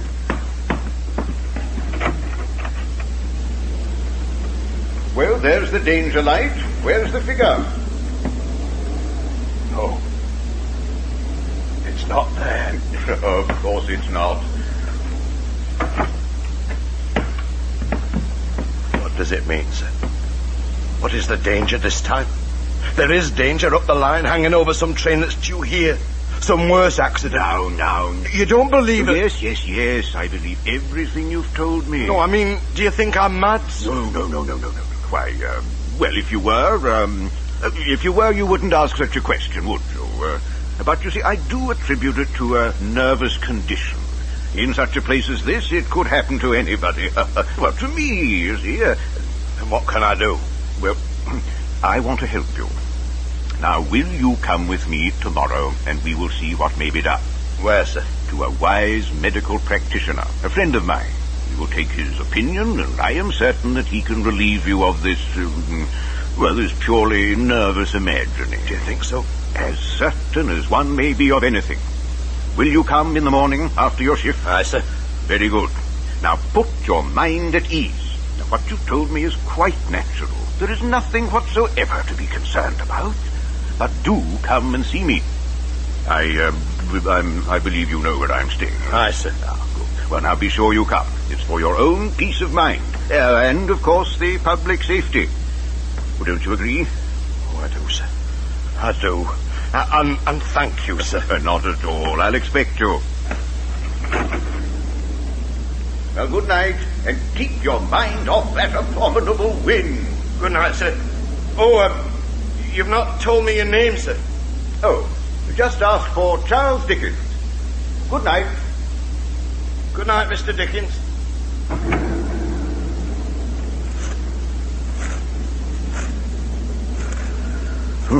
Poor devil. And it is a matter of the public safety, I must say. What about my own safety? I still have to make my way back up there somehow in the dark. Well, at least there's no one back there at the light. Oh, splendid. A train. Now I'll be covered with soot before I can reach the top. Oh.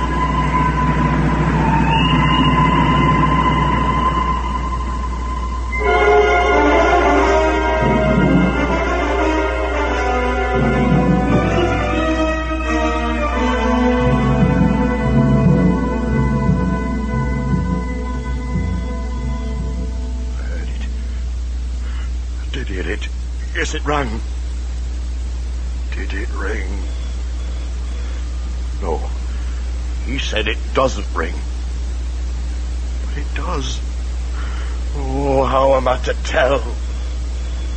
Yes, I can see it's ringing. No. I answered it, and they haven't called. Who is it out there?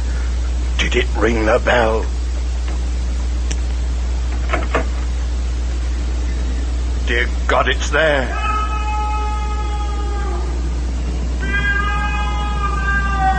Oh, heaven.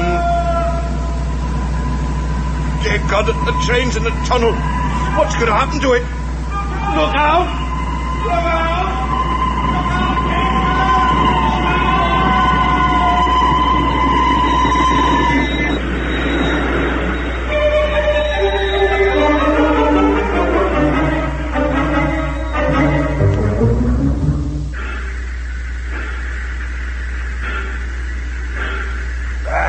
Look at him. Here, bring the bloody tarp. Tom, hop into the signal hut and warn them. We don't want the bloody express running into us. Hop at you. Cover him up, for God's sake. That's it. Here, you. What is it? What's happened? Well, he got bloody well run over, that's what. The signal man. The signal man. What's left of him, damn it. Stay with him. You, sir? What's it to do with you? Never mind. How did it happen? Coming round the curve of the tunnel I was, and there he was in the middle of the track. Paid no heed to the bloody whistle. Stood there and didn't move, and we run him down. It doesn't make sense. It's bloody well don't. Well, what did you do? Well, what the bloody hell else could I do? What happened to make this man lose all power of movement, to simply stand between the rails and be run down? Look, I want to know what you did. What I did? Well, I'll tell you. I whistled. I shut off. I braked. And there was nothing to do then but cover me bloody eyes and wave at him. Cover your eyes and wave at him. I shouted me bloody lungs out. Shouted? Yes, shouted. Now tell me something. Just what did you shout? What did I shout? What's it bloody well matter? I shouted. What did you shout at the man? Well, what else would I shout? Hello, below there! Look out! Look out! Look out!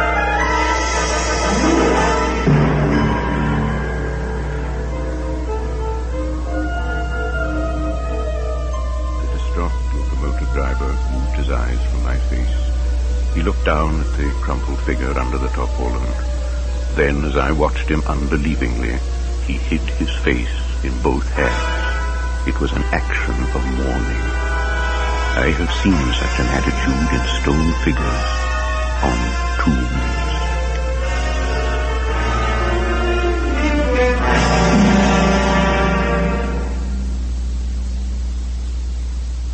Mystery Theater has presented The Signal Man by Charles Dickens, in radio version by George Selverson. Production and direction, Gene Bartels. In the cast, Henry Comer, the Signal Man. William Osler, Dickens. Glenn Morris, the engineer. Sound effects were by Bill Roach. Technical operation, Brian Wood. This is Bill Lorne speaking.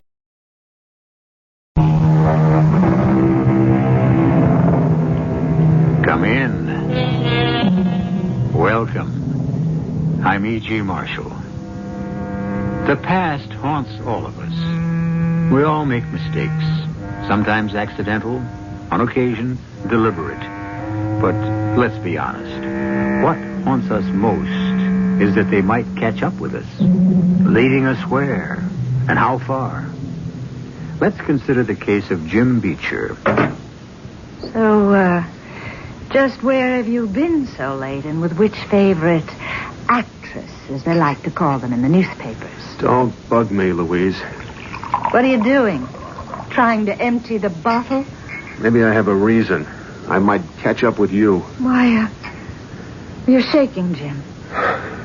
What is it, Jim? What's the matter? I was followed.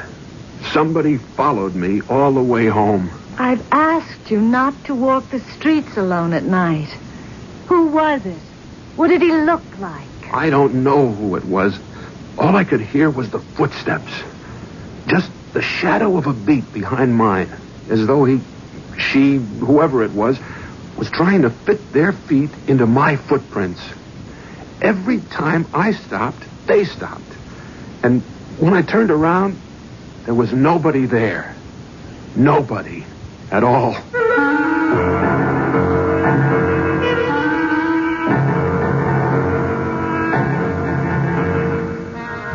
Our mystery drama, The Follower, was written especially for the Mystery Theater by Ian Martin and stars Jerry Orbach. No terror is so heart-stopping, so breathtaking, as the terror of the unknown. Facing it is bad enough, but to have it remain constantly behind you is the very essence of fright. To have a something fit its steps into your very own is the quintessence of every bad dream you've ever dreamt. Who Jim Beecher is, what he is, matters little for the moment. All of us share his fear. Except, perhaps, his wife, Louise. What do you mean? Nobody there. Just what I said. For heaven's sake, nobody behind me, nobody even on the street going my way or the other. Just me, alone. And the sound of those damnable footsteps. If I were you, I'd lay off the drinking. There's where your footsteps came from. And if I were you, I wouldn't bring up the subject of drinking. Well, what else do you leave me to do? You're never home. I live here like a hermit. It's my job. I'm an agent. 24 hours a day, I gotta shepherd a bunch of half-baked egos that are busy making me a millionaire. We don't need the money, Jim. I have plenty. You should know it's the reason you married me. Come on, baby. You know better than that. I could have had my pick. You know that. Yeah, I know every piece of cake in the business. But you chose me. Hey, let's not get into that Brannigan again. If you can't get the notion out of your head that I'm constantly cheating on you, what you need is a shrink. After tonight and the way you're acting, I think the shoe's on the other foot. What's that mean? Well, you must have a guilty conscience. About what? You pin it down. I don't know what you're talking about. I am talking about the wee folk. What? The knobblocks, the leprechauns, and the slimy things that go bump in the night. You're drunk again. Why don't you go to bed? And I'm not drunk enough to sleep yet. Why don't you? I don't feel like going to bed. I can just bet not. It might just sneak in behind you right under the sheets. What? You know, the follower. Whoever's dogging your footsteps, your invisible shadow. Knock it off. What happened to me tonight was no joke. What happens to me every night is no joke either. So don't ask me to be sorry. I just ask you one thing, Jim. So ask. Go see a psychiatrist. He might be able to clear this up for you. He might be able to clear up a lot of things. That sounds more like a threat than a request. Maybe. I love you, Jim. But I'm awful close to the end of my rope. You have so many enemies. I'm one of the few who still isn't. But if I walk out on you, it'll be what's ahead of you that'll be your real problem. Not what you think is following you.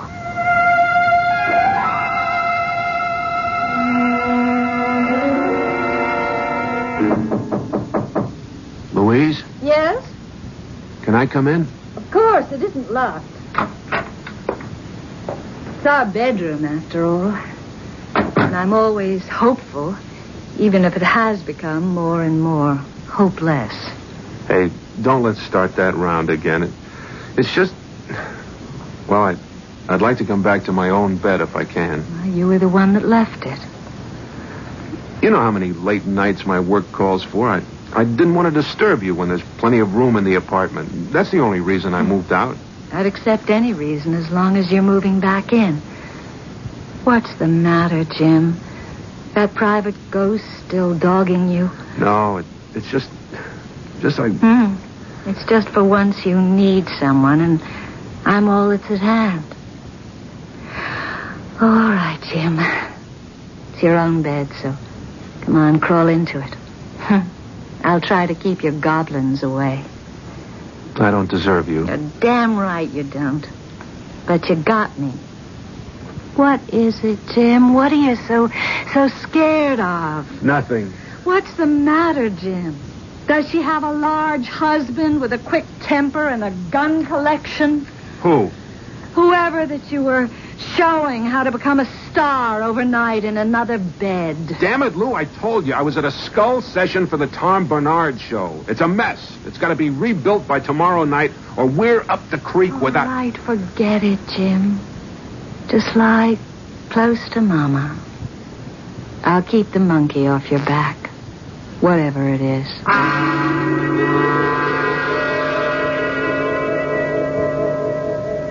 Hey, don't give me any of that jive, Bessie. You're on the stuff again. That's why you didn't show. What do you mean Deke's in the hospital? So he's got nurses and doctors to take care of him and you to foot the bills. That's why you don't cancel without talking to me first. Sure, I wouldn't have let you. You think you're big enough to call the shots? Okay, save me the sob story. You want to sing blues, sing them on the job. And you show up tonight at the club or I'll bust you right out of show business. She loves that husband of hers, Jim. He pretty near croaked last night. You were pretty rough on her. The hell with that, Murray. She loused the agency up last night by not showing. I spent enough building up that crazy dame. She should slip me the double O by not showing for a date. Anyway, she's never going to make real big time. And I'm sorry now I signed her long term. So let her go. Not till I make my dough back out of her. And a profit.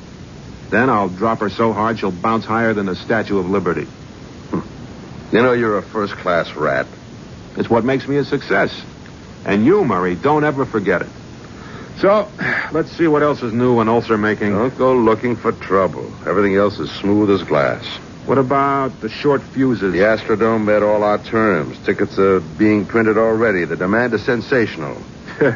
Rock stars. Once I dreamed of better things. It's where the money is. What's better? I wanted to find and develop a Helen Hayes, a Carol Channing, a Sarah Bernhardt. Oh, that's running the gamut. But why? There's no big money in the theater. You know that. Big money I took care of right at the beginning. I married it. What I really wanted was fame. You got it. Not this kind. I wanted class, Murray. Respect. Maybe even a kind of a place in history. In show business, I mean. Like Sol Hurok, David Belasco. Forget it, Jim. You're not the type. A thief you are. A thief you'll stay. Hey, I never stole a cent in my life. Not so you could get caught at it. But you wheel, you deal, you cut corners, and you don't give a damn for anyone but yourself. You're an operator. Best in the business. Isn't that enough? I don't let anybody talk to me like that. You already did. I ought to can you right now. The only friend you've got? Who would you have to talk to? Yeah. You'd probably walk right out of the agency and use all you know to cut my throat. Who needs to? Most of show business is trying to do that already. But you're too slick for him. Nobody. Nothing can stop Jim Beecher. Come on.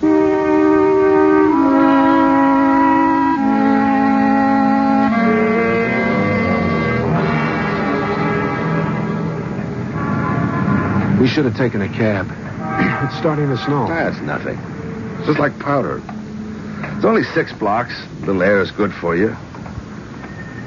What's the matter?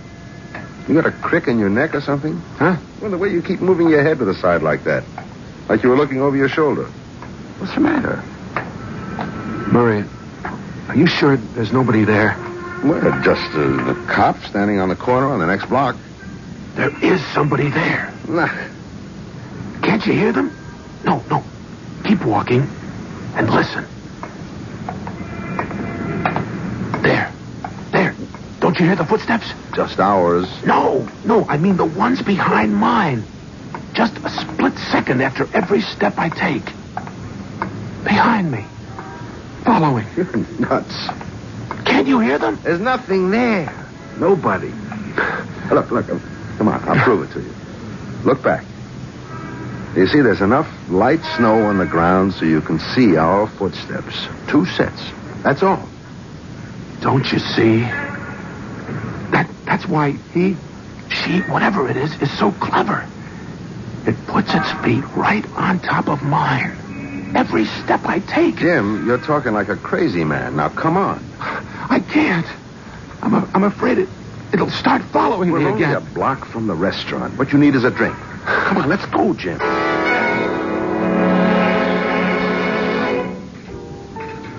You feeling better now? I don't know, Murray. You feel like talking about it some more? Why not? That's all I think these days. You had this thing long? No, it started about a week ago. Right after I busted Jane Gould with that suit for a broken contract. The same day you sold the movie deal right out from under Lyle Green. What are you getting at? Nothing. Just, I don't know. Maybe it's some kind of conscience thing. Don't give me that. That Gould babe had it coming to her. It wasn't my fault. And after all the times Lyle fell on his face because he couldn't stay away from the bottle, why shouldn't I sell him short for once? Sure. That's pressure, that's all. Gets to all of us. Maybe you ought to try a shrink. The day you find me on a psychiatrist's couch. Come on, let's get the check and get me out of here. You better take a cab home. Don't worry. Door to door. Hey, waiter.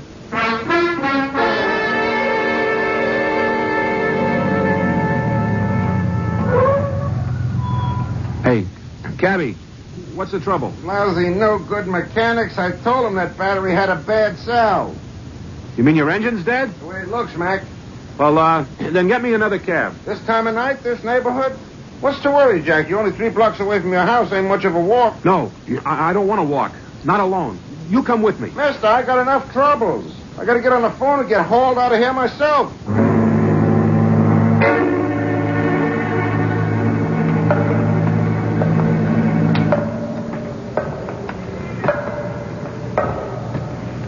No. Just let me get home. Get home. Stay away from me. Leave me alone. What do you want? What do you want? Leave me alone. All right, if you won't. Who are you? Who are you? Jim, what is it? It's following me again. Jim, there's nobody there. You're home. You're safe. There's nothing there, darling. You're doing this to yourself.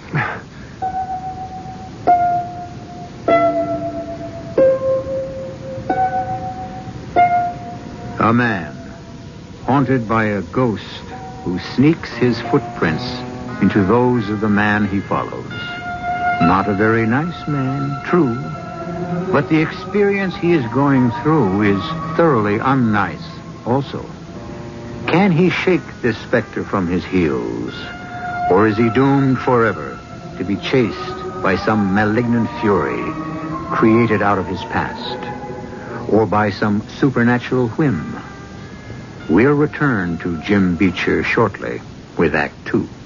Quote from the Random House Dictionary: obsession, the domination of one's feelings or thoughts by a persistent idea, desire, or image. Certainly that describes Jim Beecher. But why the sudden obsession? It seems quite apparent that he is a heel. Why should conscience suddenly catch up with him? And which of the trail of human beings he has callously left broken and cast aside in his past should suddenly decide to catch up with him? Could it even perhaps be his own wife? What? Oh, no. Oh, no. Oh, stop it. What was that? Alarm? What time? Oh, the time doesn't matter. You need rest. Don't wake up, Jim. I'm awake now. Can't go back. Sleep. Of course you can. Here, darling. I'll hold you in my arms. Now, just relax. Damn it, Louise. Don't treat me like a baby. You're the only one I ever had. Hey, let's not sing that old song again. You and me, we just weren't made for kids. You. Speak for yourself, Jim. Okay. So I'm sorry if I cheated you out of something you wanted. But what kind of life could we have made with kids? What kind of life have we made without them? You know what I mean. I spend 24 hours a day half the time with all of them. All shapes and sizes. Aging beauty queens, half-baked guitar twangers, and worst of all, the overdeveloped brats you can't control without putting the screws on their parents to hack them into line. It's not much of a life, Jim. Why do you need it? What am I, love? Except what I make other people. It's what I need to live, to breathe. And all you ever needed from me was my money. 8 o'clock in the morning. Good time to be honest. All I needed was a start. The rest I could prove, and I have. Of course you have. You've proved yourself. Money doesn't matter anymore. So why not take a rest? Let's just go away together somewhere. I can't. You mean you don't want to? With me? It isn't that, Lou. All my life, I've had this rocket up my tail. Since it isn't going to be me who shakes the world, I got to find that superstar, the one who tops the field, that nobody can forget. Once I do that, maybe I can turn off the steam, relax. Oh, Jim, if only you didn't have to prove something. It's funny. It's funny. I never really knew I felt that way. I honestly still don't. I mean, all the way. It's this other thing that's happened to me that's got me really shook. Put your arms around me, Lou. Why do you even have to ask? If you'd only give me a chance to love you. I need someone to love me. Murray made that clear. I don't have many on my side, if any. On your side for what? To stand between me and what follows me. Whoever, whatever it is. Here, for this moment, I'm safe. But not for long. The minute I get on my feet, the steps will be back on my trail. What am I going to do? See, Dr. Braun, please. That old poop. You should know how he helped me. He conned you. There was a time I was ready to kill myself, Jim. Because I knew you neither loved me or needed me anymore.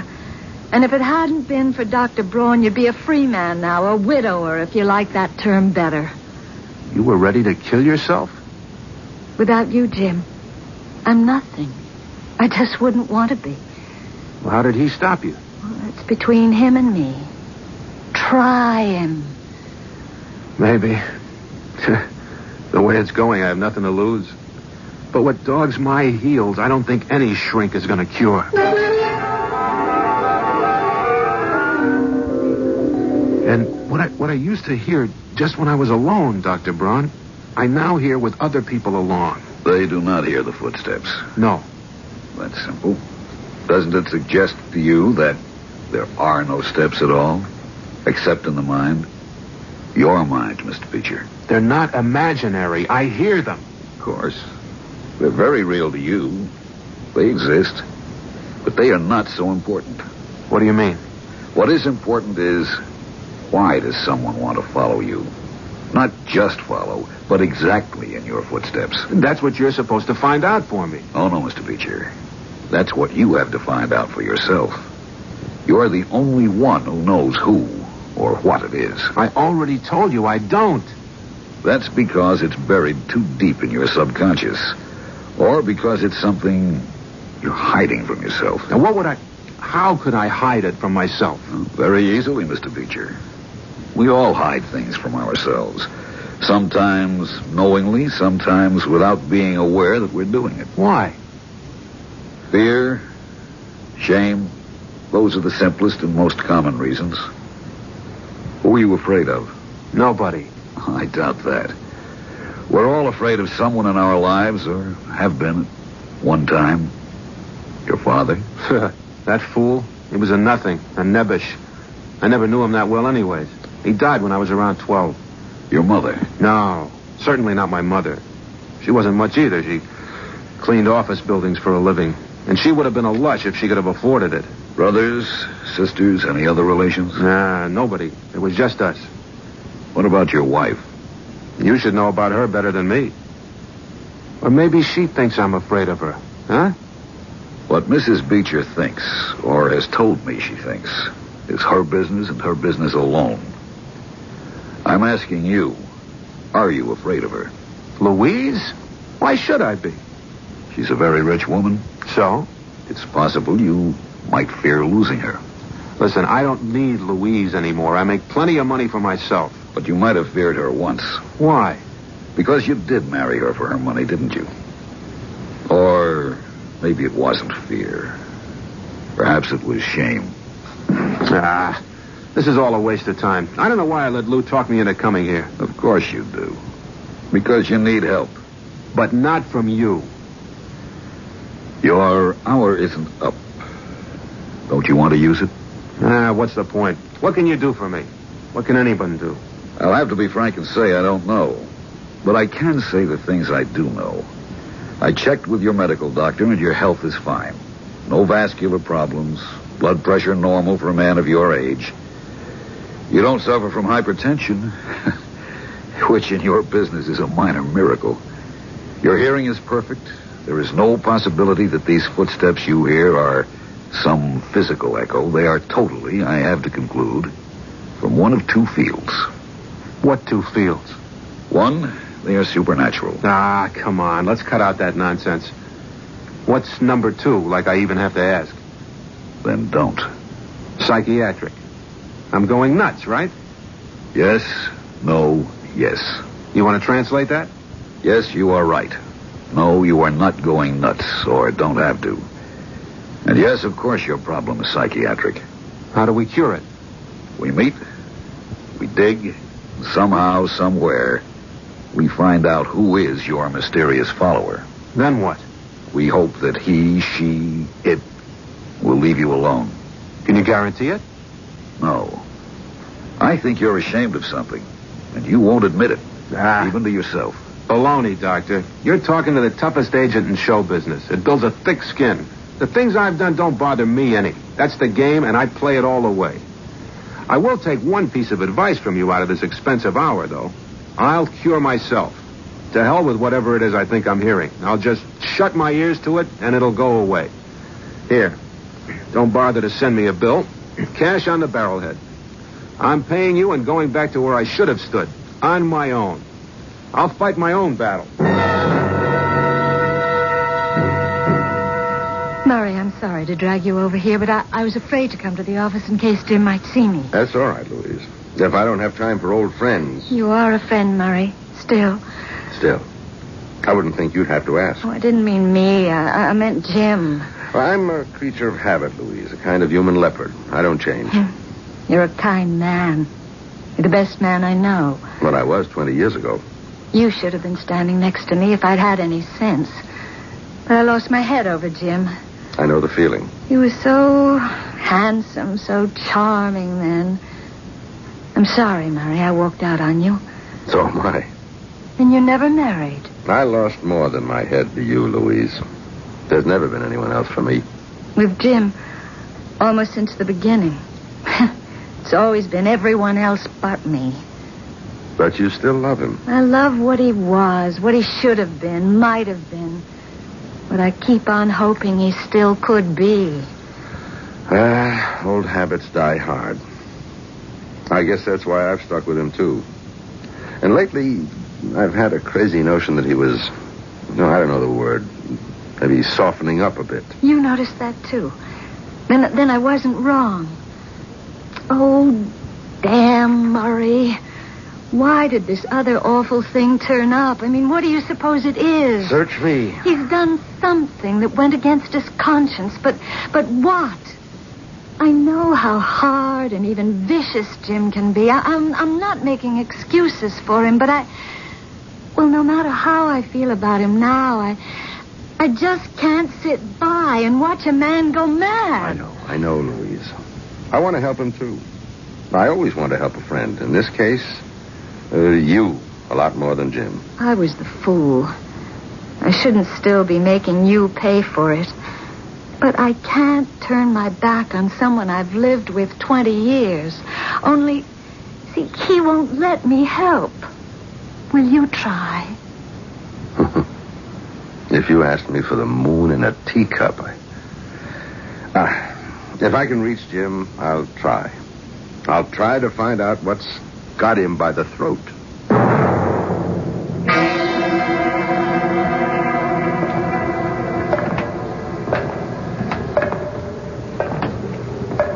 I don't hear them. I don't hear anything. I'm walking instead of riding to prove it. These footsteps don't mean anything. They're just in my mind.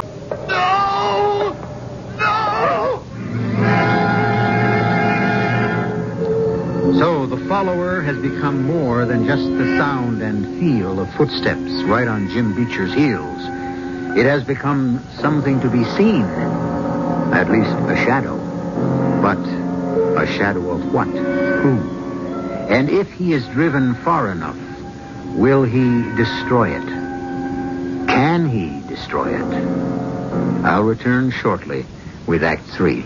On a shadowed and deserted street, Jim Beecher has been unable to shut out the sound of whoever or whatever stalks him. And turning, has, for the first time, seen his pursuer. Seen, at least been conscious enough of a presence there to break in wild panic and run toward a well-lighted boulevard. Hey, look out, you crazy. Yes, hold it! Hold up there! No. All right, everybody, stand back. Make room. Give the guy a chance to breathe. Hey, you, get over to that booth there and get an ambulance. Dial 911.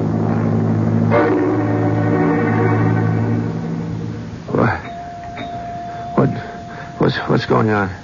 Where am I? You're in a hospital, mister. You ran in front of a car. Am I hurt badly? I don't think so. You want me to call anyone? Yeah. Call Mr. Murray Schneider. His number is, let me think. His number is...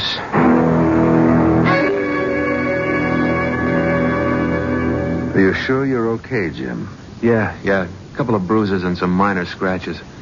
Hey, just get me out of here before they dump me in the loony ward. Okay, don't worry. I'll take you right home. No.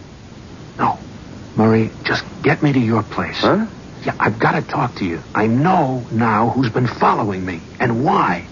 And I need your help more than I ever needed it in my life. And there's nothing to worry about, Louise. I have him with me. Just a few scratches and bruises. Why didn't you bring him home? He said he wanted to talk to me first. And he didn't even want to call me. But he says he knows who's been following him, or who he thinks is. He wanted my help. But not mine. Louise, what can I say? Nothing, Murray. I just hope he's come to his senses. It'll make two of us. What does that mean? I want Jim to get well, to find himself again, to have no problems, because... Yes, what?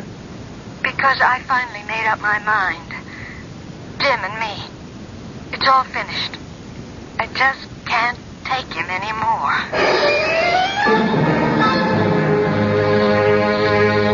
I didn't mean to keep you waiting so long, Jim. I told her you were okay and that you were with me. Fine. I didn't want her to worry because I was late. That's a new wrinkle.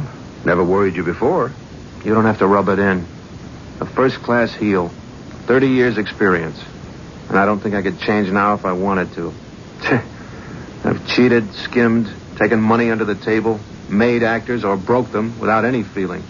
Except for the rustle of the good long green under my fingers and stashed away in Swiss and Caribbean banks. Maybe it's all catching up with me. And maybe I deserve it. That doctor, he stirred up the old memories. I know who's following me, haunting me, blaming me, and wishing me as dead as she is. And at last, I'm facing the fact she has a right to. Jim, look, maybe a drink. No. Let me get this off my chest once and for all. It was before I met you, Murray. Nearly 30 years ago. And I was some different kind of guy. Like, I was working for Harmon and Sells, the big agency that went broke. Yeah, I remember them. Yeah. I was mainly a gopher. But I did some minor casting for the summer circuits. And one day, this little girl named Christy Meadows walked in. And I broke my tail to get her a booking with a stock company as resident ingenue. She was good. I mean, really good. And she was loaded. With talent? No, I mean with dough. Her father was president of an oil company, and money was beans to him. Christy never knew it, but he laid one solid grand on me under the table in 50s to make sure his little old gal got her chance. I had to laugh because she didn't need his help. Didn't even know he was offering it. But I decided right then and there I could use his help. More than that, his daughter. And I used to go down weekends to the theater where she was playing. And not only for her money and the future I thought it could buy me. There was a lot more to it than that. A lot more that it didn't take me long to tell her. I declare, from all the stories I ever heard about New York, I didn't expect ever to find an agent that would give me such personal service. Ah, you can knock it off, Christy. You know I'm not down here as an agent. I certainly hope not. I love you, Christy. I thought you'd never say it. Oh, darling, what a life we're going to have. Oh, such a long, lovely future. Yeah, if your dad sees it that way. I'm not much of a catch. I don't make much money. Oh, who cares about money? We'll make it. Well, her father didn't take to the idea of me as a son-in-law. Christy had a little apartment in New York, and even though I had my own place, we were living together. I don't know how he found out, but one night, poor Christy had to lay the ultimatum on me. Oh, he's just as stubborn as an old mule, and he means it. You mean if we wanted to get married, he'd cut you out of his will? He already has. But we're not married yet. No, Jim, but we sure better had going to be. Why? Well, 'cause I just haven't been as careful as maybe I should have been. What? I went to the doctor, Jim. There's just no kind of question. I'm to have your baby. Look, it isn't too late. We could do something to stop it. That's just what my daddy wanted to do. I didn't think to hear it from you. But I haven't any money, Christy. I couldn't even support you, let alone a kid. But we could make out somehow. If you really love me, do you? Well, of course I do, hon. Christy, we've got to use our heads. We can't cut it together with the money I make. Even with you working, too, and you won't be able to do that for long. I can't start out that way. What do you mean, start out that way? I got plans, baby. 1,000,000 plans, but I need some backing to get them going. Jim, are you trying to tell me that you're not planning on marrying me? Don't you see it? It's different now. I mean, somehow I'll manage so we can get rid of the kids, but because I'm not a Texas oil heiress, you're going to walk out on me. You've told me your father would never go for me as your husband. But I do. I love you, Jim. Don't you love me? Sure I do, Christy, but we got to be practical. Practical? Jim Beecher, you're my whole life. And if I can't have you, I don't even want to live. Oh, don't be a silly child. Listen, I'm going to tell you something. If you walk out on me, I'm going to kill myself. I swear it. I promise you. Come on, Christy. Let's cut out the corny dramatics. Nobody kills themselves for love. Not at our age, and particularly a girl whose father owns half of Texas. I don't even want a corner of Texas. I want you. I am not going to live without you. Come on, let's cut out the melodrama. It isn't melodrama. It's just God's honest truth. Damn, this isn't a scene in a play. Will you forget you're an actress and stop the dramatics? Okay, I'll bring you to your senses. Here. What's that? Sleeping pills. Enough to make you shuffle off the mortal coil. Just as effective as Juliet's fatal draft. What are you doing with those? Where'd you get... Yeah, the big boss has them in carloads. All the kooks we handle need uppers, downers, you name it. And we hand these out carefully. But just so you wake up and grow up, I'm leaving you enough to make the final exit. No. Jim, don't walk out on me. Look, I'm a working stiff. I'm this evening's gopher for one of our lousier comics who's making his big comeback, at some forgotten joint on the island. I'll be lucky if I get there in time to go for his first double martini of the evening. You can't leave me like this, Jim. We got to talk. No more talking. We're through, Christy. Best way is to break clean. You'll thank me for it someday. So long. But, what about these? The pills. Just to open your eyes to life the way it's lived. Don't worry, you'll end up flushing them down the toilet. Or one by one, they'll give you a month of nice, soothing sleep. I'll set you up with a doctor for the abortion and let you know where or when.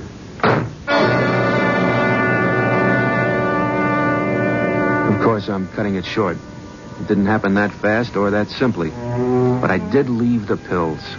What did I want, Murray? Was I really trying to help her grow up? Or was I really praying for her to take them and solve the whole mess for me simply?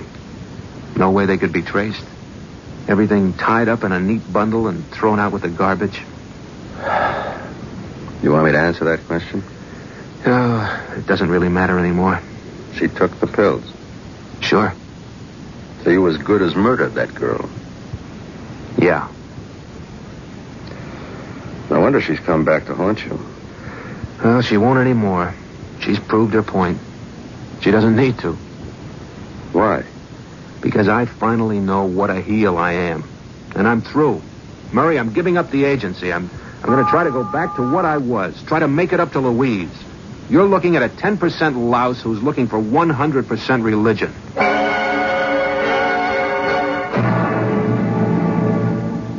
I'm sorry, Jim. It's just too late for us. I don't know what your great awakening is exactly. I don't even want to. But I know what mine is. I married the wrong man. As soon as I get a divorce, I'm going to marry the right one. Please, Lou, give me one more chance. Help me, Louise. I want to be what I was. Oh, it's too late. I've had all I can take. I just can't find my way back any more than you can. Jim, where are you going? Out, just to walk, to be alone. This time of night? What about the follower?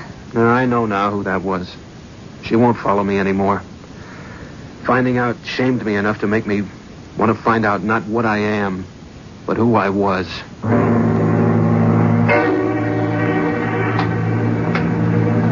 How did I throw it all away? Why or what? At least I know enough now, Christy, to say I'm sorry. To tell you how wrong I was. To thank you for not haunting me anymore with my footsteps. Get back. Why? Christy, what do you want now? Why are you still stalking me? Not Christy, Jim. She loved you too much to hurt or hate you. Then who? Stop.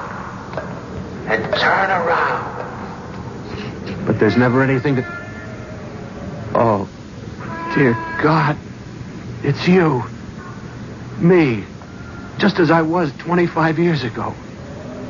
Why do you follow me? I didn't. Till you asked me to. Yeah, now I see it. I needed forgiveness. To wash out what I've been. To go back. Back to what I was when I was you. Is that what you want? Yes. Help me. Help me. You need no help. The choice is yours. If you want to be me again, you can make it this moment. I do.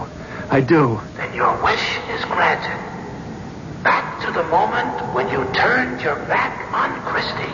All right.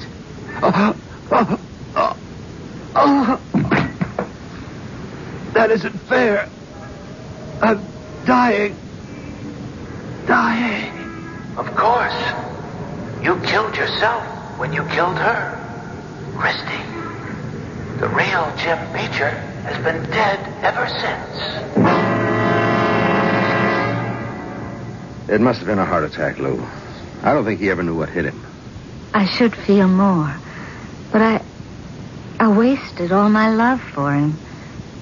I only hope I have some left for you, Murray. I have enough for both of us. And Jim's at peace. There's no one to follow him anymore.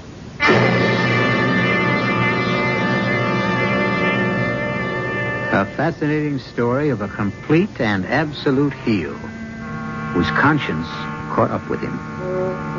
Conscience, or was it retribution? You can decide that for yourselves. Just as you can decide whether or not the follower ever existed in anything but the echoing labyrinths of the mind. I'll be back shortly. For this night, at least, we can all go to bed less afraid of the shadows that peer across our shoulders, the nameless, shivery things that sometimes haunt our dreams, and at least not fear that stomach-chilling terror of a step that sounds like a follower. We can all be like Satchel Paige and say, don't ever look behind. Something could be following you, and it might catch up. Our cast included Jerry Orbach, Carol Teitel, Nat Polen, and Jackson Beck. The entire production was under the direction of Hyman Brown. Until next time, pleasant dreams.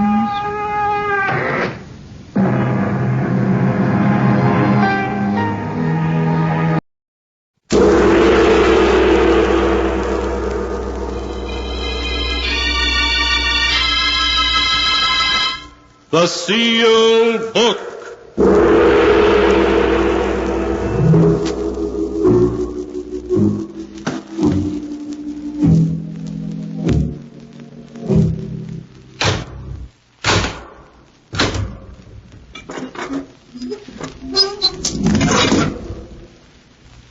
Once again, the keeper of the book has opened the ponderous door to the secret vault, wherein is kept the great sealed book, in which is recorded all the secrets and mysteries of mankind through the ages. Here are tales of every kind, tales of murder, of madness, of dark deeds strange and terrible beyond all belief.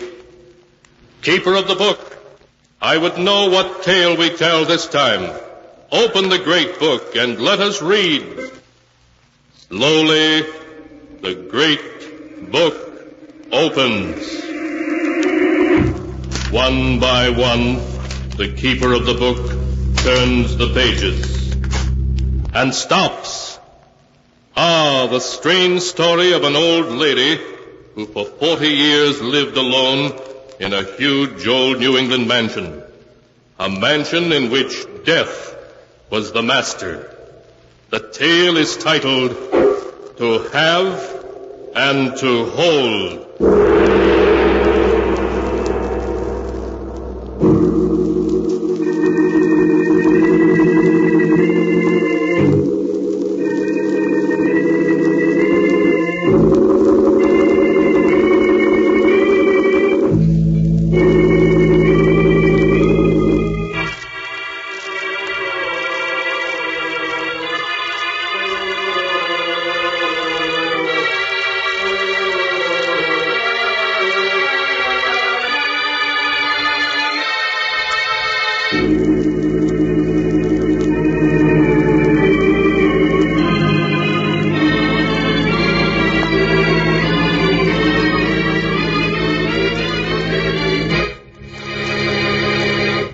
Here is the tale To Have and to Hold, as it is written in the pages of the sealed book. Our story begins at a small New England railroad station, as a train stops to discharge a lone passenger. The passenger, a young, attractive girl of 20, looks about the station with an air of uncertainty. Looking for a cab, miss? Oh, yes, please. Yeah, get right in. Here, I'll take your bag. Thank you. Where to, miss? The Bradley Estate, please. Did you say a Bradley Estate? Why, yes. You know where it is, don't you? Sure. Everyone does. In fact, I was just getting ready to go out there to deliver these packages. Oh, good. Miss, are you sure you want to go out to the Bradley Estate? Well, they ain't had a visitor in 40 years. Why, that's funny. You a Bradley? Yes. My family lives in California, and none of us have ever seen our relatives here in the East. I'm attending college nearby and thought I'd pay my aunt a surprise visit. Oh. Well, miss, I'd forget the idea if I were you to take the next train back. Oh, no. Not after I've come 70 miles. I'm not going back to college until I've seen my aunt.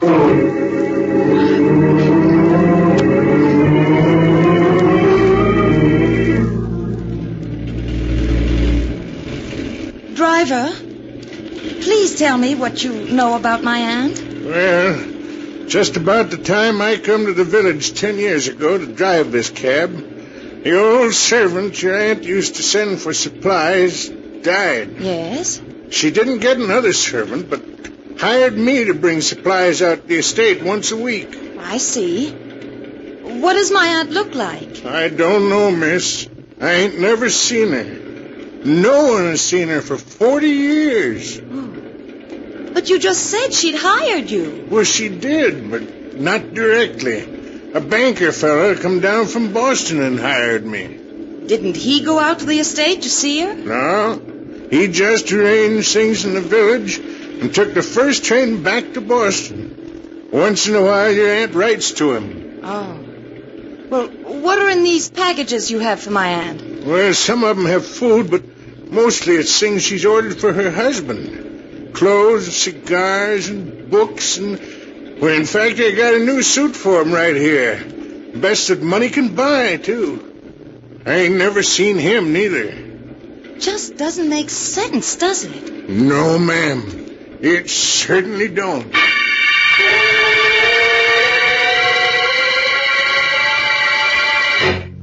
Jane stared into the fast-falling dusk, seeking her first glimpse of her father's birthplace.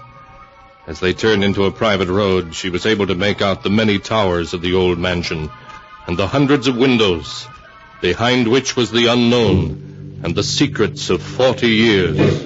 I had no idea it'd be so large. There's over 80 rooms in it. Used to be a show place 40 years ago. And the two of them live in that mansion, all alone? Yeah. There isn't a light showing in the whole house. No, hardly ever is. Well, come on. We go in the back entrance here. Just follow me. All right. That's it. Now, I'll just set these packages I brought right down here on the porch. There. What's in that box you're picking up? A note from your aunt. Telling me what to bring for next week. Oh. Seems your uncle is running out of cigars. She wants me to order more. You going to knock? Well, all right. Surely she heard the car approach the house. It ain't no use, miss. You better come back to the village with me. No, perhaps she'd open the door if you were to leave me here alone. Won't you please go? Well, just as you say, miss. I just hope you'll be all right. Oh, I will.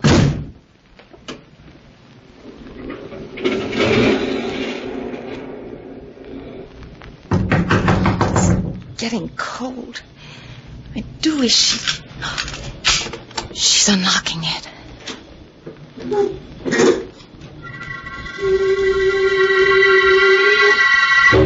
As the door slowly swung open, Jane saw her Aunt Olivia for the first time.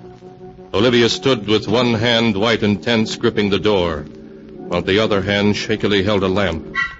The light revealed deep, savage lines in her strong face. Her voice trembled as she spoke. What do you want? I'm Jane Bradley, your brother Richard's daughter. Richard's daughter? Yes. May I come in? Yes, do. But we must be very quiet. I don't want to wake my husband. Oh, yes, of course. We'll go into the drawing room so as not to disturb him.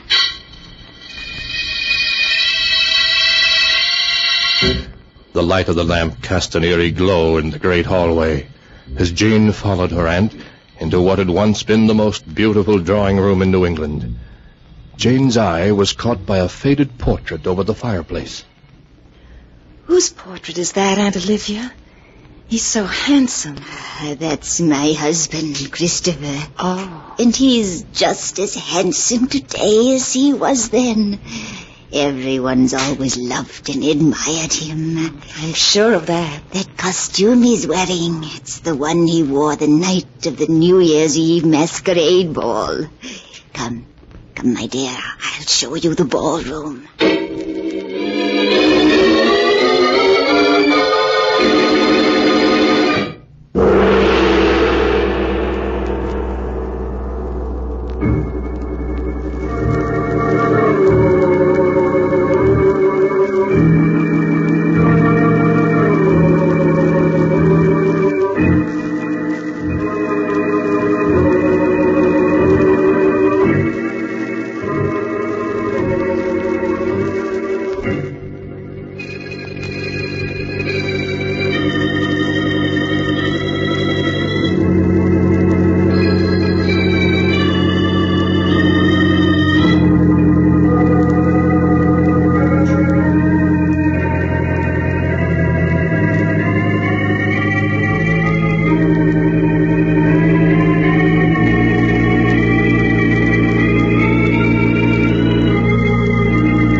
now to continue the story, To Have and to Hold, as it is written in the sealed book. Jane, a look of wonder on her face, followed her Aunt Olivia down a long, dark hall, a hall that was musty with decay. Olivia stopped and opened a large door. This is the ballroom. Why, it's so huge. There were 500 people here that New Year's Eve. Oh, I can remember how beautiful the ballroom was.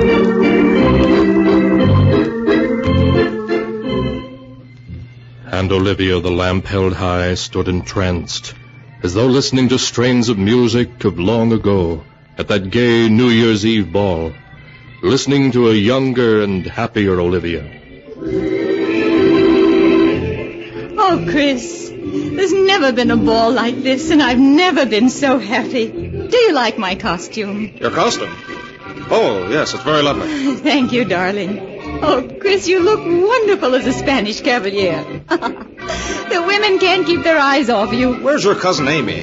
Amy? Oh, the child is around somewhere. Chris, why don't we announce our engagement tonight? It would be a wonderful way to welcome in the year 1900. No. I mean, not tonight, Olivia. Why wait? I want everyone to know you're mine. Good evening, Olivia. Chris. Oh, Amy. Oh, you look like a dream in that costume. Thank you, Chris.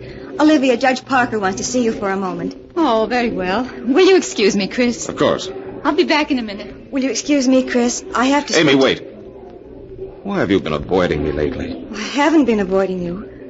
Chris, please let me go. You know that I love you, don't you, Amy? No, Chris.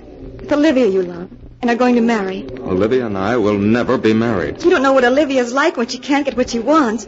And she wants you. You do love me, don't you, Amy? Yes, but it's no use, Chris. Why, Olivia's my cousin. Her family brought me up. Just leave everything to me. I thought I'd never break away from Judge Parker. Oh, Chris, darling. He wanted to know when you and I were going to announce our engagement. What? Why, Amy, is anything wrong? You look ill. No, I'm all right. Please, housekeeper. I want to talk to you where we won't be disturbed. Can't we go into the drawing room? Of course, darling. Come along. We won't be disturbed here. Now, what did you want to talk to me about? Olivia, I can't go through with our marriage. Oh, darling. Don't say that, even as a joke. I'm not joking, Olivia. I've never loved you. If I've spoken of marriage, it was because there wasn't anyone else. But now there is. Someone else? Who? Amy. Amy? So that's it. Well, she can't have you, do you hear? You're mine, and you always will be. And I'm not giving you up. You haven't any choice. Amy and I love each other, and we're going to be married. No, if I can't have you, no one else shall. Oh, Olivia, you're hysterical. Put that letter opener You're down. mine, and no one else is going to get you. No one. Olivia, give me that letter opener. No one shall have you. No one. Olivia, perhaps this will bring you to your senses. Ow! Look out, Olivia. Olivia. Olivia, speak to me.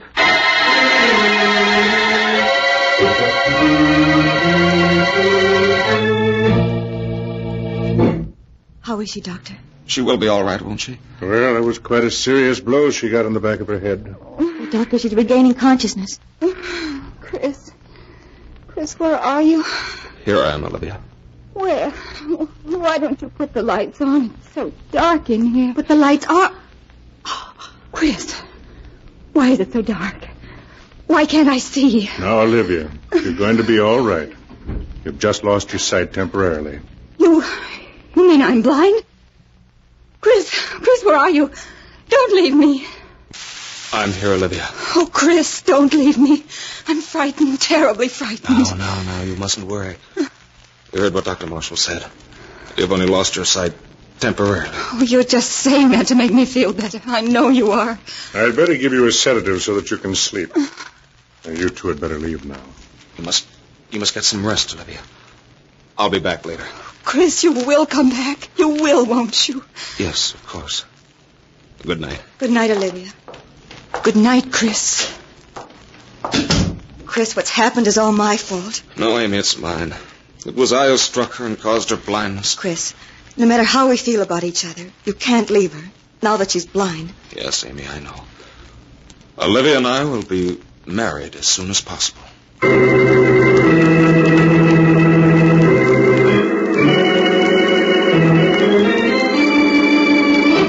A few weeks passed. Then one day a small group gathered in the dining room to see Chris and Olivia married. The guests all remarked how radiant and happy the bride appeared as the minister asked the time-honored question, do you take this man to love and honor, to have and to hold as long as you both shall live? The bride smiled happily as she agreed.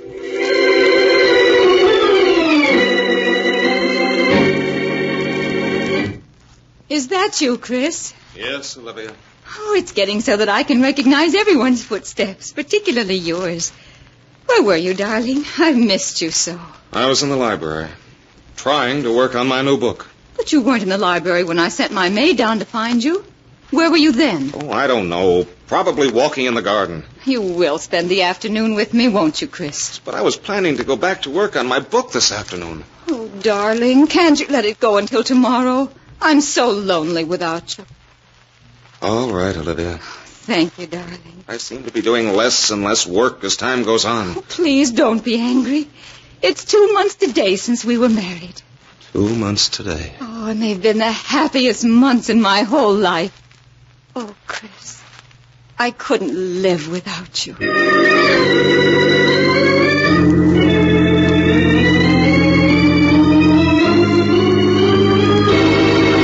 Hello, Chris. Where's Olivia? She's in her room. Oh, Chris, you don't look well. Is anything wrong? Amy, I can't go on this way anymore. I've had about as much of Olivia in these past 2 months as I can stand. Oh, please, Chris, you mustn't talk like that. You don't know what it's like. She always wants to know where I've been, who I've seen, what I've been doing. She doesn't let me alone for a moment. You mustn't feel that way about it, Chris. Well, she loves you. If it's love, it's an insane love. She's smothering me to death with her constant attention. Why, I haven't been able to work on my book for 2 weeks now. Yes, I know. I can't escape from her for a moment. When I'm not with her, she has the servants spying on me. Oh, no, Chris, you must be mistaken. I'm not, I tell you. I can't go on this way much longer. I just can't.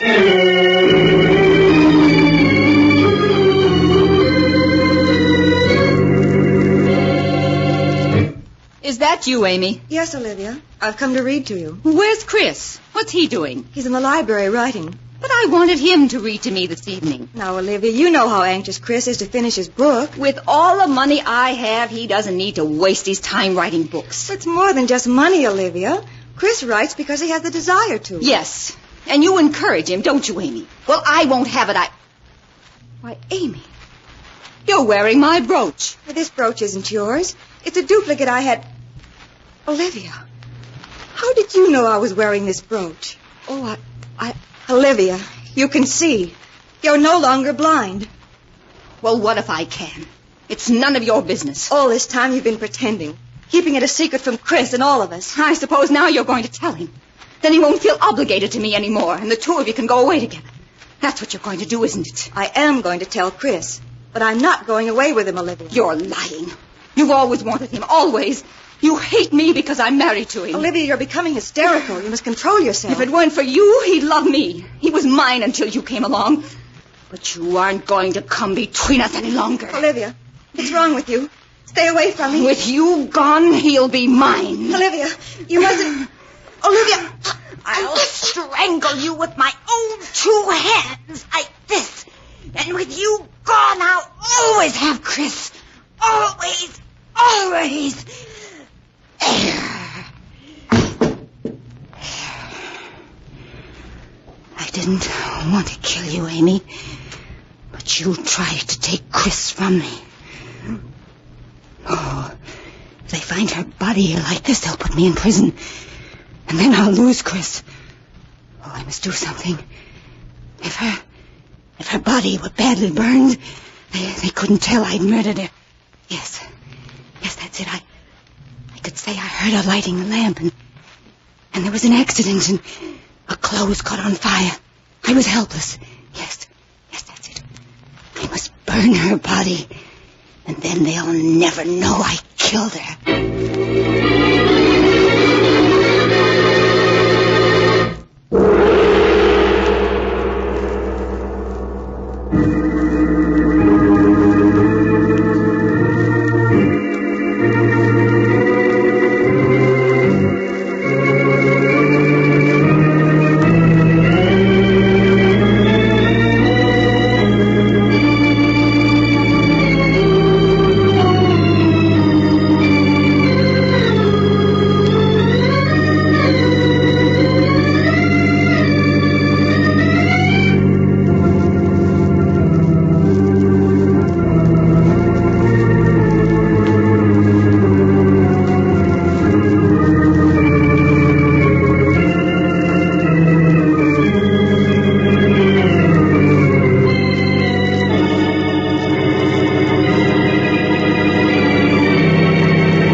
now to continue the story, To Have and to Hold, as it is written in the sealed book. The weeks that followed Amy's accidental death were full of anguish for Chris. More and more he took to drink, trying to forget the death of the girl he loved. Oh, darling, you've been drinking so much lately. Well, what else is there to do? Oh, Chris, you mustn't talk like that. Why not? Now that Amy's dead, what difference can it make? Oh, Chris, please. The only way I can bear to live with you is to drink. Chris, how can you be so cruel? You know I'd do anything for you, anything. You've done enough. I'm through. I'm leaving you, do you understand? No, Chris, you can't. You're mine, do you hear? You can't leave me. You've done nothing to make me love you. Now we're through. No, you can't say that. Not after I killed to keep you. Killed to keep me? I see. Amy's burning to death wasn't an accident. Was it? Chris! Was it? Chris, my arm, you're hurting. It wasn't an accident, was it? No! She found out that I wasn't blind anymore, that I'd recovered my eyesight. I couldn't let her tell you and spoil everything. Murder. I only did it because I love you It's so. an insane love. A love that destroys everything. I did it all for you, Chris. There's only one thing left for me to do. Chris, no. You needn't be afraid of this gun, Olivia. I'm not going to kill you. Chris! This gun is the only escape I have from my memories. And from you. Oh, no, Chris, you can't. You know how much I love you.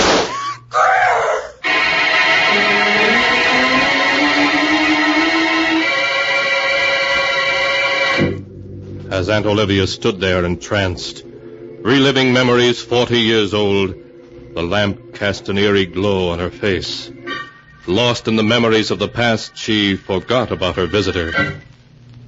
Aunt Olivia. Oh, yes. You seemed so far away, as though you were recalling memories of long ago. Oh, I'm sorry. For the moment, I forgot you were here. Yes. Yes, Chris and I still talk about that masquerade party. You think I might see Uncle Christopher? Yes. But we mustn't wake him if he's asleep. Oh, no, of course not. Here, I'll carry the lamp, Aunt Olivia. His room is at the head of these stairs, on the right. Don't you think you ought to have the house cleaned, Aunt Olivia? Everything's so old and dusty. Oh, Chris won't hear of anything being changed. I do hope he likes this new suit I bought it for him. He's always been so particular. Was this his room? Yes. Now, be very quiet while I open the door. Chris, are you awake? We have a visitor. Is it all right for me to come in, Aunt Olivia? Yes. But you mustn't disturb him. I won't. It's so dark in here, and this lamp doesn't give much light. I hope Uncle Christopher doesn't... Oh, you dropped the lamp. He's awake now. Oh, I'm terribly sorry, Chris. I told her not to make any noise. Miss Bradley, all right? Are you all right? Answer me. Yes, I come back. Thought I heard you screaming when I come in. It's kind of hard to find my way around this small flashlight. What's wrong? Why'd you scream? Over there. In that corner of the room. Well, there's nothing there but a bed. Oh, it can't be. Oh, it's horrible. Horrible. A glass coffin with a skeleton in it. Isn't this a lovely suit, Chris? It just came. And I also ordered some fresh cigars for you, darling. Is there anything else you want? And so ends the tale, To Have and to Hold, as it is written in the sealed book. The body of Christopher Drake, which for 40 years had been encased by a glass coffin, was removed from the old mansion and buried. Shortly afterwards, Olivia died. Her last words were, "I'm coming, Chris."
And now, keeper of the book, before you close the great volume, show us the tale we tell next time. This one. Ah, yes. The strange story of a scoundrel who became wealthy through swindling hundreds of innocent people, only to discover that all his money couldn't protect him from justice. A tale titled Murderer Unknown.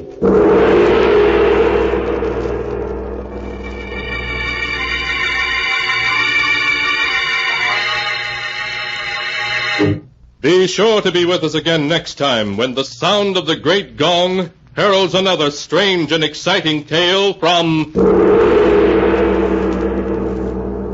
The Sealed Book. The Sealed Book, produced and directed by Jock McGregor, is written by Bob Arthur and David Cogan. Now, Roma Wines present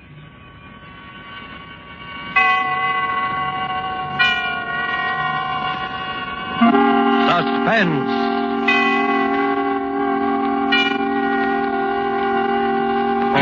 Tonight, The Brighton Strangler, starring John Loder with June Dupre. Suspense is presented for your enjoyment by Roma Wines. That's R-O-M-A, Roma Wines. Those excellent California wines that can add so much pleasantness to the way you live, to your happiness in entertaining guests, to your enjoyment of everyday meals. Yes, right now a glassful would be very pleasant as Roma Wines bring you Suspense. This is the Man in Black here for the Roma Wine Company of Fresno, California, who tonight from Hollywood bring you a radio play by Robert L. Richards based on the RKO picture The Brighton Strangler. The stars of the production are appearing with us this evening in this drama of an actor who specialized in murder and of a girl who became the unwilling heroine in a real-life play. And so with The Brighton Strangler and with the performances of John Loder and June Dupre, we again hope to keep you in suspense.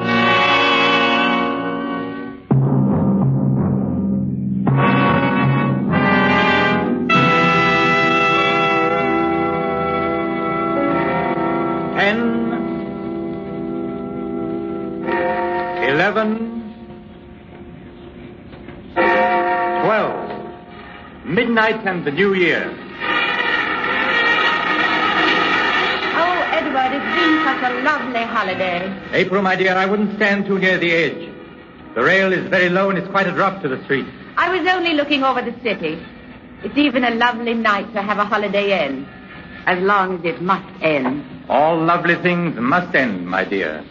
Shall we join the others?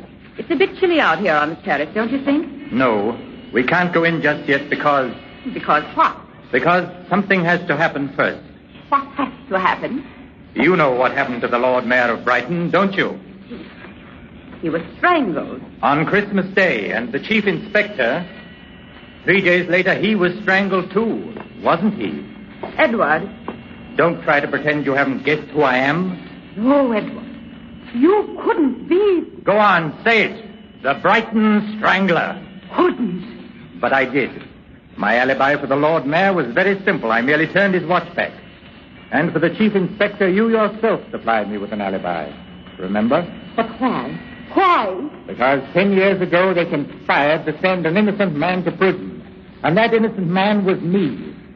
And now, you, my dear, are the only person alive who knows. Edward, listen to me. We're in London. It's New Year's Eve.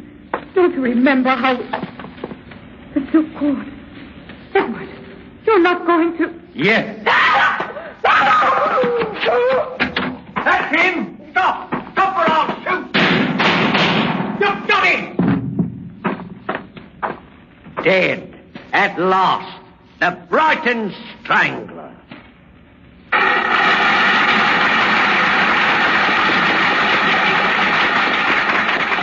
Thank you very much. Thank you, all of you. Thank you. Good night.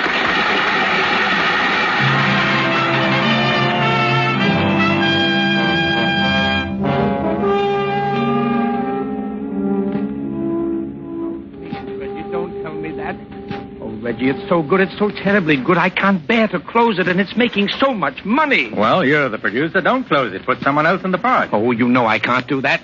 People don't come to the theater to see the Brighton Strangler. They come to see you, Reggie. To the public, you are the Brighton Strangler. Not after tonight, I'm not. I can't understand you, Reggie. Walking out on a play that gave you fame and fortune. I'm fed up. Fed up to the teeth with it, that's all. Oh, look, Reggie, I won't speak for the play itself. It's only mediocre. I'll grant you that. But you've given it something, Reggie. By sheer force of personality, you've made it authentic, terrifying, a tremendous psychological drama. That's just it. Now look here, Shelton. Has it ever occurred to you that a man might feel if he strangled one more person, he'd go stark, raving mad? Oh, well, it's only a play, Reggie. Just make believe. You ought to know by this time that to an actor, a good actor, it's never entirely make-believe. Now, look here, Reggie, look here. I'll tell you what I'll do. I don't want to talk about it. Leave me alone, can't you? Oh, but Reggie, please. Leave me alone. Can't you understand? Leave me alone. All right. There's no need to get edgy. Oh, I'm sorry. Got any plans? Or some service canteen shows? Well, if I don't see you, Merry Christmas. Yes, Merry Christmas. Good night. Good night.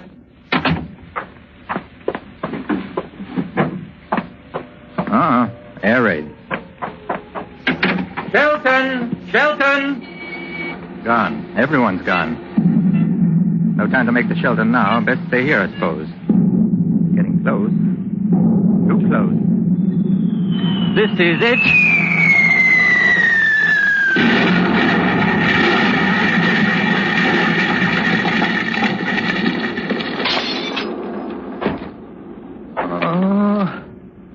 My head hurts.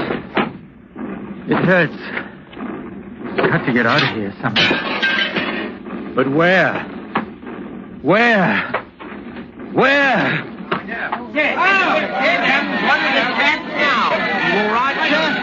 Oh, you got a nasty gash on the head, haven't you? All right, why, yes. Yes, I'm all right. Oh, here. Don't forget your suitcase, sir. Suitcase? Yeah. Where you going? Victoria Station? Huh? Yes. Victoria Station.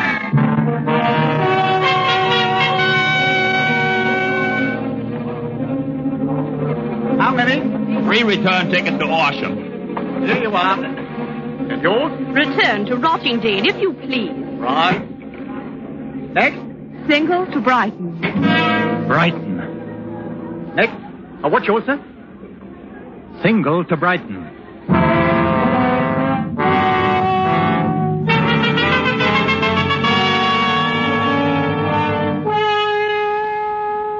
Tonight for Suspense, Roma Wines are bringing you as stars Mr. John Loder and Miss June Dupre in The Brighton Strangler, tonight's tale of suspense.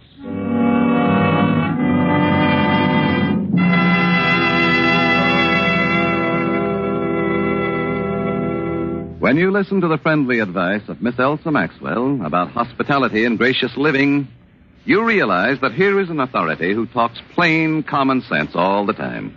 I'm talking to men as well as women when I say that the finest hospitality is always simple, sincere, moderate, and natural. Never the opposite. And so, I'm always emphasizing that the nicest, simplest, most sincerely flattering hospitality is to serve your guests some Roma sherry. With its golden amber color, its deliciously tangy nut-like flavor. It's not only supremely enjoyable before dinner or in the afternoon, it's smartly correct, a genuine compliment to your friends and to yourself. And please don't worry about special glasses. It's perfectly correct to use any nice glasses that are handy. Well, Miss Maxwell speaks more authoritatively than I can. But I will add this. Roma sherry, like all famous Roma wines, made from California's magnificent sun-ripened grapes, brings you all their fine flavor, aroma, and color, is unvaryingly good, always enjoyable, thanks to the age-old wine skill of Roma's noted wineries, located in the choicest vineyard areas of California. Yet all this goodness and pleasure is yours, for only pennies a glass. Remember, more Americans enjoy Roma than any other wines. Roma, R-O-M-A, Roma wines. And now it is with pleasure that we bring back to our soundstage Mr. John Loder as Reginald Parker and June Dupre as April Manby, who now takes up the narrative concerning the Brighton Strangler, a tale well calculated to keep you in suspense.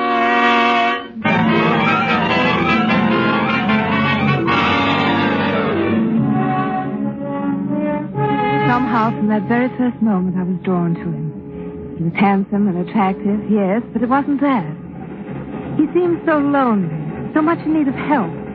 And then on the train, when I saw that he'd really been hurt, I just threw a convention to the winds and took charge of him. You've been very kind. Well, someone had to put a bit of sticking plaster on that head of yours. Are you sure you're all right now? Quite, thank you. It must have been terrible. I heard about the theater. The theater? Yes, of course I recognized you the minute you stepped into the compartment. What? Well, you are Reginald Parker, the actor, aren't you? I've seen your picture on the billboards dozens of times. Reginald Parker. And I've been dying to tell you. My name is April. April? Mm-hmm, that's the name of the girl in your play, isn't it? And I'm from Brighton. April from Brighton? Only, of course, my last name is Manby. Well, that's where I'm going, Brighton. Well, isn't that nice? We do have a lot in common, don't we? Yes, a great deal, I think. Oh, we're going to have such wonderful times in Brighton over the holidays. You know, I was wondering if you wouldn't think it forward of me. What?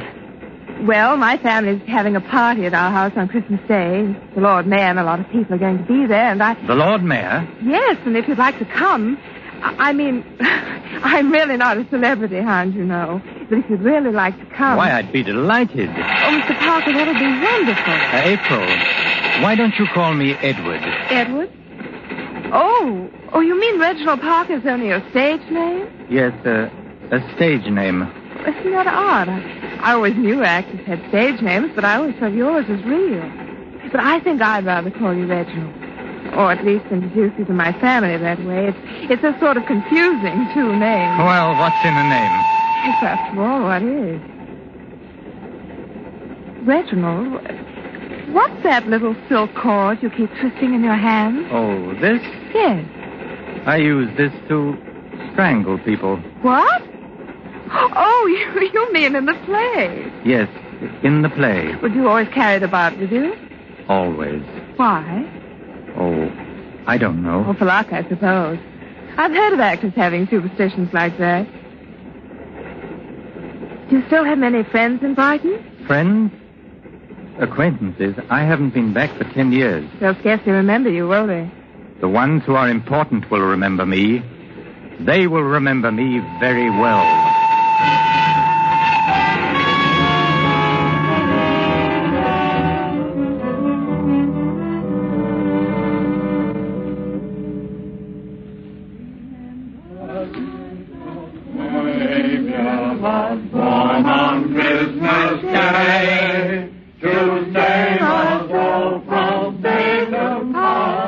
Hello there, am I late?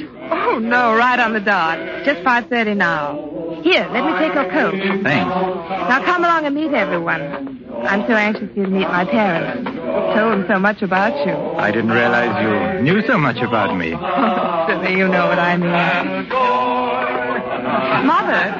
Mother, I want you to meet Mr. Reginald Parker. How do you do, Mr. How do you do? And Mrs. Shackleton. How do you do? Mr. Shackleton. How are you? My father, Dr. Manby. How do you do, And sir? Chief Inspector Allison. Well, everyone's here now but the Lord Mayor. I wonder what can be keeping here. Oh, it's barely 5:30 now. It's a bit of a walk from his place. I expect he'll be along directly. Well, Mr. Parker, it's a pleasure to meet you in the flesh, so to speak, sir. Now, I have an impression that we have met in the flesh before, Inspector. Not that I recall, sir, and I'm sure that I would. I would have thought so too, Inspector, if only because of our mutual adventures in villainy. Eh? Oh, I see what you mean. Well, sir, I'm a practical criminologist, or supposed to be. And I must confess that I find most of these plays and films and so on about crime rather preposterous. Why? Oh, why, in this day and age, a man can't go about killing people without being caught. Once in a while, perhaps. But when you get these stories of chaps with 2 or 3, a whole string of victims, oh, no, never. But, Inspector, they always are caught in the end, if only to prove to the kiddies that crime doesn't pay. But supposing it were the perfect crime. Bosh.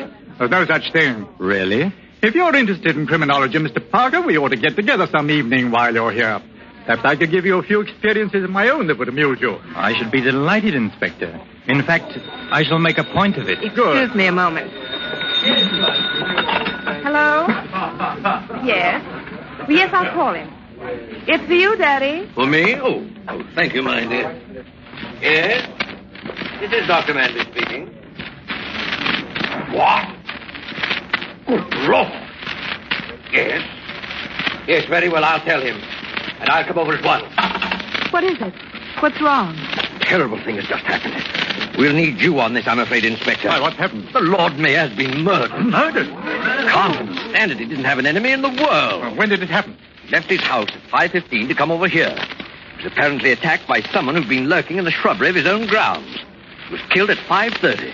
His watch had been smashed during the struggle, and that's when it stopped. And how was he killed, Doctor? He was strangled.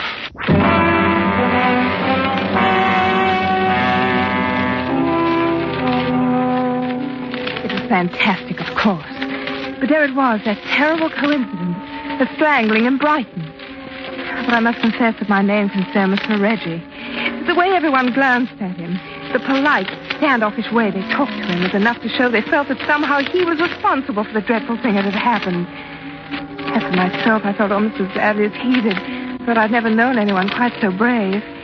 So it was clear he wanted to get away. He was quite free to go, and yet he stayed on in Brighton, as though compelled to. Perhaps by a strange feeling that he mustn't run off until the mystery had been solved. He even made a little joke about it that night that I drove him to the cottage. Well, this is one way of facing the music. Reggie, you mustn't say that. I'm sorry. Hope you don't mind too much driving me down. Of course I don't. I know you must think I'm a low-down dog for picking the one night you couldn't come along, but it's their only program of Rimsky-Korsakov, and I couldn't bear to miss it. I'll come another time. If you want me to. I want you to very much. Reggie, did you ever think that a play might have an effect on people who saw it? How? That someone might see it and want to do the same thing? Oh. Reggie, I think that's what happened. I think that someone saw your play and is trying to do the same thing in real life. Some poor creature with a twisted mind. A twisted mind? Please don't think I'm blaming you. But a play like that should never have been written, should never have been allowed. Perhaps it was just fated to be that way. It's the only thing I can think of to explain the things that have happened. Does it make a great deal of difference to you? Difference? In the way you feel about me? Oh, Reggie, no. Oh, I'm glad of that. Because I think quite soon now, perhaps after tonight, I shall have something very important to tell you, April. Oh? Well, here we are. Well, thanks for bringing me, and you will pick me up. At 11:30 sharp.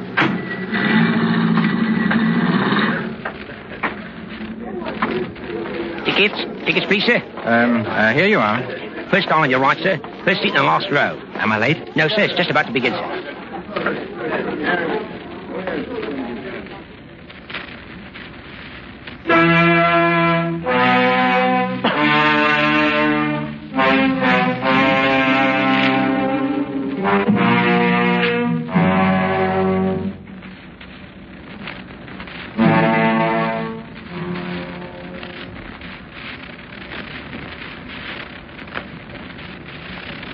Inspector.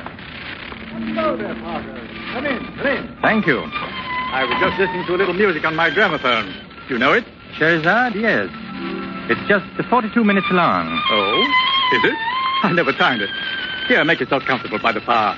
I was rather hoping you'd pick this evening to drop in. I'm all alone. I remember you said you'd be. Oh, you have quite a music library, Inspector. Yes. And I see you collect other things as well. Eh? Oh, my private chamber of horrors. Interested? Very much. Of course, you did want to talk about crime, didn't you? Well, each of these things, rather gruesome, most of them to you, I expect, is like a trophy to me. Oh, take this butcher's knife. You can imagine what that was used for, I suppose. His wife? That's it. Carved her up, put her in her trunk, and checked her at Brighton Station. We didn't find her for 3 months. Never did find her head. We got the chap, though. Now, here's something you don't see very often. A hangman's noose. The fellow who wore that collar last got me my biggest promotion. It must be a great moment of satisfaction when the bolt is pulled and the rope tightens and you know your murder is done for. Yes, it is for a fact. But there's one trophy I intend to have here that'll make me prouder than all the rest. Just a little thing it is, too. Just a bit of cord. You mean the cord that was used to strangle the Lord Mayor? Right you are. And I'll get it. And the chap who used it, too. You mark my words. Do you suppose, Inspector, that the cord you're after would look anything like this? Where did you find that? Oh, I just carry it about with me for luck. You see, I have a theory about the death of our distinguished Lord Mayor, Inspector. Oh, have you? Well, what is it? Let us suppose that many years ago, 10 years to be exact, before the Lord Mayor was the Lord Mayor, he was a barrister defending a client in a court of law. And let us suppose that instead of defending his client, he betrayed him to the prosecution, and the man went to prison. And let us suppose that the man returned one day after all those years in prison to take revenge, and he took it. Oh, very imaginative theory, Mr. Parker. Why don't you drop into my office tomorrow? We'll discuss it further. Ah, but you've only heard half my theory, Inspector. Let us also suppose that the representative of the prosecution to whom this innocent man was betrayed was someone more interested in collecting trophies than in seeing justice. An ambitious man, a chief inspector of police, shall we say. Someone like you, Inspector. Oh, really, Mr. Parker? Then it would also follow that our man would strangle you, wouldn't it, Inspector? I'm afraid play acting has influenced your judgment, sir. This is no play, Inspector. You couldn't get away with a thing like this. You've said that before. Well, people know where you are. Exactly. You see, I am at the concert. No!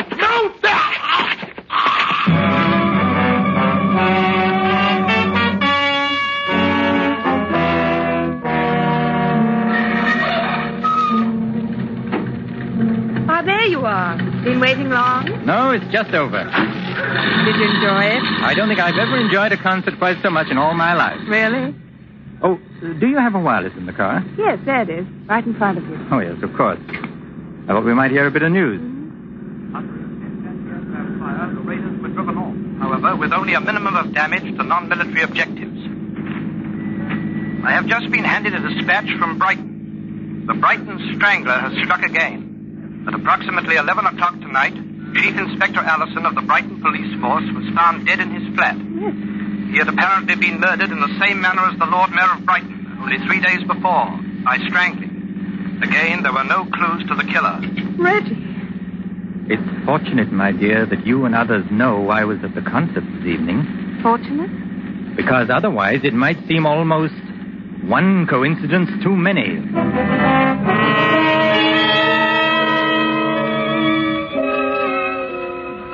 Coincidence? Suddenly all its coincidences had seemed only the trickery of an impossible nightmare became the evidence of terrible reality. How I managed to maintain a semblance of calm as I drove him back to his hotel, I shall never know. The next day he had left, and that afternoon he called me from London. He said it was most urgent that I see him, and I knew that I must go. But first, I went to the police.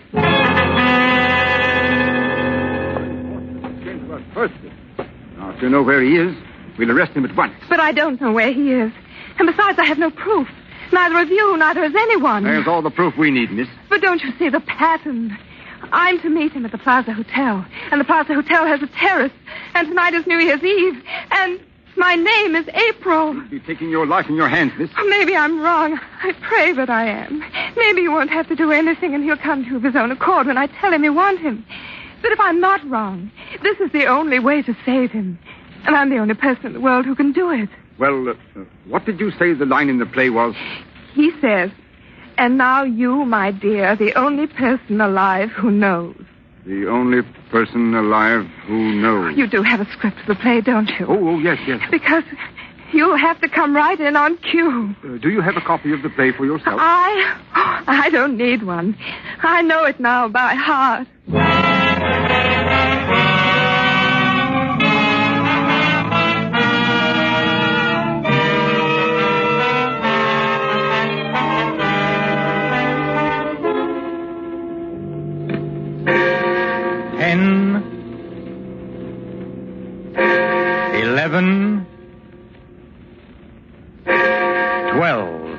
Midnight and the New Year. Shall we go in? It's a bit chilly out here, don't you think? No, we can't go in just yet because... Because what? Because something has to happen first. What has to happen? You know what happened to the Lord Mayor of Brighton, don't you? And the Chief Inspector, he was strangled too, wasn't he? Reggie. Don't try to pretend you haven't guessed who I am. Reggie, this is where the lines are different from the play. I've known who you are. Go on, say it. The Brighton Strangler. And now you have the so-called in your hands and you want to strangle me. But you mustn't. Oh, listen to me, Reggie. You've been sick. Don't you understand? You've been sick and you've got to get well. And now you, my dear, are the only person alive who knows. Reggie, no. Yes. Applaud, all of you. Applaud. Bravo. Oh, he's let go of her all right. But keep him covered all the same. Thank you very much. Thank you. He's backing up to the railing. He'll fall. Wait. Thank you very much. Good night.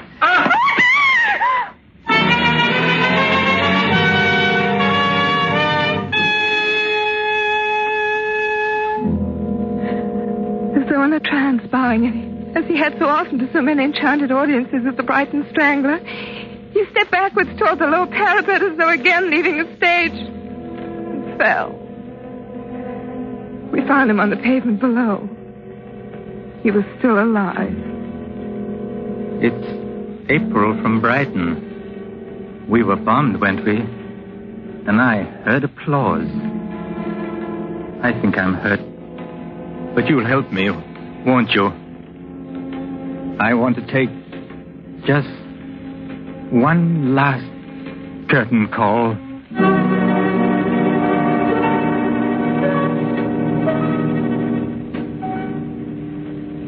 He died there, in my arms.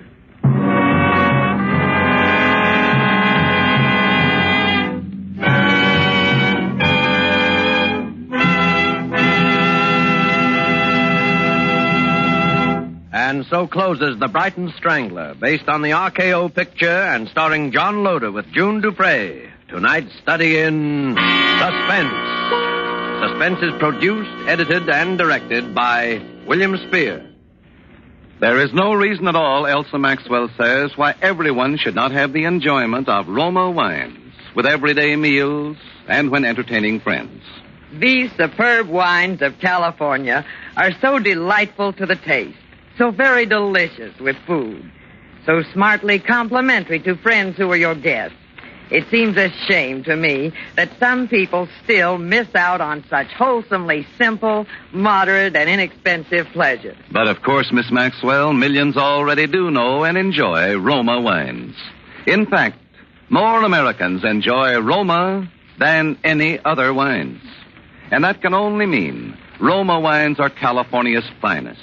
Always extra good, unvaryingly fine in flavor and quality. Yet, only pennies a glass. Roma. R-O-M-A. Roma wines.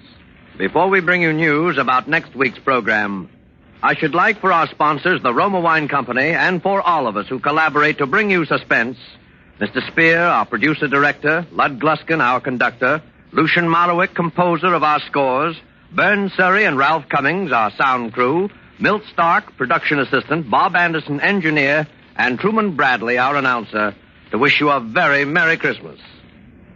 Next Thursday, same time, you will hear Miss Ida Lupino as star of Suspense.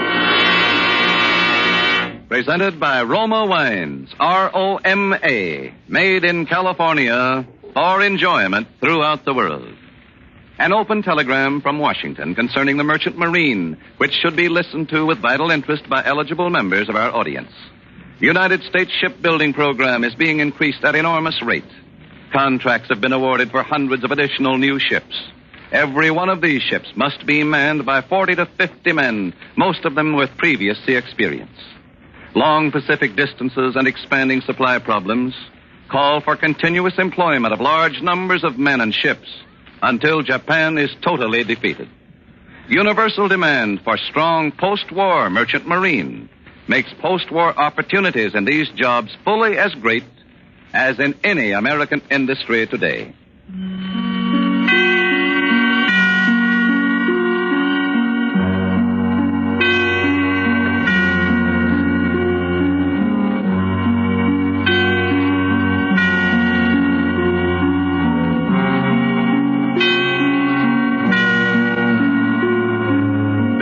CBS, the Columbia Broadcasting System.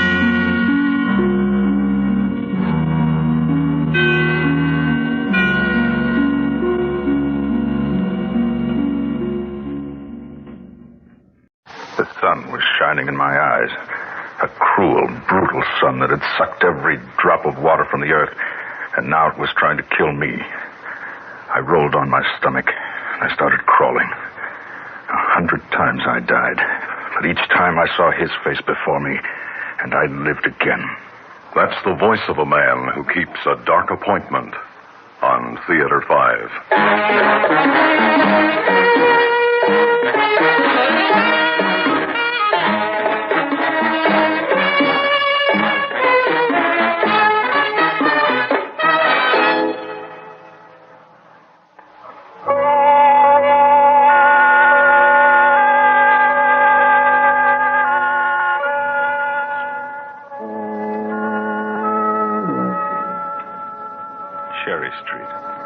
Beginning of the city or the end, depending on how you look at it.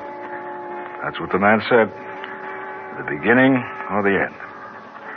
Well, we'll see. Mister? Yeah? Lousy night, eh? Fog cuts right through you. Goes right into your bones. You know, a cup of coffee feels real good inside of me. So would a bottle of Sneaky Pete, huh? Oh, no, not me, mister. Just a cup of coffee's all I want. Just a dime for a cup of coffee, that's all. How about $1? $1? Oh, gee, thanks, mister. Hold it. You haven't earned it yet. Earned it? You mean you want me to work for the dollar? Mm-hmm. Oh, mister, I got a bad back. I can't... All I want is information. Oh, information? You want information? Well, sure. You just ask me anything you want to. What kind of information you want, mister? I'm looking for Jerry's Bar and Grill. Jerry's? Oh, I know Jerry's place. I figured you might. Sure. You just go straight along Cherry Street to, to Westcott. That's right, Westcott. How far is that? Only 2-3 blocks. Then what do I do? Well, you just turn on Westcott to your left. No, to your right. You're right. And you'll see Jerry's Bar. You can't miss the sign. You see it right away. No trouble at all. Now, $1, mister. You're not finished yet. Oh, you want to know something else? A few things.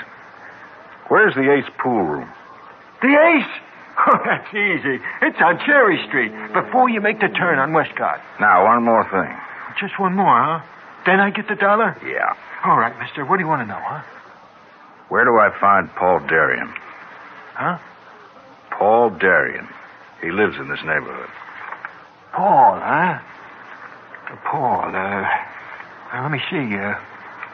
Oh, yeah, sure. Paul, I know him. Well, I remember now. Oh, I've seen him around lots of times. He has a scar on his face. Yeah, sure, a scar. A deep one on his cheek. On his cheek, that's right. You can't help noticing it, you know. Why, you... Hey, Paul mister. doesn't have any scar. Hey, my... I got him. No, don't. Please don't hurt me, mister. Please. You're like the rest of them. I didn't mean no harm, mister. I don't know faces or people. I don't remember. All I want is something to drink and a warm place to sleep, that's all. Here. $1. Take it before I change my mind. Oh, thanks. Thanks, mister. I wish I could help you. Yeah. No, that's the truth. I guess you want to find this other fellow real bad, huh? That's right. Real bad.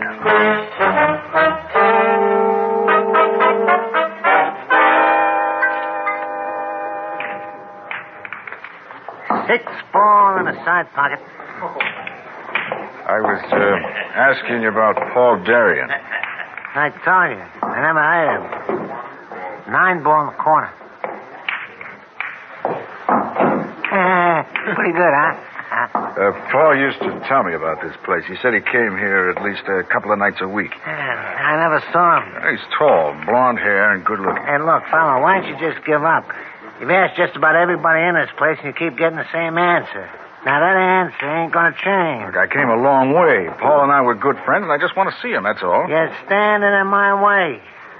I want to make my next shot. But all I want to know is where he lives. Well, I don't have any idea where he lives or who he is. And I know when I've been lied to. Now, look, fella. You're all lying, all of you, every one of you. Huh?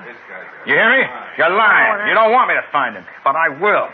And I'll find him if I have to beat it out of you. That was pretty dumb, fella.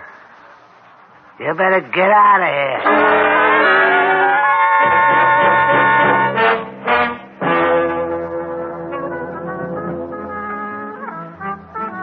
Another shot, friend? Yeah, fill it up. That'll be 40 cents. Take it out of my change. Right. I started to ask you about a friend of mine a while ago. Oh, yeah. What did you say his name was?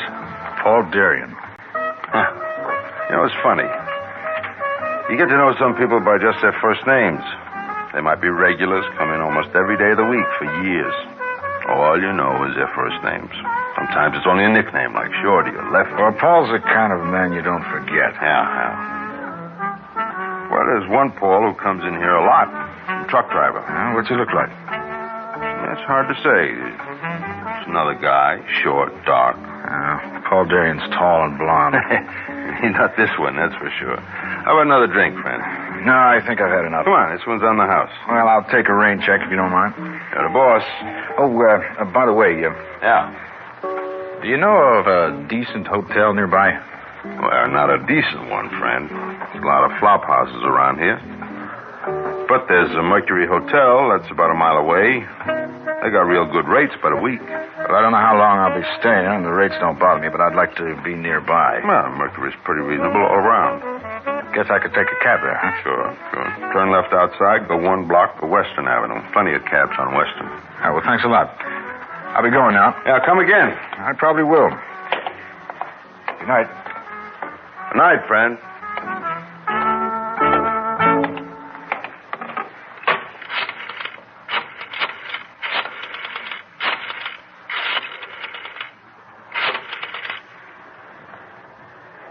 Hello, Sally. Jerry's Bar and Grill. Look, something I want to tell you. No, not on the phone. Too many people around. Fine. Okay, Sally. I'll be expecting you.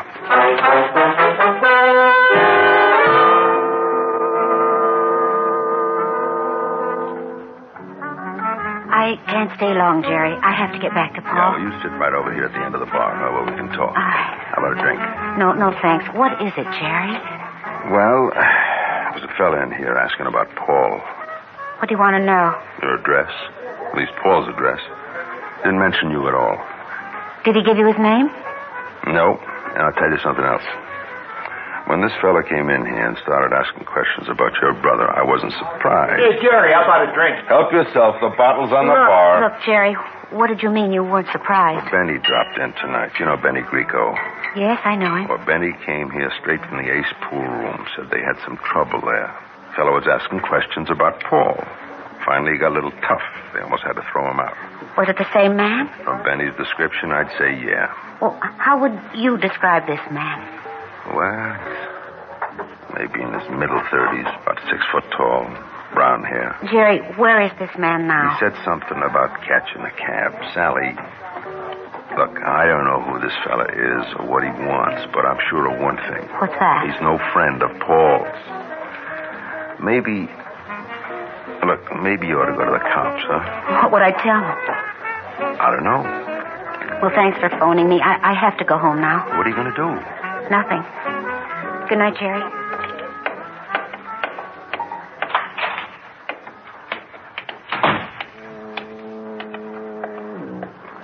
Hey, miss, can you spare a dime for a cup of coffee? Oh, hello, Schuyler. Huh? Oh, hello, miss. You don't remember me, do you? Oh, sure I remember you, miss. It's this fog. I can't hardly see. Moisture eats into your bones. A cup of coffee'd feel real good. Well, here. Here, Schuyler. Thank you, miss. Thank you. Oh, careful you don't knock that wine bottle over. Huh? The bottle on the sidewalk, just behind you. Oh, yeah, sure, miss. I'll be careful. Night, Schuyler. Good night, miss.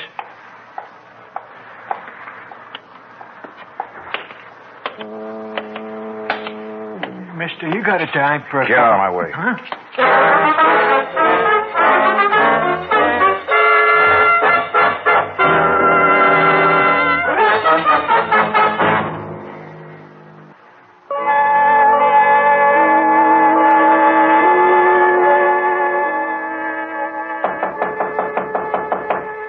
Just a minute. I'm a friend of Paul Darien. Come on in. Thanks. I just got into town tonight. I know. Huh?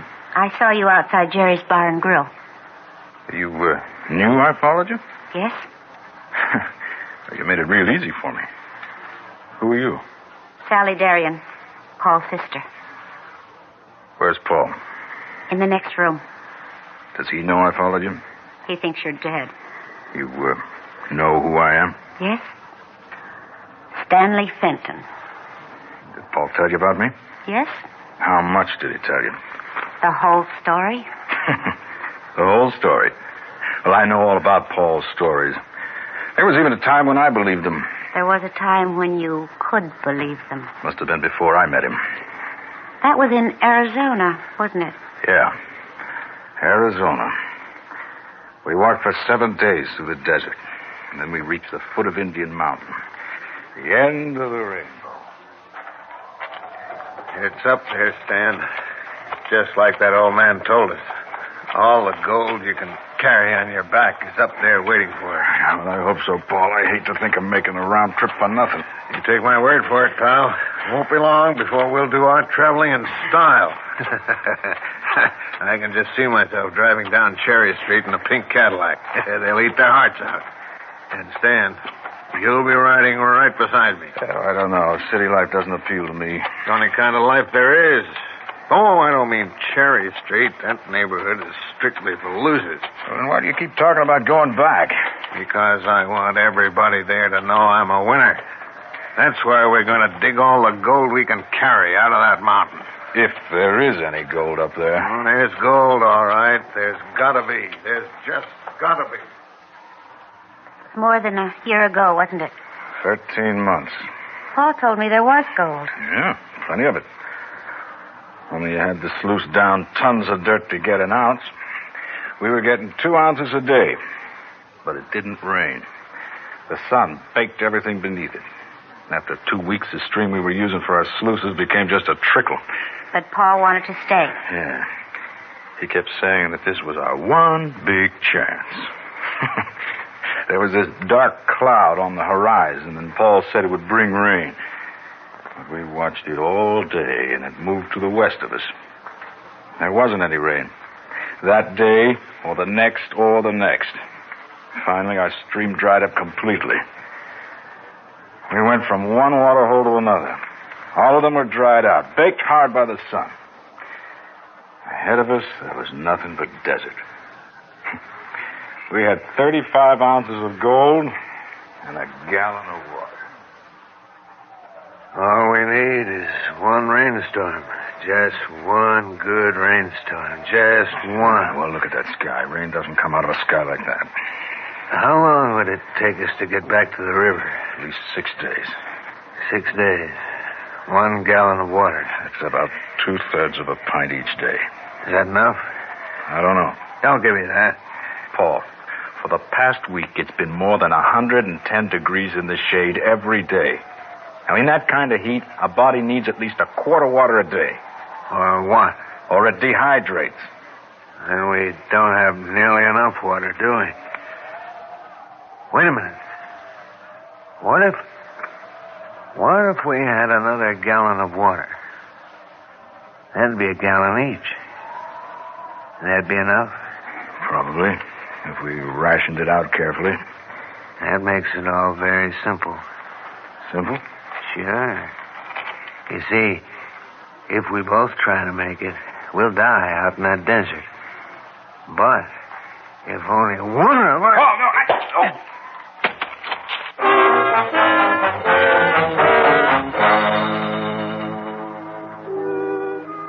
When I came to, the sun was in my eyes. I rolled onto my stomach, and then I crawled. I don't know how much time passed. I just crawled and crawled, thinking only of him. Thinking only of... Of killing him? Yeah. All right, of killing him. That is what kept me alive. But you were badly hurt, and you had no water. The prospector found me. I don't remember that part of it. They told me later. Seems he dumped his equipment and used his mule to carry me out of the desert into a hospital. For a long time, they thought I was going to die. But I knew I wouldn't. How long were you in the hospital? 8 months. I got out 5 months ago. What did you do then? I got a job. Saved my money. You see, I needed money to come here and look for Paul. Also, to buy this. Yeah, I bought this gun with my first paycheck. Oh, I cleaned it every night. And every night I imagined how it would feel to have him standing in front of me. Stan. Don't worry, I'm not going to hurt you. I'm not afraid of that. And don't try to talk me out Now, of it. just listen to me, please. You can't save your brother. I'm not trying to save him. I'm trying to save you. Nothing can change what's going to happen. Don't you realize what this will do to you? It'll give me some peace. Do you think a murderer can ever find peace? All right, call it satisfaction. Call it whatever you like. Stan, they'll hunt you down. They won't have to. Now get on that phone and call the police. What? Tell them what's going to happen. Tell them I'll be here waiting for them. You're throwing your life away. Well, I figure it's a fair trade. All right. Now, I'll give you just enough time to use that phone, and then you'll have to get out of here. No, I'm staying. That won't stop me. Killing him has been the only thing on my mind night and day, every second of every minute since he left me out there to die. If you kill him, you'll destroy yourself. Your hatred is a poison. It's the drug that kept me alive. Once it was, now it's something else. Yeah, you might be right about that. But it's something else. A hunger burning inside of me. A hunger that won't be satisfied until I put some bullets into him. And what happens after that? I don't care. I just don't care. But I do. Now, get away from that door. No. Now, don't force me to hurt you. I don't want to do that. Why worry about hurting me? You're going to kill a man, aren't you? Yes. If it's the last thing I do, yes. All right, Stan, all right. Let me show you this man you're going to kill. There. There he is, on the bed. Paul? That's Paul? It's what's left of him. Sally? Sally? I'm here, Paul. I thought I heard something. No, dear, it's all right. No, it was his voice. I'm sure. Sally, I see him. No. I see him. No, dear, no. But there's someone. It's the doctor. Oh. He gave you some medicine and he stopped by to see how you are. Looks just like him. No, the light plays tricks with your eyes, Paul. Yes, it can't be him, can it? No, dear, of course not. I killed him. That's why my arm is paralyzed, huh? It's my punishment. And I wouldn't be punished if he was still alive. Oh, dear, close your eyes. Yeah. I imagine things. I see things that aren't really there. Go to sleep. You never know when I'm dreaming or when it's real. You stay near me. Yes, Paul. I get so frightened when I get... Well, there he is, Stan. There's the man you want to kill. I swore I would. All you have to do is raise the gun. It'll take only a split second, but you'll have the rest of your life to think about it. Stan, listen to me. Listen and believe me. There's a world out there that has good things in it, wonderful things. Don't throw it away because of him. He said his arm was paralyzed. That's his guilt. That's his guilt. Kill him, and the guilt will be yours. Do you want that? Look at him, Stan. Do you want that? No. No, I don't want that.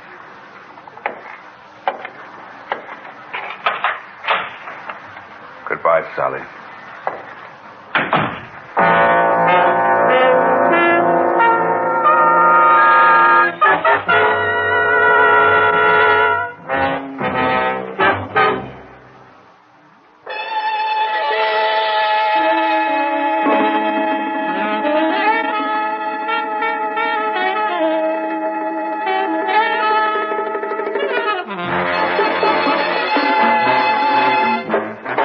Theater 5 has presented Dark Appointment, written by Don Herring and directed by Ted Bell. In the cast, Evelyn Juster, Stan Watt, Nat Poland, Owen Jordan, and Robert Dryden. Audio engineer Neil Pultz.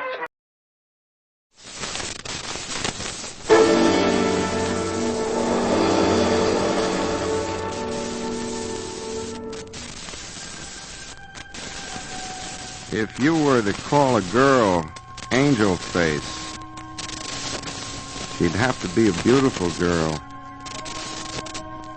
A girl as beautiful and lonely as Dolores. Caught doing a job she didn't especially care anything about. Waiting for the chance to get away from it all. With the boy she loved.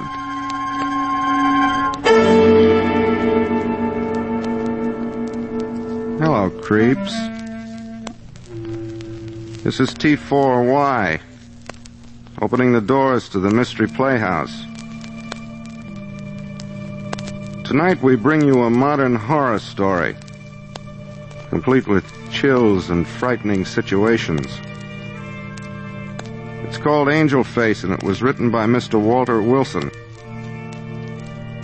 I felt it was worth bothering with, even though Mr. Wilson is somewhat a newcomer at this writing game, and we had planned to bring you one of the more prominent authors from our shelves downstairs.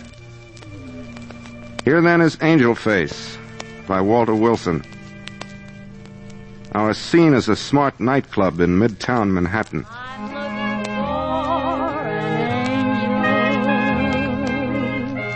To sing my love song to. And until the day that one comes along, I'll sing my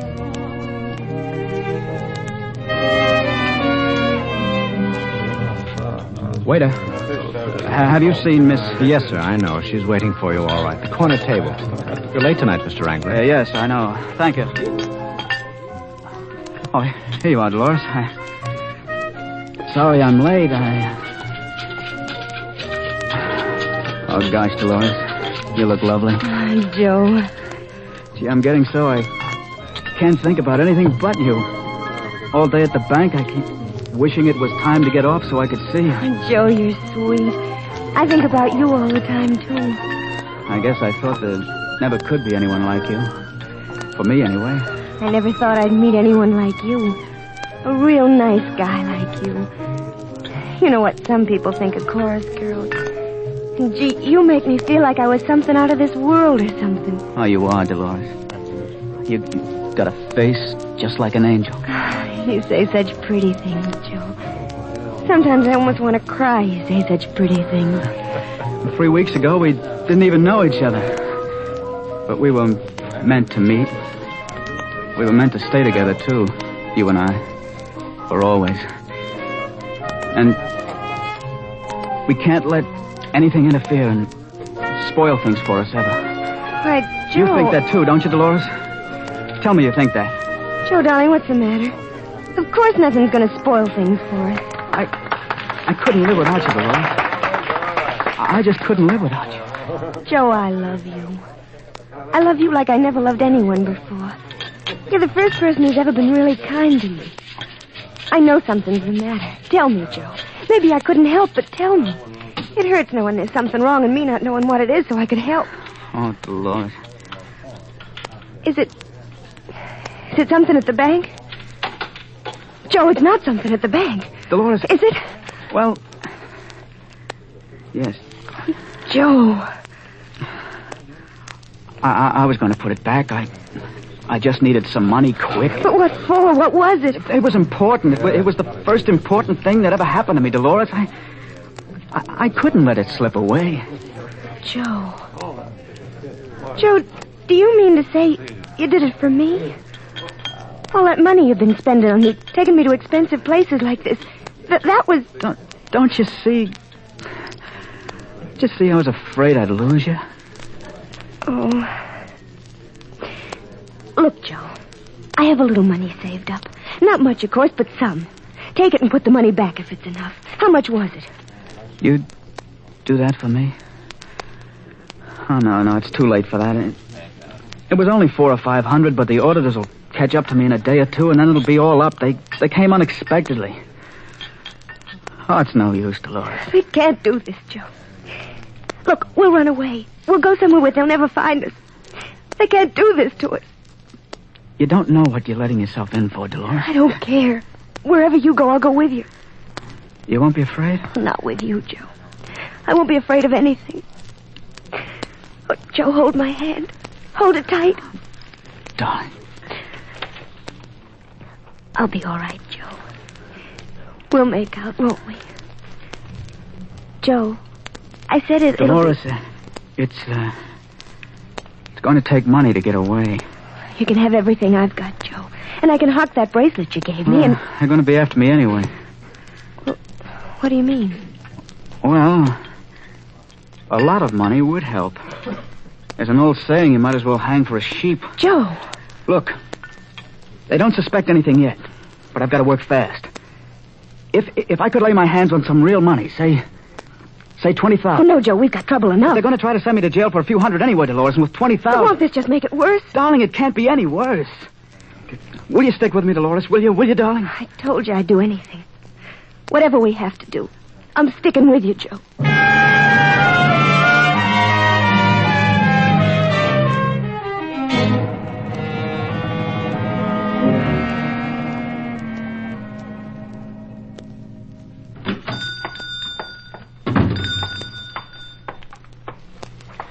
Yes, so what can I do for you, please?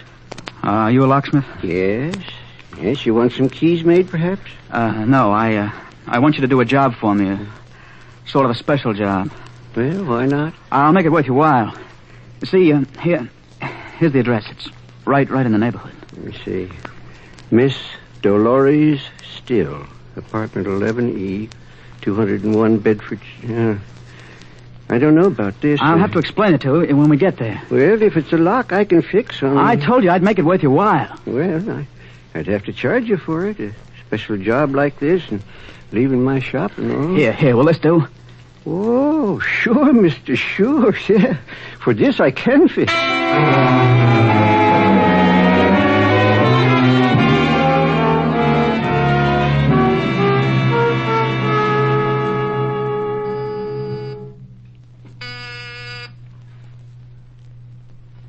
Is that you?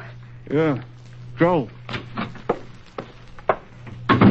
Joe, are you all right? Yeah, sure. Worried so every minute. I think it's all right. Nobody noticed a thing. They won't know till they balance the books tomorrow night. And by that time, we'll be a long way away. They won't think anything tomorrow morning when you don't show up for work. I told one of the boys I was going to the races. And he's going to tell him I phoned in and said I was sick. That'll give me a good start on it. Oh, sure it will. It'll work out all right. You'll see. Yeah. Well, here it is. In this little satchel. $20,000. Gee. I want you to have a duplicate key to the satchel in case anything happens to me. No, nothing must happen to you, Joe. It can't. It just can't. Of course, nothing will happen to me. I only meant just in case. No, I don't want the key. If anything happened to you, I wouldn't want the money. What good would it do me? The only reason we've got it is so you and I can have a chance at living and belonging to each other. Maybe we're doing wrong, I don't know. I guess people would say it's wrong. Only it's the only way we have a chance of being together, and that couldn't be wrong, could it? No, you and me, that's the rightest thing in the world. I've got to get going in a minute. Just let me kiss you. Oh, Joe. Joe, you're trembling. I know. It'll pass. It's just my nerves. It'll pass off in a minute. Here, take a little brandy. It'll fix you up.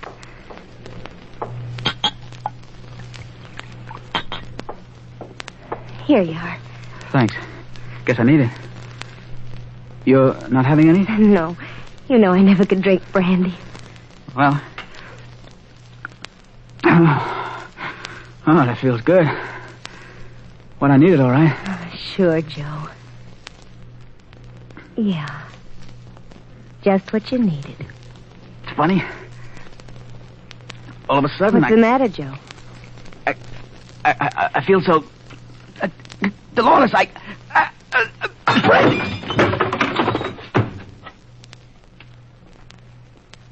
Joe.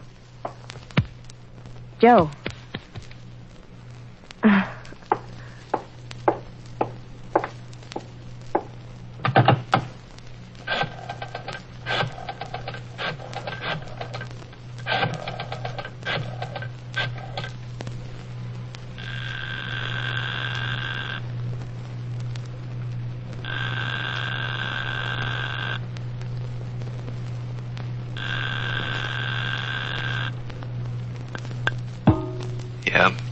Al? Yeah. Can you talk? The coast's clear. All set?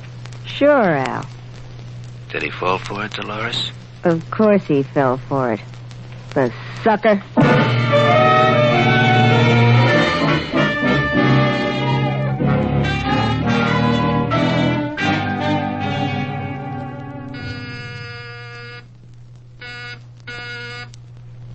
Al? Yeah. There he is. Out like a light. Nice going, baby. It was a cinch. You sure can handle him. Well? Come on, kid. We got work to do. Don't I even rate a kiss? Oh, sure, baby. I was just thinking maybe we ought... Is that all? Well, that's better, Al. You liked that, didn't you? Yeah.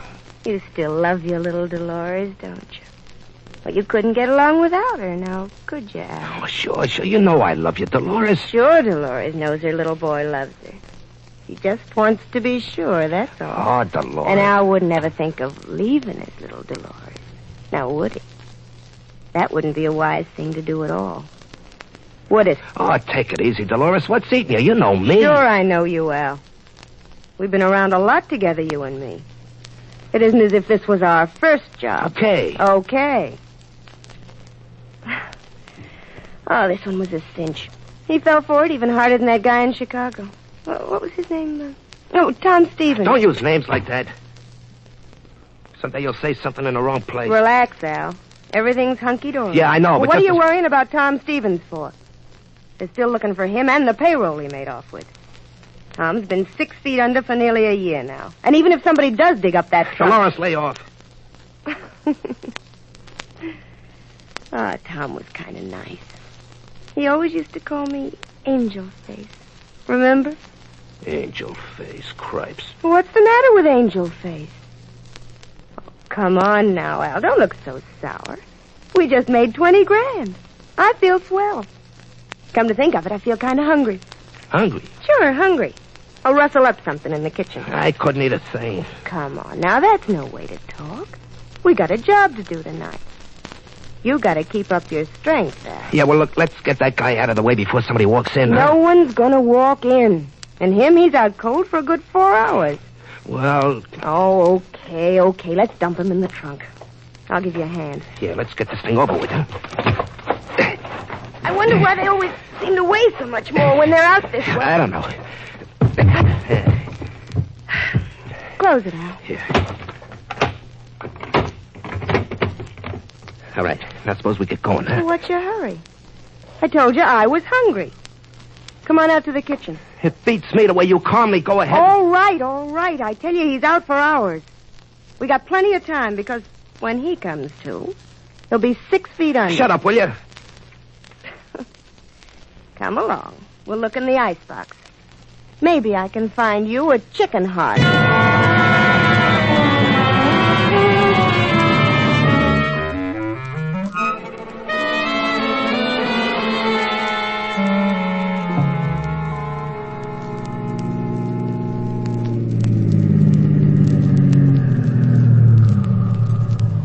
Another red light. Take it easy, Al. We're not trying to catch a train. Yeah, well, I don't like it.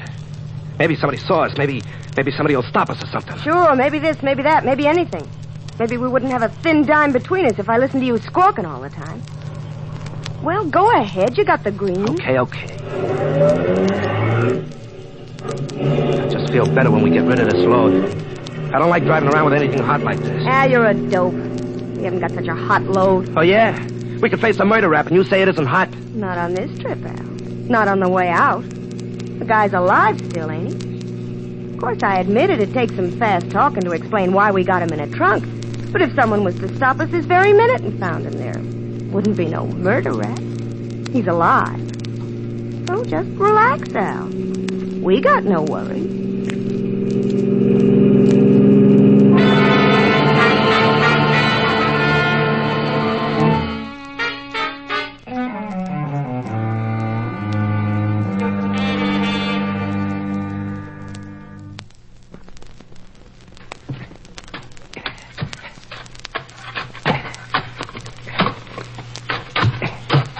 That's deep enough, ain't it?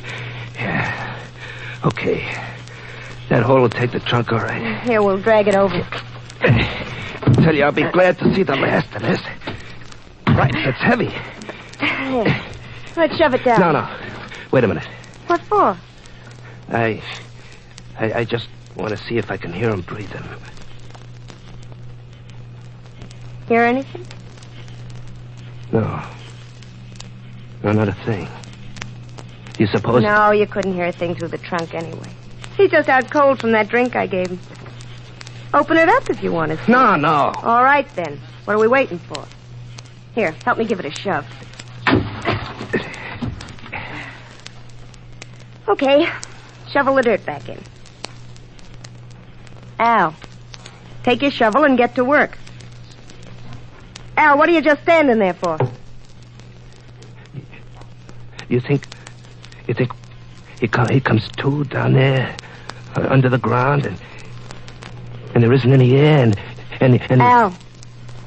Well, what do you think? The air's gone and it's all over even before he comes to. Give me that shovel.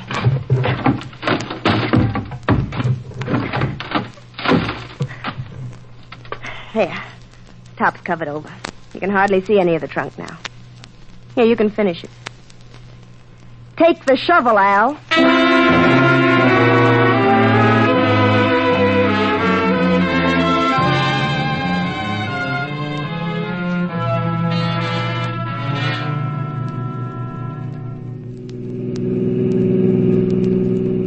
Well, that's over with. 20,000 now. 20,000 cash. Yeah, I guess we can use it, all right. You're darn tootin' we can. And there's more where that came from. What do you mean? If the guy's dead, how He wasn't the last sucker alive, Al. There's plenty more where he came from. Now, look, don't you figure we ought to lay low for a while? We don't want to take no chances. We got enough to last us for a while Who's now. taking any chances? No one will ever pin anything on us. Yeah, but I still think it wouldn't do no harm to kind of lay low for a while after this job, see? Al, you'll never change. What do you mean I won't change? You're a small-timer. Just like when I picked you up. A small-time punk. That's all you'll ever be. Don't you talk that way to me. Shut up. Small-time punk. Small-time rackets for small-time dough. Yeah? Well, at least I didn't have no murder raps hanging over me till I met you. I can thank you for that. Well, of all the ungrateful, low-down... Here I picked you up practically out of the gutter and make a man of you. I cut you in on some big-time stuff, and that's the gratitude I get. Just let me tell you one thing, pretty boy, and that Dolores. Yes? I'm sorry, Dolores. It's just my nerves. See, I say things I don't mean. Well, that's better. Yeah, it's just my nerves. I got to thinking about the guy in that trunk, and the cops. 6 feet underground, Al. And why should you worry about him? Joe wasn't exactly a friend of yours. After the way he made love to me, you'd hardly call him a friend of yours. Well, I didn't like that part of it either. The way he used to make love to me. Dolores would say you got a face like an angel. He said he thought there never could be anyone like me. Yeah, you had something there. He used to say he could never live without me. He said we'd loved each other all our lives. The only part of our lives that mattered. And then he kissed me. I bet that used to make you jealous, Al, huh? Didn't it, Al? Didn't that used to make you real jealous? I told you I didn't like that part of it, didn't I? Well, you won't have to be jealous anymore, will you, Al? You'll have your little Dolores all to yourself. You'll like that, won't you? Yeah. We got 20 grand, and Dolores is going to buy her pretty boy a nice present. We'll be home soon. And we'll be all alone. Just Al and Dolores.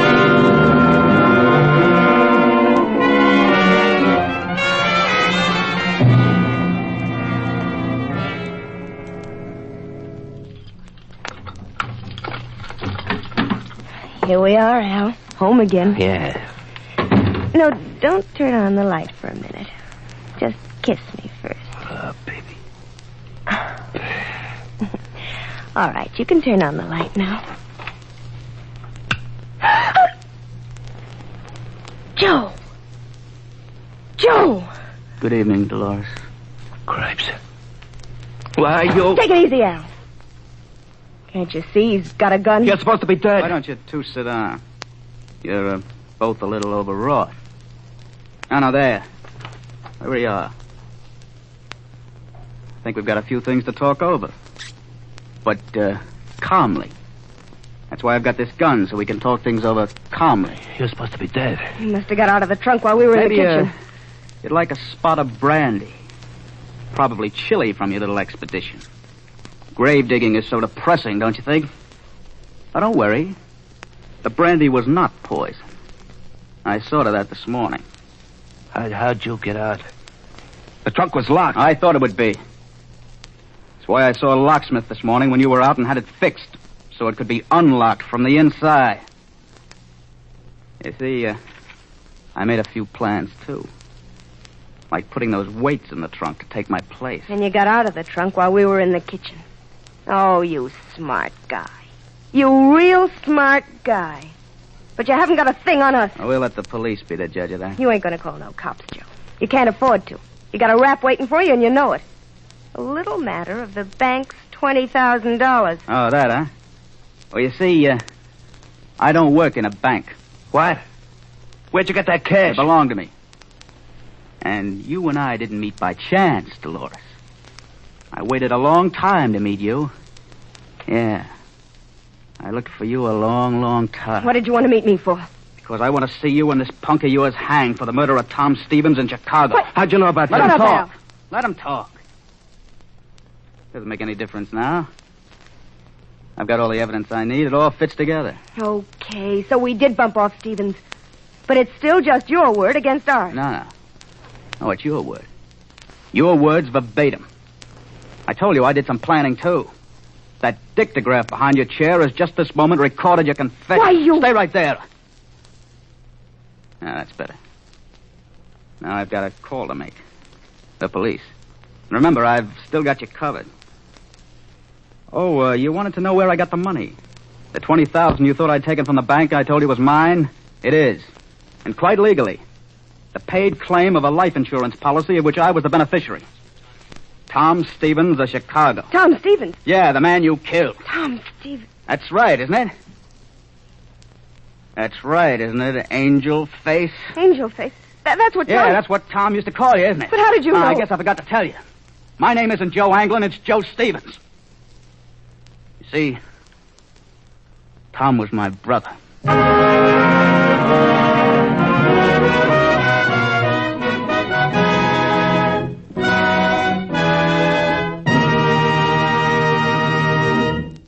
That was Angel Face, a modern surprise in horror stories, written for the Mystery Playhouse by Walter Wilson. I hope you enjoyed it as much as I did. Well, it's getting early again. This is T4Y, closing the doors to the Mystery Playhouse and saying good night. Sleep tight. This is the Armed Forces Radio Service.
Mystery in the Air, starring Peter Lorre, presented by Camel Cigarettes.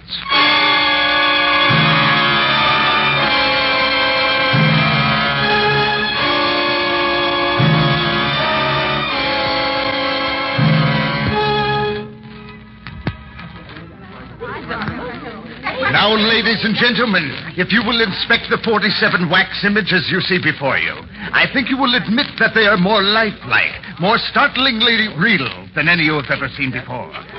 But the greatest interest lies in the fact that each one of these figures is a fiendish, sadistic murderer.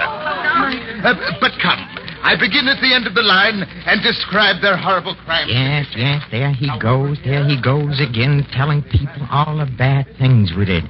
Oh, it's terrible, being nothing but figures in a wax museum. People staring at us all day long, and not one of them, not one ever suspects that we are still alive.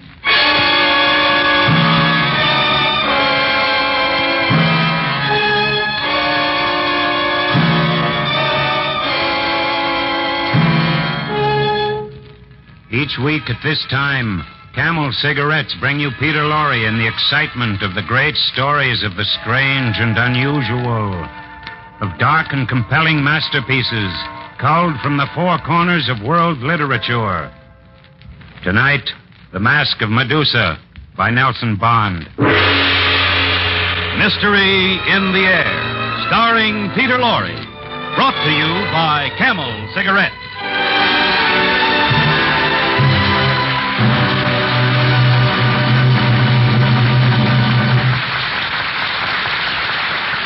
Experience is the best teacher. Try a Camel. Let your own experience tell you why more people are smoking Camels than ever before. When you smoke a cigarette, it's your T-zone that passes judgment on it. Yes, your T-zone, that's T for taste and T for throat, is your proving ground for any cigarette. If your taste longs for really full, rich flavor in a cigarette, if your throat would welcome true coolness and mildness in a cigarette, don't miss trying a Camel. You may well find, like so many millions of smokers, that Camels suit your T-zone to a T.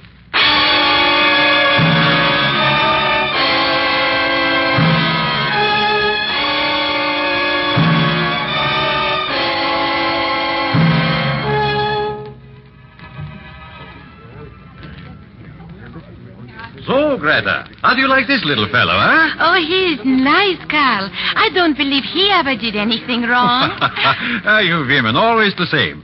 You heard the lecturer say that every one of these figures is the likeness of a real murder. Maybe this little angel poisoned his wife, eh? I don't believe it. He is too innocent looking. Oh, they always are. Except his eyes. They go right through me. Come on, those idiots and morons. Can't they see I'm still... No, I suppose not. But I'd like to be alive again. Oh, alive again.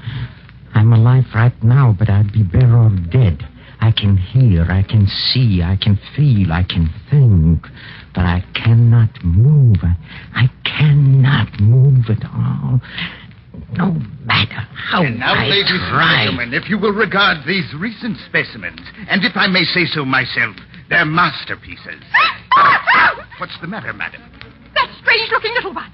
I was watching him, and he moved his eyes. Thank you, madam. That's a true compliment to my artistry. But I assure you, the gentleman did not move his eyes. That would be utterly impossible. He is made of wax and other substances known only to myself. Rubbish. I'm English, my man, and you can't bamboozle me. I'm sorry if the realism of my exhibits has played tricks with your imagination. Imagination fiddlesticks. If you doubt that my exhibit is exactly as represented, madam, may I return your price of admission? Oh. Here you are. Oh, well, thank you so much. Now, perhaps if I might suggest a little fresh air. Well, I do feel a bit faint. All these ghastly crimes, you know. Of course. I believe I'll go and have a cup of tea. To resume, ladies and gentlemen, if you will step over this way, please, you will see exhibit number 3. The infamous hatchet woman of... This way, exhibit 3. Just listen to him. Day in, day out, we stand here while he talks and talks and talks about us. Oh, he's so boring. All he talks about are those silly incidental murders we committed. Why doesn't he talk how we did them, huh? Well, he and this room are some of the greatest artists in their lines the world has ever known. For example, just look at the ones on each side of me. Here to my left. That's Paul, yes. Oh, he was the most skillful man with a scalpel in Prague. He was wonderful. Even today, they haven't found all the pieces of the bodies he carved up now. And on my right is the beautiful, beautiful Magda. She always killed with a Luger. She used but one bullet to her husband, and she did away with 5 of them. Yes, indeed, it's an honor to stand between such exquisite artists. And as for me, I can hardly believe it was only 3 days ago that I came in here of my own free will. My own free will.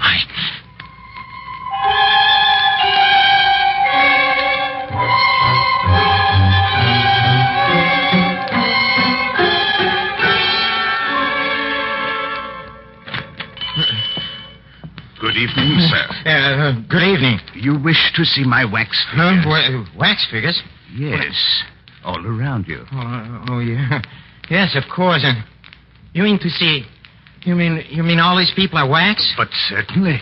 You know, for a moment, I thought they were alive. A very natural mistake. It is, huh? Wait, by the way, is anything the matter? You seem nervous. I'm not What's nervous. the matter with you? Didn't you hear? I don't... That's ugly sound. What is that?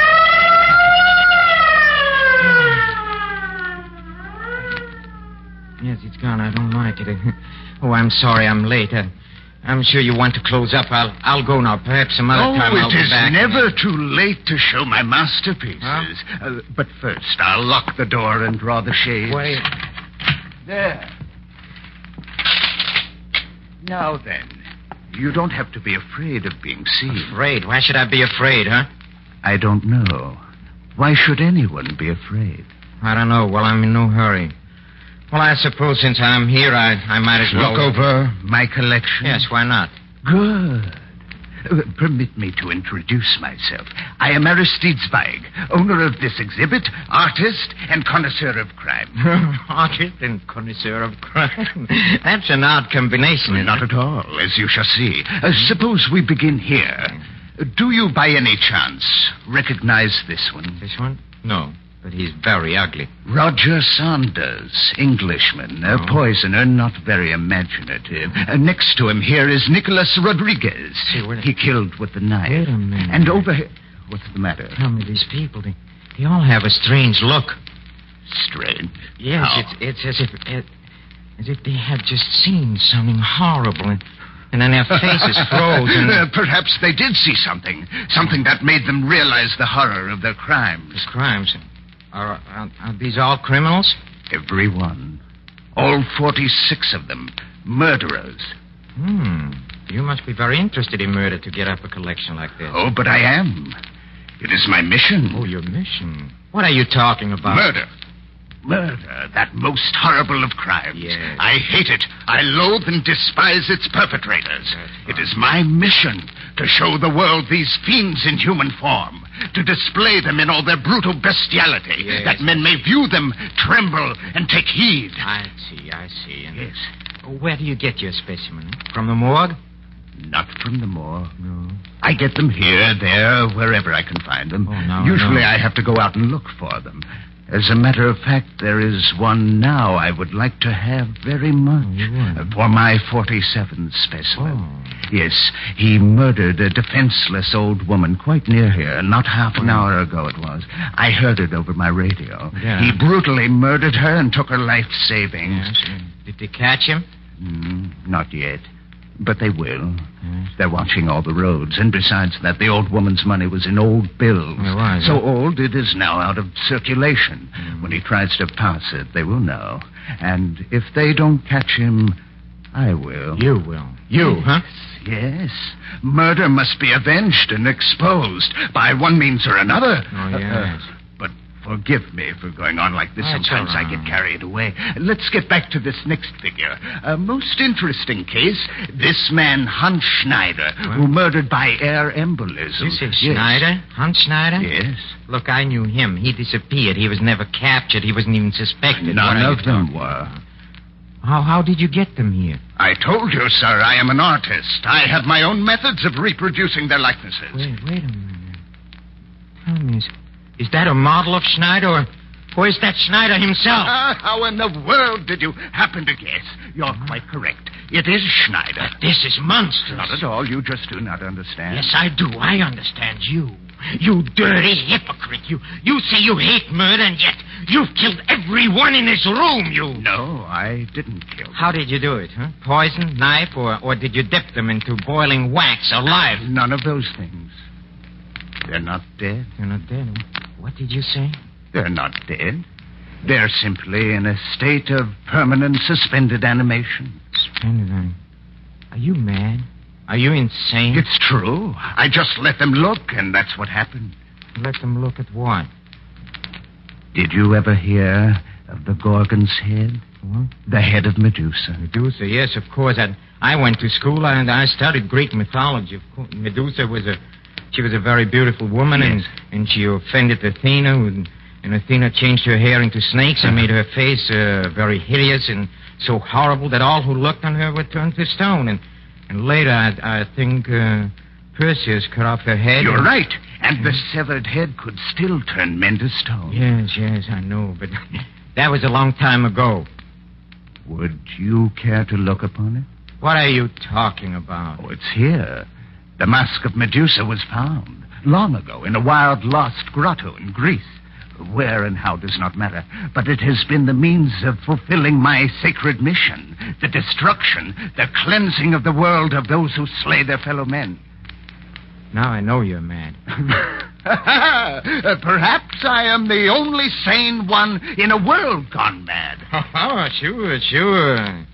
Tell me, sir, this mask, What does it look like? Oh, I have never seen it myself. The native who gave it to me warned me. I do not dare look. Oh, no, I don't blame you. I don't blame you at all. See, listen. Suppose, Mr. Twag, we talk a little business, you and me, huh? What do you want? I want your help to get me out of town. How can I help you? Well, that's very simple. Nobody suspects you. That is, nobody but me. You put me in a crate like one of these 46 models you're so proud of and send it off in a truck. Simple, huh? But why? Why should I do this? Why? Because you fear the police as much as I do. You fear the police? You are a murderer. I didn't say that. You are a murderer. No more than you are. But I didn't kill them. I told you I didn't kill them. Yes, you told me. It's a fine story, but who is going to believe it? Police? Yes. No, sir, no. If the police come here, and I'll make sure that they come here. It would take money. Money. Here is money, all the money you need when I talk. I thought so. Why? That money, those old bills. So it was you. You were the one who murdered the old woman and took her savings. I thought so all along. Yes, I thought so. Stupid woman, if she hadn't resisted me... Wait. I have something in this cabinet I want to show you. Look, no tricks. You hear me or the police comes in. Hey, what's in that sack? I didn't want to do this. I never want to do it, but it must be done. You don't want to do what? Murderer upon the crimson mask of Medusa. About, you yes, look upon the mask of Medusa. My leg. Look. My hands. Look.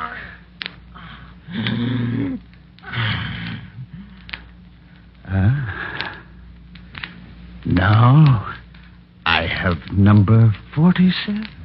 In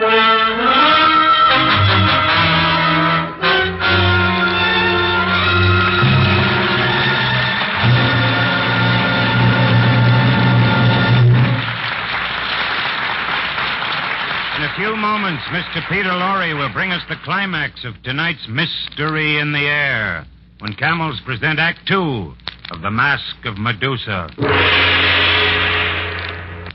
It's been proved time and time again, in work, in sports, in everything we do. Experience is the best teacher. Ace midget auto racer Walter Ader proved it conclusively when two other cars crashed and almost blocked the track during a recent championship race. Roaring up at 100 miles an hour, Walter Ader squeaked through an opening only inches wider than his car. Mr. Ader said, "Experience is the best teacher, in choosing cigarettes as well as in auto racing. I've smoked most all the brands. Camels suit me best." Yes, experience is the best teacher. Smokers learned how true that is during the wartime cigarette shortage. Smoking so many different brands when there was no choice made folks experts on judging the differences in cigarette quality. Well, that proved to thousands and thousands of smokers that there's nothing like Camel's rich, full flavor. Nothing like Camel's cool mildness. Result? More people are smoking Camels than ever before. Experience is the best teacher. Try a Camel yourself.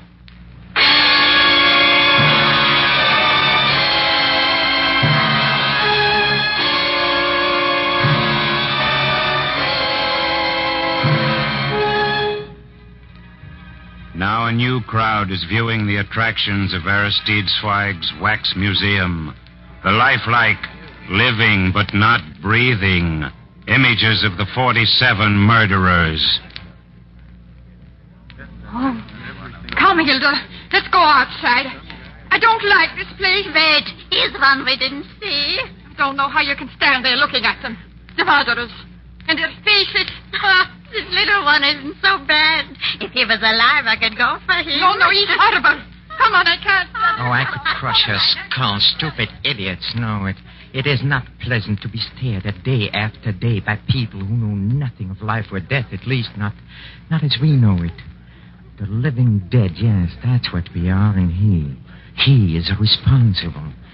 Oh, if we could only somehow get back to normal, even for a little bit. Oh, what we could do, all of us, what we could do.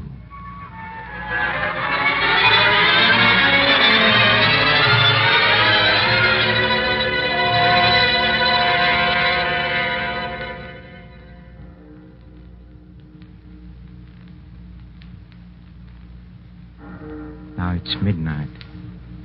It's very still, but something odd is happening.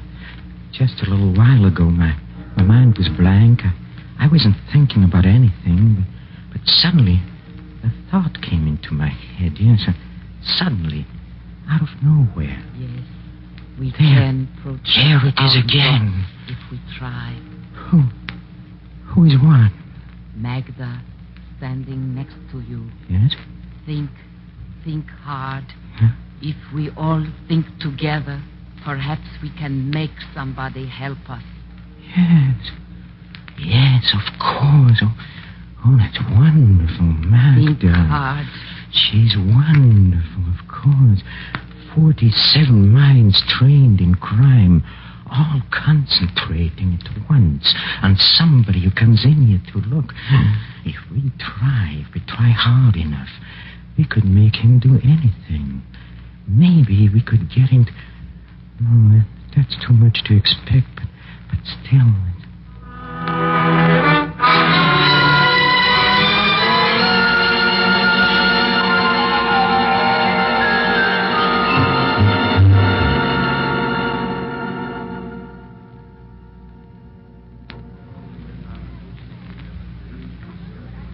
Yes, another day has started, but today I have a feeling of excitement. All night long, we concentrated, and our thoughts were getting stronger and stronger. I'm convinced Magda has gotten through to everyone. I have a feeling that something is going to happen. And just a little while ago, there came a thought. Mike is upstairs in his room. Yeah? We must watch the door. When the right one comes, we shall know it at once. Be ready. I'm ready. Whatever is going to happen, I'm ready. There, the door is open. Maybe this is it. Father, I'm frightened. I do not wish to look. It won't hurt you, Ilse. Teach you maybe to get over your stupid fears. Now, you look at these figures, every one of them. Do you understand? Yes, Father. Now, where is that lecturer? He should be here. I will find him so that he can tell you all about these criminals. Think hard. Yes. There's no doubt of it. This little Ilse. Oh, she's the one, yes. She's the one we've been waiting for. She's the kind of mind we need, yes. Oh, how exciting. Thoughts are coming in very strong. Keep thinking, Magda.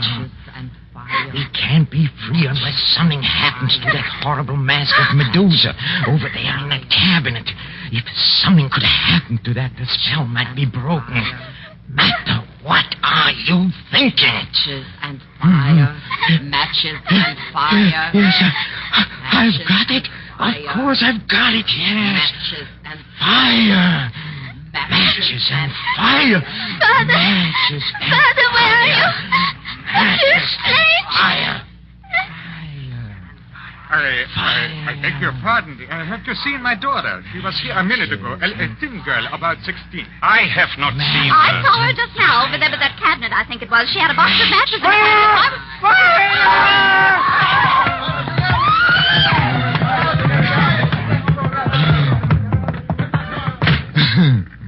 It's working. All our trained evil minds concentrating on that one small mind. Oh, we simply overwhelmed it. Poor little Ilse. She'll never know why she started that fire. Oh, but it's a big, wonderful fire, and the cabinet is burning. It's burning. What is that? Something is happening.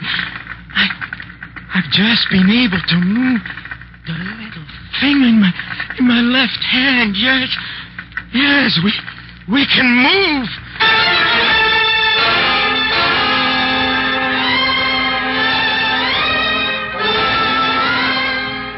Yes, we are free. We can move. All of us. We are moving. We, the Walking Dead.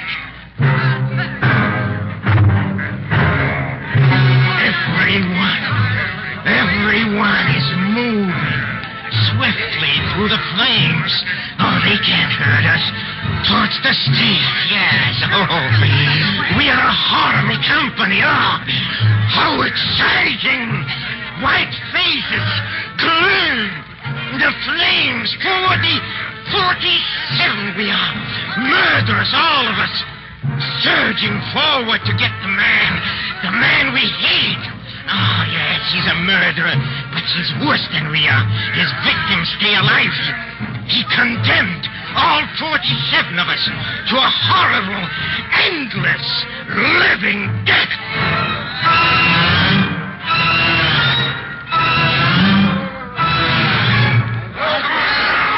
There, he's behind that door. It's locked. Come on, break it down. Break it down, you hear? God! Yes, you got him. What have you done to him? What have we done? We've taken care of you, Medusa. Yes, we have, Aristide. Now we'll take care of you. No, please, don't. Yes, I will help you. You don't know the mask, you fool. No. I'll help you. You haven't had much time. I'll help you. The mask is coming.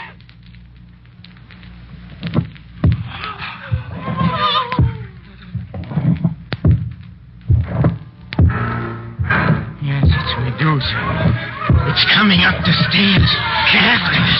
Kill Swahili. At least we can kill Swahili. Wait. I have a plan. Get away from that door. Let me get there. It's here. Close your eyes. Look. Don't look at it.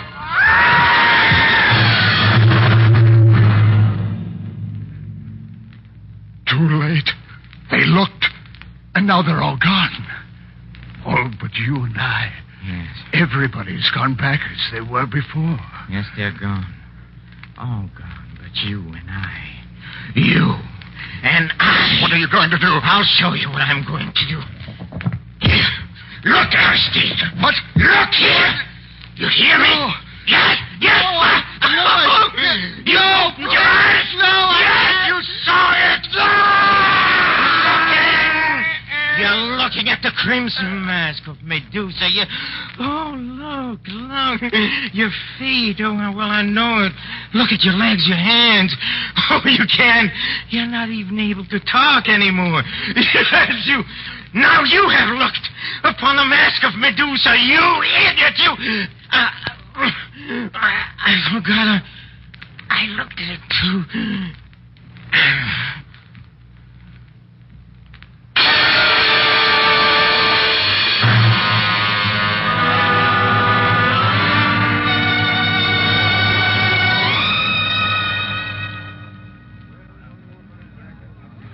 Well. Here we are, back again, yes, all of us. The finest criminal minds in the world. Oh, it's the elite, the cream of crime. Now we are just wax figures in a sideshow. Yes, but now there are 48 of us. Oh, I suppose we should feel honored to have with us the great Aristide Zweig. This way he looks quite natural, yes. Standing over there between Schneider and Paul. And at least he doesn't bore me anymore with his silly, stupid lectures. No, now he doesn't talk at all. Someone called Albert is running the exhibit now. Oh, poor Albert. He's an imbecile. Albert doesn't know there was a mask of Medusa. Oh, we are much more intelligent than poor Albert. He doesn't even know that we are still alive.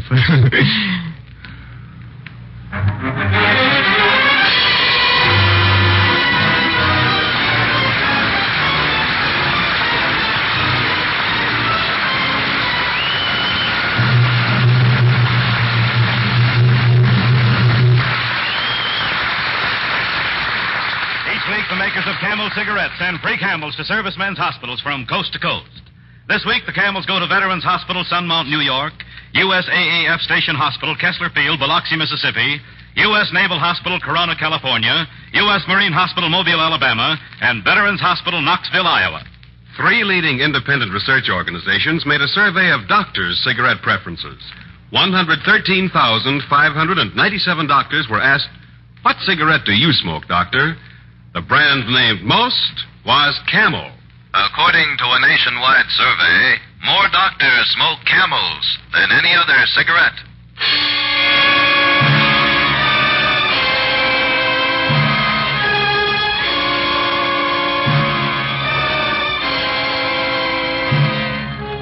Next week, Mystery in the Air, starring Mr. Peter Lorre, brings you an exciting story of gambling and sudden death. The Immortal Queen of Spades by Alexander Pushkin, with a special musical score composed and conducted by Paul Barron.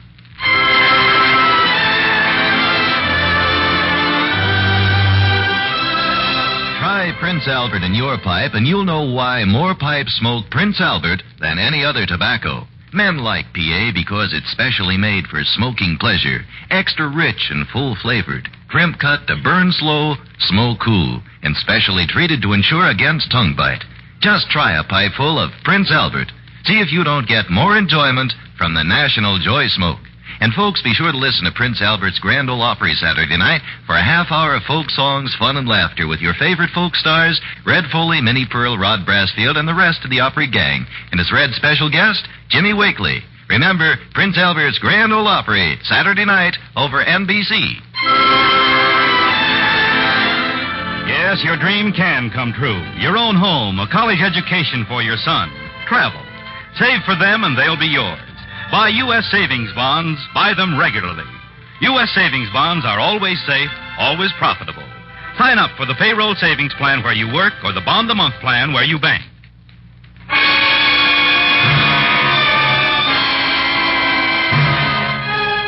Listen again next week at the same time when the makers of Camel Cigarettes present Mr. Peter Lorre in Mystery in the Air. The artists supporting Mr. Lorre tonight were Henry Morgan, Peggy Weber, Lucille Meredith, Stanley Waxman, Russell Thorson, Ben Wright, and Phyllis Christine Morris. This is Michael Roy in Hollywood wishing you all a pleasant good night for Camels.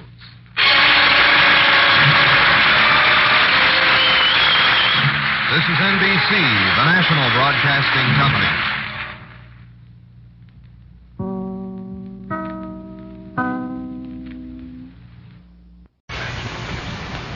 Now, the Roma Wine Company of Fresno, California presents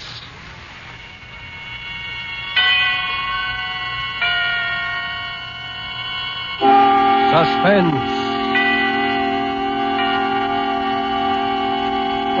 Tonight, Roma Wines bring you Mr. Joseph Cotton as star of The Earth is Made of Glass, a suspense play produced, edited, and directed for Roma Wines by William Spear.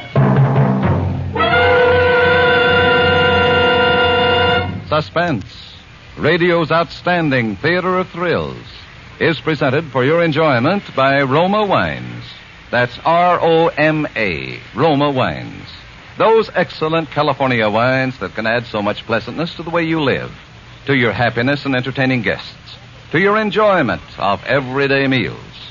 Yes, right now a glassful would be very pleasant, as Roma Wines bring you Mr. Joseph Cotton in a remarkable tale of suspense.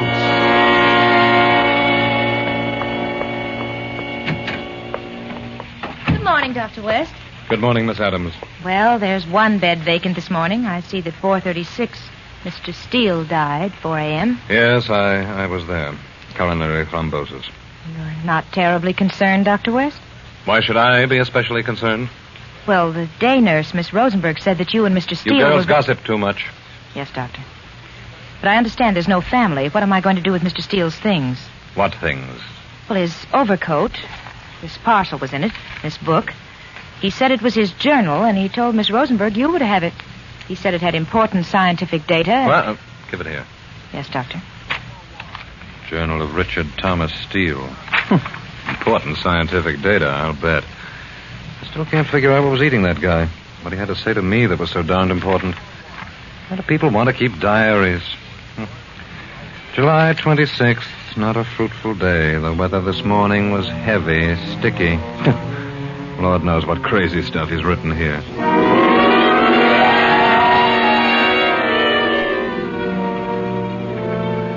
July 26th, not a fruitful day. The weather this morning was heavy, sticky. I stayed indoors with the blinds drawn, spent 3.5 hours arranging and cataloging a shipment of books. And I must say I gloated over my new volume of Bacon, Gold Leaf, Uncut, 1836, a treasure. In the afternoon, I ventured out to play chess with Eliot. He's an uninspired player and a worse conversationalist. I'm appalled that a man of Eliot's pretensions still wallows in 18th and 19th century thought patterns, twaddle in sentimentality. He's totally unaware of the potentialities of modern science. It was so apparent to me when we got into that argument over Ralph Waldo Emerson. I was thumbing through a volume he had of Emerson's essays, a cheap reprint at that. And I was annoyed by a paragraph in the essay called Compensation. I must have snorted because Eliot fairly leaped at me. Well, certainly I think there's compensation for everything. Tit for tat, measure for measure, love for love. Do you contend, Eliot, that no matter what a man does, it comes back to him? One way or another, yes, it does. Then if I do good, I get good back? Yes, I believe that, Richard. And if I commit a crime, I'm of necessity punished? Well, it depends what you mean by punishment. I mean that I will suffer somehow for the evil I do. Isn't that what Emerson says? I want to know what you believe. Well, I believe what he says. Well, I'll read what he says. Discount the poetry, old man. He used lush language. Emerson says, commit a crime and the earth is made of glass.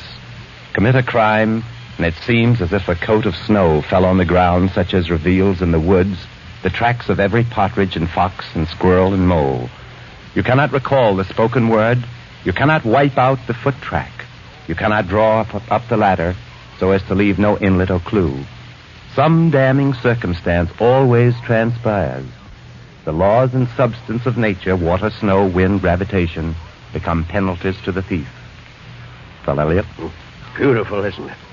You read very well. Don't try to turn me off, Eliot. We're discussing his theory. I don't see how there can be any argument. We know a good deal more than Emerson knew, old fellow. Especially about the laws and substances of nature. We've tested the substances, learned control over the laws, the scientific method, Eliot. It cancels out every word your friend Emerson wrote. Let's say, in compensation. Oh, the scientific method. I'd like to see it applied to some situations in nature, or to human nature. All right. Say you commit a murder. Murder, very well. Say I do. Well, if you aren't caught by the police, and that can be managed by an intelligent man, you still won't escape. Call it your conscience. That's what Emerson means. But say I commit a laboratory murder. What kind of a murder is that? Let me put it this way. When the police catch a murderer, they have found a connection between the murderer and his victim, motive and clues, right? Mm-hmm. And when a murderer is caught by his conscience, it is still because he is connected with his victim through his emotions. I agree so far. Well, how is a murderer caught if he is in no way connected with his victim? Well, that's not possible. I don't know. There could be a pure abstract murder, a murder occurring in almost a vacuum, a murder in which the only connection between the two participants is the unadulterated act of killing.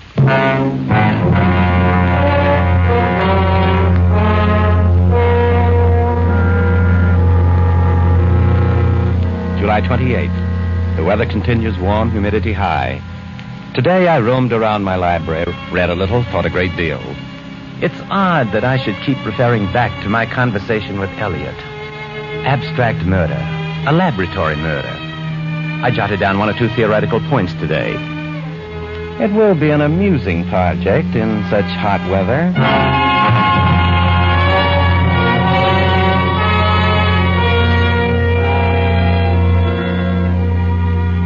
July 29th. What utter nonsense to think as I have of a laboratory experiment carried out in writing on paper.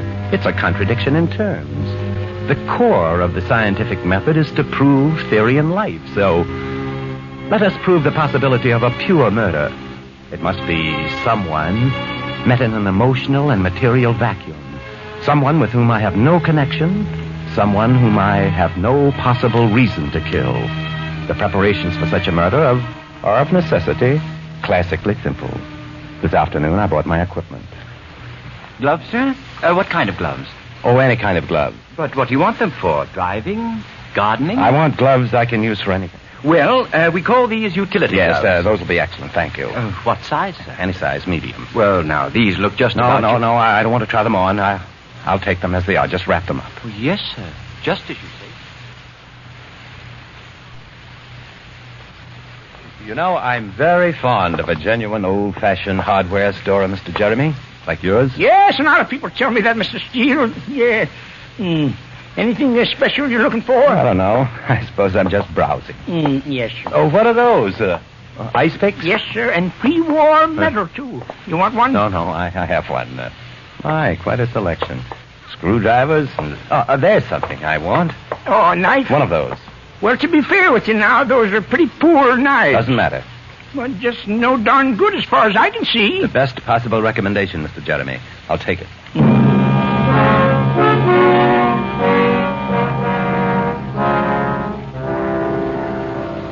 A meaningless knife, all-purpose gloves, knife and gloves new, factory-made, uncontaminated by human association, smelling only of the harsh, impersonal machines which turn them out.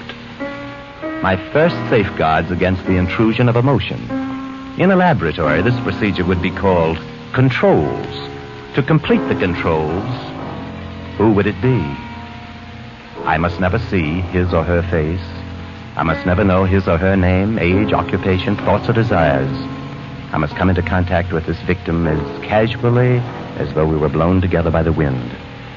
There can be no selection, no volition on my part except the elementary volition necessary to raise my arm to kill.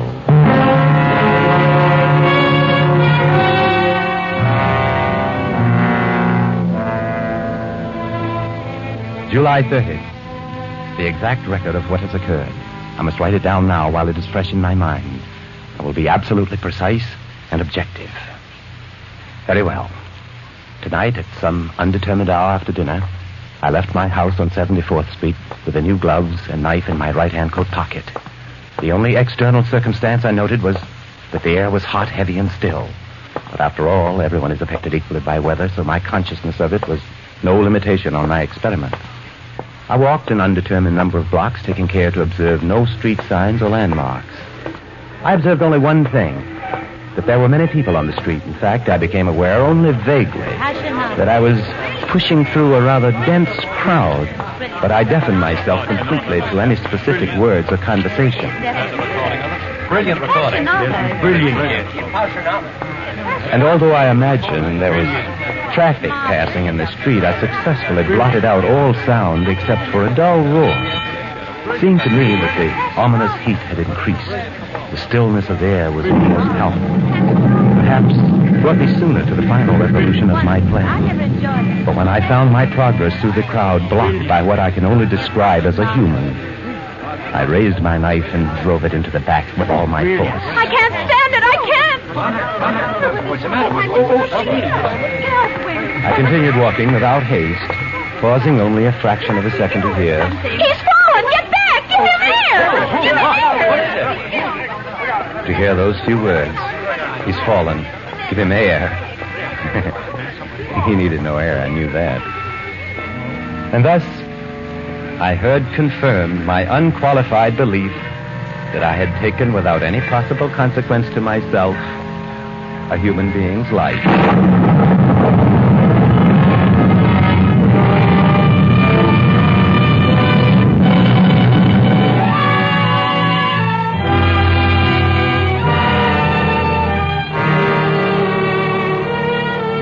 For Suspense, Roma Wines are bringing you as star Mr. Joseph Cotton in The Earth is Made of Glass by Sylvia Richards. Roma Wines' presentation tonight in radio's outstanding theater of thrills, Suspense.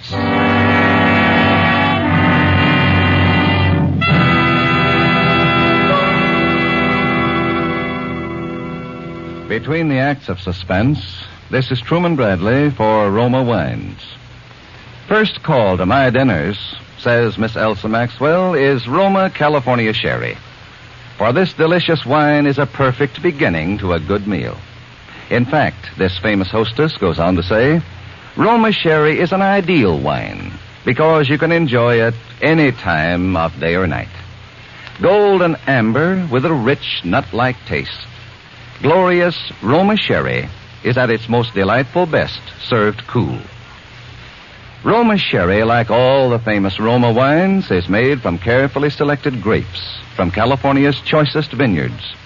Grapes gathered at the peak of their flavor goodness, when every grape is hanging firm and full on the vine. Then quickly, but gently pressed. Finally, by a process as slow and as old as time, brought to delicious liquid perfection by Roma's skilled vintners. Yes, all Roma wines are true wines, always unvaryingly good. bottled at Roma's own famed wineries. Enjoy Roma wines regularly for only pennies a glass.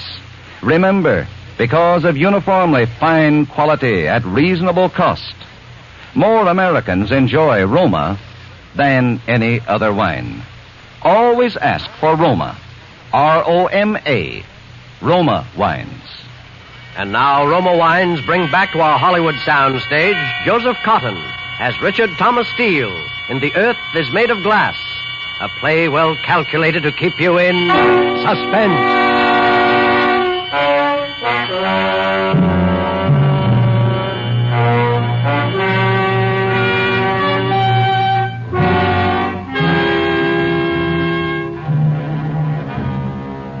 August 1st. I was unable to write my journal yesterday because of the excessive heat. I suffered all day from a headache and a vibration in my ears.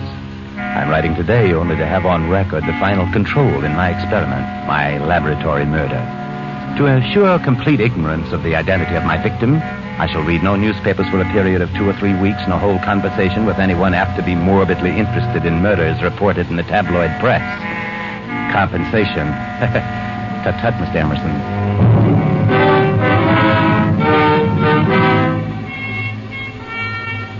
August 4th. The heat is unbearable. All day I have felt that odd, heavy vibration in my head. Now also in my arms and body. It is almost constant in a 1, 2, 3 rhythm, and sometimes it is a sound as well as a vibration, like the distant sound of the sea.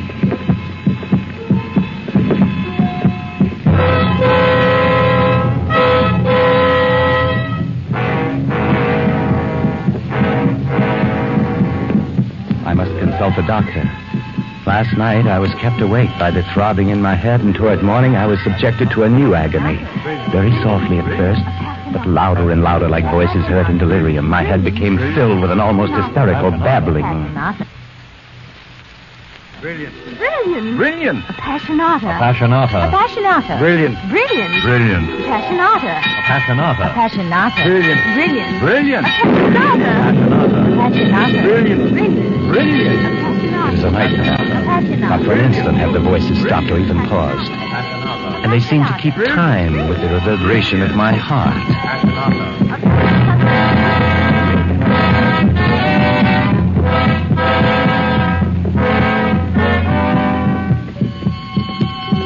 August 8th.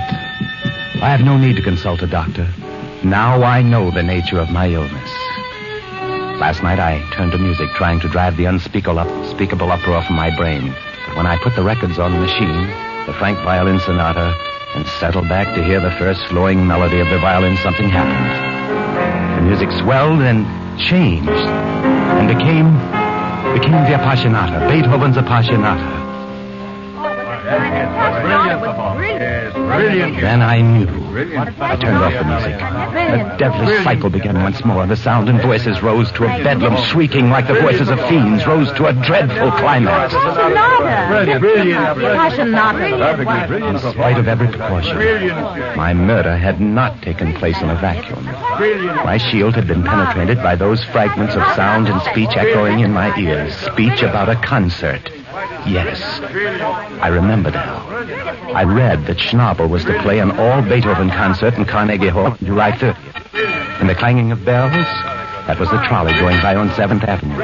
And I'd also heard and identified the roll and crash of summer thunder. That was the sound which preceded and punctuated a woman's scream. I can't stand it. I can't. It's falling. Get back. What's the matter? Well, it may be possible to drive all this away in time. But the other thing which sets the rhythm for the rest, the pulsing sound I hear. When I drove that knife home into a human being's heart, the vital rhythm of the heart, the mighty leap and contraction of the heart's muscle on the blade of the knife was transmitted back to me through my hand and remains indelibly recorded in the beat of my own blood.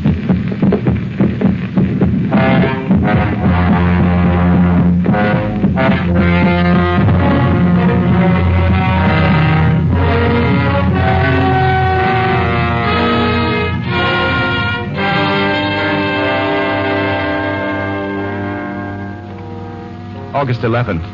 While I am still able to reason, I must discover where I erred and act swiftly to correct my error. There is no turning back. The death I caused is a fact. I cannot banish it by wishing. For each day I remember something more. Today, the color of his hair. Photographed between the black collar of his coat and his gray hat, I saw it. Clipped, silky, reddish. And I had an insatiable desire to turn the head to see his face. There is one course left to me. I will reverse my plan. I will learn. I will learn in every possible detail the person whom I killed. Learn to know him. Construct a total portrait. Then, I will attempt to discard this portrait in its entirety. I beg your pardon, miss. Where are the newspaper files? I'll have to get them for you. What dates did you want to see? The week of July 30th. Which paper? The Times. I'll start with that. Just a moment. I want them for the whole week. Yes, well, here are all the copies for July, bound. And these loose ones are August so far. Thank you. They must not be taken out of the reading room. The reading room is to your right. Will you need them long? It may take me some time. I don't know. I'm doing some rather intensive research. Return them to the desk when you're through. I opened the bound volume near the end and immediately saw his picture, page 1, center. The photograph was blurred, but without reading a word, I recognized him because he matched his hair. His face went with the back of his head, the one I had seen. The hair growing to a slight widow's peak, eyes widely spaced, gray or very light blue, mouth wide, young and strong. Then I read the words above the picture. Young man slain in crowd. That was all I read because at a moment someone spoke to me. Pardon me. When you're finished with that volume, may I look at it? It was impossible. It couldn't be. Standing at my shoulder, smiling, young, apparently as alive as I, but it was. He was there. He, my victim. The face and the paper in his face were the same. I swear they were the same. I'm sorry to bother you. The girl at the desk said you had the July volume of the Times. Yes, I was sorry. Did I startle you? Your picture. I'm looking at your picture. My picture? Well, you mean in the paper? I don't see any picture.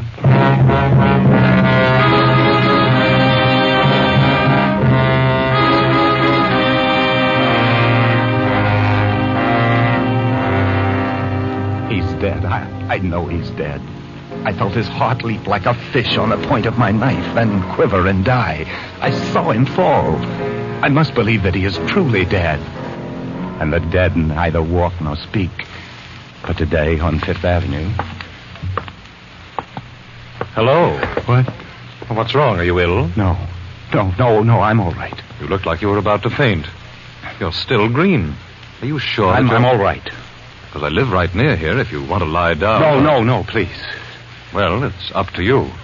I can't make you come, but I don't like to see anyone suffer needlessly.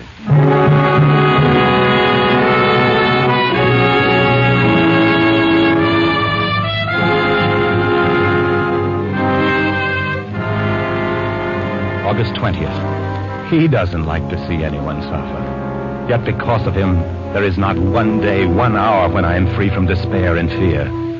Yes, I accept him now. The dead do walk and talk. At least one dead man does. Inevitably, if I venture out of my house, he finds me. Today, I started down the subway steps at 53rd Street after I'd looked to make sure he wasn't anywhere nearby. But I'd gone only 3 or 4 steps when I felt my arm jostled and I turned. Pardon. Oh, you again.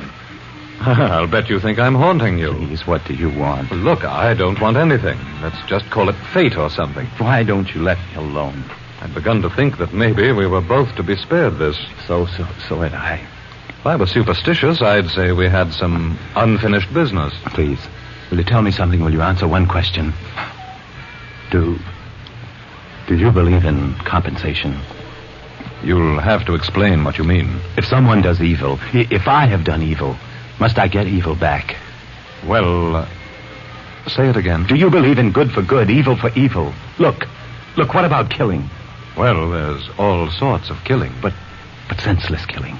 Killing with no reason. What is the compensation for that?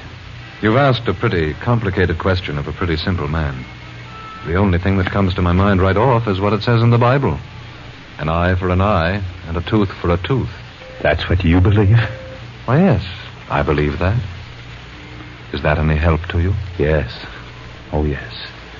Anything you say would help.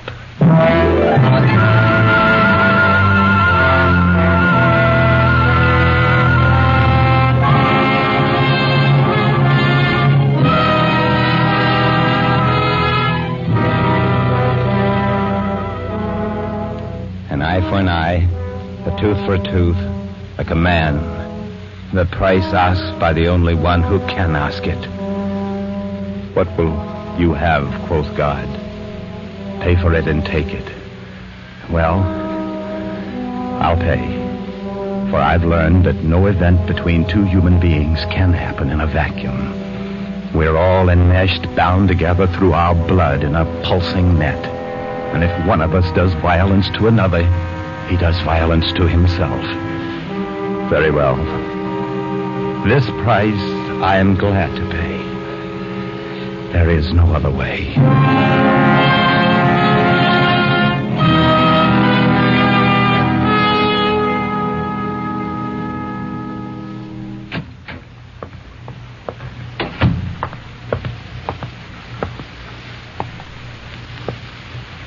Hello. Are you awake, Mr. Steele? Where am I? You're in Washington Hill Hospital. How do you feel? Hospital, but I mustn't. I have to die. Not if we can keep you from it. I have to. Did I bleed much? Bleed? From the knife. You had a heart attack, Mr. Steele. Coronary. No, I tell you here, I stabbed myself here. Where's the doctor? Lie down, Mr. Steele. The doctor will be here in a minute. I have to make him understand. I promised to die.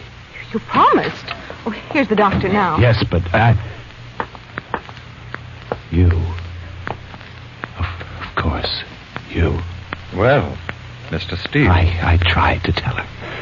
I tried to tell her that I have to die. Call another doctor for this patient, nurse. But, doctor... You tell her.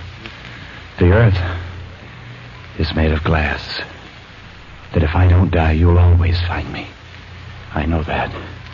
But tell her. Tell her the evil thing I have done so she'll let me die. Dr. West, his pulse. Emerson said it.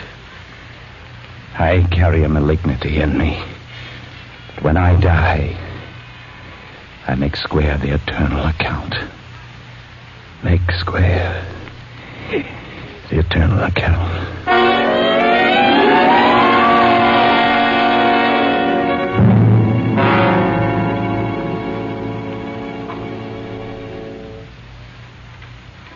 Well, Miss Adams, that's all there is. The Journal of Richard Thomas Steele. Doctor, I don't remember reading of that murder. Do you? No. No, I don't. Who was the man he met? Who was it he thought he'd killed? It was me, You, Dr. West? just as he described it. First in the library, and in the drugstore, near my home, on buses, in the park. I couldn't imagine what was bothering him. But who did he kill? Really? I don't know. But I have an idea. Where's the package you found in his coat? Right here. Shall I open it? Yes, go on.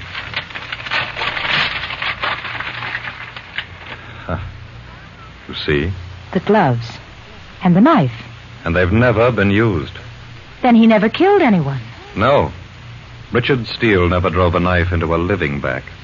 But in his way, he killed. In his mind, he killed. I guess old Emerson would say even for that kind of crime, there's compensation. Commit a crime, and the earth is made of glass.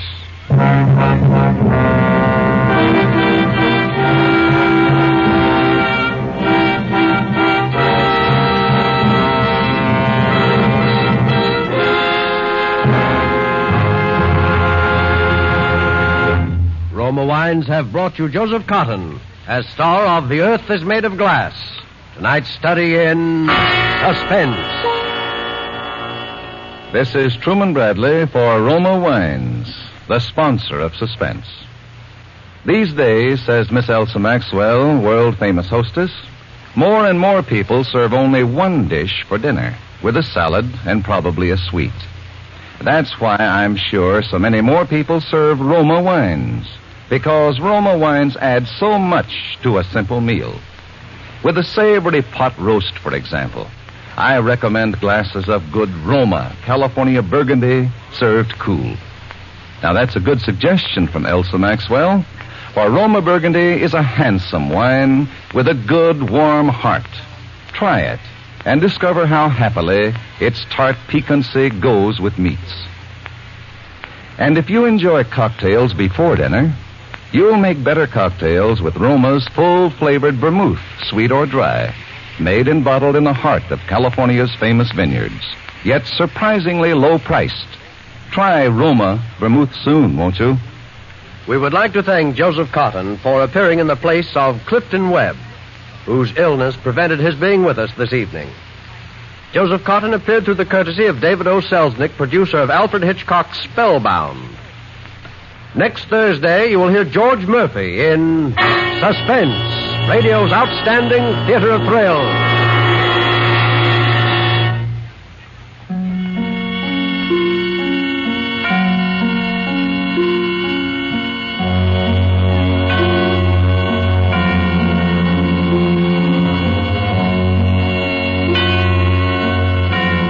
This is CBS, the Columbia Broadcasting System.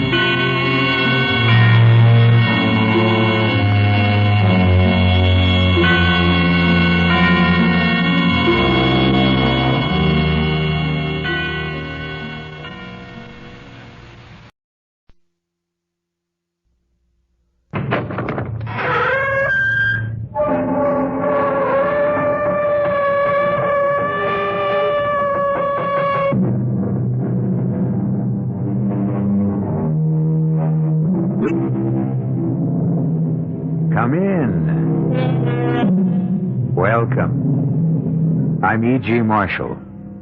Once again, it's open house here on your dial for mystery and suspense and the excitement of the unknown.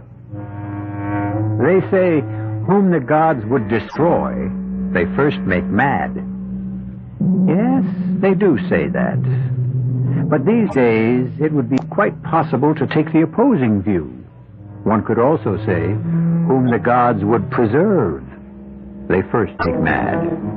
More and more, we find our world dominated by the senseless, the irrational, the incongruous, the incredible.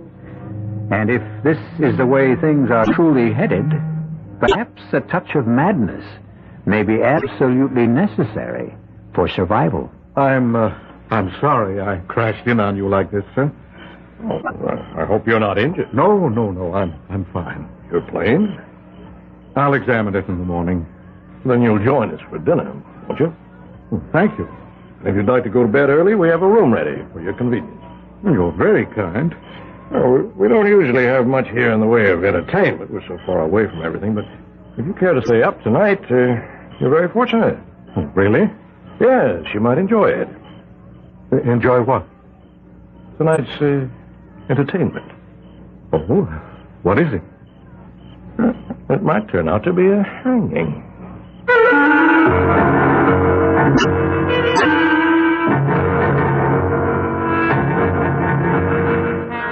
Our mystery drama, A Scaffold for Two, was written especially for the Mystery Theater by Sam Dan and stars John Beale and Brett Morrison.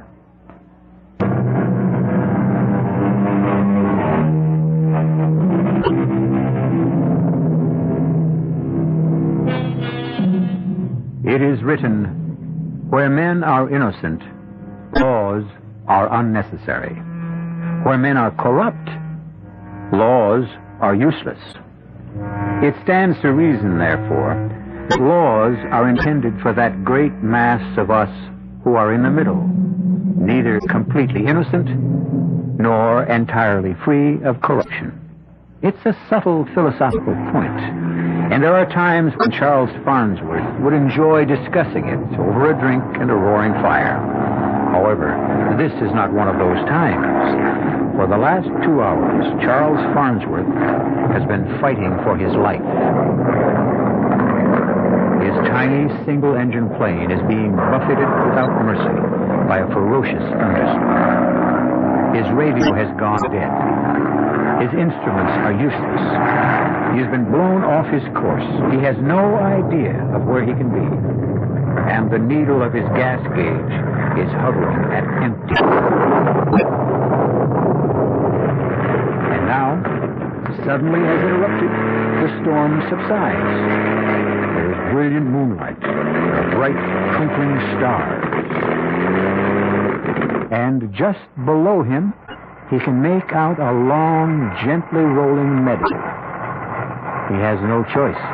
He directs the faltering plane downward.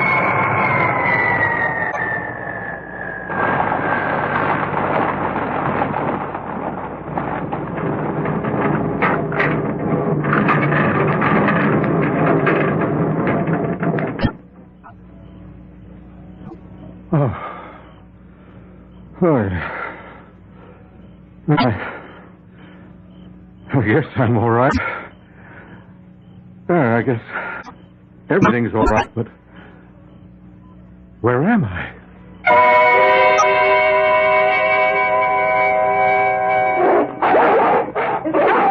Easy, boy. Okay. All right. Who's that out there? Oh, sir, I need help. Down, Alexander. Down, Cedar. Be quiet. Quiet! Now, sir. Move this way. Very slowly. That's fine. I assure you, sir, there's no need of that rifle. Far enough. Now, sir, what are you doing on this island? Is this an island? I didn't even know. How'd you get here?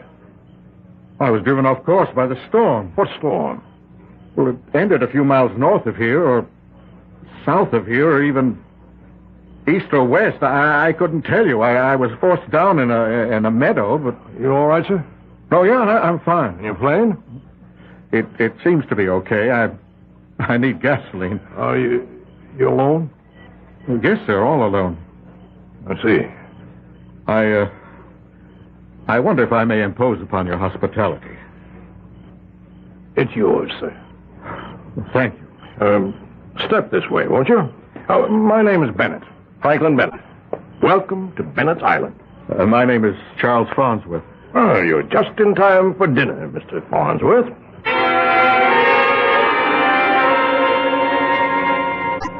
This is Mr. Farnsworth, who will spend the night with us. My daughter, Mayetta. How do you do? What is your sign, Mr. Farnsworth? Sign? Well, Taurus, I think. Mayetta. But it's vital, Father. How's a man to be saved if he's unaware of his sign? And this is my nephew, Conrad. How do you do, sir? Hello. Mr. Farnsworth was forced to land his plane in the South Meadow. I knew it. I could tell he had the earth sound. Mayetta, that's enough. Conrad. Sir? Is there gasoline in the garage pump? It's full, sir. Good. In that case, we can have Mr. Farnsworth up and away tomorrow morning. May I set another place at the table, please, for Mr. Farnsworth? Yes, Daddy. Conrad, you'll serve. Yes, Uncle Frank. Mix yourself, whatever you like. Everything's on the sideboard. Excuse me. Frank Bennett here. Oh, yes, Wayne. Yes, it's this evening, as we agreed. Midnight, officially. But get here before that. Good. I'll see you then. Good. You all right there, Mr. Farnsworth? Oh, yes, just fine. I'm afraid you'll have to excuse me. For what, Mr. Bennett? Well, I can offer you dinner and a bed, but regrettably I'll be unable to entertain you. Oh, that's quite all right. No, it's not all right. I realize I shall be remiss in my duties as a host. But I have a previous engagement. A matter of great importance. Well, I hope I won't be in the way. Oh, not at all, sir. You won't be in the way at all.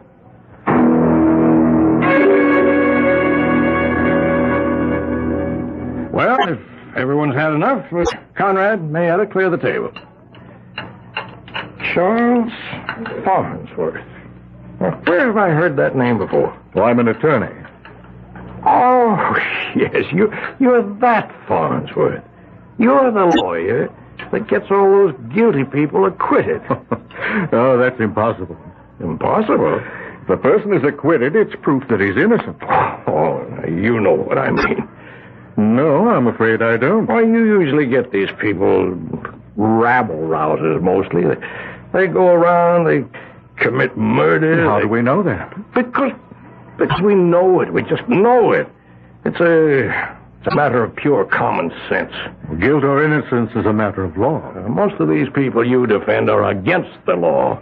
Most of them are out to overthrow the government.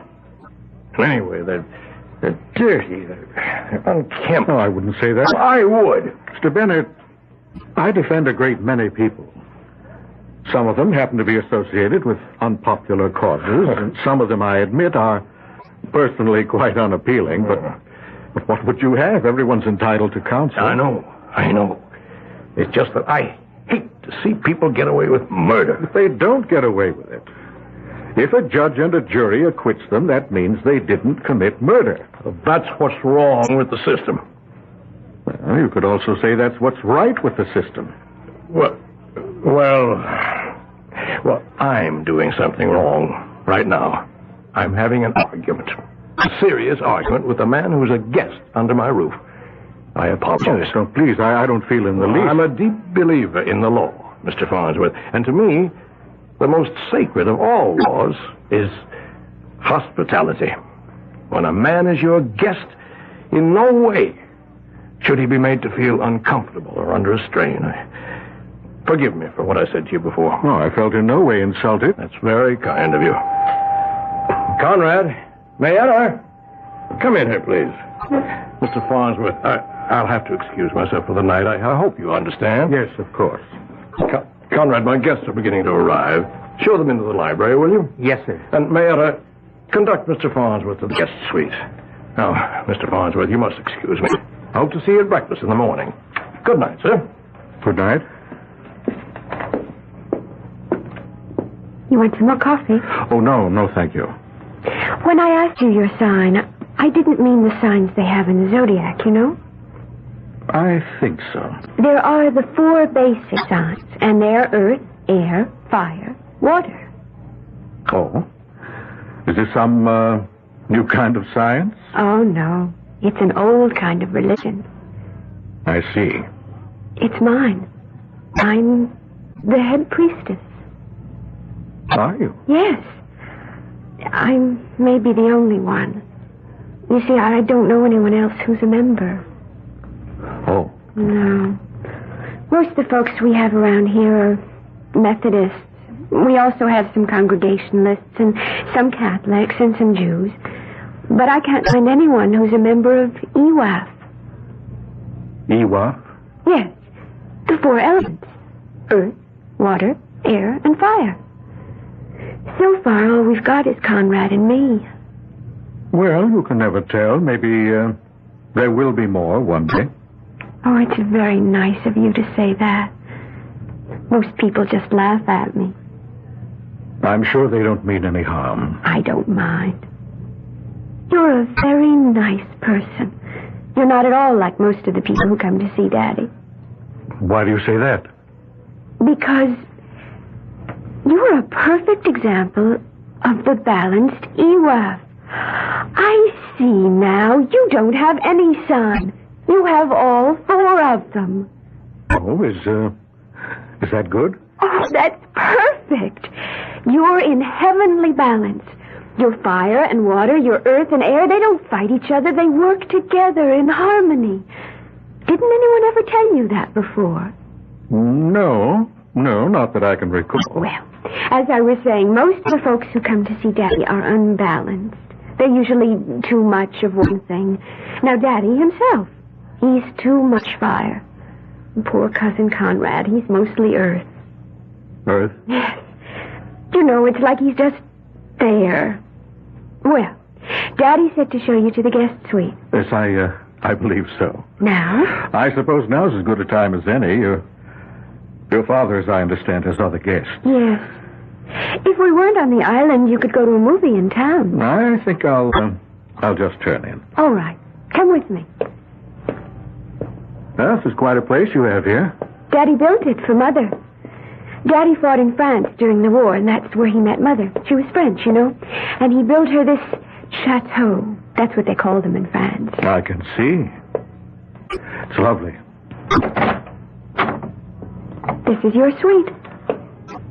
I can only say it's magnificent. You'll find everything you need. You have your private bath through there, pajamas and a robe in the closet. Thank you very much, Mayetta. That's all right. I so rarely meet a person who's in full balance. Good night. Look, if you're not sleepy, you could come with me later and watch. That is, if you'll promise to be very quiet. Oh? What is there to watch? Well, I'm not supposed to see it either. I'm not even supposed to know about it. Know about what? Why, the hanging. The what? The hanging. You know, when they hang a person. We're going to have one here, tonight.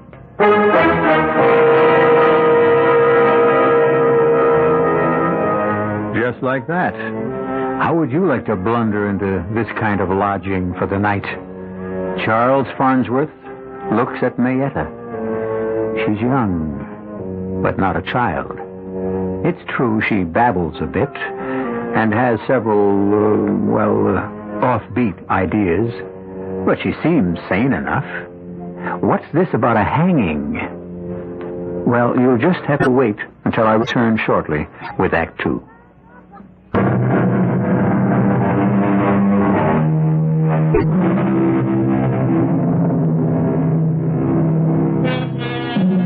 What we consider solid reality is usually, on close examination, a very thin crust. Civilization, rules, laws.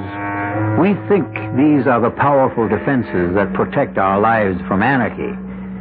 We rarely consider how quickly, how easily, all the laws and rules can suddenly be suspended. Now, just a minute, Mayetta. Do you mean to tell me somebody's going to be hanged here? Oh, yes. Yes, indeed. But who? How? Why? Well, who, that I don't know yet. But how? Well, they use a rope, you know, and a scaffold. But why? Well, they're holding a trial. Daddy summoned all those people here for a trial. What kind of a trial? I'm not sure I know. But the idea of a trial is to hang someone. No. The idea of a trial is to find out. But they've already got the scaffold built. How do you know? Because I've seen it. You've seen it? Yes. But how can they hold a trial? This isn't a court of law. That's Daddy's business. I would never question him about anything like that. Mayetta, do you realize what you're telling me? What did I tell you? About the hanging. I wasn't supposed to say anything about that. But And since I wasn't supposed to say it, I didn't say it. Mayetta, please, now listen. And since I didn't say it, then you don't know anything about it. But I do. And since you don't know anything about it, then it's not going to happen. But you did tell me. That's what EWAF is truly about. What you don't know about does not exist. But you specifically said someone is going to be hanged here tonight. I said it before I realized I shouldn't have said it. So no. I will unsay it, and it won't happen. Mayetta, this is... I don't know what to think. That's why I like you, Mr. Farnsworth. You don't know what to think. Other people, unbalanced people, they know what to think. And they think I'm crazy, but I'm not. All squared away, I see. Is everything satisfactory? Yes, I've been having a most intriguing conversation with your daughter. Oh? Well, she takes after her mother. Her mother was French, and they like to talk in riddles, you know. Do they? Oh, yes. Mr. Bennett, I feel I must discuss this matter with you. Oh? What matter? Mr. Bennett, do you intend to hang somebody tonight? I realize as I said it just how that must sound, but Why do you ask? Well, why is unimportant. May I have your answer?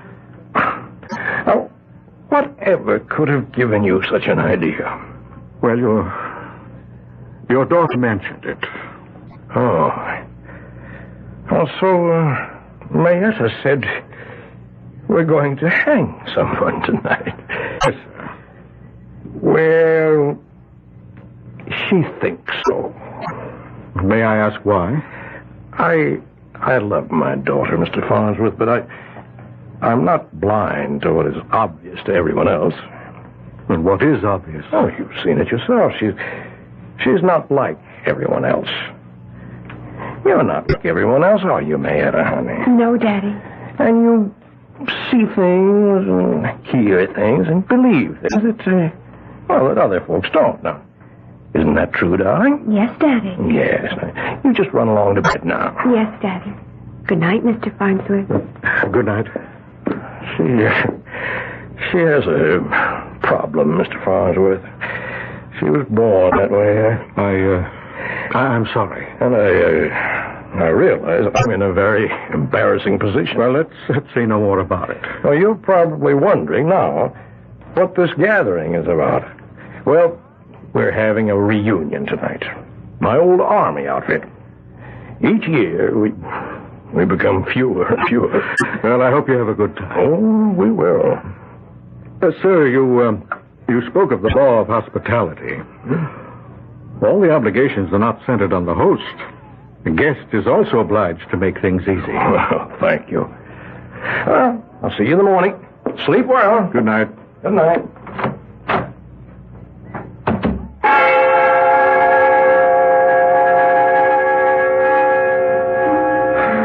I was exhausted. It had been quite a day. I thought I'd sleep the moment my head touched the pillow, but for some reason I was wide awake. I kept wondering why sleep was eluding me so completely. Of course, I knew. I knew there was something mysterious going on in this house. Something was wrong. Maybe it wasn't as deadly as Mayetta had claimed. But I felt certain it wasn't as innocent as her father had asserted. And I also knew that I wasn't going to rest until I found out. And so I fought it no longer.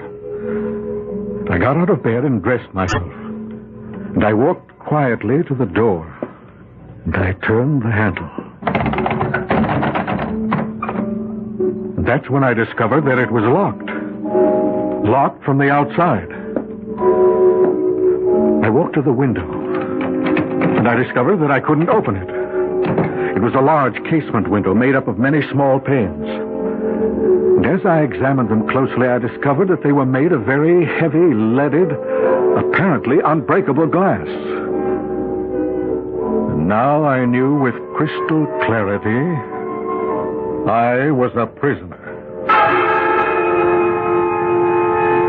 In the distance, I could hear the sound of approaching cars and men's voices. Something was about to happen. But if it were only an army reunion, why was I locked in this room? And then I heard it. A key was being inserted in the lock. And I could hear it turn. And the door opened slowly. Was someone coming after me? Who? And for what reason? Mr. Farnsworth. Mayetta? You just have to help. What is it? Why have I been locked in here? They're going to have a hanging. But I thought you said... That's before I knew who it was going to be. Well, who is it going to be? Cousin Conrad. Conrad? But why? Because they're holding a trial for him. I have to keep asking why. Because they held one over at Maple City 6 months ago. Conrad was tried? What for? Murder. Murder? Whom did he kill? Cousin Bertram. And you see, the jury said he was innocent. Well, then what's this trial about? Daddy didn't like the verdict, so he's holding a trial to get a different one. We have to do something, but what? Well, I was thinking you could take Cousin Conrad away from here. How? In your airplane. Take off at night from that field? They'll hang him. Gas. I need gas. We've got plenty of gasoline in the garage. Where's Conrad? He's waiting for the trial to start. Then we'd better hurry.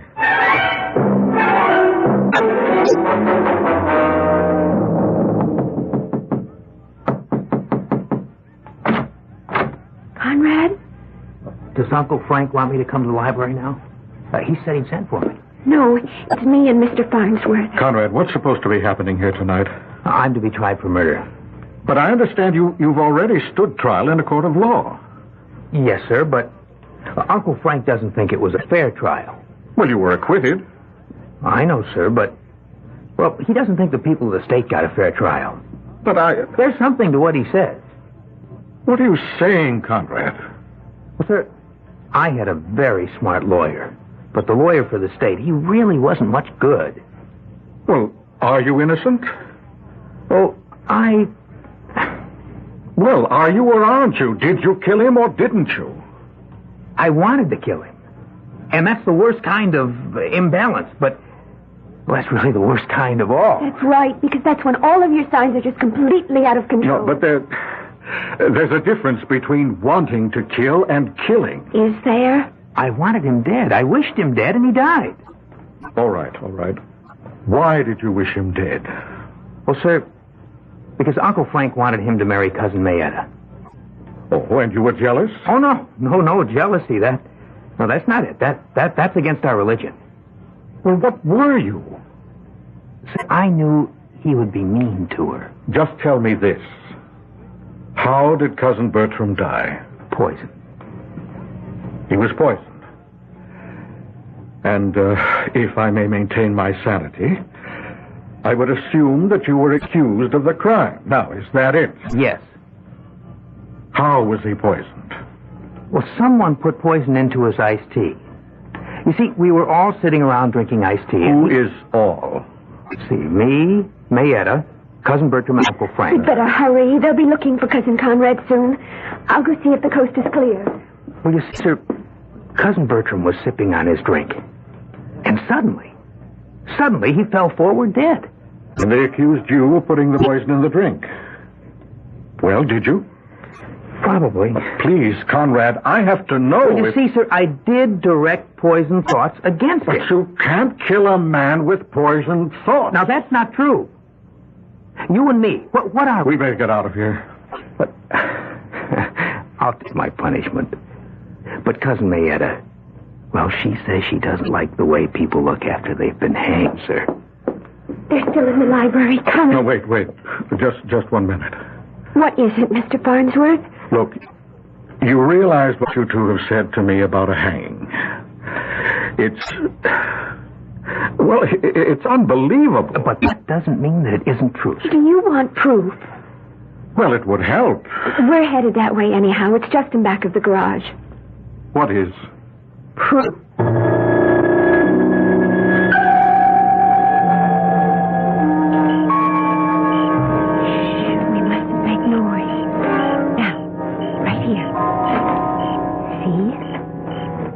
Daddy's friends were here this afternoon. They put it together.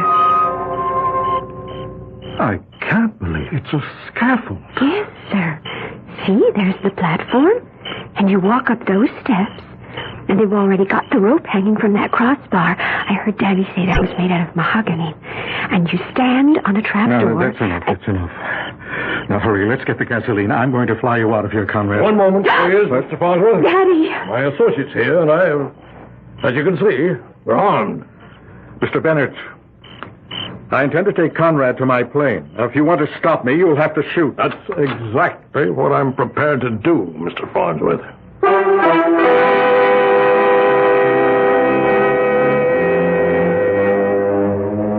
Well, something has got to give.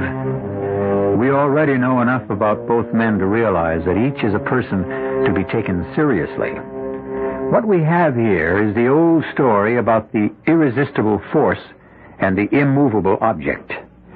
I shall return shortly with Act 3.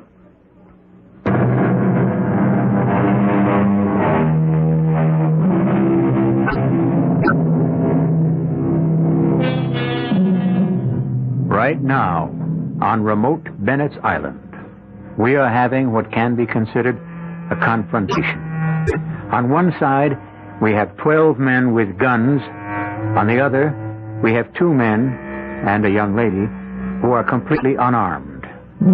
At first glance, the advantage would seem to be with the group that has the weapons. And a very grim and determined-looking bunch they are, too.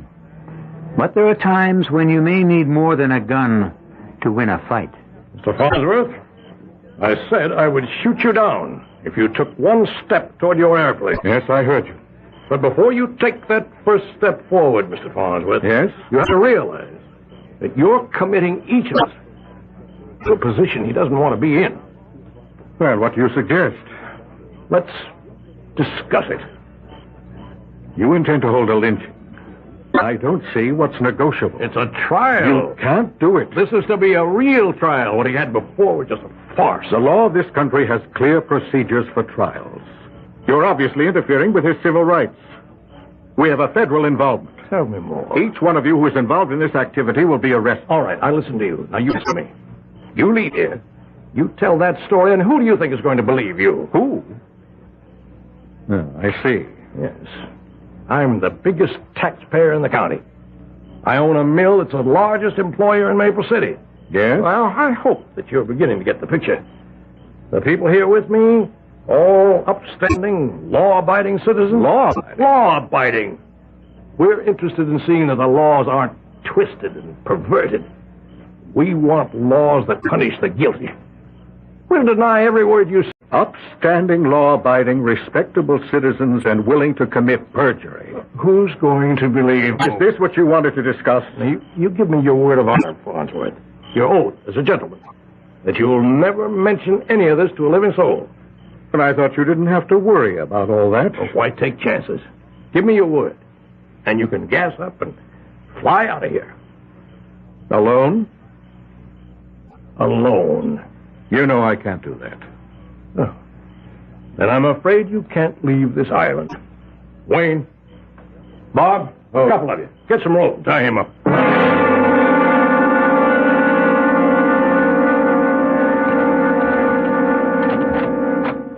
Mr. Farnsworth. Well?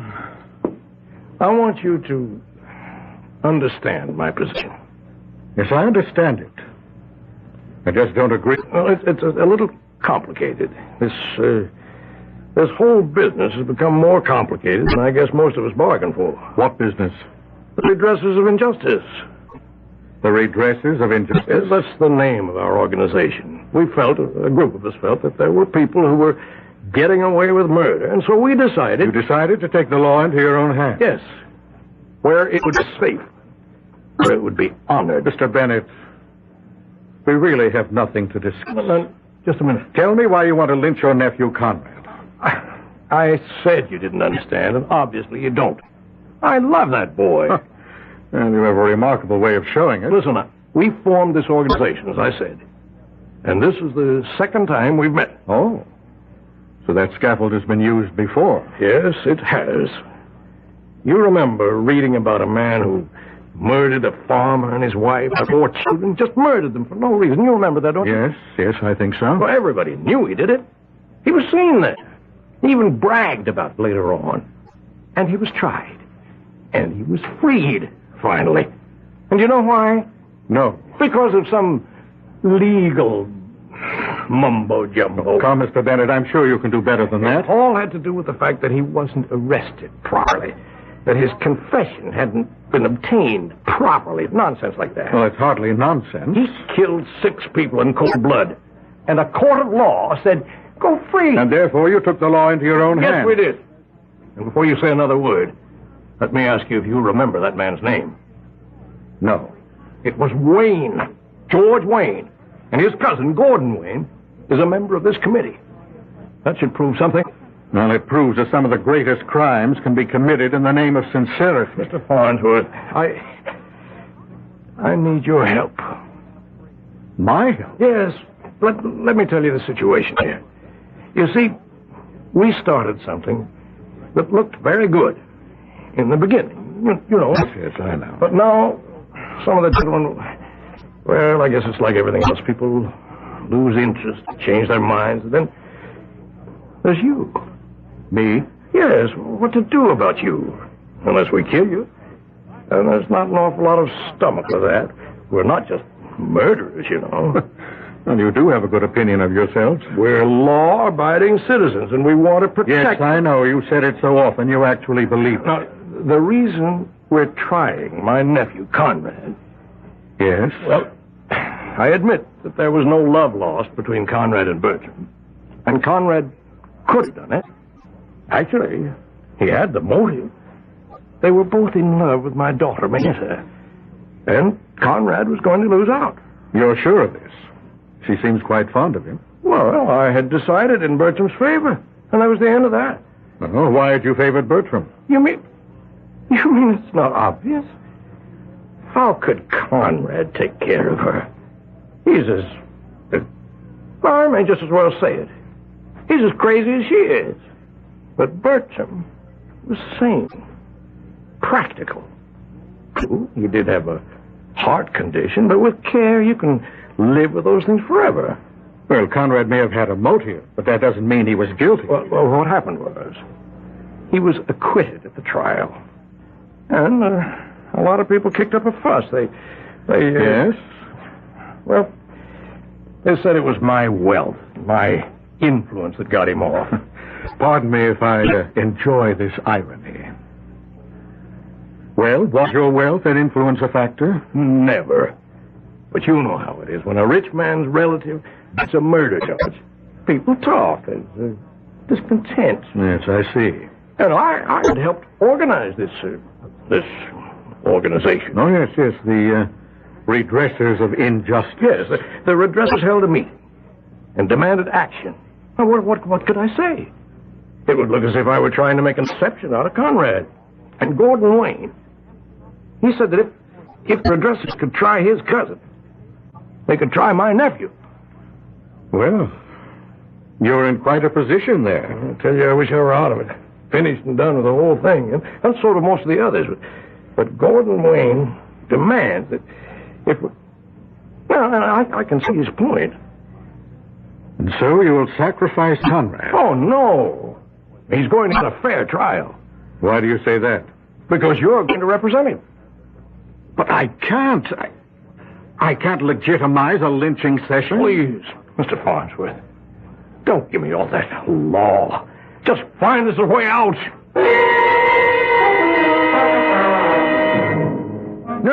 No, I don't see why Conrad should have a lawyer. Just a minute, Wayne. Just a minute. Now, you wait a minute. I thought the reason this committee was to get together was to get away from lawyers and their shenanigans. A man's entitled to counsel. I object to that. All right, we'll put it to a vote. All in favor of Conrad's having counsel, raise your hands. All opposed? The vote's 9-3 in favor, counting mine. All right, why don't we proceed? Who wants to speak against Conrad? What's to speak about? And we know Conrad hated Bertram. Did you, Conrad? Well, it was my one weakness, sir. Now, the idea of losing Mayetta drove him wild. Didn't it, Conrad? Yes? Okay, now, Conrad, did you or did you not poison Bertram's drink? I did, sir. Well, then why isn't that the whole ball of wax? Just a moment. Here comes the lawyers to steal it now. What do you mean by poison?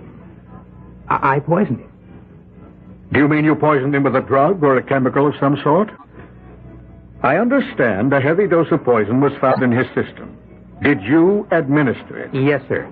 How? Does that matter? For crying out loud, the man admits he did it. How, Conrad?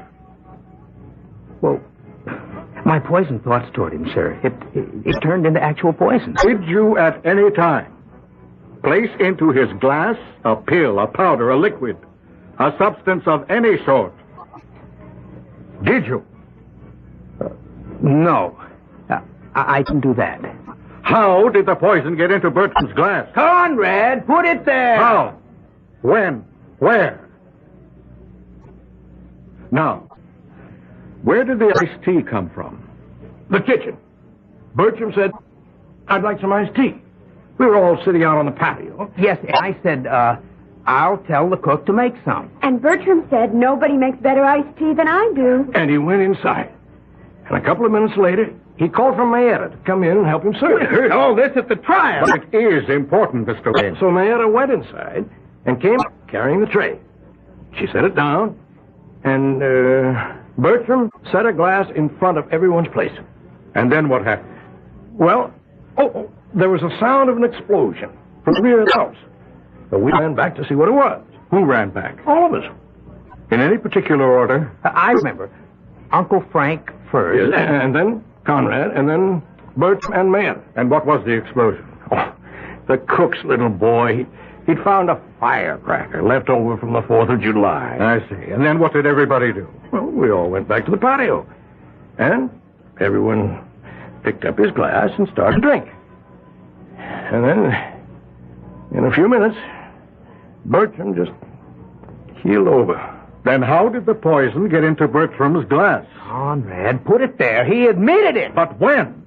And how did he have a chance? He couldn't do it in the kitchen. Only Bertram and Mayetta were there.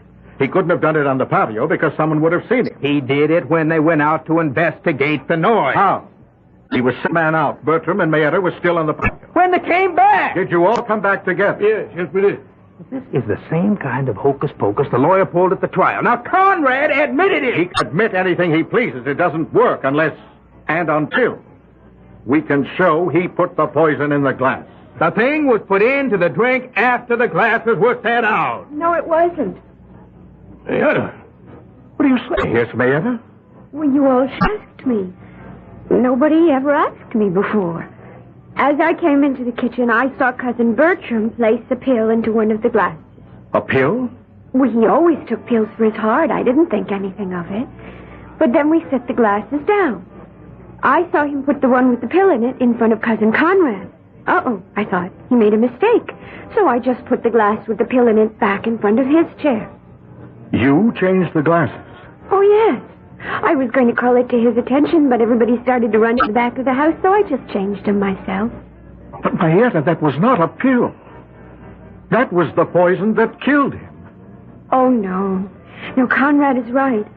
The poison that killed him was Conrad's mean and unbalanced thoughts. But Conrad has atoned. He's balanced now. Mayetta, why would Bertram want to kill Conrad? Oh, Bertram. Bertram was unbalanced. Everyone knew that. He was so angry because I told him I could never marry him as long as Conrad was alive. What? We love each other so much. Gentlemen, the defense rests.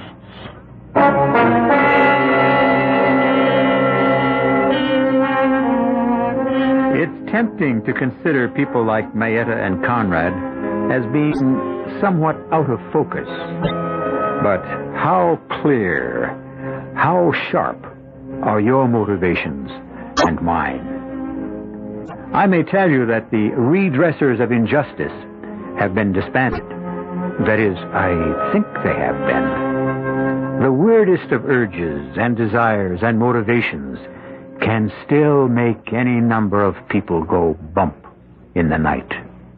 Be sure of nothing, except that I shall be back in a few moments.